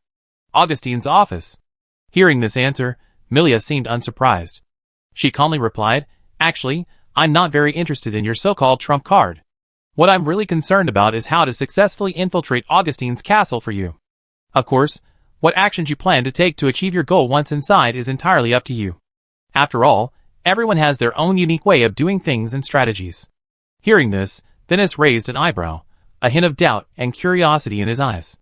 Oh, that sounds quite interesting. I didn't expect you to possess such an ability, capable of helping me successfully infiltrate that heavily guarded place? Her gaze was fixed on Milia's face, as if trying to glean more information from her calm expression.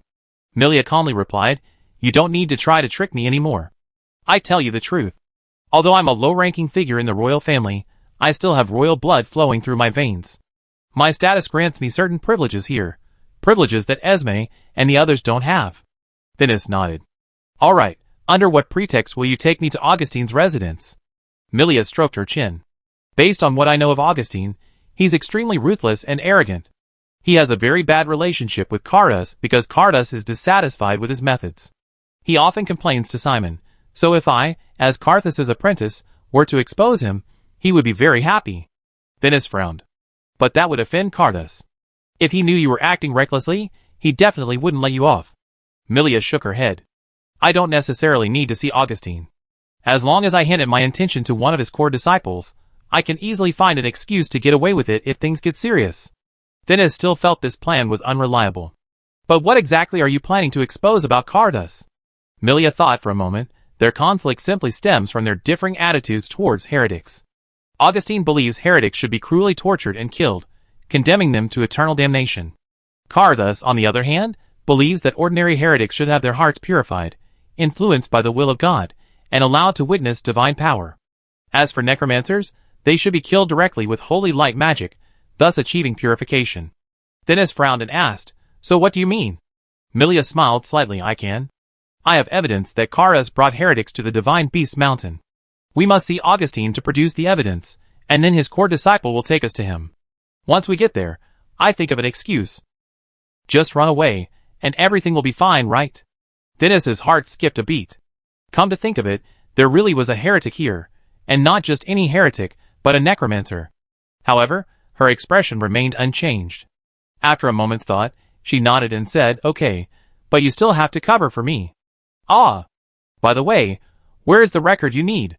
How do I get it? Milia smiled and said, It's quite a coincidence. Every archbishop's office has a copy of the record. Once you get to Augustine's office, you can look for it carefully. Finis shook her head helplessly, her tone firm. My time is very limited. If the situation changes, I will prioritize my target without hesitation. If I ultimately fail to find that record, I hope you won't blame me. Milia waved her hand slightly, indicating she wasn't too bothered. It's all right. If we really don't find it, it's just bad luck. But afterwards, you must agree to another condition. She then stared intently into Finis's eyes. Finis frowned, asking suspiciously, what condition? He wondered what Milia would ask for. Milia, however, remained mysterious, shaking her head. It's not time to tell you now. But rest assured, this condition won't put you in a difficult position. She seemed very confident in her offer. Looking at Milia's confident demeanor, Finis, though still somewhat doubtful, could only nod in agreement. After all, the most important task right now was helping the association uncover the contents of the secret letter. As for the mysterious condition, that could be dealt with later. Okay, it's a deal. Pleasure doing business with you. Milia stood up and extended her right hand. Finis hesitated slightly, then extended his own right hand, giving her a light handshake. Johnny had been incredibly frustrated these past few days. He tried to please Milia, but instead, he only made her unhappy, and his three friends were also furious with him. After their fruitless raid on the female disciples' courtyard that day, the other three had been giving Gianni the cold shoulder. They only wanted to hunt a magical beast and obtain its core, but they'd been inexplicably dragged into their conflict, almost getting reported for trespassing on the female disciples' property. They could only vent their anger on Gianni. Johnny didn't actually want to get involved in this mess, but his lowly status meant that to change the current situation, he needed to find a way to improve his position within the family, and Milia was a perfect choice. Although Milia was also disliked within the royal family, her royal blood ensured her status wouldn't be too low. If Gianni could marry Milia, his position within the family would improve. However, Gianni didn't particularly like Milia. To him, besides her royal blood, Milia was useless. Her magical talent was mediocre, and her appearance was unremarkable, not even as pretty as Phineas, whom he seen in the forest. Johnny had inherited his father Juinbeck's philandering ways. While Milia was away, he spent his days with almost all his former lovers, enjoying a life of romance to somewhat soothe his frustration. That morning, having just seen off a female disciple with whom he spent the night, he lay bored in bed, thinking he'd try again with Milia today to see if he could win her back. Not long after, a voice rang out from outside. "Johnny, Milia is here to see you." Gianni sat up abruptly, a hint of panic in his eyes. He quickly tidied his messy hair, a result of his frenzy, threw on some clothes, and rushed out to greet her. As soon as he stepped outside, he saw Milia standing at the courtyard gate. His eyes lit up immediately. He hadn't seen her for months, and he hadn't expected Milia to have broken through to the 5th level of the Liyuan realm. Moreover, her entire demeanor seemed more restrained, possessing a different kind of charm. "Milia, that's wonderful. You're finally willing to see me." Milia's face betrayed no emotion. She simply said calmly, "Could you help me contact Harley?" Gianni paused slightly. "Harley? You? What do you want with him?" Milia raised her eyes expressionlessly. "Help me find him, and I forgive you for abandoning me before." Gianni gave an awkward smile. "Well, I didn't mean to. After all, it was in your yard. Since I was discovered, it wouldn't be appropriate to take action. If the higher-ups found out, it would be a huge problem." Milia sighed. "I know that, but now's not the time to talk about that. Can you help me?" "I contacted Harley?" Gianni pondered for a moment. "He's left his old place, and is hiding in the mountains. How about this? You come with me to find him, and we can talk face to face." Milia nodded. "That's best," Gianni said. "If you need his help, don't get your hopes up too high. This guy is impervious to reason. I haven't contacted him in a long time." Milia turned around and said, "Stop talking nonsense. Do you think I don't know what kind of person he is? Let's go!" Gianni shook his head helplessly, and quickly followed. The two of them left the forest and arrived at the core disciple area, a place ordinary disciples were not allowed to easily enter. However, due to their special status, even if they were discovered, it wouldn't be a big problem. The two walked through a dense forest and arrived at a quiet and elegant secluded courtyard. After exchanging glances, Johnny took a deep breath to compose himself, gently stepped forward, knocked on the gate, and softly asked, "Harley, are you in?" However, after a long while, there was still no response from inside the courtyard. Just as Gianni was about to knock again, a slow, dragging footstep finally came from inside. Then, with a creak, the door slowly opened, and a disheveled, sleepy-eyed head peeked out from the crack. "Who is it? Disturbing my peace and quiet so early?" The person grumbled irritably. "It's me, Gianni," Gianni quickly replied. Hearing the name, the other person struggled to open their eyes, carefully examining the two people standing outside the door. When they recognized the person, their pupils noticeably contracted slightly, then they feigned a casual yawn. "Yo, Gianni. Milia. Long time no see." But despite saying this, their face showed impatience, and they blocked the door tightly, as if they didn't want them to see what was inside. Milia looked at the man with a complicated expression, sighed, and said, "Harley, it's been so long, are you just going to make us stand outside?" Harley shrugged. "I have no reason to invite you in." Milia glared at Harley, then said to Johnny, "All right, your task is finished. I can handle the rest myself." Johnny, who had long wanted to leave, winked at Harley and quickly came over. Harley raised an eyebrow. "Oh, so it wasn't Johnny who came to see me this time, but you. That's quite unusual. We've been separated for a while now, haven't we? You haven't contacted me at all these years." Milia said irritably, "Didn't you also not want me to see you? You moved out of your own courtyard and hid in this deep mountain forest."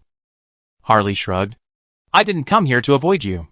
It's mainly because I hit a bottleneck in my cultivation. This place is quieter, which is suitable for my cultivation." He waved his hand impatiently. "All right, so why did you specifically seek me out through Gianni? Let me make this clear. There's no way we're getting back together." Milia spat. "Get back together, my foot. Aren't you Augustine's prized disciple? I want you to take me to him." I have something to say to him in person. Harley frowned. You want to see Lord Augustine? You should know that your teacher and Lord Augustine are at odds. If you want his help, I'm afraid it will be a bit difficult. Milia sneered. Just a bit difficult? You're being too kind. I held out a little. But don't worry, I'm not going to ask him for help, I'm going to give him a big gift. A big gift? Harley was even more confused. He straightened up and opened the door wide. Tell me, what kind of big gift is it? Milia stared directly at the man in front of her and slowly said, I want to report Carthus for bringing heretics to Mount Beast. Harley gasped. You want to report Carthus? Are you crazy? Milia smiled. Now I have the evidence. I must see Augustine in person and report this to him. Harley narrowed his eyes, staring intently into Milia's eyes, trying to glean some clue, but he failed. Milia's eyes were unfathomable, revealing absolutely nothing. After a long silence, Harley sighed deeply. I don't know what you're up to, but this is the reason I have to take you to see Lord Augustine. You won this time, but you should know that no matter what tricks you're playing, if Lord Augustine finds out, you face a punishment you never forget. This time, I'm afraid I can't take the blame for you anymore. Chapter 287. Milia smiled slightly. Do you think such words can scare me? Harley smoothed his hair, revealing a set of white teeth. Hee, then you better not regret it. Let's go now, Miss Milia. Milia nodded, glanced back, and said, Wait for me a moment, I'm going to get something. Harley was a little displeased. Looks like you're quite wary of me. What's so important that you couldn't have brought it to me from the start? Milia glared at him. Why are you asking so many questions? I've taken a great risk this time. I should at least wear a cloak to cover my face. If I just swagger into Augustine's residence like this, wouldn't everyone immediately notice something amiss? Harley thought about it and agreed, then hurried back. I wait for you by the roadside at the summit. Milia quickly left, traveling non-stop to a hilltop, and called out softly through the grass. Finis! Finis! Where are you? I'm here. Finis's voice came from the distant bushes. Milia quickly went over and saw Finis lying prone in the bushes, gazing at the procession of carriages moving down the mountain. Is that your target? Finis glared at her. Don't ask questions you shouldn't ask. How did things go on your end? Milia also bent down. I got it all sorted out. The guy's name is Harley. He's my ex-boyfriend, the second son of the Imperial Finance Minister, at the peak of the Liyuan realm. You better be careful, don't give yourself away. Finis was still a little uneasy. He won't do anything to me, will he? Milia shook her head. No, we haven't been in contact for a long time. This is purely a matter of mutual exploitation. He doesn't know my purpose. He's waiting by the roadside now, blonde hair, with a roguish look. Try not to talk to him. He'd take you to Augustine. Finis nodded, quickly pulled his cloak over his head, and turned to walk in the direction Milia pointed. Milia took 2 steps after him and said, If he suspects you, run away immediately. Don't linger. He's at his peak strength, you can't beat him. Finis nodded and replied, Understood. You go back first. Leave the rest to me. Milia glanced at Finis with some worry, sighed, and left in another direction. Finis walked to the only road leading up the mountain. There stood a blond youth, with a roguish look and a carefree attitude, exactly as Milia had described. This must be Harley, Finis thought, quickly walking forward. Harley spotted her and waved. You're so slow. I've been waiting for ages. Finis remained silent, only hiding her face behind her cloak, watching him quietly. Seemingly sensing the cold gaze emanating from behind the cloak, Harley awkwardly touched his nose. Ugh, still so grumpy. No wonder Gianni doesn't like you. Finis was puzzled by Harley's words, but it was Milia's private matter, none of her concern. She lowered her voice and said, Let's go. Because her voice was so soft, and the mountain wind was strong, Harley didn't listen carefully, and assumed it was Milia's voice. Okay, let's go, don't delay things. The two walked side by side, slowly making their way towards the 11th peak. Finis was familiar with this path, for she had been here before with Annie, when they first set foot on Divine Beast Mountain. However, things were different now. This journey was entirely different from before. Back then, they could comfortably ride in a carriage, using the power of magical beasts to travel. Now, she had no choice but to rely on her own strength to climb the arduous ascent. Divine Beast Mountain had 12 majestic peaks, each piercing the clouds, incredibly precipitous. The only path connecting the top and bottom was forged by the great protectors using their immense magical power. There was no other way to ascend. Although it was the height of summer, A cool breeze wafted from the mountaintop. Finnis grew increasingly weary, and her pace gradually slowed. Just then, Harley reached out and gently placed his hand on her arm, chuckling, "Heh, you certainly improved these past few years. You managed to keep going until now before feeling tired. If it were before, you probably wouldn't have been able to keep going." Finnis recoiled as if electrocuted, glaring at him fiercely before silently quickening her pace and continuing her ascent. Harley, seeing this, scratched his head, a look of confusion in his eyes. "Milia, why haven't you spoken to me the whole way? Do you hate me that much?" Harley asked, catching up a few steps. Finnis felt a headache coming on. She couldn't handle this kind of situation, and could only continue walking with her head down. Harley persisted, "You were the one who caused what happened back then, and now you're blaming me? It's outrageous. Don't think I don't know you've been telling everyone I'm dead all these years. If it weren't for my good relationship with Gianni, I wouldn't even know about it."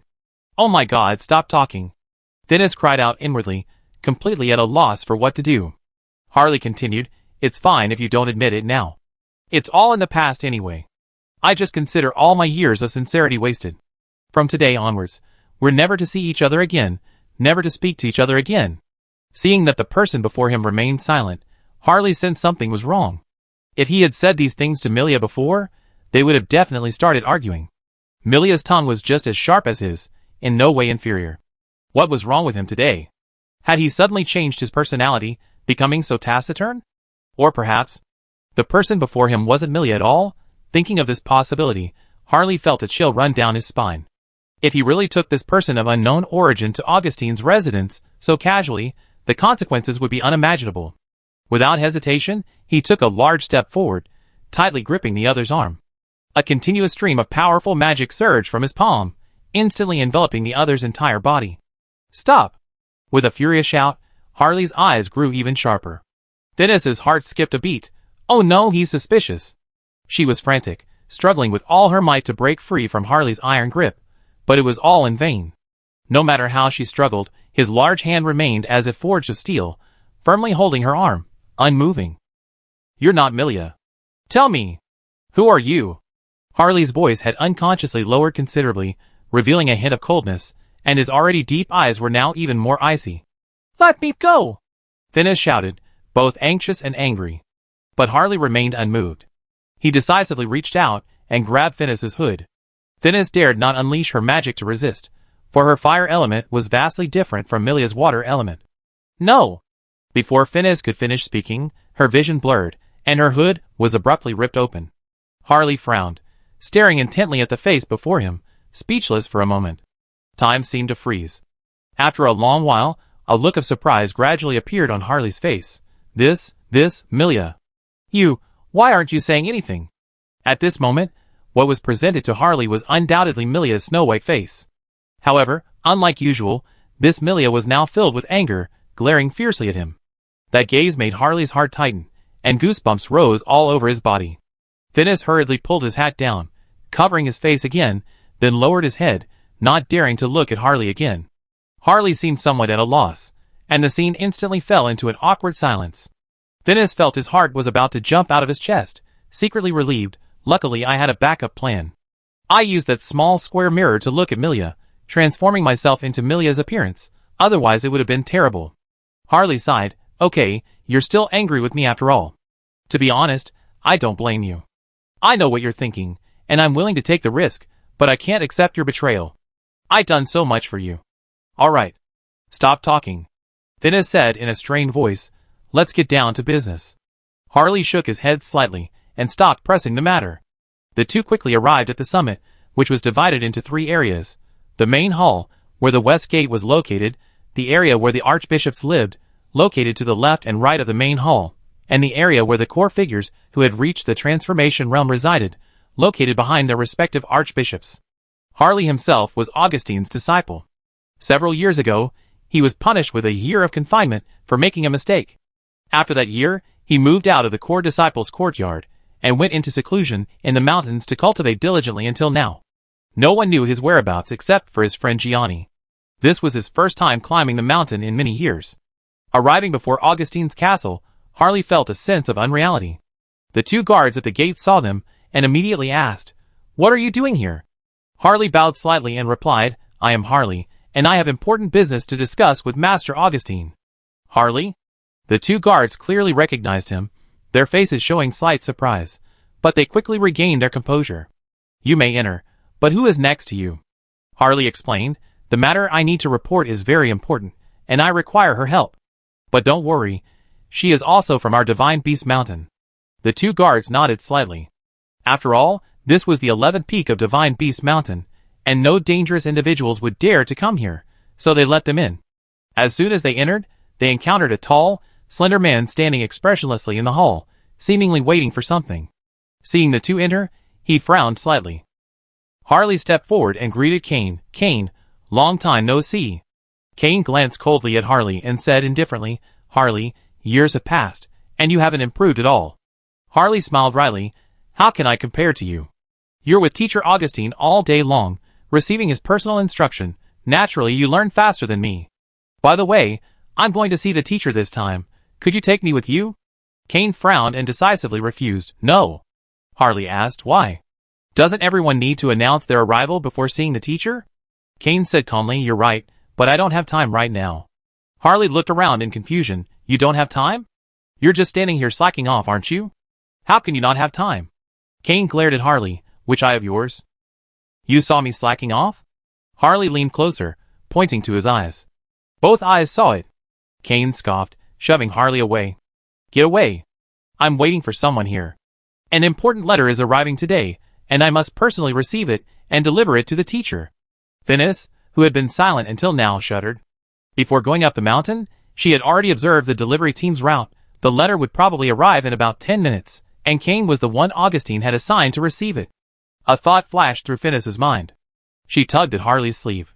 Harley hesitated, then thought for a moment before saying, but I can't just disturb the teacher. How about this, Kane? You go ahead with your work. I go to the lounge for a bit. Remember to call me when you're done. Kane waved his hand impatiently. Get lost. Harley led Phineas to the second-floor lounge, which was empty. It was usually where people seeking an audience with Augustine waited, or where brief meetings within the castle were held. Phineas asked in a low voice, where is Augustine's office? Now that the space was spacious and quiet, Phineas's voice was clearly audible. Harley was slightly puzzled. It didn't sound like Melia's voice. But then he thought about the cool breeze on the mountain path earlier. Perhaps she had caught a cold, and didn't dwell on it. The teacher's office is on the 4th floor, on the right. There's a sign. You find it easily. We go together. Phineas quickly glanced around before asking Harley, where's the toilet? I suddenly need to go. I need to take care of something. Harley's lips curled into a slight, amused smile. What's wrong? Did you catch a cold? Should I come with you? Phineas waved her hand, replying firmly, no need, I can find my way. Just tell me the exact location. Harley didn't insist, pointing to the doorway. Go out this door, turn left, and walk straight until the end. Phineas nodded slightly, indicating she understood. She then slowly stood up and turned to walk towards the door.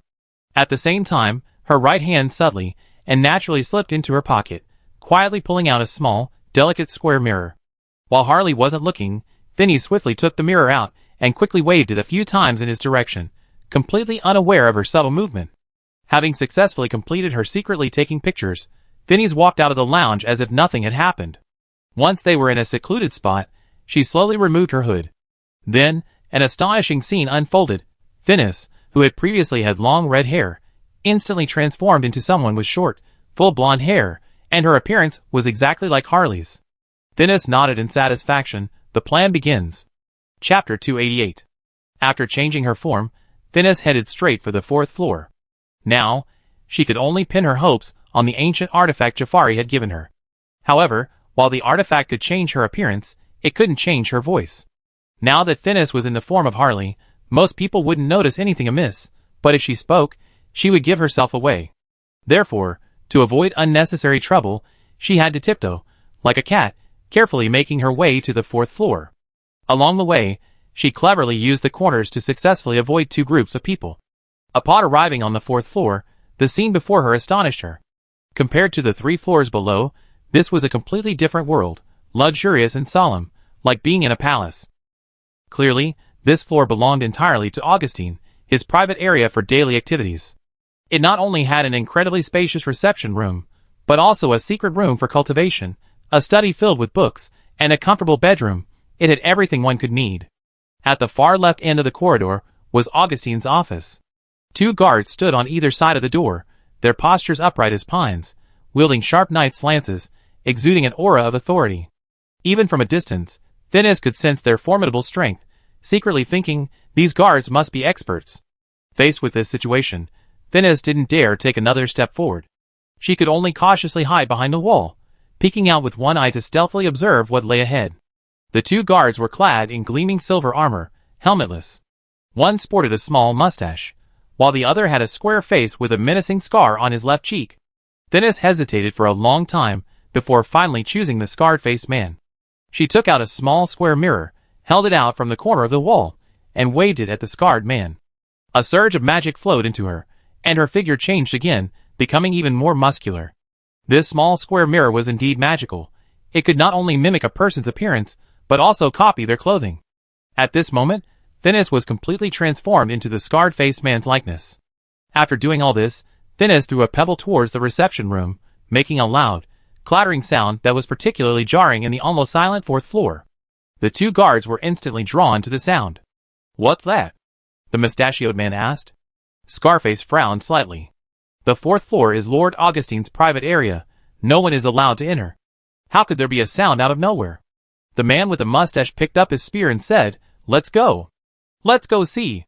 Scarface grabbed him, saying, "No, you stay here and guard. I go investigate." He then headed towards the reception room. Seeing that they had fallen for her trap, Phineas quickly and stealthily left the 4th floor. This time, she swaggered down the stairs between the 3rd and 2nd floors, ignoring those who bowed respectfully to her as she hurried away. Though those people had their suspicions, seeing the guard's hurried manner, they assumed Augustine had arranged something important and dared not ask further questions. When Phineas reached the 2nd floor, she rounded a corner and suddenly bumped into someone, letting out a soft cry, "Ouch!" The other person also stumbled, but quickly stepped forward to support Phineas. "Ah!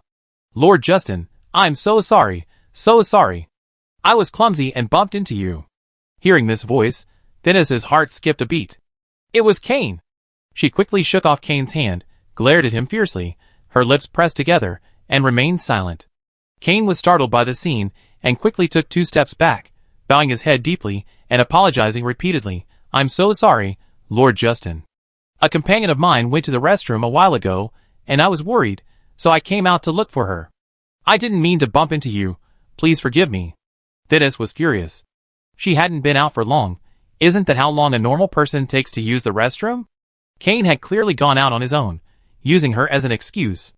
Phineas grabbed Cain by the collar, her eyes blazing with fury, inwardly roaring, "You scumbag. No wonder Milia dumped you." But her mouth remained tightly shut, not uttering a word. Cain closed his eyes in fear, feeling his legs trembling. This woman could easily wipe him out with a flick of her finger. Normally, he wouldn't even have a proper meeting with her, let alone any contact. Today, he was truly unlucky. But the expected storm did not come. Phineas pushed him away forcefully, and he staggered 2 steps and fell to the ground, still looking at Justin in front of him with great fear. Phineas frowned and pointed towards the lounge. Cain, as if granted a pardon, scrambled to his feet, profusely thanking her and bowing repeatedly before hastily fleeing into the lounge, unlikely to dare venture out again for some time. Phineas found it somewhat amusing, but she couldn't waste time here. She quickly continued downstairs. Because she was currently wearing armor, her footsteps were quite heavy, making a clanging sound. When she reached the 1st floor, Cain, who was waiting there, spotted her. Cain turned around in confusion and asked, "Lord Justin, what brings you here?" Phineas felt her palms were damp, as if she could wring water out of them, but she gritted her teeth, trying to control her inner tension, and resolutely walked up to Cain. The 2 were close, their eyes meeting. The air seemed to freeze, filled with a suffocatingly heavy atmosphere. Cain felt extremely uncomfortable under Phineas's piercing gaze, and finally couldn't help but ask, "Did the teacher want to see me?" Phineas nodded hurriedly, her heart pounding with anxiety, afraid of accidentally saying something that would give her away. She was terrified, not daring to even breathe, for any slight sound could alert him and ruin everything. Cain turned to look out the window, searching for the messenger. However, the messenger hadn't appeared yet. "But the teacher just instructed me to wait here for the messenger. Logically, the letter should be arriving soon. So, I'm afraid I can't just leave now." Phineas was frantic.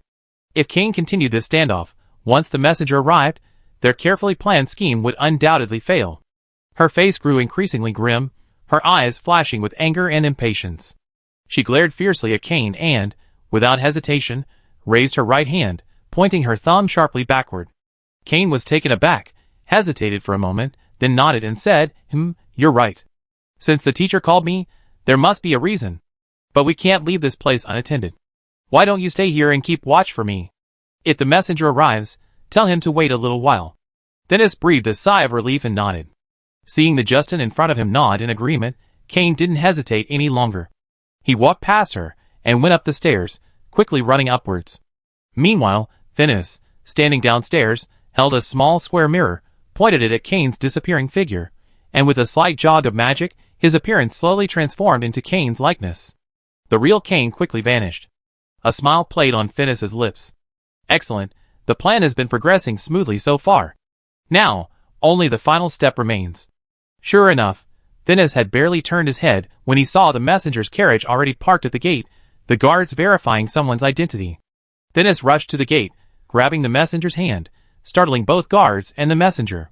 One of the guards said, Lord Cain, we haven't finished checking." Finis's eyes widened, and the guard swallowed hard, continuing, Then I hurry." The two guards quickened their pace, quickly letting the messenger into the hall. Before the messenger could speak, Finis reached out his hand. The messenger hesitated for a moment, then quickly pulled an envelope from his person, saying, "Lord Augustine sent you, didn't he? This is a letter from the Hairy Empire, requesting that it be delivered to His Holiness the Pope. Please." Before he could finish, Finis snatched the envelope from his hand and turned away. The messenger shook his head slightly and said, "Since the secret letter has been delivered, I be going." But just as he was about to leave, a large hand gripped his arm tightly. He turned back, somewhat puzzled.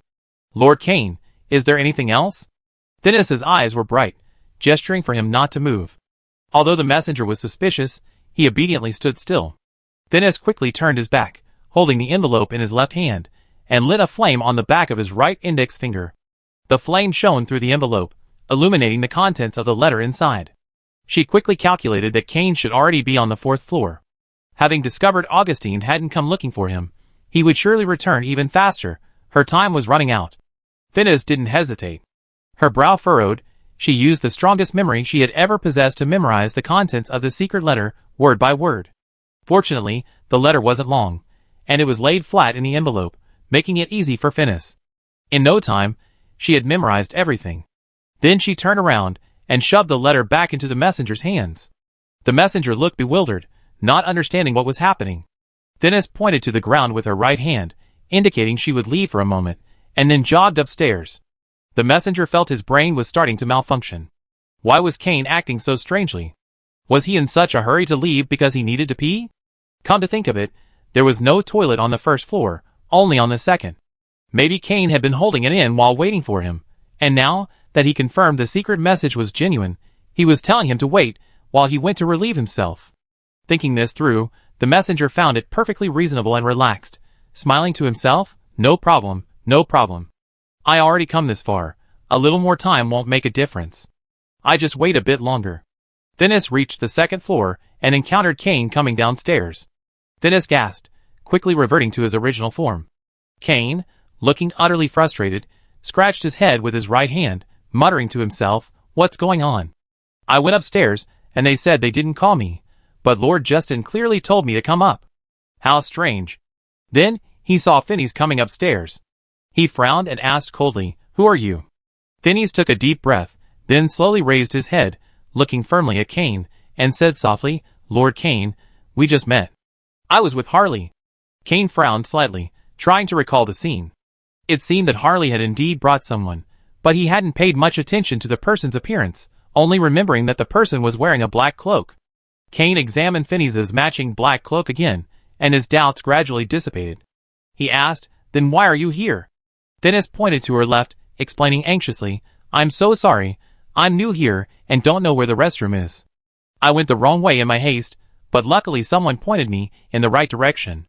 Cain waved his hand, indicating no further explanation was needed, then warned, "All right. Remember, no running around here, understand?" Finis nodded quickly and respectfully, "Yes. I remember that." Kane gave a light snort, turned, and left, ignoring Phineas. After all, he had more important matters to attend to. Watching Kane walk downstairs, Phineas let out a long sigh of relief. She quickly pulled her hood down, covering her face again, afraid of being seen by anyone else. Immediately afterward, a deliberately hushed call rang out behind her. Milia. Milia. Come quick. Phineas turned around and saw Harley cautiously peeking out of the lounge, waving anxiously at her. Phineas hurried over, and as soon as she entered the lounge, Harley pulled her inside. Oh dear, that really scared me to death. Harley patted his chest and said, Why did you stay in the bathroom for so long? Phineas snorted and said in a low voice, Girls are all like that. Cold sweat dripped down Harley's face. You don't know, I bumped into Lord Justin when I went out. He looked like he was going to tear me to pieces. It was terrifying. Phineas's eyes darted around and he said, That's scary. Then I'm not going. What? Harley was taken aback. He knew Milia well, and knew that she wasn't actually reliable. He hadn't thoroughly investigated the source of the clues or checked their authenticity. Now, after being frightened by Justin, he suddenly became cautious. His eyes darted around. He realized that if the information Milia provided was wrong, he would be in trouble too. Now he was even more hesitant to take Milia to see Augustine. Chapter 289. Harley's expression changed drastically, inwardly groaning. He could no longer hesitate. He grabbed Phineas and tried to rush downstairs, urgently saying, Hurry, let's go back. Although this trip had been futile, Harley believed it wasn't too late to mend the situation. Rather than going down a dead end, it was better to withdraw sooner rather than later. However, Phineas abruptly shook off Harley's hand, scolding him angrily, Let go. I can walk by myself. Even so, as they stepped out of the lounge, they bumped into Kane, who was about to go upstairs, clutching the secret letter in his hand. Seeing the two of them rushing around, Kane frowned. What are you two up to now? Wasn't I clear enough? Don't wander off. Harley was taken aback and quickly said, Brother Kane, sorry, we have something to do today, so we won't wait any longer and we'll head back now. Kane was somewhat puzzled. Not waiting anymore? Didn't you say you had something important to discuss with the teacher? Now it's not important anymore. Fine beads of sweat appeared on Harley's forehead. This. Phineas's eyes darted around, and he stepped forward, saying, We reconsidered this matter, and there are still some doubts. It's not appropriate to report it to the teacher right now. Kane narrowed his eyes, scrutinizing Phineas. After a long pause, he casually waved his hand. Forget it, you two can get lost. Don't get in the way. Harley quickly thanked him profusely, pulled Phineas around Kane, and hurried downstairs. Kane ignored the two and continued delivering the letter to the fourth floor. His hand gently caressed the envelope, a nagging thought running through his mind. Why is this letter so warm? It feels almost burning hot. Could it be that the messenger had a fever, and the envelope he tucked into his pocket got warmer too? As he approached Augustine's office, he happened to run into Justin, who was slowly emerging from the adjacent rooms after searching them. Kane, seeing this, quickly nodded to Justin and gave a slight bow. Lord Justin, why didn't I see you when I came downstairs? Hearing this, Justin was somewhat surprised and confused. He widened his eyes and replied, Why should I be downstairs? Kane immediately looked embarrassed, thinking to himself, Indeed, after all, the other party is a master of the transformation realm. Why would he need to personally guard the first floor for me? However, despite this thought, Kane still felt quite indignant deep down. After all, we all serve Augustine, so helping each other is only natural. Thinking this, Kane, though maintaining his politeness and humility, couldn't help but mutter under his breath, it seems I gone to unnecessary trouble. Please don't take offense. Hearing this, Justin frowned slightly, inwardly cursing, that damn fellow, he's become increasingly arrogant lately. It was Lord Augustine who instructed him to go downstairs to collect the mail, not me. Go away. So what if he didn't meet me downstairs? Now he comes upstairs to put on airs and make sarcastic remarks. It's really annoying. Although the two had their own thoughts, they remained polite on the surface. Justin stood at the door again and gently knocked, saying, Archbishop, Kane is back. A deep voice came from inside, Come in. Justin and the mustachioed man opened the door together. Kane held the letter in both hands, took a deep breath, and strode in. The room wasn't very large. A red and blue plush carpet covered the floor, with a circular flower bed in the center. Huge bookshelves lined the walls, filled with books and documents, all arranged meticulously. In the center of the room stood a large desk, also piled high with files, indicating the room's occupant was very busy. Behind the desk sat a burly, bearded man, nearly 2 meters tall. Even seated, he exuded more presence than Kane. His brow was naturally furrowed, and his eyes radiated a powerful, captivating aura. This man was none other than Archbishop Augustine, renowned for his cruelty and ruthlessness, on par with Carthus. Kane walked to the desk and presented the secret letter with both hands. "Master, I received the letter." Augustine didn't take the letter directly but continued writing something on the various documents on the desk, seemingly casually asking, "From whom did you get it?" Kane remained seated and respectfully replied, "From the messenger." Augustine frowned slightly, his hand movements paused slightly, and he twitched his nose, asking, "Did you light it?" Kane was startled, looked up, and shook his head in confusion. "No, no, no." Augustine put down his quill, glanced at Kane, reached for the envelope, brought it to his nose, and smelled it, his brow furrowing even deeper. Kane felt a little breathless under the pressure of the other's aura. After handing over the envelope, he took a step back and stood respectfully to the side. After a long silence, Augustine's eyes flashed coldly as he asked, "Before you, who else touched this envelope?" Kane shook his head in terror, stammering, "No, no one. I received the envelope from the messenger, and he told me that no one else had touched it except me." Augustine's gaze remained icy. He brought the envelope closer to his nose and sniffed it, then gently touched the seal. Finally, he slammed the letter onto the table. "Damn it!" Kane was startled, completely bewildered, and could only stand there, head bowed, speechless. Augustine stood up, walked around the large desk, and stood before Kane. Grabbing his collar, he said coldly, "Kane, how have I taught you? You can't lie to me. After all these years, haven't you learned it yet?" Kane's voice trembled as he replied, "No, no, teacher, I didn't lie. This letter was indeed from the messenger. It didn't pass through anyone else's hands." "Then you peeked at the contents of the letter?" Augustine roared. "How could that be?" Kane's voice was already cracking. He felt both fear and grievance. "I always followed your instructions. After receiving the envelope, I only checked its integrity before bringing it directly to you." Augustine narrowed his eyes. From Kane's reaction, it was clear Kane wasn't lying, which made Augustine somewhat suspicious. He slowly released Kane's collar, stroked his beard, and thoughtfully returned to his seat. "What you just said is all true."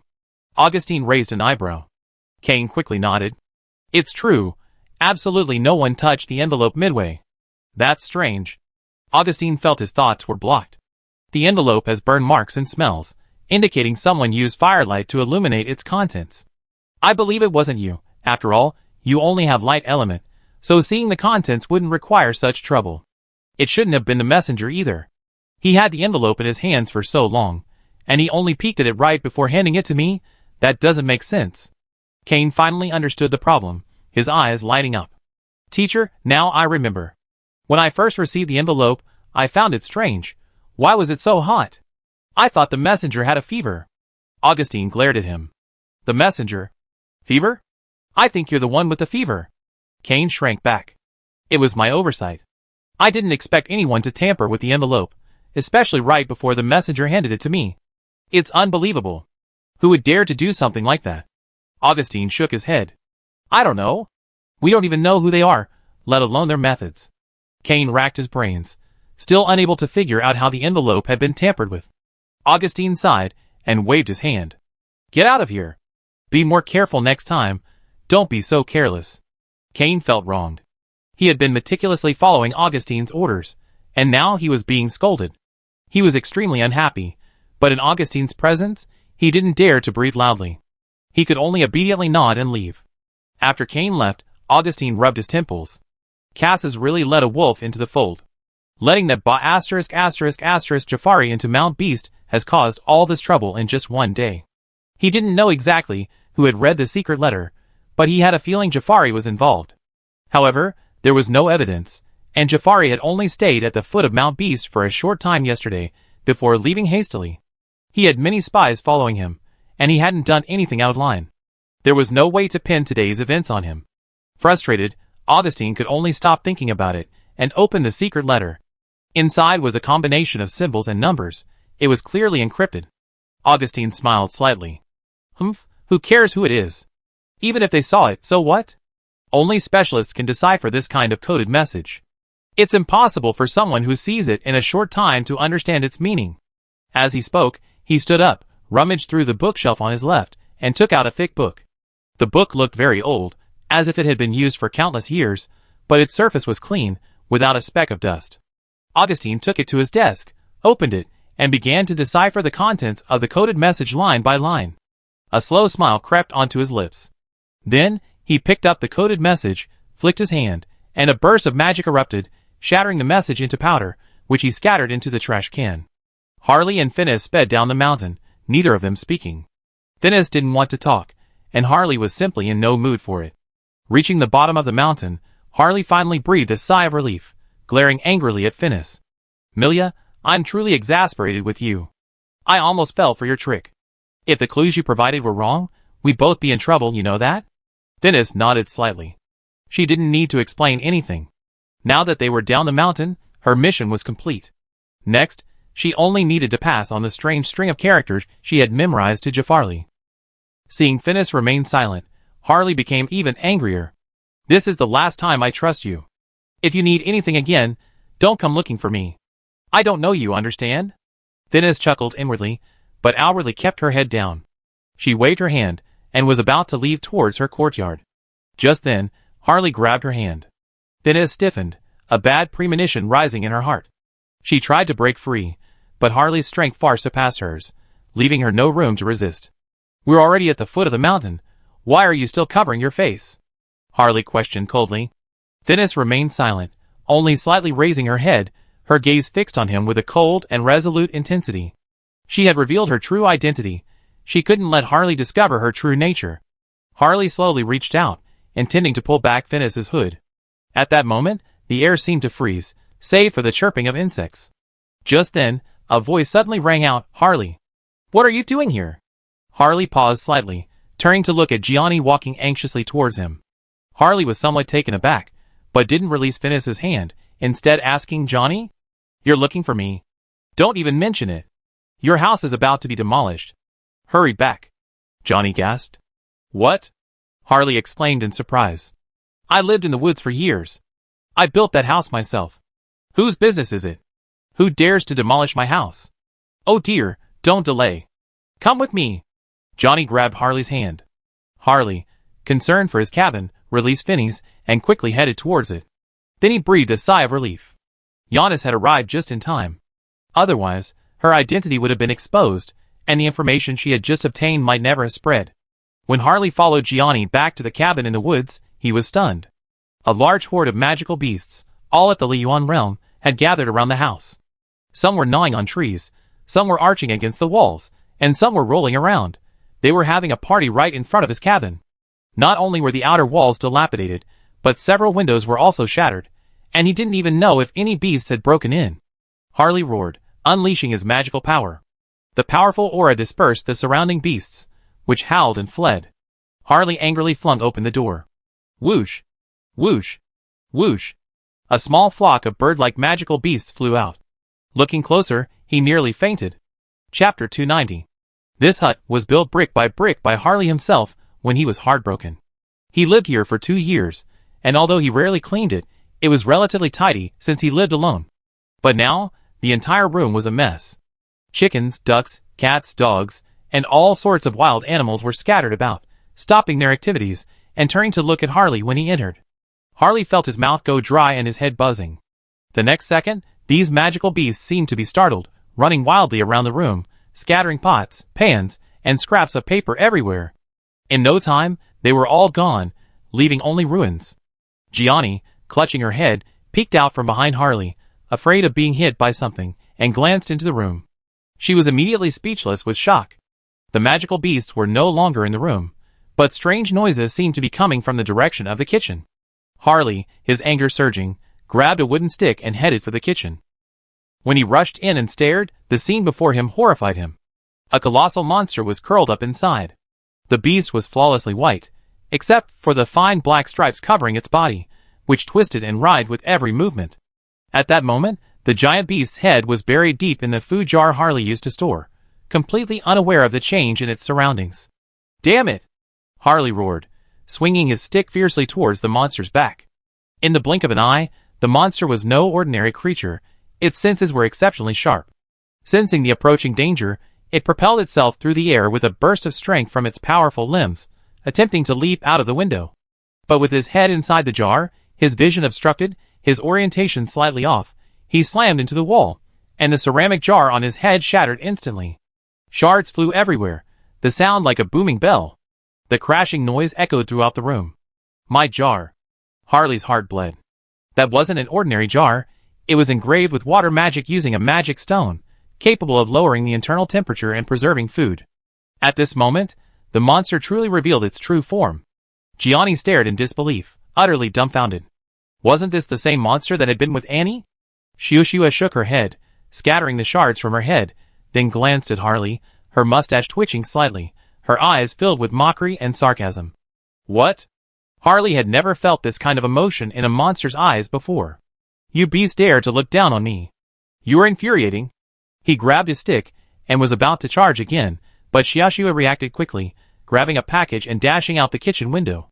Before leaving, she wagged her tail, looking utterly smug, and then disappeared into the dense forest in a few leaps. Ugh! I'm so angry! Harley felt like he was going crazy. He only been gone for a morning. How did the house become such a mess? Harley, you calm down. Gianni didn't know how to comfort him. Harley suddenly turned around, staring into Gianni's eyes, and asked, was that white tiger also a magical beast from our divine beast mountain? Why haven't I seen it before? Gianni swallowed hard. The moment he saw Xiuxia, he was basically certain that this was Milia's arrangement. He definitely couldn't reveal this. Well, there are many magical beasts on Divine Beast Mountain, and I haven't seen every single one. Harley scratched his hair in frustration, staring at the mess in the house, and fell into a long silence. Suddenly, he remembered something, rushed out of the kitchen, and went to his bedroom. The bed had been dismantled, and a hidden compartment under the bed had been opened, but it was empty. Harley stared wide-eyed at the empty compartment, feeling a lump in his throat. His vision blurred, and he collapsed onto the bed. Milia had been waiting in the yard all morning. Seeing Finney's return, she quickly went to greet him and asked, "How did it go? Did you succeed?" Finney smiled bitterly. "I'm so sorry to disappoint you this time. I couldn't get into Augustine's office at all. There are very strong guards there. I had to be extremely careful in everything I did." A hint of disappointment flashed in Milia's eyes, but Finney still comforted her. "But don't worry, you helped me this time. If I have the chance, I will definitely help." "You retrieved that record." Milia smiled and nodded. "It's alright. I didn't have high hopes anyway. After all, I failed last time." Phineas didn't notice the implied meaning in Milia's words and asked, "Just now I saw Gianni hurriedly pull Harley away. Was that something you arranged?" Milia was slightly taken aback. "Huh? What did I arrange?" "No." Now Phineas was also puzzled. "Not you? Then why did Gianni suddenly appear there?" Milia shrugged. "I don't know, maybe it's just a coincidence. I haven't seen Gianni since I came back." Phineas couldn't understand it, so he stopped thinking about it. "It's all thanks to Gianni, otherwise I would definitely have been discovered by Harley. Although he helped me unintentionally, I have to find a chance to thank him properly later." Milia quickly waved her hand. "No need to thank him, just thank me. I convey your gratitude to him." Phineas smiled, then returned to his room without saying anything more to Milia. Neither of them noticed that a figure flashed past in the room in the middle of the courtyard. After closing the door, Phineas quickly took out paper and pen and copied down the contents of the secret letter he remembered.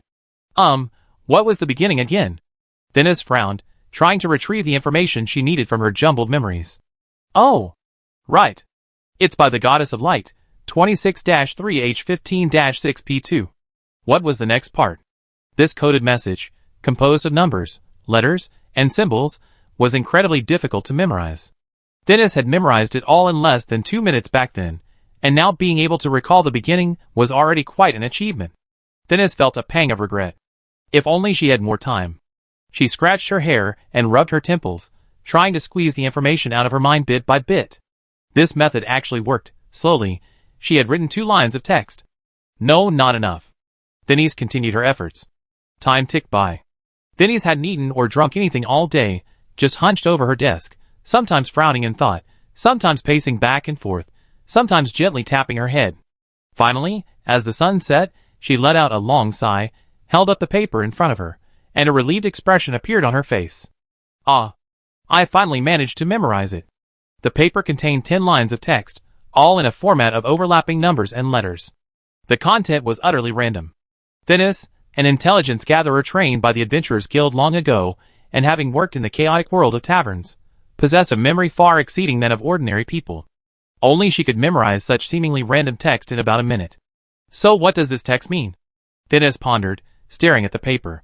This must be a coded message from the Holy See. If I don't get a translation, I might never know what these numbers and letters represent. But how do I find a translation now? Suddenly, Thinis slapped her forehead. Why am I thinking about this? There are many deciphering experts in the guild. I just need to send this text back. I don't need to decipher it myself. But a moment later, her face fell. But how do I contact Lord Jafari now? Lord Jafari just left. If I apply to the Divine Beast Mountain now, they definitely notice, and then not only will I be in danger, but Annie might suffer too. Ultimately, to ensure safety, Phineas abandoned the urge to send the cipher. He took a deep breath, blew out the candle in front of him, and the room was plunged into darkness once more. When the morning sun once again bathed the earth, Harley lay alone on his tattered bed, covered with a few scraps of cloth.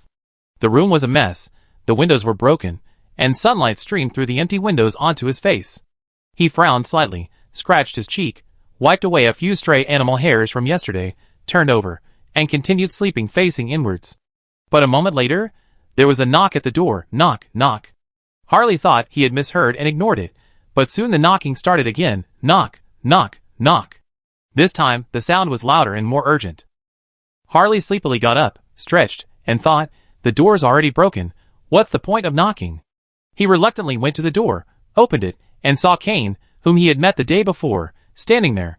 Harley jumped in surprise, instantly snapping to attention. Kane! Kane? What are you doing here? Kane frowned upon seeing the state of the room. Harley, are you in such a miserable state? Why don't you move back to the yard? Harley looked back and gave a bitter smile. You could say it's miserable, but this misery only started yesterday. Kane frowned and asked, what do you mean? Harley shook his head and invited Kane into the room. Let's not talk about this. It only upset me. The room's a mess. Find somewhere to sit. Kane frowned as he entered the room, looking around. He found only a small stool that looked relatively clean. The rest of the room was either littered with debris or covered in yellowish-white, foul-smelling substances. Kane, shouldn't you be staying with Professor Augustine? How did you get the chance to come down the mountain? Harley asked. Kane checked the stool and found it was indeed clean before sitting down with peace of mind. He didn't know that Harley had personally cleaned the stool the day before, otherwise, it wouldn't have been suitable to sit on. I'm here on the Master's orders to deliver a message. There are less than 9 months until the opening of the Magic Realm. The Master has 3 candidates in mind, and you are one of them. Be prepared. He will make another assessment in 3 months to determine the final choice. Harley's spirits lifted. This was a golden opportunity. The Holy See now had 12 Grand Protectors, each with 5 or 6 recommended candidates to enter the Magic Realm. The Pope himself had 7 more, making them the organization with the most candidates entering the Magic Realm on the entire continent. Under each Grand Protector, only 2 or 3 archbishops could occupy their positions. Although Simon had 8 archbishops, only Cardas and Augustine were qualified to recommend candidates. The final candidate had to be chosen by Simon himself. Therefore, most people were desperate to become disciples of Cardas and Augustine, but both had extremely high standards. Not just anyone could join their ranks. Harley, knowing this was a golden opportunity, exclaimed excitedly, "That's wonderful. I definitely train hard and live up to my teacher's expectations." Kane's expression relaxed slightly. "We used to be good friends, even living in the same courtyard. Although some things happened before, I don't want you to end up like this." Harley gave a bitter smile.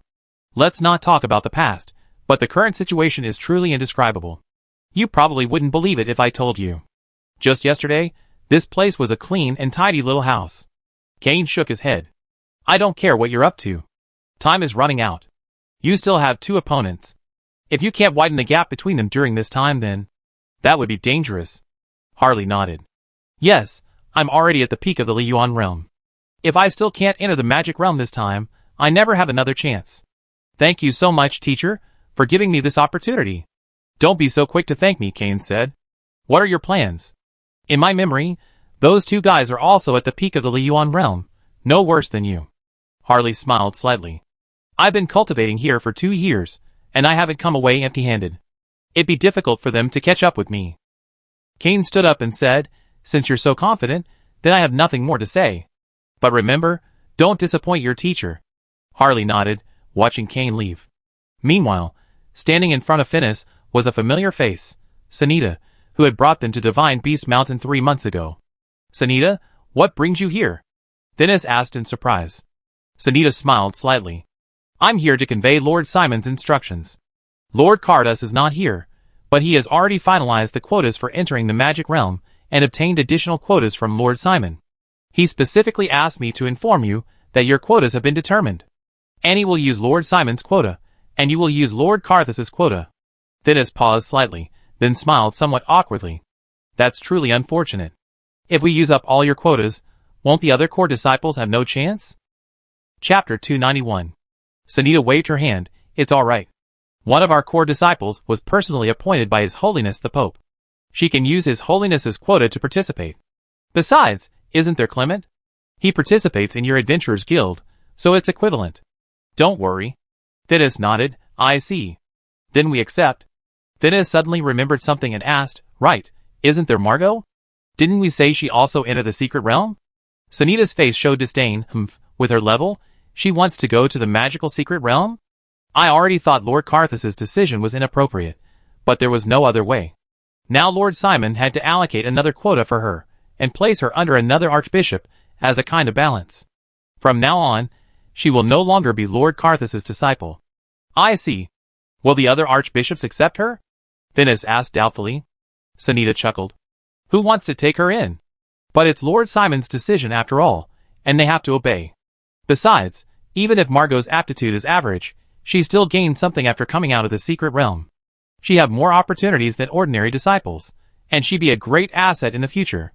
Even if the other archbishops aren't so willing, they can't really say anything." Phineas nodded slightly, agreeing with her.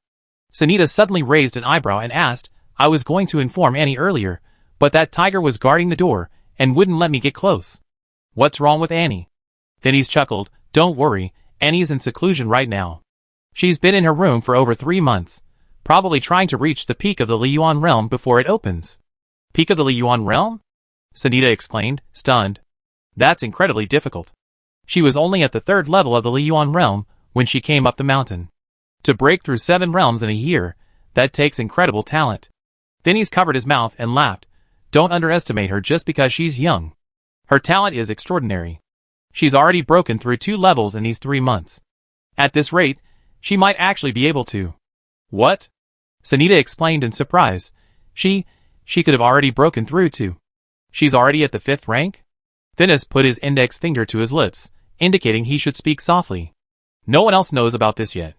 After all, only I can enter Annie's room, and I personally deliver her supplies every month. So I know her strength. She just broke through to the 5th rank about 5 days ago. This speed is among the best in the entire Austin Empire." Sunita couldn't help but sigh deeply. "I see. No wonder your head steward, Jafarli, was willing to turn against Lord Carthas to win Annie over." Phineas chuckled inwardly, but outwardly showed no sign of surprise. Only she knew that Annie's value far exceeded everyone's imagination. However, she absolutely couldn't utter such words lightly. After all, in this war without gunpowder, a slight misstep could lead to death. The two chatted for a few more minutes. Sunita handed Phineas the extra supplies for the month and asked her to deliver Annie's share back before leaving. Phineas had made significant progress in his cultivation over the past few days, but he was still quite a distance from the peak of the Yuan realm. After Sunita left, Phineas immediately delivered Annie's supplies and then locked himself in his room, entering a state of seclusion. With Annie and Phineas, these two cultivation fanatics, the atmosphere in the entire courtyard was stirred up. Even Esme and the others, who had previously been just going through the motions, began to focus on cultivation, and their strength improved further. Time flew by, and 9 short months passed in the blink of an eye. During this time, the entire courtyard was unusually quiet, as if shrouded in a mysterious power, a tranquility unlike anything seen before. At the beginning of each month, Phineas would emerge from seclusion to collect her share of living and cultivation supplies. Then, she would silently deliver Annie's share to her room, but Annie remained completely immersed in her cultivation. Her food remained untouched, not even a single bite taken. Phineas couldn't help but wonder, can Annie really go without food and water for so long? Won't her health suffer? 9 months later, as spring returned, Sunita once again graced the courtyard. At this moment, only 3 days remained until the legendary secret realm opened. Clearly, Sunita had come specifically to guide them to the 11th peak. The moment Sunita stepped into the courtyard, Finus noticed her arrival and immediately opened the door to greet her. To her, Sunita was the most agreeable person in the entire Divine Beast Mountain. If their positions weren't so different, they might have truly become friends. Sunita was delighted to see Finus. "Finus, it's been a long time. How's your strength now?" Finus smiled slightly, her eyes brimming with confidence. With a flick of her right hand, she magically drew a long whip crackling with raging flames from her waist. The whip was fiery red, dazzling like a burning flame, her signature weapon, the fiery whip. "Hee, want to know my strength? Then come and try it yourself," Finus said with a light laugh, her fiery whip tracing sharp arcs in the air. Sunita's eyes flashed with excitement. She declared loudly, "All right. I've been wanting to test your skills too, but I won't use any weapons, lest someone say I won unfairly." Finus snapped, her whip dancing like a serpent, flames leaping across its surface, forming a massive fire dragon that lunged at Sunita with bared fangs and claws. Wherever the fire dragon passed, the air seemed to ignite, its scorching heat assaulting the senses. Faced with such a ferocious attack, Sunita showed no fear. His eyes narrowed slightly, and he took a half-step back. At the same time, his hands swiftly formed hand seals, conjuring a shield that radiated a bright light before him. Phineas looked at the shield before Sunita, a sly smile playing on his lips. He said softly, "Don't you know that the farther a whip travels, the greater its power?" Before his words even finished, Phineas's long whip struck the shield like lightning. A deafening crack resounded, echoing through the empty courtyard, as if tearing the heavens and earth apart. Sparks flew, light and shadow danced. Phineas's fiery whip clashed with Sunita's shield of light, unleashing countless dazzling bursts of light. The surrounding air distorted and turbulent from the clash of their powerful forces, creating a breathtaking visual spectacle. After 5 consecutive attacks, Phineas had exhausted all her strength, but she still couldn't break through her opponent's rock-solid defense. Faced with this predicament, she felt utterly helpless and ultimately had no choice but to abandon her attack. She pouted, somewhat dejectedly, and said, "Oh well, forget it, I'm not playing anymore. It's so pointless. Your strength is just too overwhelming. No matter how hard I try, I'm no match for you." Hearing this, Sunita also withdrew her shield and replied with a smile, "How can you say that? You know, in just 1 year, you advanced from the 4th to the 8th level of the Liyuan realm. Even I'm ashamed of my own cultivation speed. Actually, I was just a little luckier, entering the magical realm a little earlier than you. When you return after completing this journey, you might even surpass me." Hearing Sunita's encouragement and affirmation, Phineas's previous dejection vanished instantly, replaced by joy and anticipation, and a bright smile returned to her face. "By the way, where's Annie?" Sunita asked. Phineas glanced back at Anne's room. The door remained tightly shut, showing no sign of opening. She gave a wry smile, and is still in seclusion. "I wonder how she's doing. Why hasn't she come out at this hour?" Sunita said, "Go and wake her. Time is of the essence this time. She has to come out of seclusion no matter what." Phineas nodded and walked to Annie's room. Just as he was about to push the door open, suddenly, the door opened by itself. Phineas and Sunita were both startled. Looking closely, they saw Annie smiling sweetly at them. Phineas then came to his senses and said angrily, "Oh, Annie, you've been awake all along, haven't you? You've been hiding in your room watching us." Sunita stared at Annie for a while, then asked with a smile, "Annie, I heard you've been in seclusion for a whole year. Have you gained anything?" Annie smiled slightly and said playfully, "You sparred with Sister Phineas. Shouldn't you spar with me too?"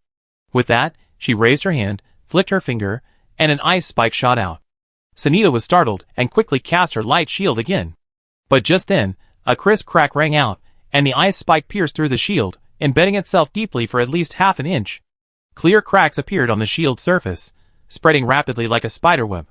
"What?" Sunita exclaimed in shock. Phineas, standing beside her, was also dumbfounded, his face filled with disbelief. How is this possible?" Annie clapped her hands, smiling, and said, "Sister Sunita is truly amazing. Even with all my strength, I still couldn't break through your defense."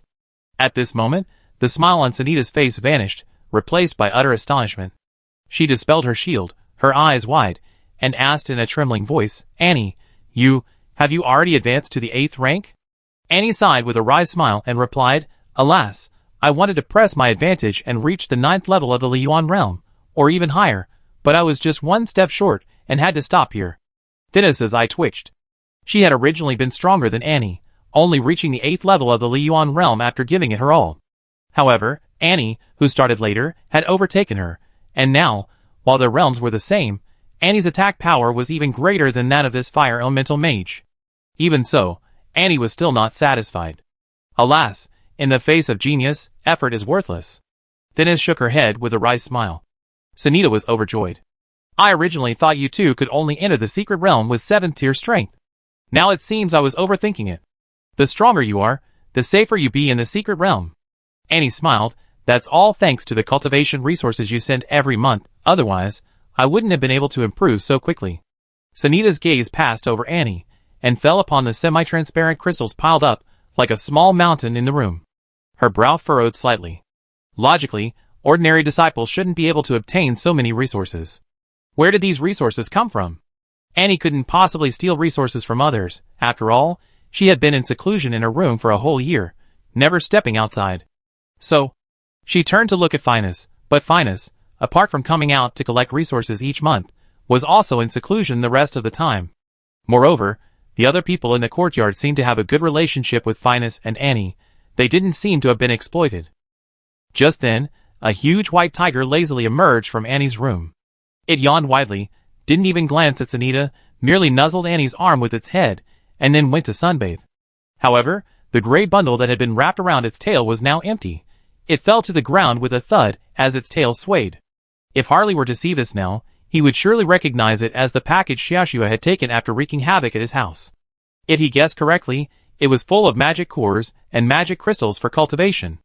As a core disciple, Harley received twice the amount of cultivation resources as ordinary disciples each month. Moreover, Harley had been studying a newly learned spell during that time and hadn't practiced, so he had accumulated at least 2 months' worth of resources. Combined with what he had saved up before, it was a considerable sum, all of which now benefited Annie. However, only Annie knew this, no one else knew. Milia, Esme, and the others heard the commotion outside and came out of their rooms. They bowed slightly to Sunita, addressing her as senior sister. Sunita nodded slightly in acknowledgement. Her position here was very special, equivalent to Cain by Augustine's side, but stronger than Cain. Sunita said firmly, "All right, let's not waste any more time, let's set off immediately.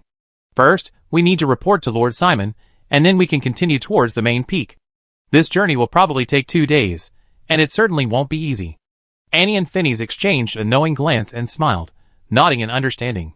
They then followed Finis closely, as they left the courtyard where they had lived for a year. Just as they were about to leave, Finis suddenly leaned close to Milia's ear and whispered something. Milia's eyes, which had previously shown slight disappointment, instantly lit up with hope again, and she nodded in response with a bright smile. Chapter 292. Led by Sunita, Annie and Finis began their ascent towards the 11th peak. The journey wouldn't be too long, as they originally lived at the foot of the mountain. For other teams were also ascending, but they all traveled in pairs. Annie and her group stood out. Firstly, they were traveling as a trio, unlike the other teams. Secondly, they were accompanied by a magical beast, Xiaoxue. After all, there weren't many Transcendent Realm experts with contracted magical beasts in the entire Divine Beast Mountain. Among them were 2 familiar faces, Harley, Augustine's core disciple, and Margot, who had been assigned to another archbishop. Harley didn't actually know Annie and Finis, but he knew Xiaoxue. He would never forget the scene of Xiaoxue leading a group of magical beasts in a wild celebration in his house that day. The moment he saw Xiaoxue again, his aura suddenly exploded, and everyone turned to look at him. Xiaoxue, however, was completely unconcerned. He shook his head and sneered at Harley. His strength had now reached the 9th level of the Liyuan realm, making him almost as fast as Annie. He wouldn't be completely helpless against Harley again. Cain, standing beside Harley, sensed the intense killing intent emanating from him. He glanced at Finis, and suddenly remembered the day Harley had taken Finis to see Augustine. He had indeed met Finis once before, and recognized her immediately. Cain and Harley were originally close friends living in the same courtyard. However, Cain's talent was slightly superior, allowing him to enter the magical realm earlier than Harley, which widened the gap between them. Therefore, Cain knew Harley's personality intimately, and was aware of the previous incident between Milia and Harley. He assumed Harley had been deceived by a woman again, and patted Harley on the shoulder. Hey! It's all in the past, don't worry about it. Thinis knew Cain had recognized her, and she was terrified that he would reveal her identity to Harley. If Harley knew that it wasn't Milia who had entered Augustine Castle with him that day, the truth would be out. She could only turn her face away, refusing to look at them. Fortunately, Harley's attention was entirely on Shishua, completely ignoring Cain's words of comfort, his teeth grinding together. This is outrageous. I must avenge this. Cain sighed, shook his head, and pulled Harley behind him to avoid direct contact. Xiaoxua, on the other hand, stuck out her tongue, seemingly unconcerned. Meanwhile, Margot's sinister gaze also fell on Anne. She hadn't been idle during the past year. Knowing that Xiaoxua and Thinis were secretly protecting Anne, and that she had no chance to act, she didn't linger and returned to her residence to focus on her cultivation. Margot's talent was undeniable. After all, she and Annie were half-sisters. In a short time, fueled by intense hatred, she had actually broken through to the peak of the Liyuan realm, much to the delight of her new teacher, who thought she had found a treasure. Anne's gaze swept calmly, but when her eyes met Margot's, the surrounding air seemed to explode, accompanied by flashes of lightning and thunder. The powerful auras emanating from both of them instantly surged, as if they were about to engage in a fierce battle without hesitation. At this critical moment, a man beside Sunita and Margot rushed forward, standing between the two, preventing the impending escalation of the tense situation. Annie, you absolutely cannot fight here, Sunita shouted anxiously. There are explicit rules on Divine Beast Mountain prohibiting any form of open private combat. Besides, you all be entering the magic realm soon. We can resolve this then. Annie took a deep breath, nodded slightly, and her previously tense expression gradually calmed. The man also whispered something in Margot's ear. Margot snorted coldly, glared at Annie, and then looked away. Besides Annie, Thinis, Margot, and Harley, there were two other participants. One was bald, with a clean-shaven face, looking young and handsome, though it was unclear why he had shaved his head. The other was burly, about the same height as Justin, around 2 meters, carrying a giant axe on his back, exuding an overwhelming aura. These two didn't even glance in their direction. They paid no attention to the people and things around them, simply focusing on their journey. Seeing Annie looking at them, Sunita smiled slightly and explained, those two are also participants this time. They're both at the peak of the Liyuan realm. They deliberately suppressed their strength to enter this magical realm, otherwise, they would have already reached the Qi Yuan realm.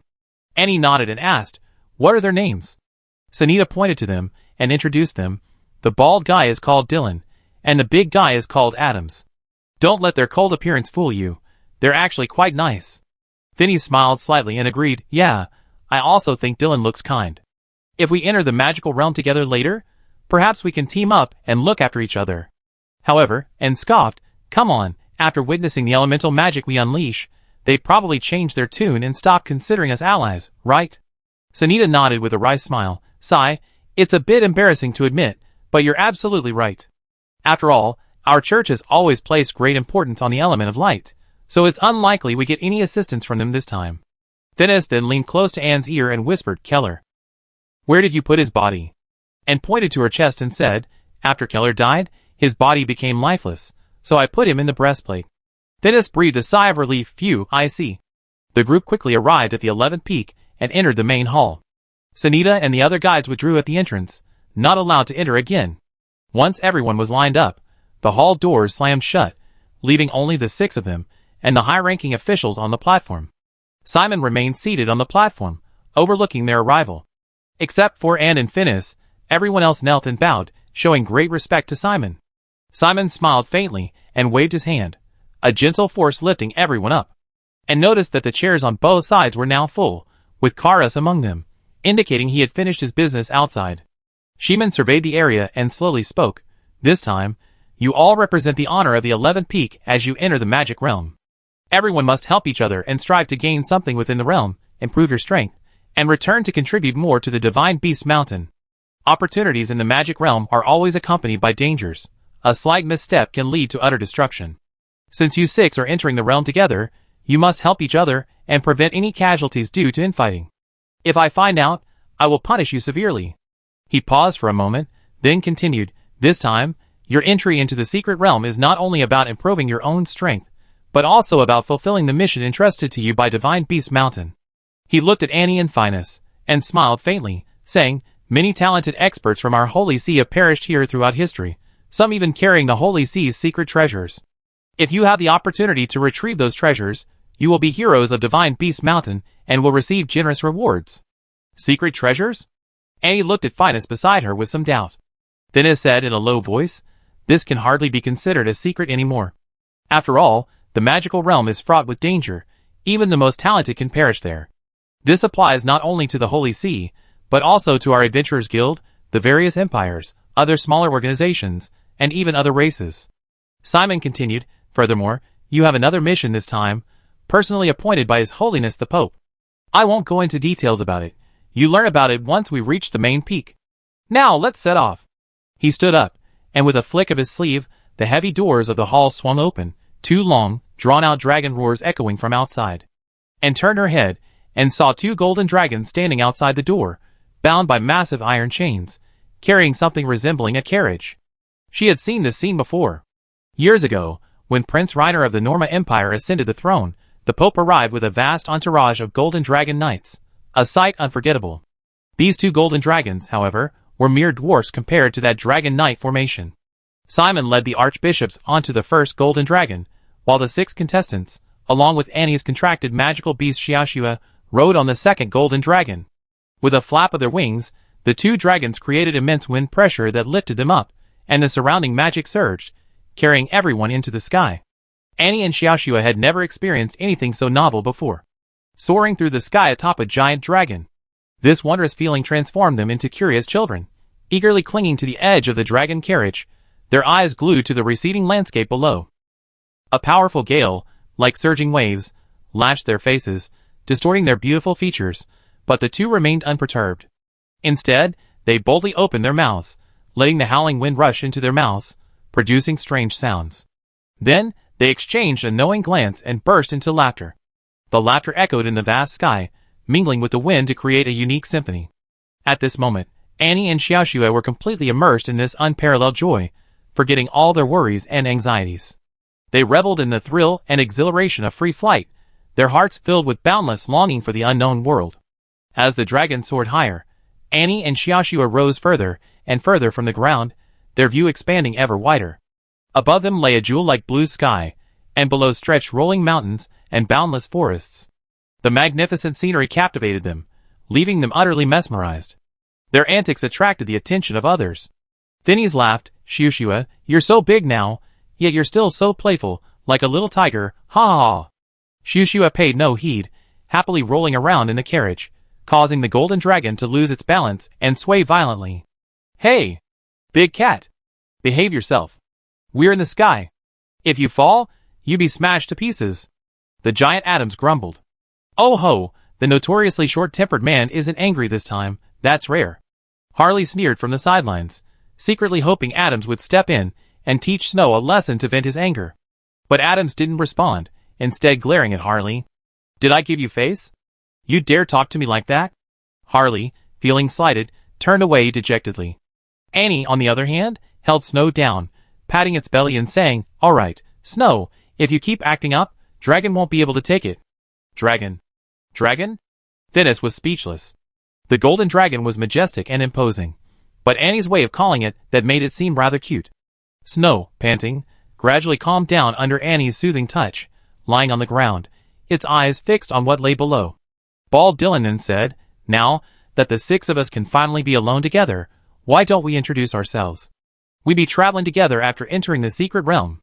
"Traveling together? I doubt it." Margot said, "After all, there are 2 ordinary disciples here. Are you really willing to travel with them?" Everyone was stunned. Adams frowned and asked, "What nonsense are you talking about? How could ordinary disciples get a spot to enter the secret realm? Even if they did, there wouldn't be 2 of them." Phineas looked somewhat embarrassed. Since she was going to be exposed sooner or later, she might as well reveal her identity now. She raised her hand and said, "Excuse me, everyone, Margot is right. Annie and I are both ordinary disciples. I'm a fire elemental mage, and she's a water elemental mage."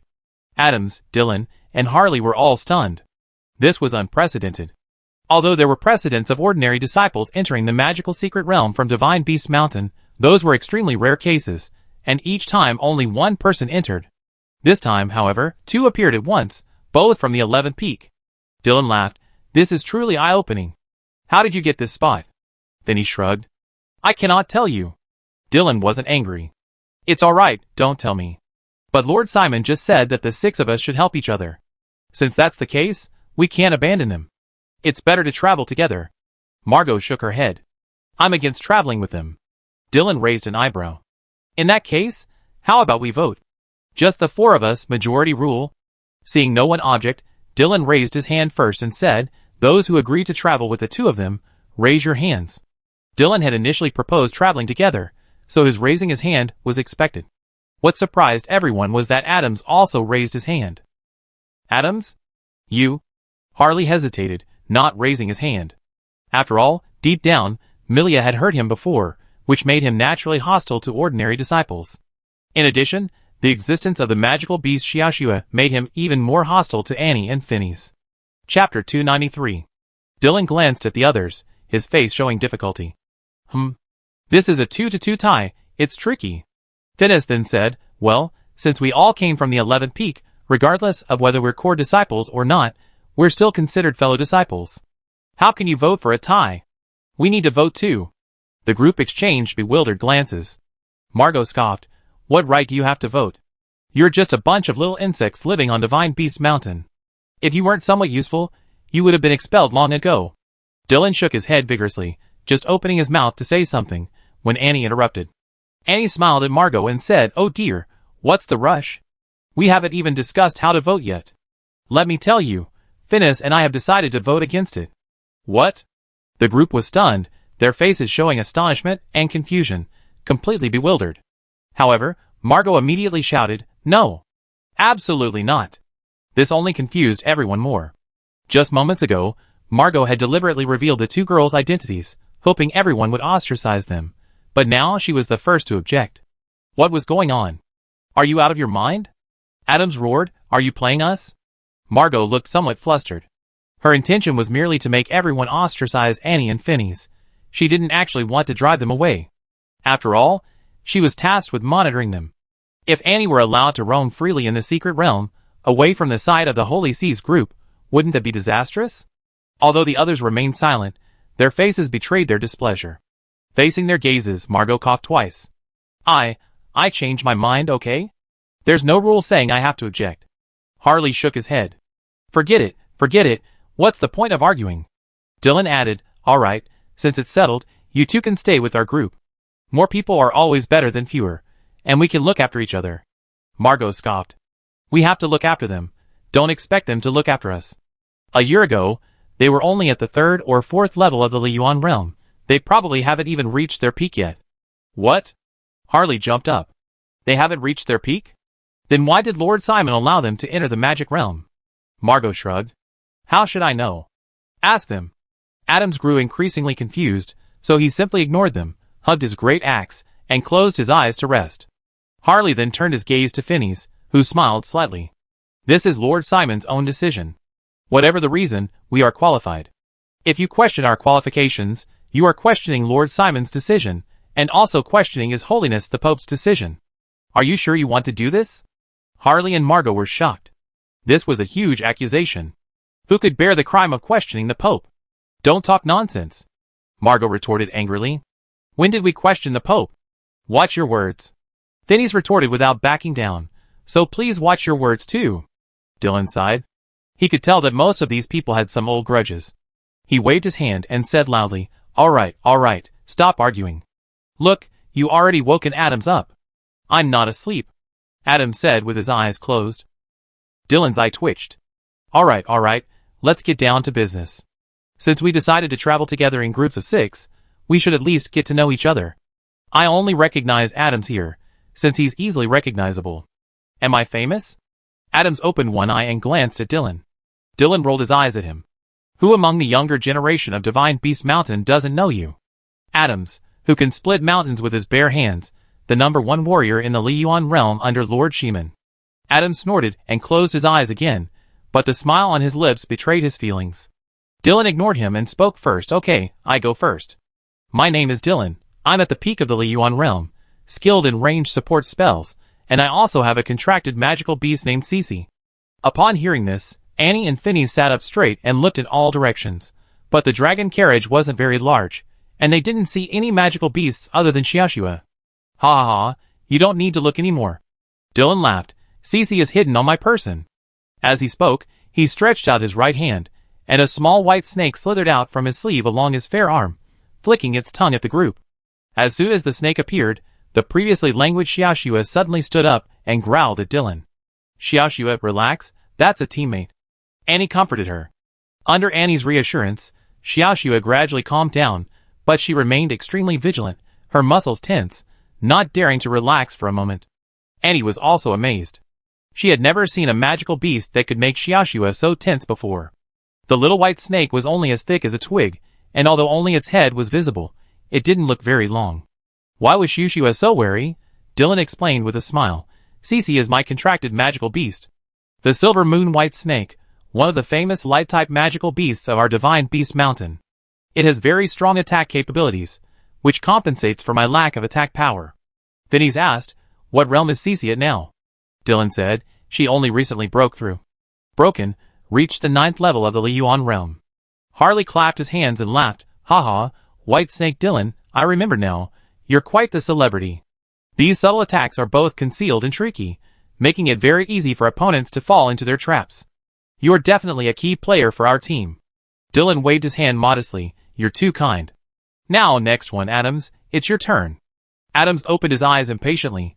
Didn't you just say I'm famous? Everyone in Divine Beast Mountain knows me. Why would I need to introduce myself? Dylan looked somewhat embarrassed, and didn't know what to say for a moment.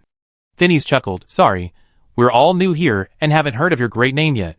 Why don't you introduce yourself, so we newcomers can also admire you? Adams snorted and said arrogantly, I am Adams, a peak-level cultivator at the Liyuan realm. I specialize in self-enhancement and melee magic. In one-on-one combat, none below the Qi Yuan level on the 11th peak can match me. Even in the entire Divine Beast Mountain, there are only a handful who can truly challenge me. Wow! Phineas and Annie clapped enthusiastically. That's really impressive.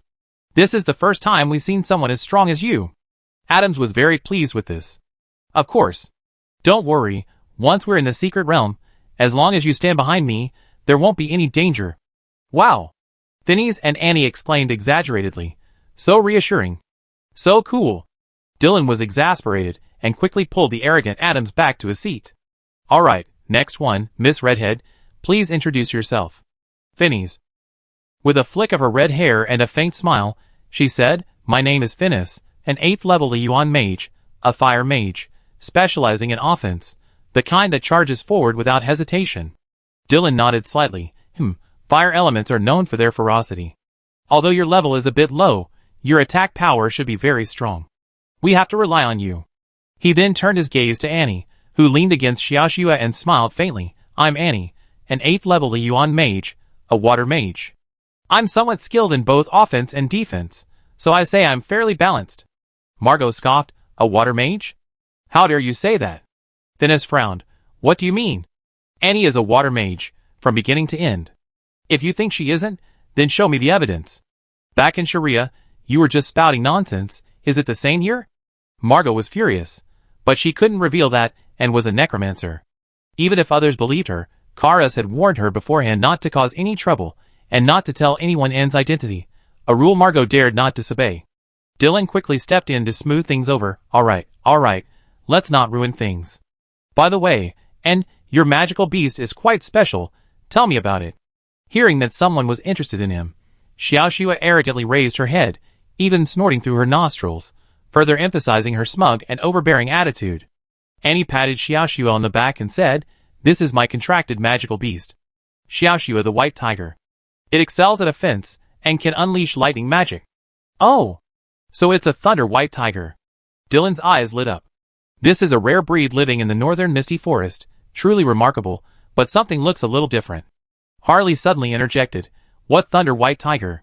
In my opinion, it's just a bandit white tiger, a shameless white tiger. Hearing this, Xiaoxue immediately became unhappy. It bared its teeth at Harley, letting out a low growl. However, Harley showed no sign of backing down. He had been holding back his anger, wanting to find an opportunity to teach this white tiger a lesson. Seeing Shishua's reaction only fueled his fighting spirit, making him want to rush up and punch it immediately. Seeing this, Dylan could only slap his forehead and say helplessly, "Hey, whatever grudges you two have, you can settle them down there later. Don't start fighting here. What if you shake us all down? That would be a huge loss." He had now completely become a mediator, constantly trying to mediate between Margot and Phineas, then Harley and Xiaoxua, never a moment's peace. Harley and Xiaoxua both snorted coldly, glaring fiercely at each other, but neither made a move. Dylan chuckled and asked, "Annie, what's Shishua's cultivation level now?" Annie replied, "Peak of the Liyuan realm." Everyone was stunned, especially Dylan. He also possessed a contracted magical beast, and knew how difficult it was to establish a contract with one, let alone with a beast stronger than himself. And now, standing before him were such a strange pair. The contracted magical beast Xiaoxua was 2 levels higher than its master, Annie. While the difference wasn't huge, it was still astonishing. Dylan smiled, "Little sister Annie, you look young, but you had quite the adventures." Annie simply smiled politely, not replying. She didn't want anyone to become interested in her. When Dylan's gaze fell upon Harley, Harley spontaneously began to speak. "My name is Harley, a peak-level cultivator, specializing in mid-range attacks." Dylan nodded. "Harley, the gorgeous one, a prized student of Lord Augustine." If he hadn't been punished for his mistake back then, he might have already returned from the magic realm. Harley's face betrayed his melancholy. "Let's not dwell on the past. It's all painful memories." Dylan then said to Phineas and Annie, "You may not know, but Harley was originally exceptionally talented, and with his distinguished background, he's considered a leader among our younger generation. His fighting style is very unique, capable of strongly restraining enemies. He's a rare and formidable fighter." Phineas and Annie both nodded solemnly, while Xiaoxua snorted dismissively. Harley gritted his teeth. "You stinky cat, when we get to the main peak, let's have a spar. I want to see if you improved at all since stealing my resources, or if you're still the same as before, just running away." Xiaoxua couldn't stand such provocation. Besides, he had already reached the peak of the Liyuan realm, the same level as Harley, so he was naturally more confident in fighting him. He arched his back, his limbs tightly gripping the bottom of the car. If Harley dared to utter another word of disrespect, he would definitely rush up and tear his mouth to shreds. All right. Dylan felt like he said all right. So many times today. Humph. Aren't you too annoying? Adams, standing to the side, couldn't sit still any longer. He glared at Harley and Xiaoxua, his eyes wide open. "I already said if you want to fight, go fight down there. Don't affect our itinerary." Dylan gave Adams a grateful look. With Adams' words, those two should finally quiet down. Dylan quickly changed the subject. "Oh, there's one more person I haven't introduced yet. What's your name, junior sister?" Margot curled her lip. "My name is Margot, peak Liyuan level.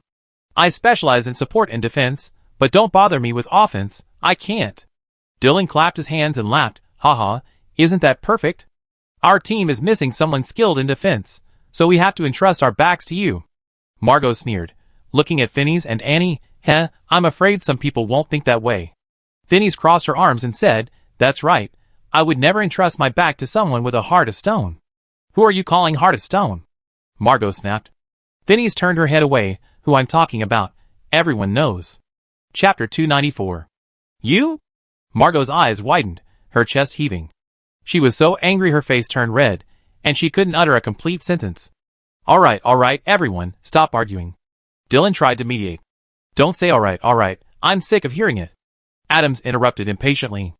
Upon hearing this, Dylan's temper flared instantly. His previously gentle demeanor vanished without a trace, replaced by a furious expression. "Now you think I'm annoying. I just wanted to form a team and complete the mission together, but you guys are arguing all day long. You can't even exchange 2 words before you start fighting, and I'm stuck mediating like a mother hen. Adams, what have you been doing? All you do is close your eyes and play dead. Say something. Get this team organized." Faced with Dylan's barrage of questions and accusations, Adams glared angrily. "Who asked you to form a team? Who asked you to mediate? Don't try to make yourself look good. Even without your help, I can still live perfectly well in the secret realm. Do you really think I can't live without you?" Dylan sneered. "Oh ho, you got quite the nerve. The other peaks are united, but our 11th peak is like a pile of loose sand. Do you think we can fight them? Even if you're powerful, what if the treasures you painstakingly found are snatched away by other peaks? Do you think you can fight them then? You still have the audacity to say you can do well without us?" I think you die without even knowing how you died. Adams rolled up his sleeves and stood up. Dylan, I'm not going to lower myself to your level, not because I'm afraid of you. If you utter another word, I tear your stinking mouth open, you believe me? Dylan's eyes widened, and he jumped to his feet. A small white snake peeked out from his collar, its scarlet tongue flicking, its eyes gleaming with a cold light. Adams, I return that phrase to you verbatim. You said you were the best in one-on-one combat? Pah! That's pure bullshit. You probably came up with that title while you were picking your toes at home. It's hilarious. Adams raised his giant axe in his right hand, his magic surging. You Dylan, I'm going to have a go at you today and shut you up. Dylan also channeled his magic, the white snake emerging from his collar. It crawled out and wrapped itself around Dylan's right hand. Alright, I see who shuts whom up. A battle was about to break out. Hey you guys. Harley couldn't sit still any longer. Are we just going to watch? If we don't stop them, we all fall and be smashed to pieces. Annie looked down and covered her mouth, saying, wow. If we fall, it'd be terrible. Even someone at the Chi-Yuan realm would probably be shattered to pieces. Xiao Shui lay lazily on the ground, watching the confrontation between Dylan and Adams with great interest, seemingly pondering who was stronger. Harley rolled his eyes, then looked at Phineas. In his eyes, Phineas was relatively normal, but at this moment, Phineas was leaning back in his seat, arms crossed, looking completely indifferent. Just as Harley was about to lose his temper, Margot stopped him. What are you worried about? These two aren't stupid. Fighting on the back of a golden dragon is pointless unless they're looking for death. They just start fighting as soon as they land. There's nothing to worry about then. Harley paused, realizing the situation was indeed as described. If those two really fought, regardless of who won or lost, it wouldn't benefit either of them. Besides, it seemed Dylan and Adams had been locked in a standoff for a while, their noses almost touching, yet neither had made the first move. Harley breathed a sigh of relief. You scared me to death. You guys knew they wouldn't fight, didn't you? You just wouldn't tell me, didn't you? Annie covered her mouth and laughed. I don't know if they fight, but your reaction is really funny. Little Snow mimicked Annie, covering her mouth with her furry paw, her eyes filled with a playful expression. Harley wanted to lash out, but he held back, knowing there was nothing he could do here. The group traveled all day in this tense atmosphere, finally arriving near the main peak at dusk.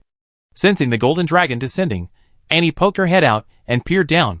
What a magnificent sight! Below, the mountains rise one after another, stretching endlessly, a vibrant, verdant expanse, like a masterpiece meticulously painted by nature. Mist swirls among the mountains, dreamlike and ethereal, adding a touch of ethereal beauty to this mystical land. Within this sea of clouds, a towering peak stands out prominently. It stands straight and tall, like a sharp sword piercing the sky, reaching for the heavens. Its summit radiates brilliant light, exuding a sacred aura that inspires awe and a desire to kneel in worship. Without a doubt, this is the legendary main peak of the Divine Beast Mountain.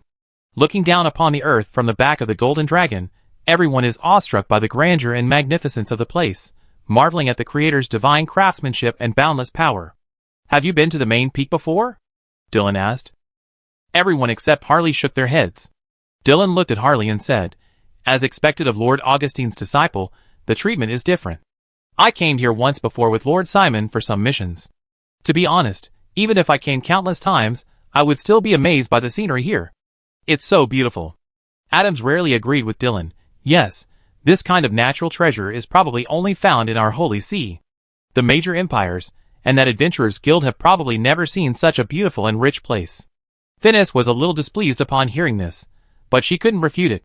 Even though she had never been to the Adventurers Guild headquarters, she knew that no matter how luxurious the headquarters was, it would still be quite different from this natural treasure. 2 golden dragons landed on the summit one after the other. At this time, there were more than just these 2 golden dragons on the summit. A rough count revealed about 20. The group jumped off the golden dragon's back and headed towards Simon. Simon smiled at them. Alright, this is the main peak of Divine Beast Mountain. Most of you haven't been here before and don't know the rules, so remember, for the next 3 days, you cannot wander around freely. Don't look at what you shouldn't look at, and don't listen to what you shouldn't listen to. Just do your own thing. Everyone replied in unison, yes, sir. Only Annie and Phineas exchanged a glance, their brows furrowed with doubt. Simon smiled at Annie and Phineas. Don't worry, it's very safe here. Private duels are forbidden on the main peak. Anyone who fights here will trigger a restriction, and be punished by divine power. As long as you behave yourselves, you be safe. To Annie and Phineas, these words were half assurance and half threat.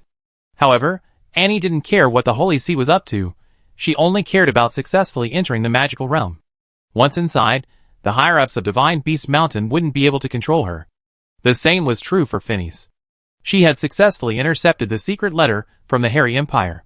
Although she hadn't deciphered its contents or delivered it to the Adventurers Guild, she had completed her mission and saw no need to risk further. After a short wait, several more golden dragons flew in and landed on the nearby open space, and the number of people there increased. Although they were all unfamiliar faces, Annie knew that these were the most core figures of Divine Beast Mountain. Any one of them could easily destroy the Norma Empire with a stomp of their foot. Such formidable power befitted as the largest organization on the Skywalking continent, and also the most central religious sect in the entire human world. Once everyone had arrived, Simon and several other protectors walked up to the high platform, looking down at all the archbishops and participants. Their faces were solemn. They first bowed deeply to the east before turning back. One of them, a man with a red beard, stepped forward and loudly proclaimed, "In the name of the God of Light." The crowd below shouted in unison, "In the name of the God of Light." "Who is that?" Annie asked softly. Phineas, naturally, didn't recognize him either, and could only shrug. "I haven't seen the other protectors before. This must be one of the higher-ranking protectors." Dylan overheard their discussion and explained softly, "That's Lord Andre, the guardian of the second peak. 2 of the 12 guardians are absent now, leaving only 10 on the platform." Phineas nodded. "I see." Andre's hawk-like eyes swept around, his face expressionless, and he said in a deep voice, before announcing the rules for entering the magical realm, "Let us offer a prayer. May the light of God forever shine upon the earth, and may God's will guide us to victory." All the believers closed their eyes, bowed their heads, placed their right hands on their hearts, and murmured incantations. Anne and Phineas had received similar education from a young age, and knew this was a prayer ritual, but only clergy working for the Vatican would pray so devoutly. Ordinary people would at most silently murmur, "May God protect us." After about 2 minutes, the crowd gradually opened their eyes, ending the sacred ceremony. Seeing that everyone had finished praying, Andre continued, "Next, I will announce the rules for entering the magic realm. Listen carefully." Everyone perked up their ears. The Holy See's guardians would only explain the rules at this point. They wouldn't offer any further explanations afterward. If they wanted to understand the magic realm, now was the best time. And was somewhat puzzled. Didn't they say there were no rules once you enter the magic realm? Everyone just relies on their own abilities, so what's there to talk about? Adam snorted dismissively. "TCH, you ordinary disciples are just ignorant. There are indeed no rules in the magic realm, but our Holy See is a great organization that has stood at the pinnacle of the world for 10,000 years. Our predecessors have accumulated a wealth of experience, which will help us increase our survival rate and chances of encountering extraordinary events within the realm. That's why our Holy See has been able to maintain its overwhelming strength." And scratched her head. "Oh, so Lord Andre wants to teach us some techniques, is that right?" Dylan nodded and said, "That's true, but our church has rules. Our own people can't kill each other. If discovered, they will be severely punished. This is to avoid losing talented believers." Andre continued, "First, where you are now is the main peak's front plaza. To the east is your temporary resting place. You will rest here for 3 days. During this time, our protectors and the Archbishop will go to the entrance of the magical realm and work together to open it. Then you can enter." And I was taken aback. "Huh? Is it that difficult to open the entrance to a magical realm?" Phineas nodded. "I heard of that too. Although the entrance to a magical realm opens periodically, it still requires external force to activate it, otherwise, it won't open on its own. And the larger the entrance, the greater the magical impact required." Adams proudly declared, "Our Divine Beast Mountain's entrance is the largest on the entire continent. The most powerful one ever accommodated over 100 people. Even His Holiness the Pope intervened at time." Andre's majestic voice continued, "After entering the realm, everyone may land in different locations, but the overall area is fixed, at least. You won't encounter anyone else for a while, but unexpected events can occur. Therefore, once you enter the secret realm, you must help each other and refrain from fighting in any form. I believe you already knew this before you set off. Within the magical secret realm are numerous treasure troves of varying sizes, filled with countless traps and extreme dangers. The greater the difficulty, the more precious the treasures you can obtain. You must conduct thorough assessments before entering any treasure trove and seek help from multiple allies to increase your chances of success. The magical secret realm is inhabited by special creatures. These creatures are different from us. They are born with exceptionally favorable cultivation conditions and possess immense strength. Do not underestimate any living creature you encounter in the secret realm, whether animal or plant. Furthermore, I have another task for you. Within the magical secret realm, there are 5 elemental secret realms, said to be places where magic is purest and power is most abundant. Entry requires a key to the secret realm, and our divine beast mountain has held 2 keys to the light secret realm since ancient times. This time, the Holy Son and Holy Daughter will each hold one, entering the light secret realm. Everyone who encounters the Holy Son and Holy Daughter must obey their commands and assist them in entering the light secret realm for cultivation. You will not only benefit from it, but we will also reward you according to your merits upon your return. Chapter 295. And slowly narrowed her eyes. The Holy Son and Holy Daughter? The key to the realm of light? Seeing Annie's puzzled expression, Phineas explained, the Holy See selects Holy Sons and Holy Daughters from very young children. This selection method is very special. It requires the Pope to communicate with the God of Light and bestow blessings to determine the candidates. And when the Holy Son and Holy Daughter grow up, they are very likely to become future protectors or even the Pope. Look at the current Pope. He was the Holy Son back then. Does this world really have a God? Annie asked. Phineas shook his head. I don't know either. It's just what I heard. Of course there are gods. If there aren't gods, what are we worshipping for? Dylan frowned slightly. Your faith isn't strong enough. I don't know why you were chosen to enter the magical realm. I really don't know what Lord Simon is thinking. Annie pouted slightly, her lips moving slightly. Though her voice was soft, she muttered firmly, I don't believe there are any gods in this world. If gods really exist, why do they just watch the Norma Empire suffer from the ravages of war without doing anything? Do those gods have the heart to let innocent people die tragically in the streets, their corpses strewn everywhere?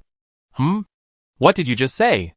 Dylan, seemingly not having heard Annie's words, turned his head and asked suspiciously. No, nothing. Annie quickly looked away and turned her head to the other side, avoiding Dylan's gaze. At this moment, Phineas, who was standing to the side, noticed Anne's change in mood, reached out and patted Anne on the back, while giving her an understanding and comforting look. Andre continued, Once you enter the secret realm, no one can help you. Everyone in the secret realm is almost at the same level. You must have your own plan, using the optimal strategy to improve your strength as quickly as possible, so that you can ensure a safe return. And asked again, but I heard that Qi Yuan, to break through to the transformation realm, also needs the origin of the secret realm, right? But how come only those at the departure realm can enter the magic secret realm? Who told you only those at the departure realm can enter the magic secret realm? Harley scoffed. Margot chimed in, adding insult to injury, that's why you're so ignorant. Ignore her. Phineas glared at Margot, you think you know everything? You only found out after joining the church. Who's born knowing all this? You act like you're so superior. Margot gritted her teeth. Every time she found a chance to mock, and Phineas would defend her, and even argue back. But when it came to arguing, Margot was no match for Phineas, always coming out on top. Dylan shook his head with a wry smile. Actually, those at the Qi Yuan, Hua Yuan, and even higher levels can enter the magic realm, but the areas they enter are different, and the location and time of the entrance are also different. You understand when you reach that level. Adams added, actually, only those at the Li Yuan level can enter the magic realm. It's the most important and the most difficult. The higher the level, the easier it is to enter the realm, but the difficulty of cultivating to that level is unimaginable. Annie nodded slightly. The strongest person she had encountered in the Duchy of Sharia was Evar, a 9th-tier transformation realm expert, already a pinnacle figure in the entire duchy. Yet, even so, the old Marshal Evar had never been able to break through to the abundant realm, causing the Duchy of Sharia to rank low among the various territories, its current situation precarious. Afterwards, Andre gave some inspiring words, encouraging everyone to forge ahead and reap the rewards in the secret realm. After his speech, Andre arranged for all the guardians and the Archbishop to accompany him to the entrance of the magical secret realm, while all the other participants went to rest in the nearby manor. Mount Divine Beast was incredibly wealthy, its riches rivaling those of a kingdom. The manor here was exquisitely built, with a unique style. Everyone had a private room to rest. Annie was assigned a room on the 2nd floor. This room was very large, with a view of the mountains to the south through the window. Annie and Xiaoxue didn't feel crowded at all. Xiaoxue was very satisfied with the environment, curiously sniffing and exploring everywhere, keeping herself very busy. Annie patted Xiaoxue on the back. Xiaoxue, don't let your guard down. Even though you're already at the peak of the Liyuan realm, you still encounter many dangers in the magical realm. I have to rely on you to protect me then. Xiaoxue confidently patted her chest with her paw. Just then, there was a knock at the door. Annie went to the door and opened it. Phineas was there, smiling as she looked inside. Annie, how's it going? Are you satisfied? And laughed, of course. This place is even more luxurious than my old Gore castle. Sister Phineas, where do you live? Phineas pointed to the room next door. Look, I live next door to you. You can come see me anytime. And looked in the direction she was pointing, and saw a girl in white walking out of the door opposite Phineas. The three of them looked at each other, stunned. Wow, what a beautiful girl! The three of them exclaimed almost simultaneously. Little Snow was startled by the noise, and quickly poked her big head out. The girl in white was overjoyed to see her and hopped over, reaching out to stroke Little Snow's fluffy head, exclaiming, Wow, so soft, little kitty. Your head is so big. At such close range, and could even clearly see the tiny pores on the girl's face. At this moment, her eyes were filled with dazzlingly white skin. The girl's skin was so white it seemed to radiate a faint glow.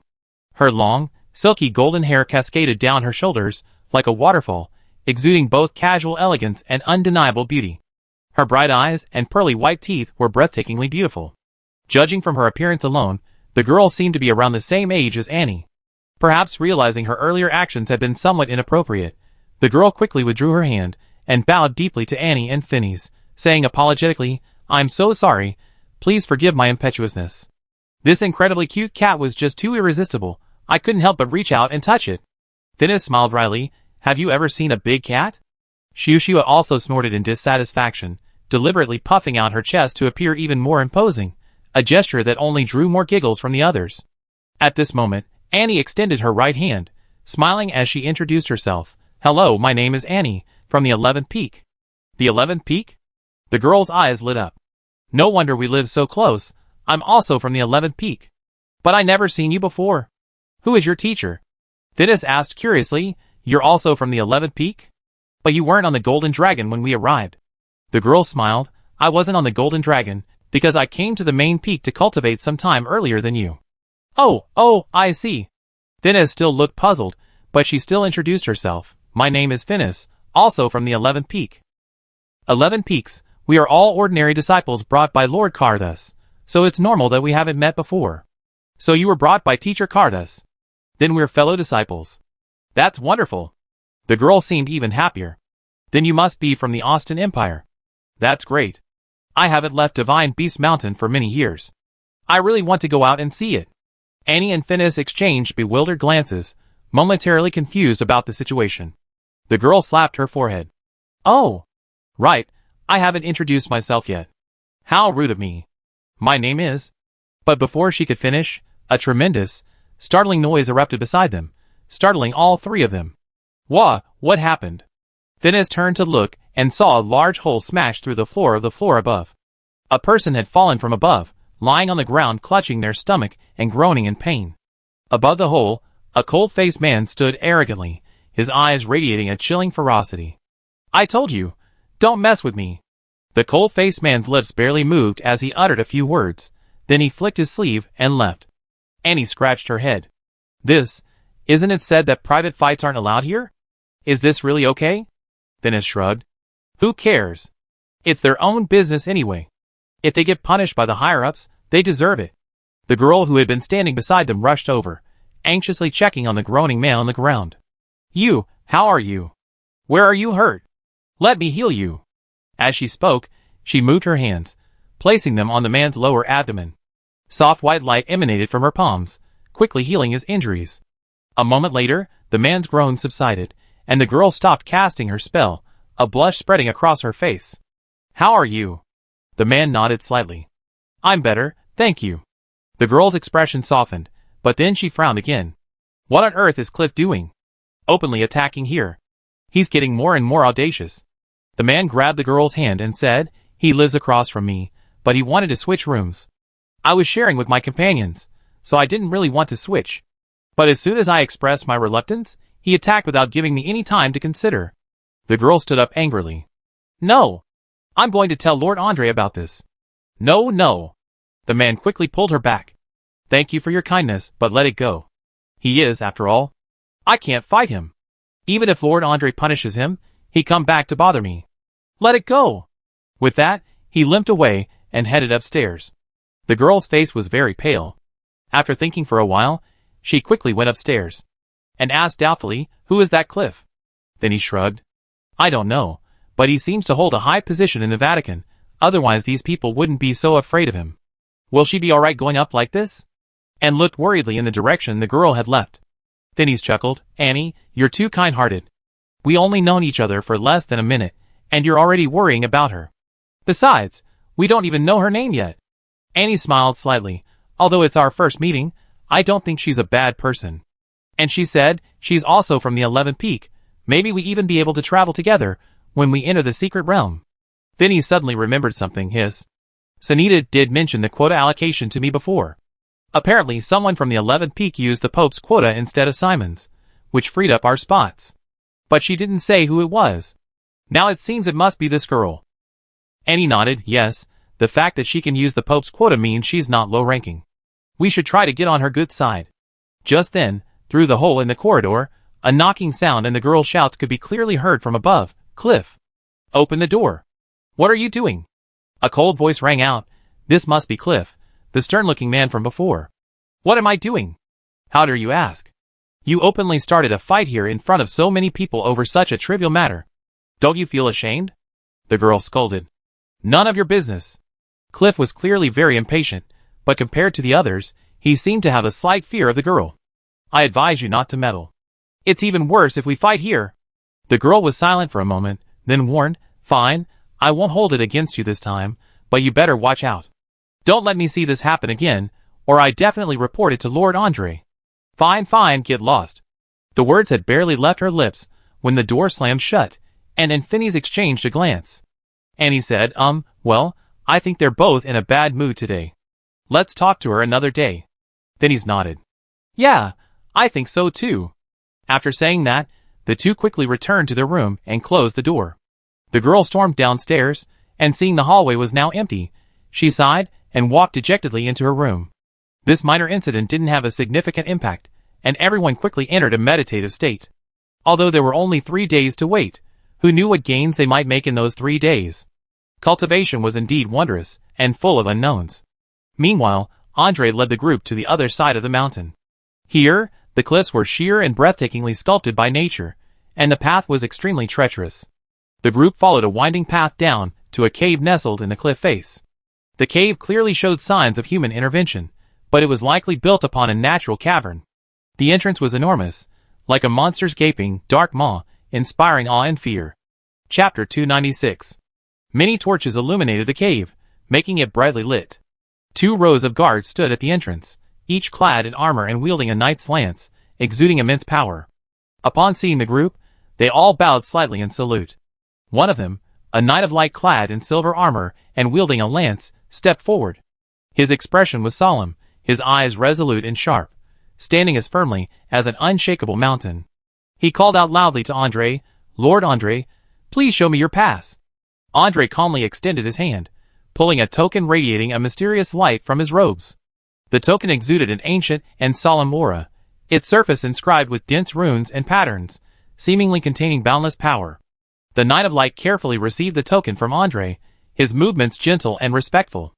Then, he gently joined this token with another token he already held in his hand.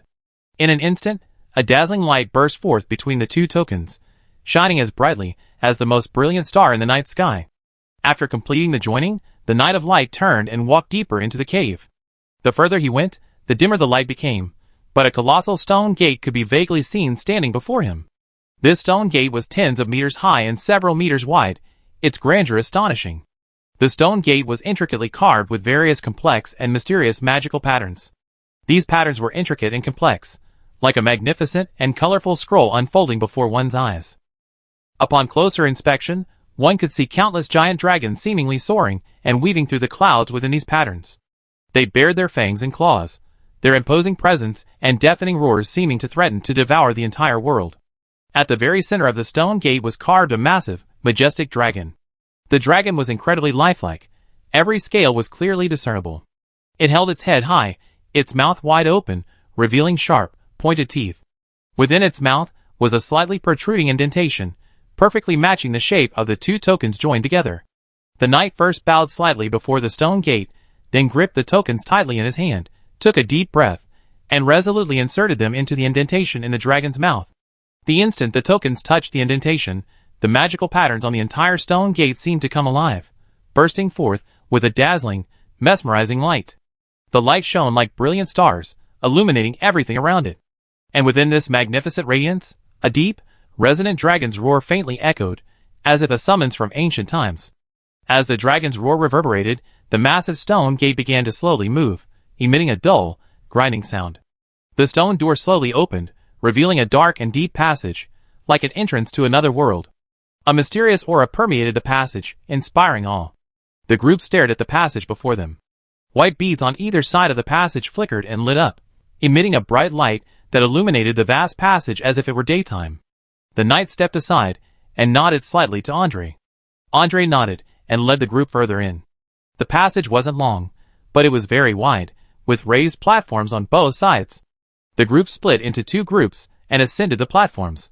Directly ahead was a giant circular sculpture, made of an unknown material. Below the circle was a magic circle, filled with incantations and countless recessed holes. More than a dozen archbishops worked together to carry in several enormous sacks, emptying their contents into the magic circle. These were identical magic stones, perfectly sized to fit into the holes. Another group of archbishops used a more primitive tool, a broom, to evenly spread out the magic stones that hadn't rolled into the holes, ensuring that every hole contained one. After completing this, the archbishops ascended the platform, each standing behind their corresponding guardian. Andre surveyed the surroundings, and seeing everything was ready, he gave the order, "Begin." Almost simultaneously, everyone exerted their full power, unleashing dozens of bright white beams of light that shot towards the magic circle below. The moment the beams touched the circle, the magic stones lit up, releasing a surge of powerful magic that activated the entire magic circle. A deafening rumble shook the entire cave. The runes on the ring seemed to come alive, writhing and twisting across its surface. Irregular lines jutted out into the void within the ring, converging and spreading towards its center. Cassis and Augustine stood behind Simon, releasing their own magic along with the others. Augustine frowned and said, "With Lord Peter absent, the scale of opening the entrance this time might not be enough." Cassis scoffed, "That's none of our business. The quota is already insufficient. Even if the entrance is smaller, we have enough people to get through. And even if the entrance is larger and there are surplus quotas, I doubt His Holiness the Pope will give them to us." Augustine shrugged. "You're right. Recently, His Holiness the Pope has been very dissatisfied with our work. The activities of the other shore flower are becoming more frequent and unrestrained, showing signs of a comeback. Under these circumstances, he certainly wouldn't think of us for any good opportunities." Kara sighed, "What can we do? We can't find any new hideouts for the spider lilies. They vanished into thin air." Augustine sneered, "Isn't that because you were too lenient with them, giving them time to breathe?" Kara glared, "What nonsense are you spouting? How can you blame me? Weren't you in charge of the cleanup? How can you escape responsibility? Anyway, I caught more people than you." Augustine scoffed. "You?" Karas was about to retort, when he heard a cold snort from ahead. "Humph." Hearing this voice, both Cardas and Augustine trembled and quickly lowered their heads. Simon's cold voice slowly rang out, "You two are quite adept at shirking responsibility. Is it my fault that the other shore flower is so arrogant?" Augustine hurriedly replied, No, it's our fault." Carses also said, "We will intensify our investigation. We already have people infiltrated the borders of the Norma Empire, and will soon find the other shore flower's hideout." Simon snorted coldly, "You both know the current situation. Once the secret realm opens, act quickly." "Yes." Carses and Augustine responded simultaneously, exchanging a glance, neither daring to utter another sound. Every day afterward, the protectors and archbishops would come here to channel their magic power, returning to rest after about 12 hours, and then returning again. This continued until the third day, the confirmed opening day of the entrance. Today, they would press on, and completely open the entrance to the magical secret realm. In the pavilion, where the believers rested, several archbishops strode in. One of them took out a magic stone from his robes. The stone glowed with azure light, clearly a wind elemental magic stone, and inscribed with a wind elemental spell. The Archbishop crushed the magic stone, and azure wind elemental magic gathered before him. He took a deep breath and announced loudly, "Attention everyone. Assemble in the plaza in front of the building within 10 minutes. No lateness, or you will be disqualified." His voice boomed like a bell, amplified by the wind elemental magic, reaching the ears of everyone in the pavilion, and was also the first to wake from her cultivation. She got up and opened her door, just in time to see Phineas opening his door at the same time. Phineas smiled and said, "Looks like it's time. Let's go!" and nodded, called to Xiaoxue, who seemed to still be sleepy, her eyelids drooping as she followed. Shortly afterward, Dylan and the others arrived at the plaza, accompanied by the girl in white. Everyone nodded slightly in greeting. In less than 10 minutes, everyone had arrived. They hadn't prepared much. Everyone was traveling light. Seeing everyone had arrived, the Archbishop announced loudly, "Now, I will lead you to the entrance of the magical realm. Stay close, and don't wander off. If you are discovered, you will be severely punished." He then led everyone into the cave. It was the first time anyone had seen this cave, and they were all greatly shocked by the sight. And however, remained relatively calm. Having seen the people of the Broken Earth Temple before, she found this level of architecture acceptable. However, Annie keenly noticed some young people at the entrance, gathered in small groups, seemingly discussing something. They were clearly not among the chosen participants by the Guardians. What were they doing there? Annie was puzzled, but these weren't things she needed to consider. If she couldn't figure it out, she wouldn't dwell on it. The knight at the entrance stepped forward to check everyone's identities. The list in his hand had been finalized long ago. When he checked Annie and Phineas, a flicker of surprise crossed his eyes, but his duty was merely to verify identities.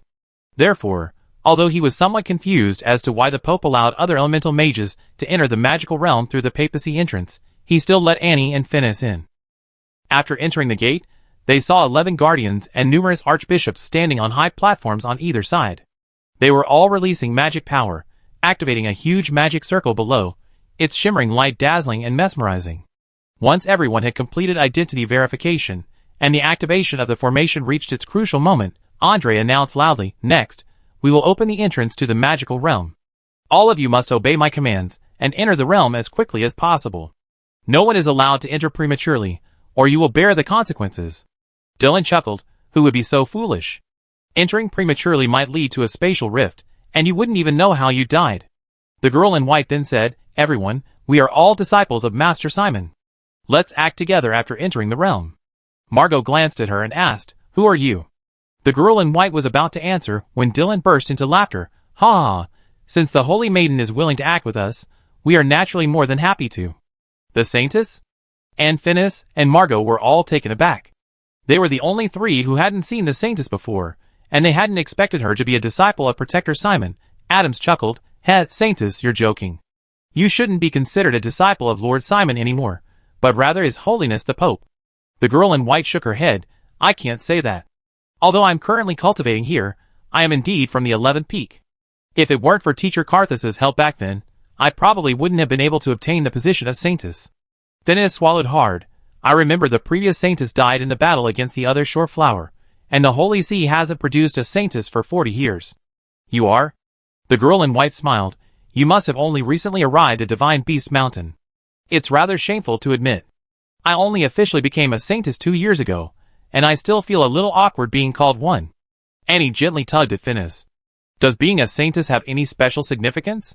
Phineas said seriously, "The Saintess and Saintess represent the most talented individuals in the Holy See. If the previous Saintess becomes a protector or ascends to heaven, the selection process begins for the next Saintess. The selection is open to girls under 15 years old. Think about it, the Holy See is such a large organization with countless exceptionally talented individuals. Yet she was able to stand out among them. That shows just how strong her talent is." Annie nodded slightly. "She looks about my age. I consider my cultivation speed to be quite fast. I just reached the 8th level of the Liyuan realm, but she seems to have already reached the peak of the Liyuan realm. She's truly extraordinary." Phineas continued, "The Saintess's special abilities go far beyond that. She is typically personally mentored by the Pope and the Guardians, with the Holy See's best resources poured into her training to enhance her strength. Therefore, she is destined to be a top powerhouse on this continent." Just then, a cold-faced young man approached. He had short silver hair and a white earring on his left ear, inlaid with a tiny silver-white magic stone. Behind him followed a golden dragon cub, presumably his contracted magical beast. And immediately recognized him. It was Cliff, the one who had caused the commotion in the room and been reprimanded by the Saintess. Cliff coldly surveyed the crowd, then slowly addressed the Saintess. How can these trash protect you? You should be with us. The Saintess's face instantly turned cold. Cliff, what exactly do you mean? My 11th peak has never been weak, and what's wrong with me acting with my fellow disciples? Dylan and the others also looked displeased. This man had called them trash to their faces. How could they tolerate it? Margot was about to step forward and talk to him, but Harley grabbed her arm. What are you doing? Margot snapped. Harley frowned and shook his head. Don't go. He's the Holy Son. Chapter 297. Margot gasped. He's the Holy Son? She was somewhat relieved that Harley had stopped her. At that moment, 5 more young people approached, 4 men and 1 woman, all with an air of arrogance. People made way for them as they passed. One of the men, with small eyes, waved and shouted to the Holy Maiden with a broad smile, Hi, Holy Maiden, how could you be so heartless as to abandon us? After all, we spent so much time together on the main peak. However, the Holy Maiden merely glanced at him indifferently and replied, Humph. Jerry, it's none of your business who I choose to accompany.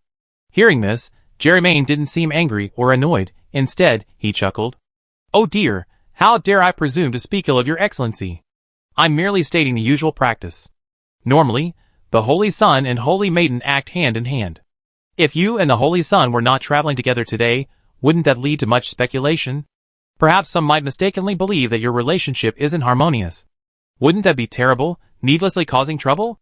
Hearing Jermaine's words, the Holy Maiden frowned slightly, as if pondering some important issue. Clearly, she wasn't entirely unmoved by his point of view. Dylan promptly stepped forward and said, Holy Maiden, we greatly welcome your participation, but for the sake of the greater good, you should still travel with the Holy Son. However, once we enter the secret realm, everyone will be separated. If we happen to meet there, we can still travel together. Hearing this, the Holy Maiden could only nod. All right then, it's a bit of a shame, but that's the only way. Seeing the Holy Maiden's agreement, Jermaine exclaimed joyfully, Good. Let's get ready quickly. We be the first to go in and see who reunites with the Holy Son and Holy Maiden first. Ha ha ha. The Holy Maiden ignored him, and simply followed behind the Holy Son, walking forward. Annie said with some regret, What a pity, I quite like the Saintess, she's more to my taste. Phineas laughed, It's alright, maybe we meet the Saintess first. The current team formation is temporary. Once we're in the secret realm, we might not even meet our teammates again until we come out. Annie covered her mouth and laughed, I hope we don't run into that saintly son, he's so arrogant. I just want to punch him. Adam snorted, You want to punch him? He could kill you with one finger. You should think about how to improve your strength, don't hold us back. Margot also seized the opportunity to tease Annie. That's right, what Finney said earlier. That's right, don't go in and die before you find us, that would be a waste of Lord Carthus's good intentions. Phineas's eyebrows furrowed. You too, if you can't speak properly, shut up. I don't know what you ate growing up, spewing nonsense the moment you open your mouth. Adams clenched his fist, but remembering he couldn't fight here, he glared at Phineas. Little girl, being sharp-tongued isn't a good thing. Don't let me encounter you alone in the secret realm. This was a blatant threat, but Phineas didn't care at all. Oh, what do you want if I encounter you alone? Kill me? Are you going to ignore what Lord Andre said earlier? Should I report to him right now? You? When it came to fighting, Adams had never been afraid of anyone, but when faced with someone like Phineas, he was completely outmatched. Dylan quickly stepped in to smooth things over. All right, the entrance to the secret realm is about to open. If we keep fighting like this, we become a laughingstock for the other peaks. Everyone calm down for a bit, we talk about it once we're inside. Adams clenched his fist fiercely. If it weren't for the rules, he would have rushed up and taught Phineas a lesson right now. He had no mercy for women. Suddenly, the ring in front of them erupted with a burst of bright light, and the entire cave trembled again, emitting a huge roar. The previously spreading irregular patterns now merged into one, forming a smooth mirror inside the ring. This mirror didn't reflect any light, it only rippled faintly like flowing water with the movement of the air. It's done! This thought involuntarily arose in everyone's mind. Andre shouted, Everyone, listen to my command. Charge in. Those at the front moved immediately, plunging into the mirror-like surface. Annie and Phineas exchanged a glance and nodded. Phineas said, Annie, take care. Don't take any risks. Find me as soon as possible. Annie smiled. Sister Phineas, don't worry. I have Shushu with me. You, however, must be careful. Everyone going in is at the peak of the Liyuan realm, while you're only at the 8th level. Don't get bullied. Phineas scratched her head. It seemed she was indeed in more danger than Annie. Dylan then said, there's a mountain in the secret realm called Panshan. It's shaped like a disc, containing treasures that radiate a powerful aura. It's very easy to spot. Once inside, try to converge towards Panshan. Adams grumbled, traveling with you guys lowers my level. If I went alone, I might get more treasures. Dylan glared at him. You're just bragging. In the secret realm, which treasure can one person claim alone? If you want to pick up low-quality secret realm materials, then go ahead. Adam snorted, not replying, and walked towards the mirror first. The others took a deep breath and followed, and gently stroked Shushua's back and slowly stepped into the mirror. This mirror was magical, seemingly made of water. As soon as Annie touched it, ripples appeared. When Annie's entire body entered, she felt everything around her change drastically. She felt as if she were in a time tunnel, and when she opened her eyes, there was nothing there but a dazzling, shimmering light. Annie swallowed hard. She felt her feet were still on solid ground. Composing herself, she continued walking. Everyone else had vanished.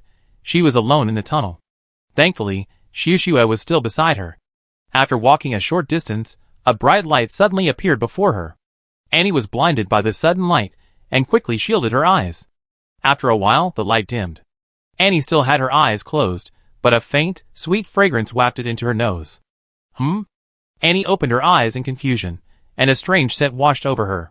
She rubbed her eyes, trying to clear her head, but the sight before her left her speechless.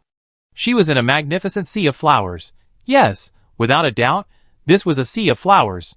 Lush green plants grew abundantly, towering above Annie's head. Their tips were ablaze with fist-sized, delicate pink blossoms, densely covering the entire field of vision, stretching as far as the eye could see. Annie stood precisely in the center of this floral paradise, as if in a fairyland. Where is this?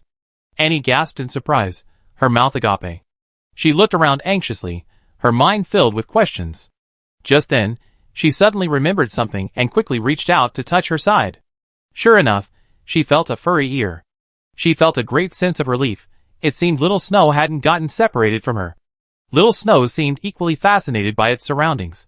It jumped around excitedly, trying to figure out its current situation. However, the sea of flowers was simply too vast. Both Annie and Little Snow's vision was obstructed by the dense blooms, unable to see any further. Little Snow, what do we do? Which way should we go? Annie asked helplessly. Shushua tilted her head, blinking her big eyes as if to say, You're asking me? Annie shook her head with a wry smile, picked up a pebble from the ground. The pebble had a small, pointed tip. Looks like we have to ask Mr. Stone. Where are our teammates? With that, she tossed the pebble high into the air. It spun twice before landing with a thud. Annie and Shushua quickly went over to look. The pointed tip of the pebble was pointing in one direction. Annie laughed, ha, looks like Mr. Stone thinks our teammates are over there. Little Snow let out an excited howl, and was about to walk in the direction the pebble was pointing when Annie grabbed its tail. Little Snow turned around in confusion, wondering what Annie meant. Annie smiled and said, Little Snow, don't rush. Mr. Stone only said our teammates are over there, but I don't want to go find them. Little Snow was a little confused, but he always trusted Annie unconditionally, and would follow her without hesitation no matter what she wanted to do. Annie led Little Snow in the opposite direction. They pushed aside the grass and moved with difficulty, but the sea of flowers was so vast that Annie wasn't even sure if they were heading in the right direction. They walked for about half a day, but still couldn't find the edge of the flower field. Annie looked up at the sky and sat down on the ground, somewhat dejectedly. Ugh, I can't walk anymore. What kind of place is this? Is there nothing else besides these flowers? Little Snow lay down beside her. He hadn't eaten all day, and his stomach was rumbling in protest. Annie gently stroked Shushua's head. You had a hard time. I thought there were magical beasts everywhere, and we wouldn't lack food. But it turns out there are only flowers. I wonder if these flowers are edible. Will they bear fruit? Thinking this, she reached out and pulled down a flower from a nearby plant. The petals were pale pink with white inner edges, and the stamens were yellow. The fully bloomed flower was about the size of a fist and emitted a faint fragrance. But that was all.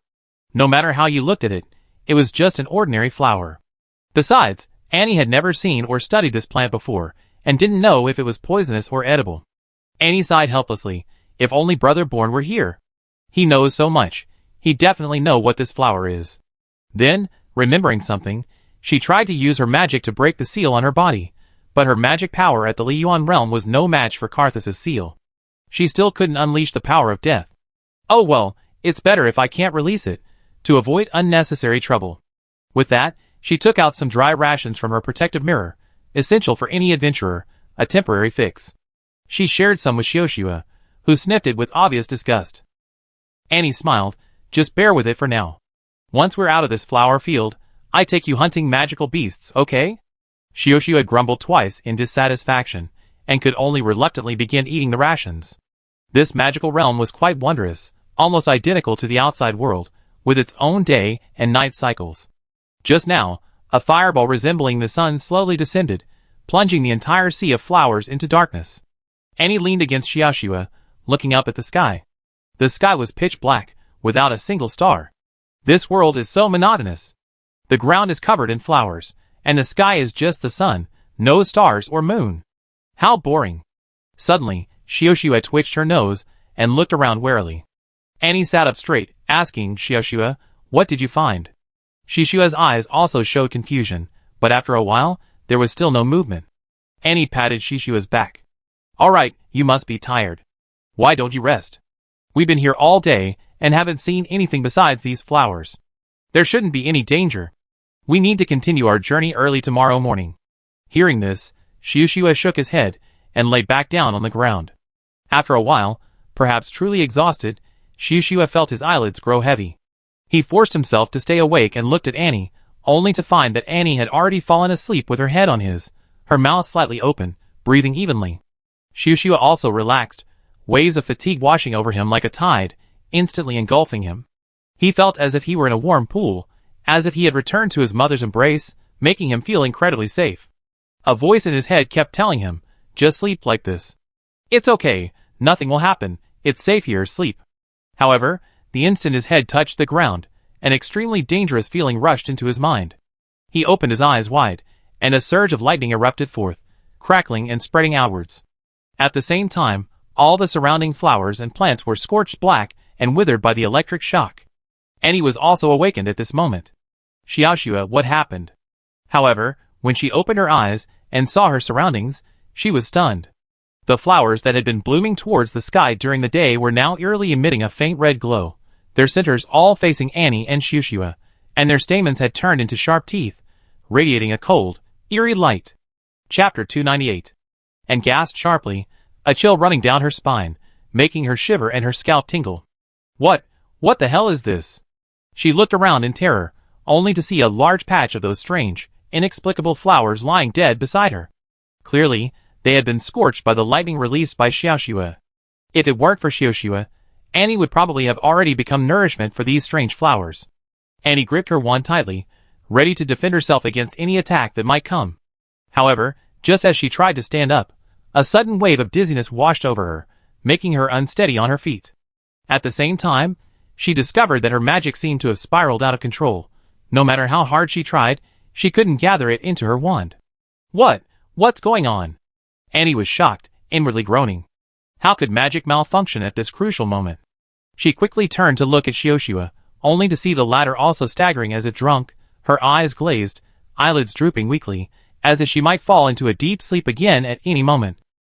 Annie's heart tightened, and she instantly realized, "Oh no! We've been poisoned." At this moment, the strange flowers began to move, their stems and leaves seemingly able to stretch infinitely, launching an attack on Annie and Xiaoxue. Annie gritted her teeth, pulling a dark magic stone from her pocket, the very same necromancer magic stone that Ple had shoved into her hand earlier. She had no idea what magic was engraved on this stone, but she couldn't care less now. She crushed the magic stone, and the power of death erupted instantly, bone spikes condensing in the air before shooting out rapidly. Bone spikes! Annie was overjoyed. The bone spikes would not only give them a brief respite, but also leave them with weapons, at least something to defend themselves. About 10 bone spikes shot out, piercing through a patch of strange flowers. The flowers emitted a piercing, mournful sound before collapsing limply to the ground. Looks like damaging their stems and leaves is effective.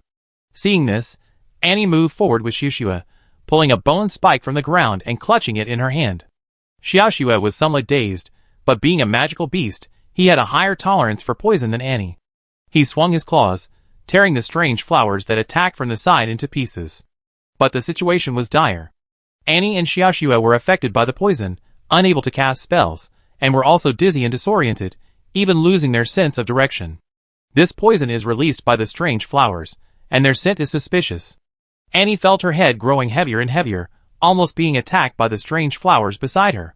Fortunately, Xiaoxue protected her in time, but this situation wouldn't last long. No, this can't go on. Annie shook her head vigorously, trying to clear her mind. Back in the Magic Academy, Professor Danica taught me magical botany, but she didn't mention this plant. Strange, so strange. Things here can't be understood with normal logic. A thought suddenly struck Annie. That's right. Xiaoxue, do you remember? Someone dismissed Professor Danica's theories, saying that magical plants can't be generalized. Who was it? Little Snow let out a loud yelp, her voice filled with dissatisfaction. Annie slapped her forehead and said with a wry smile, "Oh dear, I forgot. I left you in the Noxus Mountains back then. So sorry." Who was it again? Annie frowned deeply, racking her brains. However, under the influence of the strange flower's poison, Annie gradually began to hallucinate. A cynical, eccentric smiling face slowly appeared before her eyes. Annie narrowed her eyes. Who is it? The face was still somewhat blurry. She could only make out golden hair and fair skin, and she could already sense a carefree aura from afar. Yo, little Annie, you miss me? A familiar voice rang in her ears, and then the face before her gradually became clearer. Annie's eyes widened, and she swallowed hard. It's Professor Cania. Although Cania's understanding of magical plants wasn't as comprehensive as Danica's back then, her knowledge of poisons was unparalleled in the entire empire. Moreover, her theories included a set of laws specifically applied to poisonous plants. The antidote must be right next to the poison. Annie practically shouted, her eyes quickly scanning the surroundings. But it was too dark. There were no stars, no moon, only strange flowers shimmering with eerie light, attacking them. Damn it! Annie leaped, dodging an attack. In this situation, she couldn't afford to be distracted by searching for the antidote, and their poisoning symptoms were worsening. If they couldn't find a solution soon, they would surely die. Brotherborn, what should I do? What should I do? Annie gasped for breath. Each dodge drained her strength. She was never good at close combat, and now, having lost control of her magic, she was no different from an ordinary little girl. Suddenly, a deafening roar exploded in her ears, as if tearing the world apart. Immediately afterward, a dazzling light, as bright as day, rose abruptly, transforming into an enormous battle axe that cleaved down from the sky with unparalleled force, severing swathes of strange flowers. With the impact of this powerful force, a fierce hurricane swept through, scattering the remaining strange flowers in all directions. And was startled, wondering to herself, who's that over there? Without a doubt, this person must be from the Holy See. Since they were both from the Holy See, perhaps they could help each other. With this thought, Annie didn't hesitate and ran towards that direction. Before even getting close, a deafening roar could be heard from afar. Damn it! What kind of monsters are these? I can't even sleep peacefully. They dare to bite me. I'm so angry. Annie paused slightly, a helpless bitter smile appearing on her face. She struggled to push aside the layers of grass, finally reaching the source of the sound. The once lush vegetation had been leveled by powerful magic, creating a large open space. However, the strange flowers around her continued to gather towards her. The other party immediately noticed Annie, a hint of surprise flashing in their eyes. It's the two of you. Annie, barely managing to stay upright, waved her hand, and said with a wry smile, Brother Adams, what a coincidence. With this clearing providing a buffer, Annie finally felt relieved. She staggered to Adam's side and plopped down on the ground. Adam stared wide-eyed at Annie and Xiaoxue. He frowned and asked, Were you also attacked by that thing? Annie gasped for breath, her body swaying precariously. She nodded weakly, and said in a feeble voice, If we hadn't happened to meet you, we probably would have. However, before she could finish, a drop of scalding liquid silently dripped down, landing squarely on her arm. She was startled and looked down to see the liquid rapidly spreading, like a vibrant crimson flower blooming across her pale skin. Annie's heart tightened. She quickly turned her head and saw a gruesome, gaping wound on Adam's left arm, blood gushing out, and staining his left side of his shirt. "You're injured," Annie cried out, her face filled with worry. Adams gritted his teeth, veins bulging on his forehead, and frowned as he said, "That's right, these monstrous things, I don't know where they came from, sneaking up to attack under the cover of night. Luckily I was alert and reacted in time, otherwise this wound would be on my neck." His tone was filled with anger and lingering fear. "And I discovered that my magic seems to be restricted now, I don't know why." Annie frowned deeply. It seemed that encountering Adams wasn't entirely safe. Judging from the current situation, Adams was already injured, and affected by the poison, his magic would eventually become uncontrollable. The three of them were still in a very precarious situation. "How much strength do you have left?" Annie asked seriously. Adams, no longer willing to fight, said, "I can only use brute force now, but my head is spinning, and I don't know how long I can hold on. Do you have any ideas?" Annie nodded. "I should be able to find a solution, but it will take some time." Adams gritted his teeth, tore off a strip of cloth from his clothes, and tied it around the wound on his left arm, a fierce glint in his eyes. "Fine. I trust you this once. Don't let me down." Annie gave a bitter smile. "Xiaoxua will help you. You two just need to cover me." Xiaoxua howled, pawing the ground with its front paws, poised to strike. Meanwhile, the strange flowers had already swarmed around them again, Xiaoxua and Adams protecting Annie in the middle. Annie took a deep breath and slapped her head hard. "Calm down. I have to find the antidote. Otherwise, we're doomed." Her eyes began searching the open space. Adams had leveled the area with his attack, severing countless strange flowers in half, revealing a large open area that cleared Annie's view. But after searching for a while, Annie's brow furrowed again. "Strange. Why are there no other plants here besides these strange flowers?" Annie scratched her head vigorously. "No, there must be something I haven't considered. What is it? What is it?" She tried hard to recall what Danica had said in class.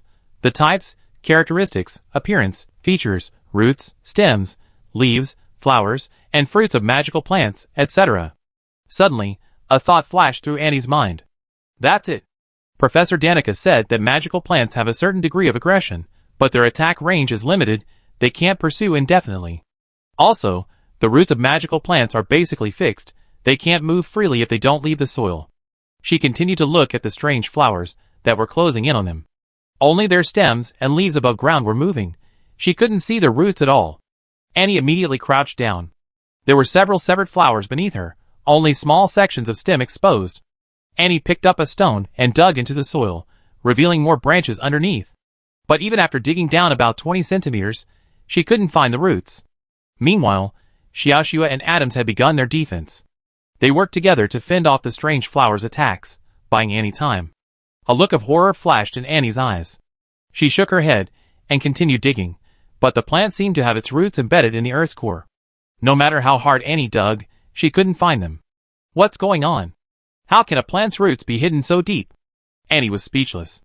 Her hands were already blistered and bleeding, but she dared not stop. She had to find a way to overcome their predicament. "Annie, are you done yet?" Adams called out. "No, almost there. Hold on a little longer," Anne said anxiously. Adams said helplessly, "I can hold on a little longer, but that big cat probably can't." Anne's heart skipped a beat. She quickly looked up and saw that Little Snow was injured. Its left hind leg was tightly bitten by a strange flower, and blood slowly flowed down its leg, staining the surrounding ground red.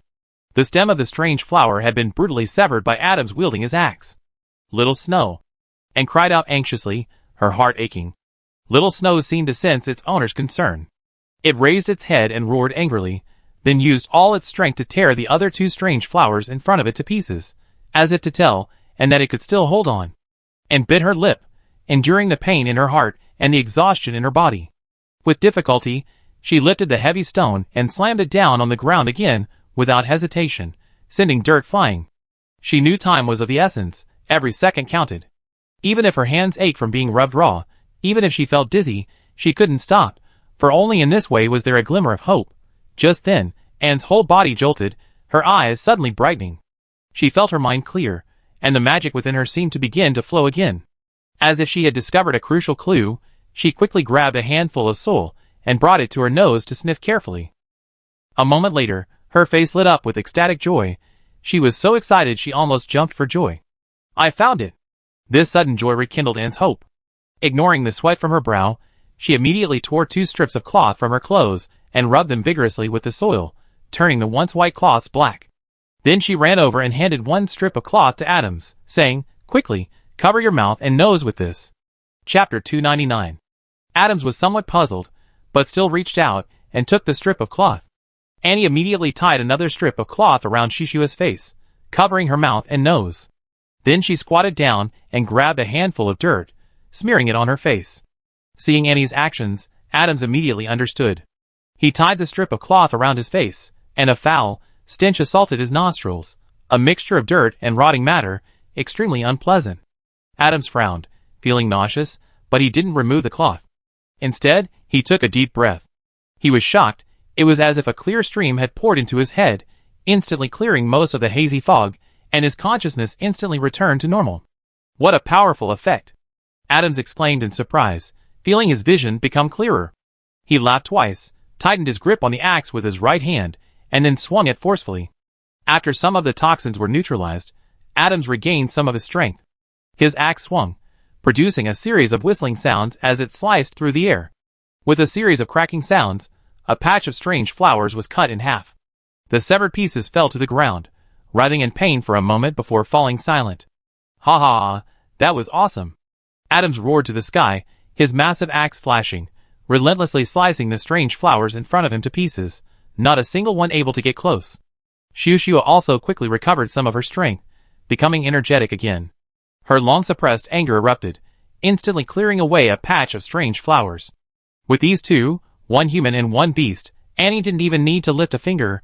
The strange flowers couldn't get even a fraction closer. But soon, they realized something was wrong. These strange flowers seemed endless. No matter how many Shishua and Adams cut down, more would swarm towards them. Although their attacks weren't strong and were easily killed, their sheer number was overwhelming. Gradually, dawn broke, and a ray of sunlight pierced the horizon, illuminating the earth. The previously ferocious flowers calmed down under the sunlight, returning to their harmless state. Adams threw his axe to the ground, collapsing as if utterly exhausted. Although the poison in his body had dissipated, the initial ambush by the strange flowers, the blood loss from his injured left arm, and the intense fighting throughout the night had left him completely drained. Shishua wasn't in much better shape, lying on the ground panting heavily, blood seeping from her wounds with each breath, staining her entire body red. Annie was the only one still standing. She had recovered her magic later, and used it to attack. Combined with her already vast magical reserves, fighting through the night wasn't a difficult task for her. "Shishua, Brother Adams, how are you?" Annie called out anxiously. At this moment, Adams, his eyes tightly closed and lips trembling slightly, weakly replied, "Don't worry, I'm not going to die." Shishua, on the other hand, let out a few soft hums, seemingly trying to assure her that she was alright. Annie was extremely anxious, but faced with the situation, she was helpless and powerless. Besides pacing anxiously, she didn't know what she could do to help them.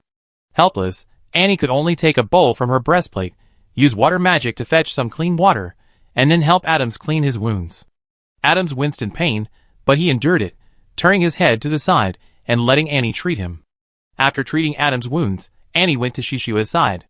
Shishua's wounds were more numerous than Adams', but not as severe, given her beastly constitution. Adam sat up slightly, extending his right hand to the wound on his left arm, and activated his light elemental magic to cast a basic healing spell. Instantly, a warm sensation came from the wound, and the pain lessened considerably. After Annie finished treating Shishua's wounds, Adam sat down beside her. "I'm sorry, although I'm a light mage, I'm not very proficient in healing spells. I can only alleviate the pain a little." He then began to use healing spells to help Shishua's wounds heal. Annie smiled. "Thank you, Brother Adams." Adams paused slightly, then chuckled, "No need to thank me. If it weren't for your help last night, I probably would have been eaten by those monsters. Besides, we're teammates, there's no need for thanks." Annie covered her mouth and laughed. "You look fierce, but you're actually quite nice." Adams blushed, rolled his eyes at Annie, and ignored her, focusing on treating Shishua's injuries. Annie then took out some more food from the breastplate and placed it in front of Adams. Adams looked at Annie's breastplate with slight surprise. Last night was too dark, and the situation was too chaotic. He hadn't noticed this treasure on Annie. Now that Annie was taking something out of it right in front of him, he realized it was a priceless spatial artifact. "Oh, I didn't know you had a spatial artifact," Adams said. "Look at me, I could only bring in my own bag, and now it's all torn. He shook his tattered bag, a bitter smile on his face, and smiled slightly. When I left home years ago, he gave me his most precious breastplate, hoping that one day I would return safely. Several years have passed now. I wonder how he is now, and how my family is doing. Adam's expression changed slightly.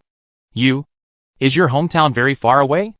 Annie looked up into the distance, seeing only a sea of flowers, her eyes filled with longing and sorrow. Very far, so far that my family can't come to see me, so far that I can't even see a single blade of grass or tree in my hometown. A sad expression appeared on Adam's face. I haven't seen my family since I joined the church at the age of 8. It seems our fates are similar. Annie turned her head. Your family isn't either. Have they come to see you? Adam shook his head. They can't come. Don't laugh at me, but I actually come from a marginalized country, a sealed land. The Holy See, the Adventurers Guild, and the two great empires have all imposed a ban on it. My parents and family are all there. They can't get out. Annie paused, a sense of unease creeping into her heart. You mean? Adams gave a bitter laugh. You probably guessed it already, the Norma Empire. What? Although Annie had anticipated the answer, she was still surprised when the words Norma Empire actually came from Adam's mouth. You're from the Norma Empire? Adams nodded. Don't be surprised. Mount Divine Beast has people from all over the world, but very few from the Norma Empire. I only know 3. No. Annie gave a wry smile. Now there are 5. What? Adams was momentarily confused. Margot and I are also from the Norma Empire. Upon receiving this answer, Adams froze on the spot. He never dreamed that 2 of his teammates, who had entered the magical realm with him, were from his hometown. You're telling the truth? Annie nodded helplessly. Absolutely. And we're from the Gore territory in the north. Adams was now truly convinced of Annie's words. Even if most people knew about the Norma Empire, they wouldn't be so familiar with its territorial distribution. My goodness, this is such a surprise. Annie asked, which territory are you from? Limbo? Or Perrin? Adam shook his head. Neither. I'm from Norma City.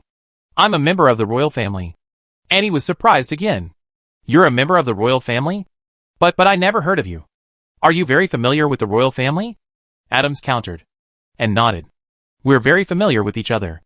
After the previous emperor passed away, the second prince, Reiner, ascended the throne.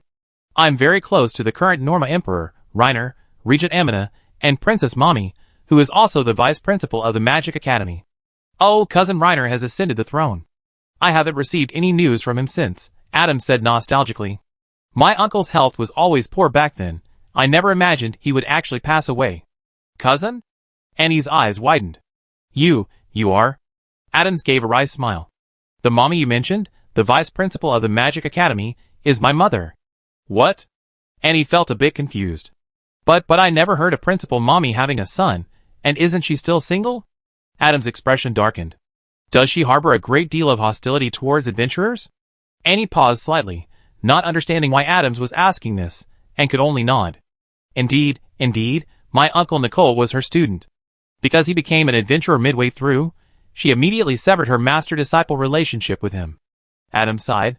Alas, because she was hurt by adventurers, well, it's not so much hurt, but rather. My father was an adventurer. He died on an adventure. A flood of memories rushed into Annie's mind. She remembered her first meeting with Mommy's complex expression, and Mommy's sharp tongue but kind heart. Everything made sense. No wonder she was so averse to adventurers. It wasn't because of my uncle, but because? That's right, Adams said, bowing his head. My father died shortly after I was born. My mother then returned to the palace. I grew up there for a while before being taken to the Magic Academy. At the age of 8, I awakened my light magic and was taken away by the church. I remember my mother was heartbroken, her eyes filled with despair. I didn't want to leave her, but neither of us could resist the church. Annie smiled slightly. If Dean Mommy knew you'd grown into one of the best among the younger generation of Divine Beast Mountain, she'd be overjoyed. When the time is right, let's return to the Norma Empire together, shall we? Adams nodded slightly in agreement and smiled back. Okay. Annie teased, but to be honest, it's hard to believe you're Dean Mommy's son. Your fighting styles are completely different, nothing alike. Adams replied with a wry smile. I entered Divine Beast Mountain at 15. Because I came from the Norma Empire, I was often bullied. Therefore, I resolved to diligently study combat techniques. Coincidentally, most of the magic I learned helps enhance my close-range combat ability. At this moment, Shushua's injuries had healed somewhat, and Adams withdrew his hand, slumping to the ground. Due to the huge depletion of magic power, he felt dizzy. He grabbed the dry rations in front of him and stuffed them into his mouth, only feeling better after eating a little. Annie, what do we do now? I walked around here all day yesterday and still couldn't see the end of the flower field. If it gets late, these flowers will probably come back to life. I'm not afraid of them, but this endless battle can't take it, Adam said, distressed. Annie was also a bit troubled. She had basically figured out the pattern of this flower field. No matter how big this secret realm is, the fact that we two couldn't get out of this flower field after walking for a whole day means there's definitely something wrong with it. We can't get out of this flower field just by walking.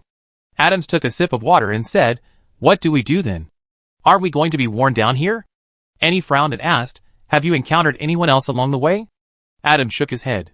"Besides that strange flower, there's nothing else here, not even weeds." "Weeds?" Annie's mind suddenly clicked. "Wait! Something's wrong." Adams asked suspiciously, "What's wrong? What did you find?" Annie frowned, crossing her hands. "Why are there no weeds?" "What's wrong with no weeds?" Annie said solemnly, "Normally, no matter what kind of magical plant it is, it's impossible to completely stop the growth of weeds. The presence of some weeds can actually make these magical plants grow better.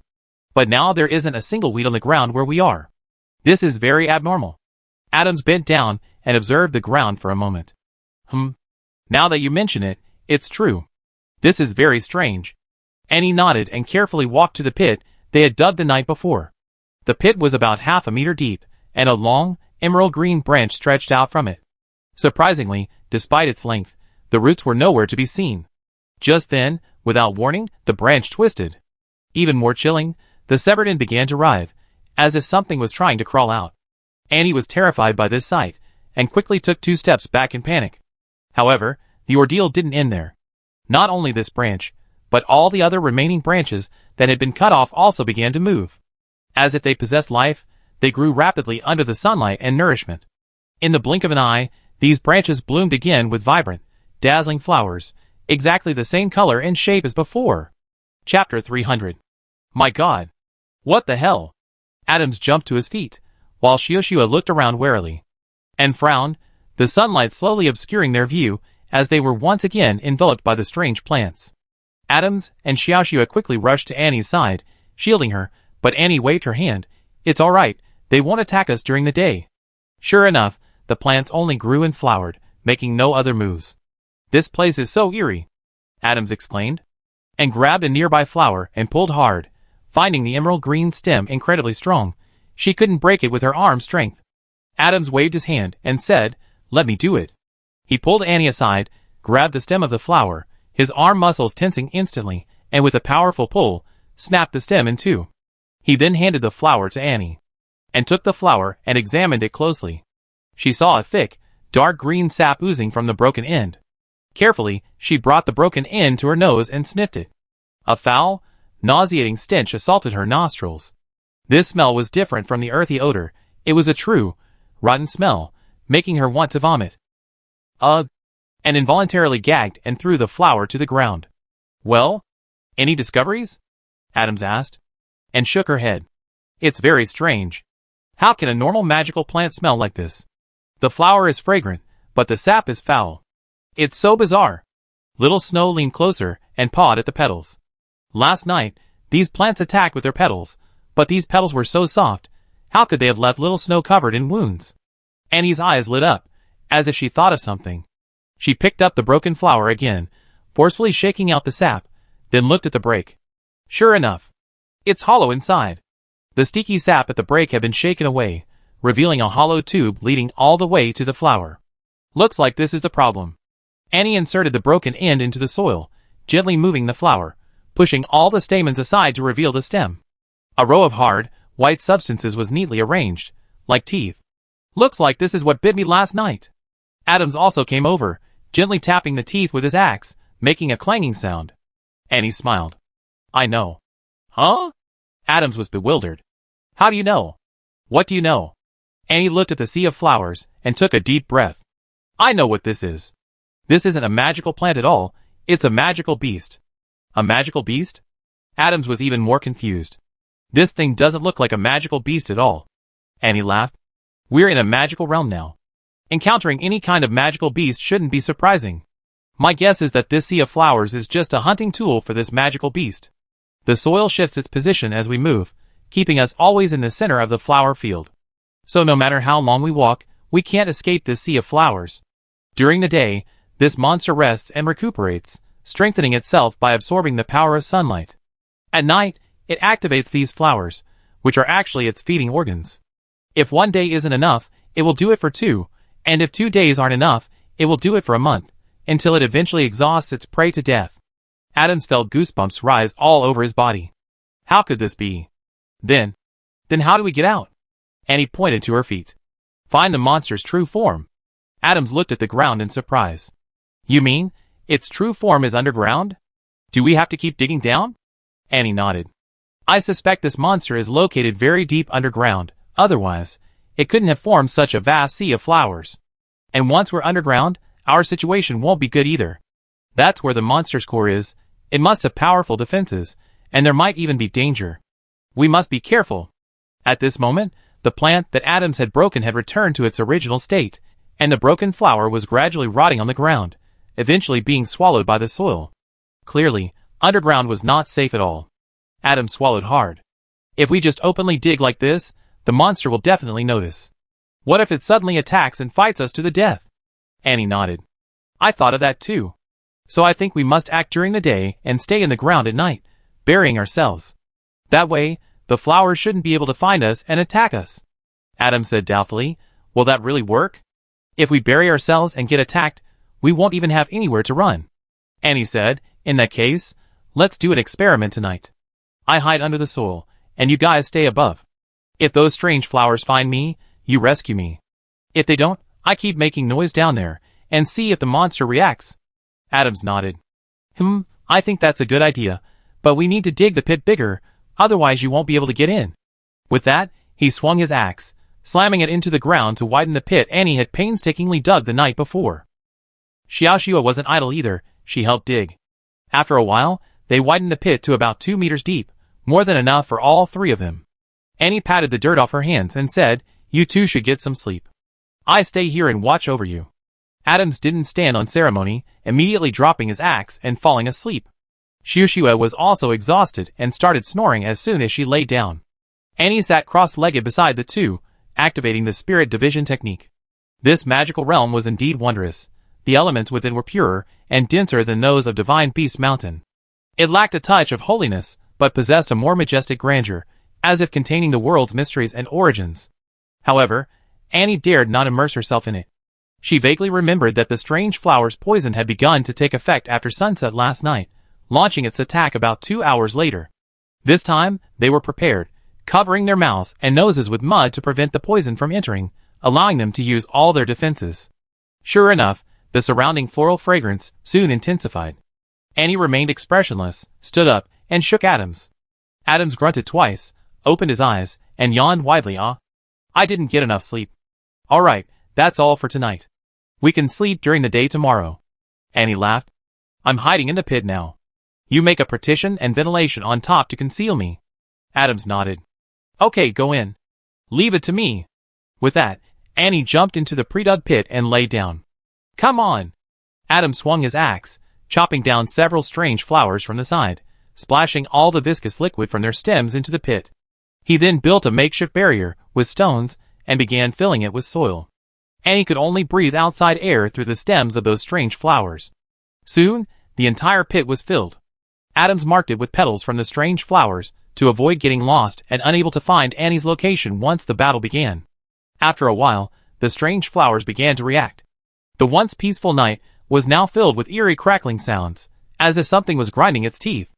Adams knew in his heart that the strange flowers had been activated, and a night battle was about to begin. He shook Xiaoxua awake, and the two of them huddled together, pretending to be asleep, but actually on high alert. If the strange flowers showed any sign of attacking Annie, they would rush to her aid. The strange flowers relentlessly swarmed towards them, their blossoms opening to reveal gleaming white fangs, a stark contrast to their serene appearance during the day. Meanwhile, some of the strange flowers approached the area where Annie was. Xiuxue stirred slightly, and Adams quickly pressed him down. Don't panic. Look at where they're facing. Xiuxue calmed down, and saw that although the strange flowers were moving towards Annie's location, they were actually facing Adams and himself. He breathed a sigh of relief, and remained lying motionless. More and more strange flowers surrounded them, forming layer upon layer of encirclement, twisting their branches and leaves like venomous snakes eyeing their prey. Whoosh! One of the strange flowers launched the first attack, targeting Adams. Adams, of course, wouldn't let it succeed. He had been waiting in ambush, leaping up and reaching forward with his left hand to grab the flower's stem. The flower opened and closed its mouth repeatedly, trying to bite Adam's face, but it couldn't get an inch under Adam's large hand. Adam sneered, trying to trick me? Dream on! With that, he swung his axe, and cleaved the strange flower in two. As if receiving a unified command, the other strange flowers launched a coordinated attack on Xiuxue and Adams. However, this time Adams and Xiuxue were prepared and unaffected by the poison, allowing them to unleash their full power. Thunder roared, white light flashed, and the two unleashed tremendous destructive force, wiping out the strange flowers within a 10-meter radius. Ha ha ha! Look at you bastards, still so arrogant. Now you know how powerful I am. Adams laughed heartily, also fully acknowledging Xiuxue's strength. Big Cat, your lightning is quite powerful too. Let's have a contest, and see who kills more. Xiuxue howled, expressing his displeasure at Adams calling him Big Cat, but he was still very interested in the challenge. He pushed off with his hind legs, leaping into the air, a burst of lightning erupting from his front paws, causing a patch of strange flowers in front of him to sizzle and smoke. Adams laughed loudly, swung his axe, and with a flash of white light, used the same technique he had employed the previous night, also annihilating a patch of strange flowers. This man and beast seemed like demons of hell, launching their attack before the strange flowers could even close in, creating a deafening roar and a lively spectacle. Annie, alone underground, couldn't see what was happening outside, but she heard the sounds of the battle and knew the strange flowers had begun their attack. She was delighted that her prediction had been correct, given her silence. Now she could proceed with her next plan, to create some noise underground to see if the strange flowers would discover her presence and attack. Annie snapped her fingers, and a bubble filled with air enveloped her. Then she released enhanced ice spikes, plunging them deep into the ground with two soft thuds. After waiting a while, Annie noticed there was still no movement above. Growing bolder, she stretched out her hands, two ice spikes forming in her palms, and began digging downwards with both hands. However, after digging for about a minute, she heard a slight movement beside her. Annie immediately stopped and listened intently. A soft rustling sound. It sounded as if something was piercing the soil, rushing towards her. Annie had a bad feeling. Oh no! Xiuxue! Adams! She cried out, frantically pounding on the rocks above her. But Xiuxue and Adams were engrossed in their battle, completely unaware of what was happening, and didn't hear Annie's shouts. What are those two doing? Annie anxiously pounded on the rocks, but the rustling sound only grew closer. Annie gritted her teeth. She knew she had to rely on herself. Just as she was about to cast a spell to forcefully blast away the rocks and soil, 3 soft poof sounds rang out, and 3 strange flowers burst forth from the soil beside her, bearing their fangs and claws as they lunged at Annie. Without hesitation, Annie immediately cast an ice wall, blocking the attack of the 3 strange flowers. Fortunately, the 3 flowers were coming from the same direction, if there were more nearby. Poof, poof, poof. 3 more soft sounds rang out, and 3 more strange flowers appeared behind Annie. Annie reacted swiftly, and before the flowers could react, she erected another ice wall, keeping them outside. But then, she heard the sound of the strange flowers gnawing at the ice wall, crackling and snapping. The sound was like the footsteps of death, relentlessly closing in on Annie. Oh no! Annie originally had some room to move around in this cave, but after releasing 2 ice walls, she was trapped in the middle, and her movements were restricted. If she released ice spikes to break the rocks above, she would definitely hurt herself. But if she couldn't find a way to escape, and the strange flower broke through the ice walls and rushed inside, then everything would be over.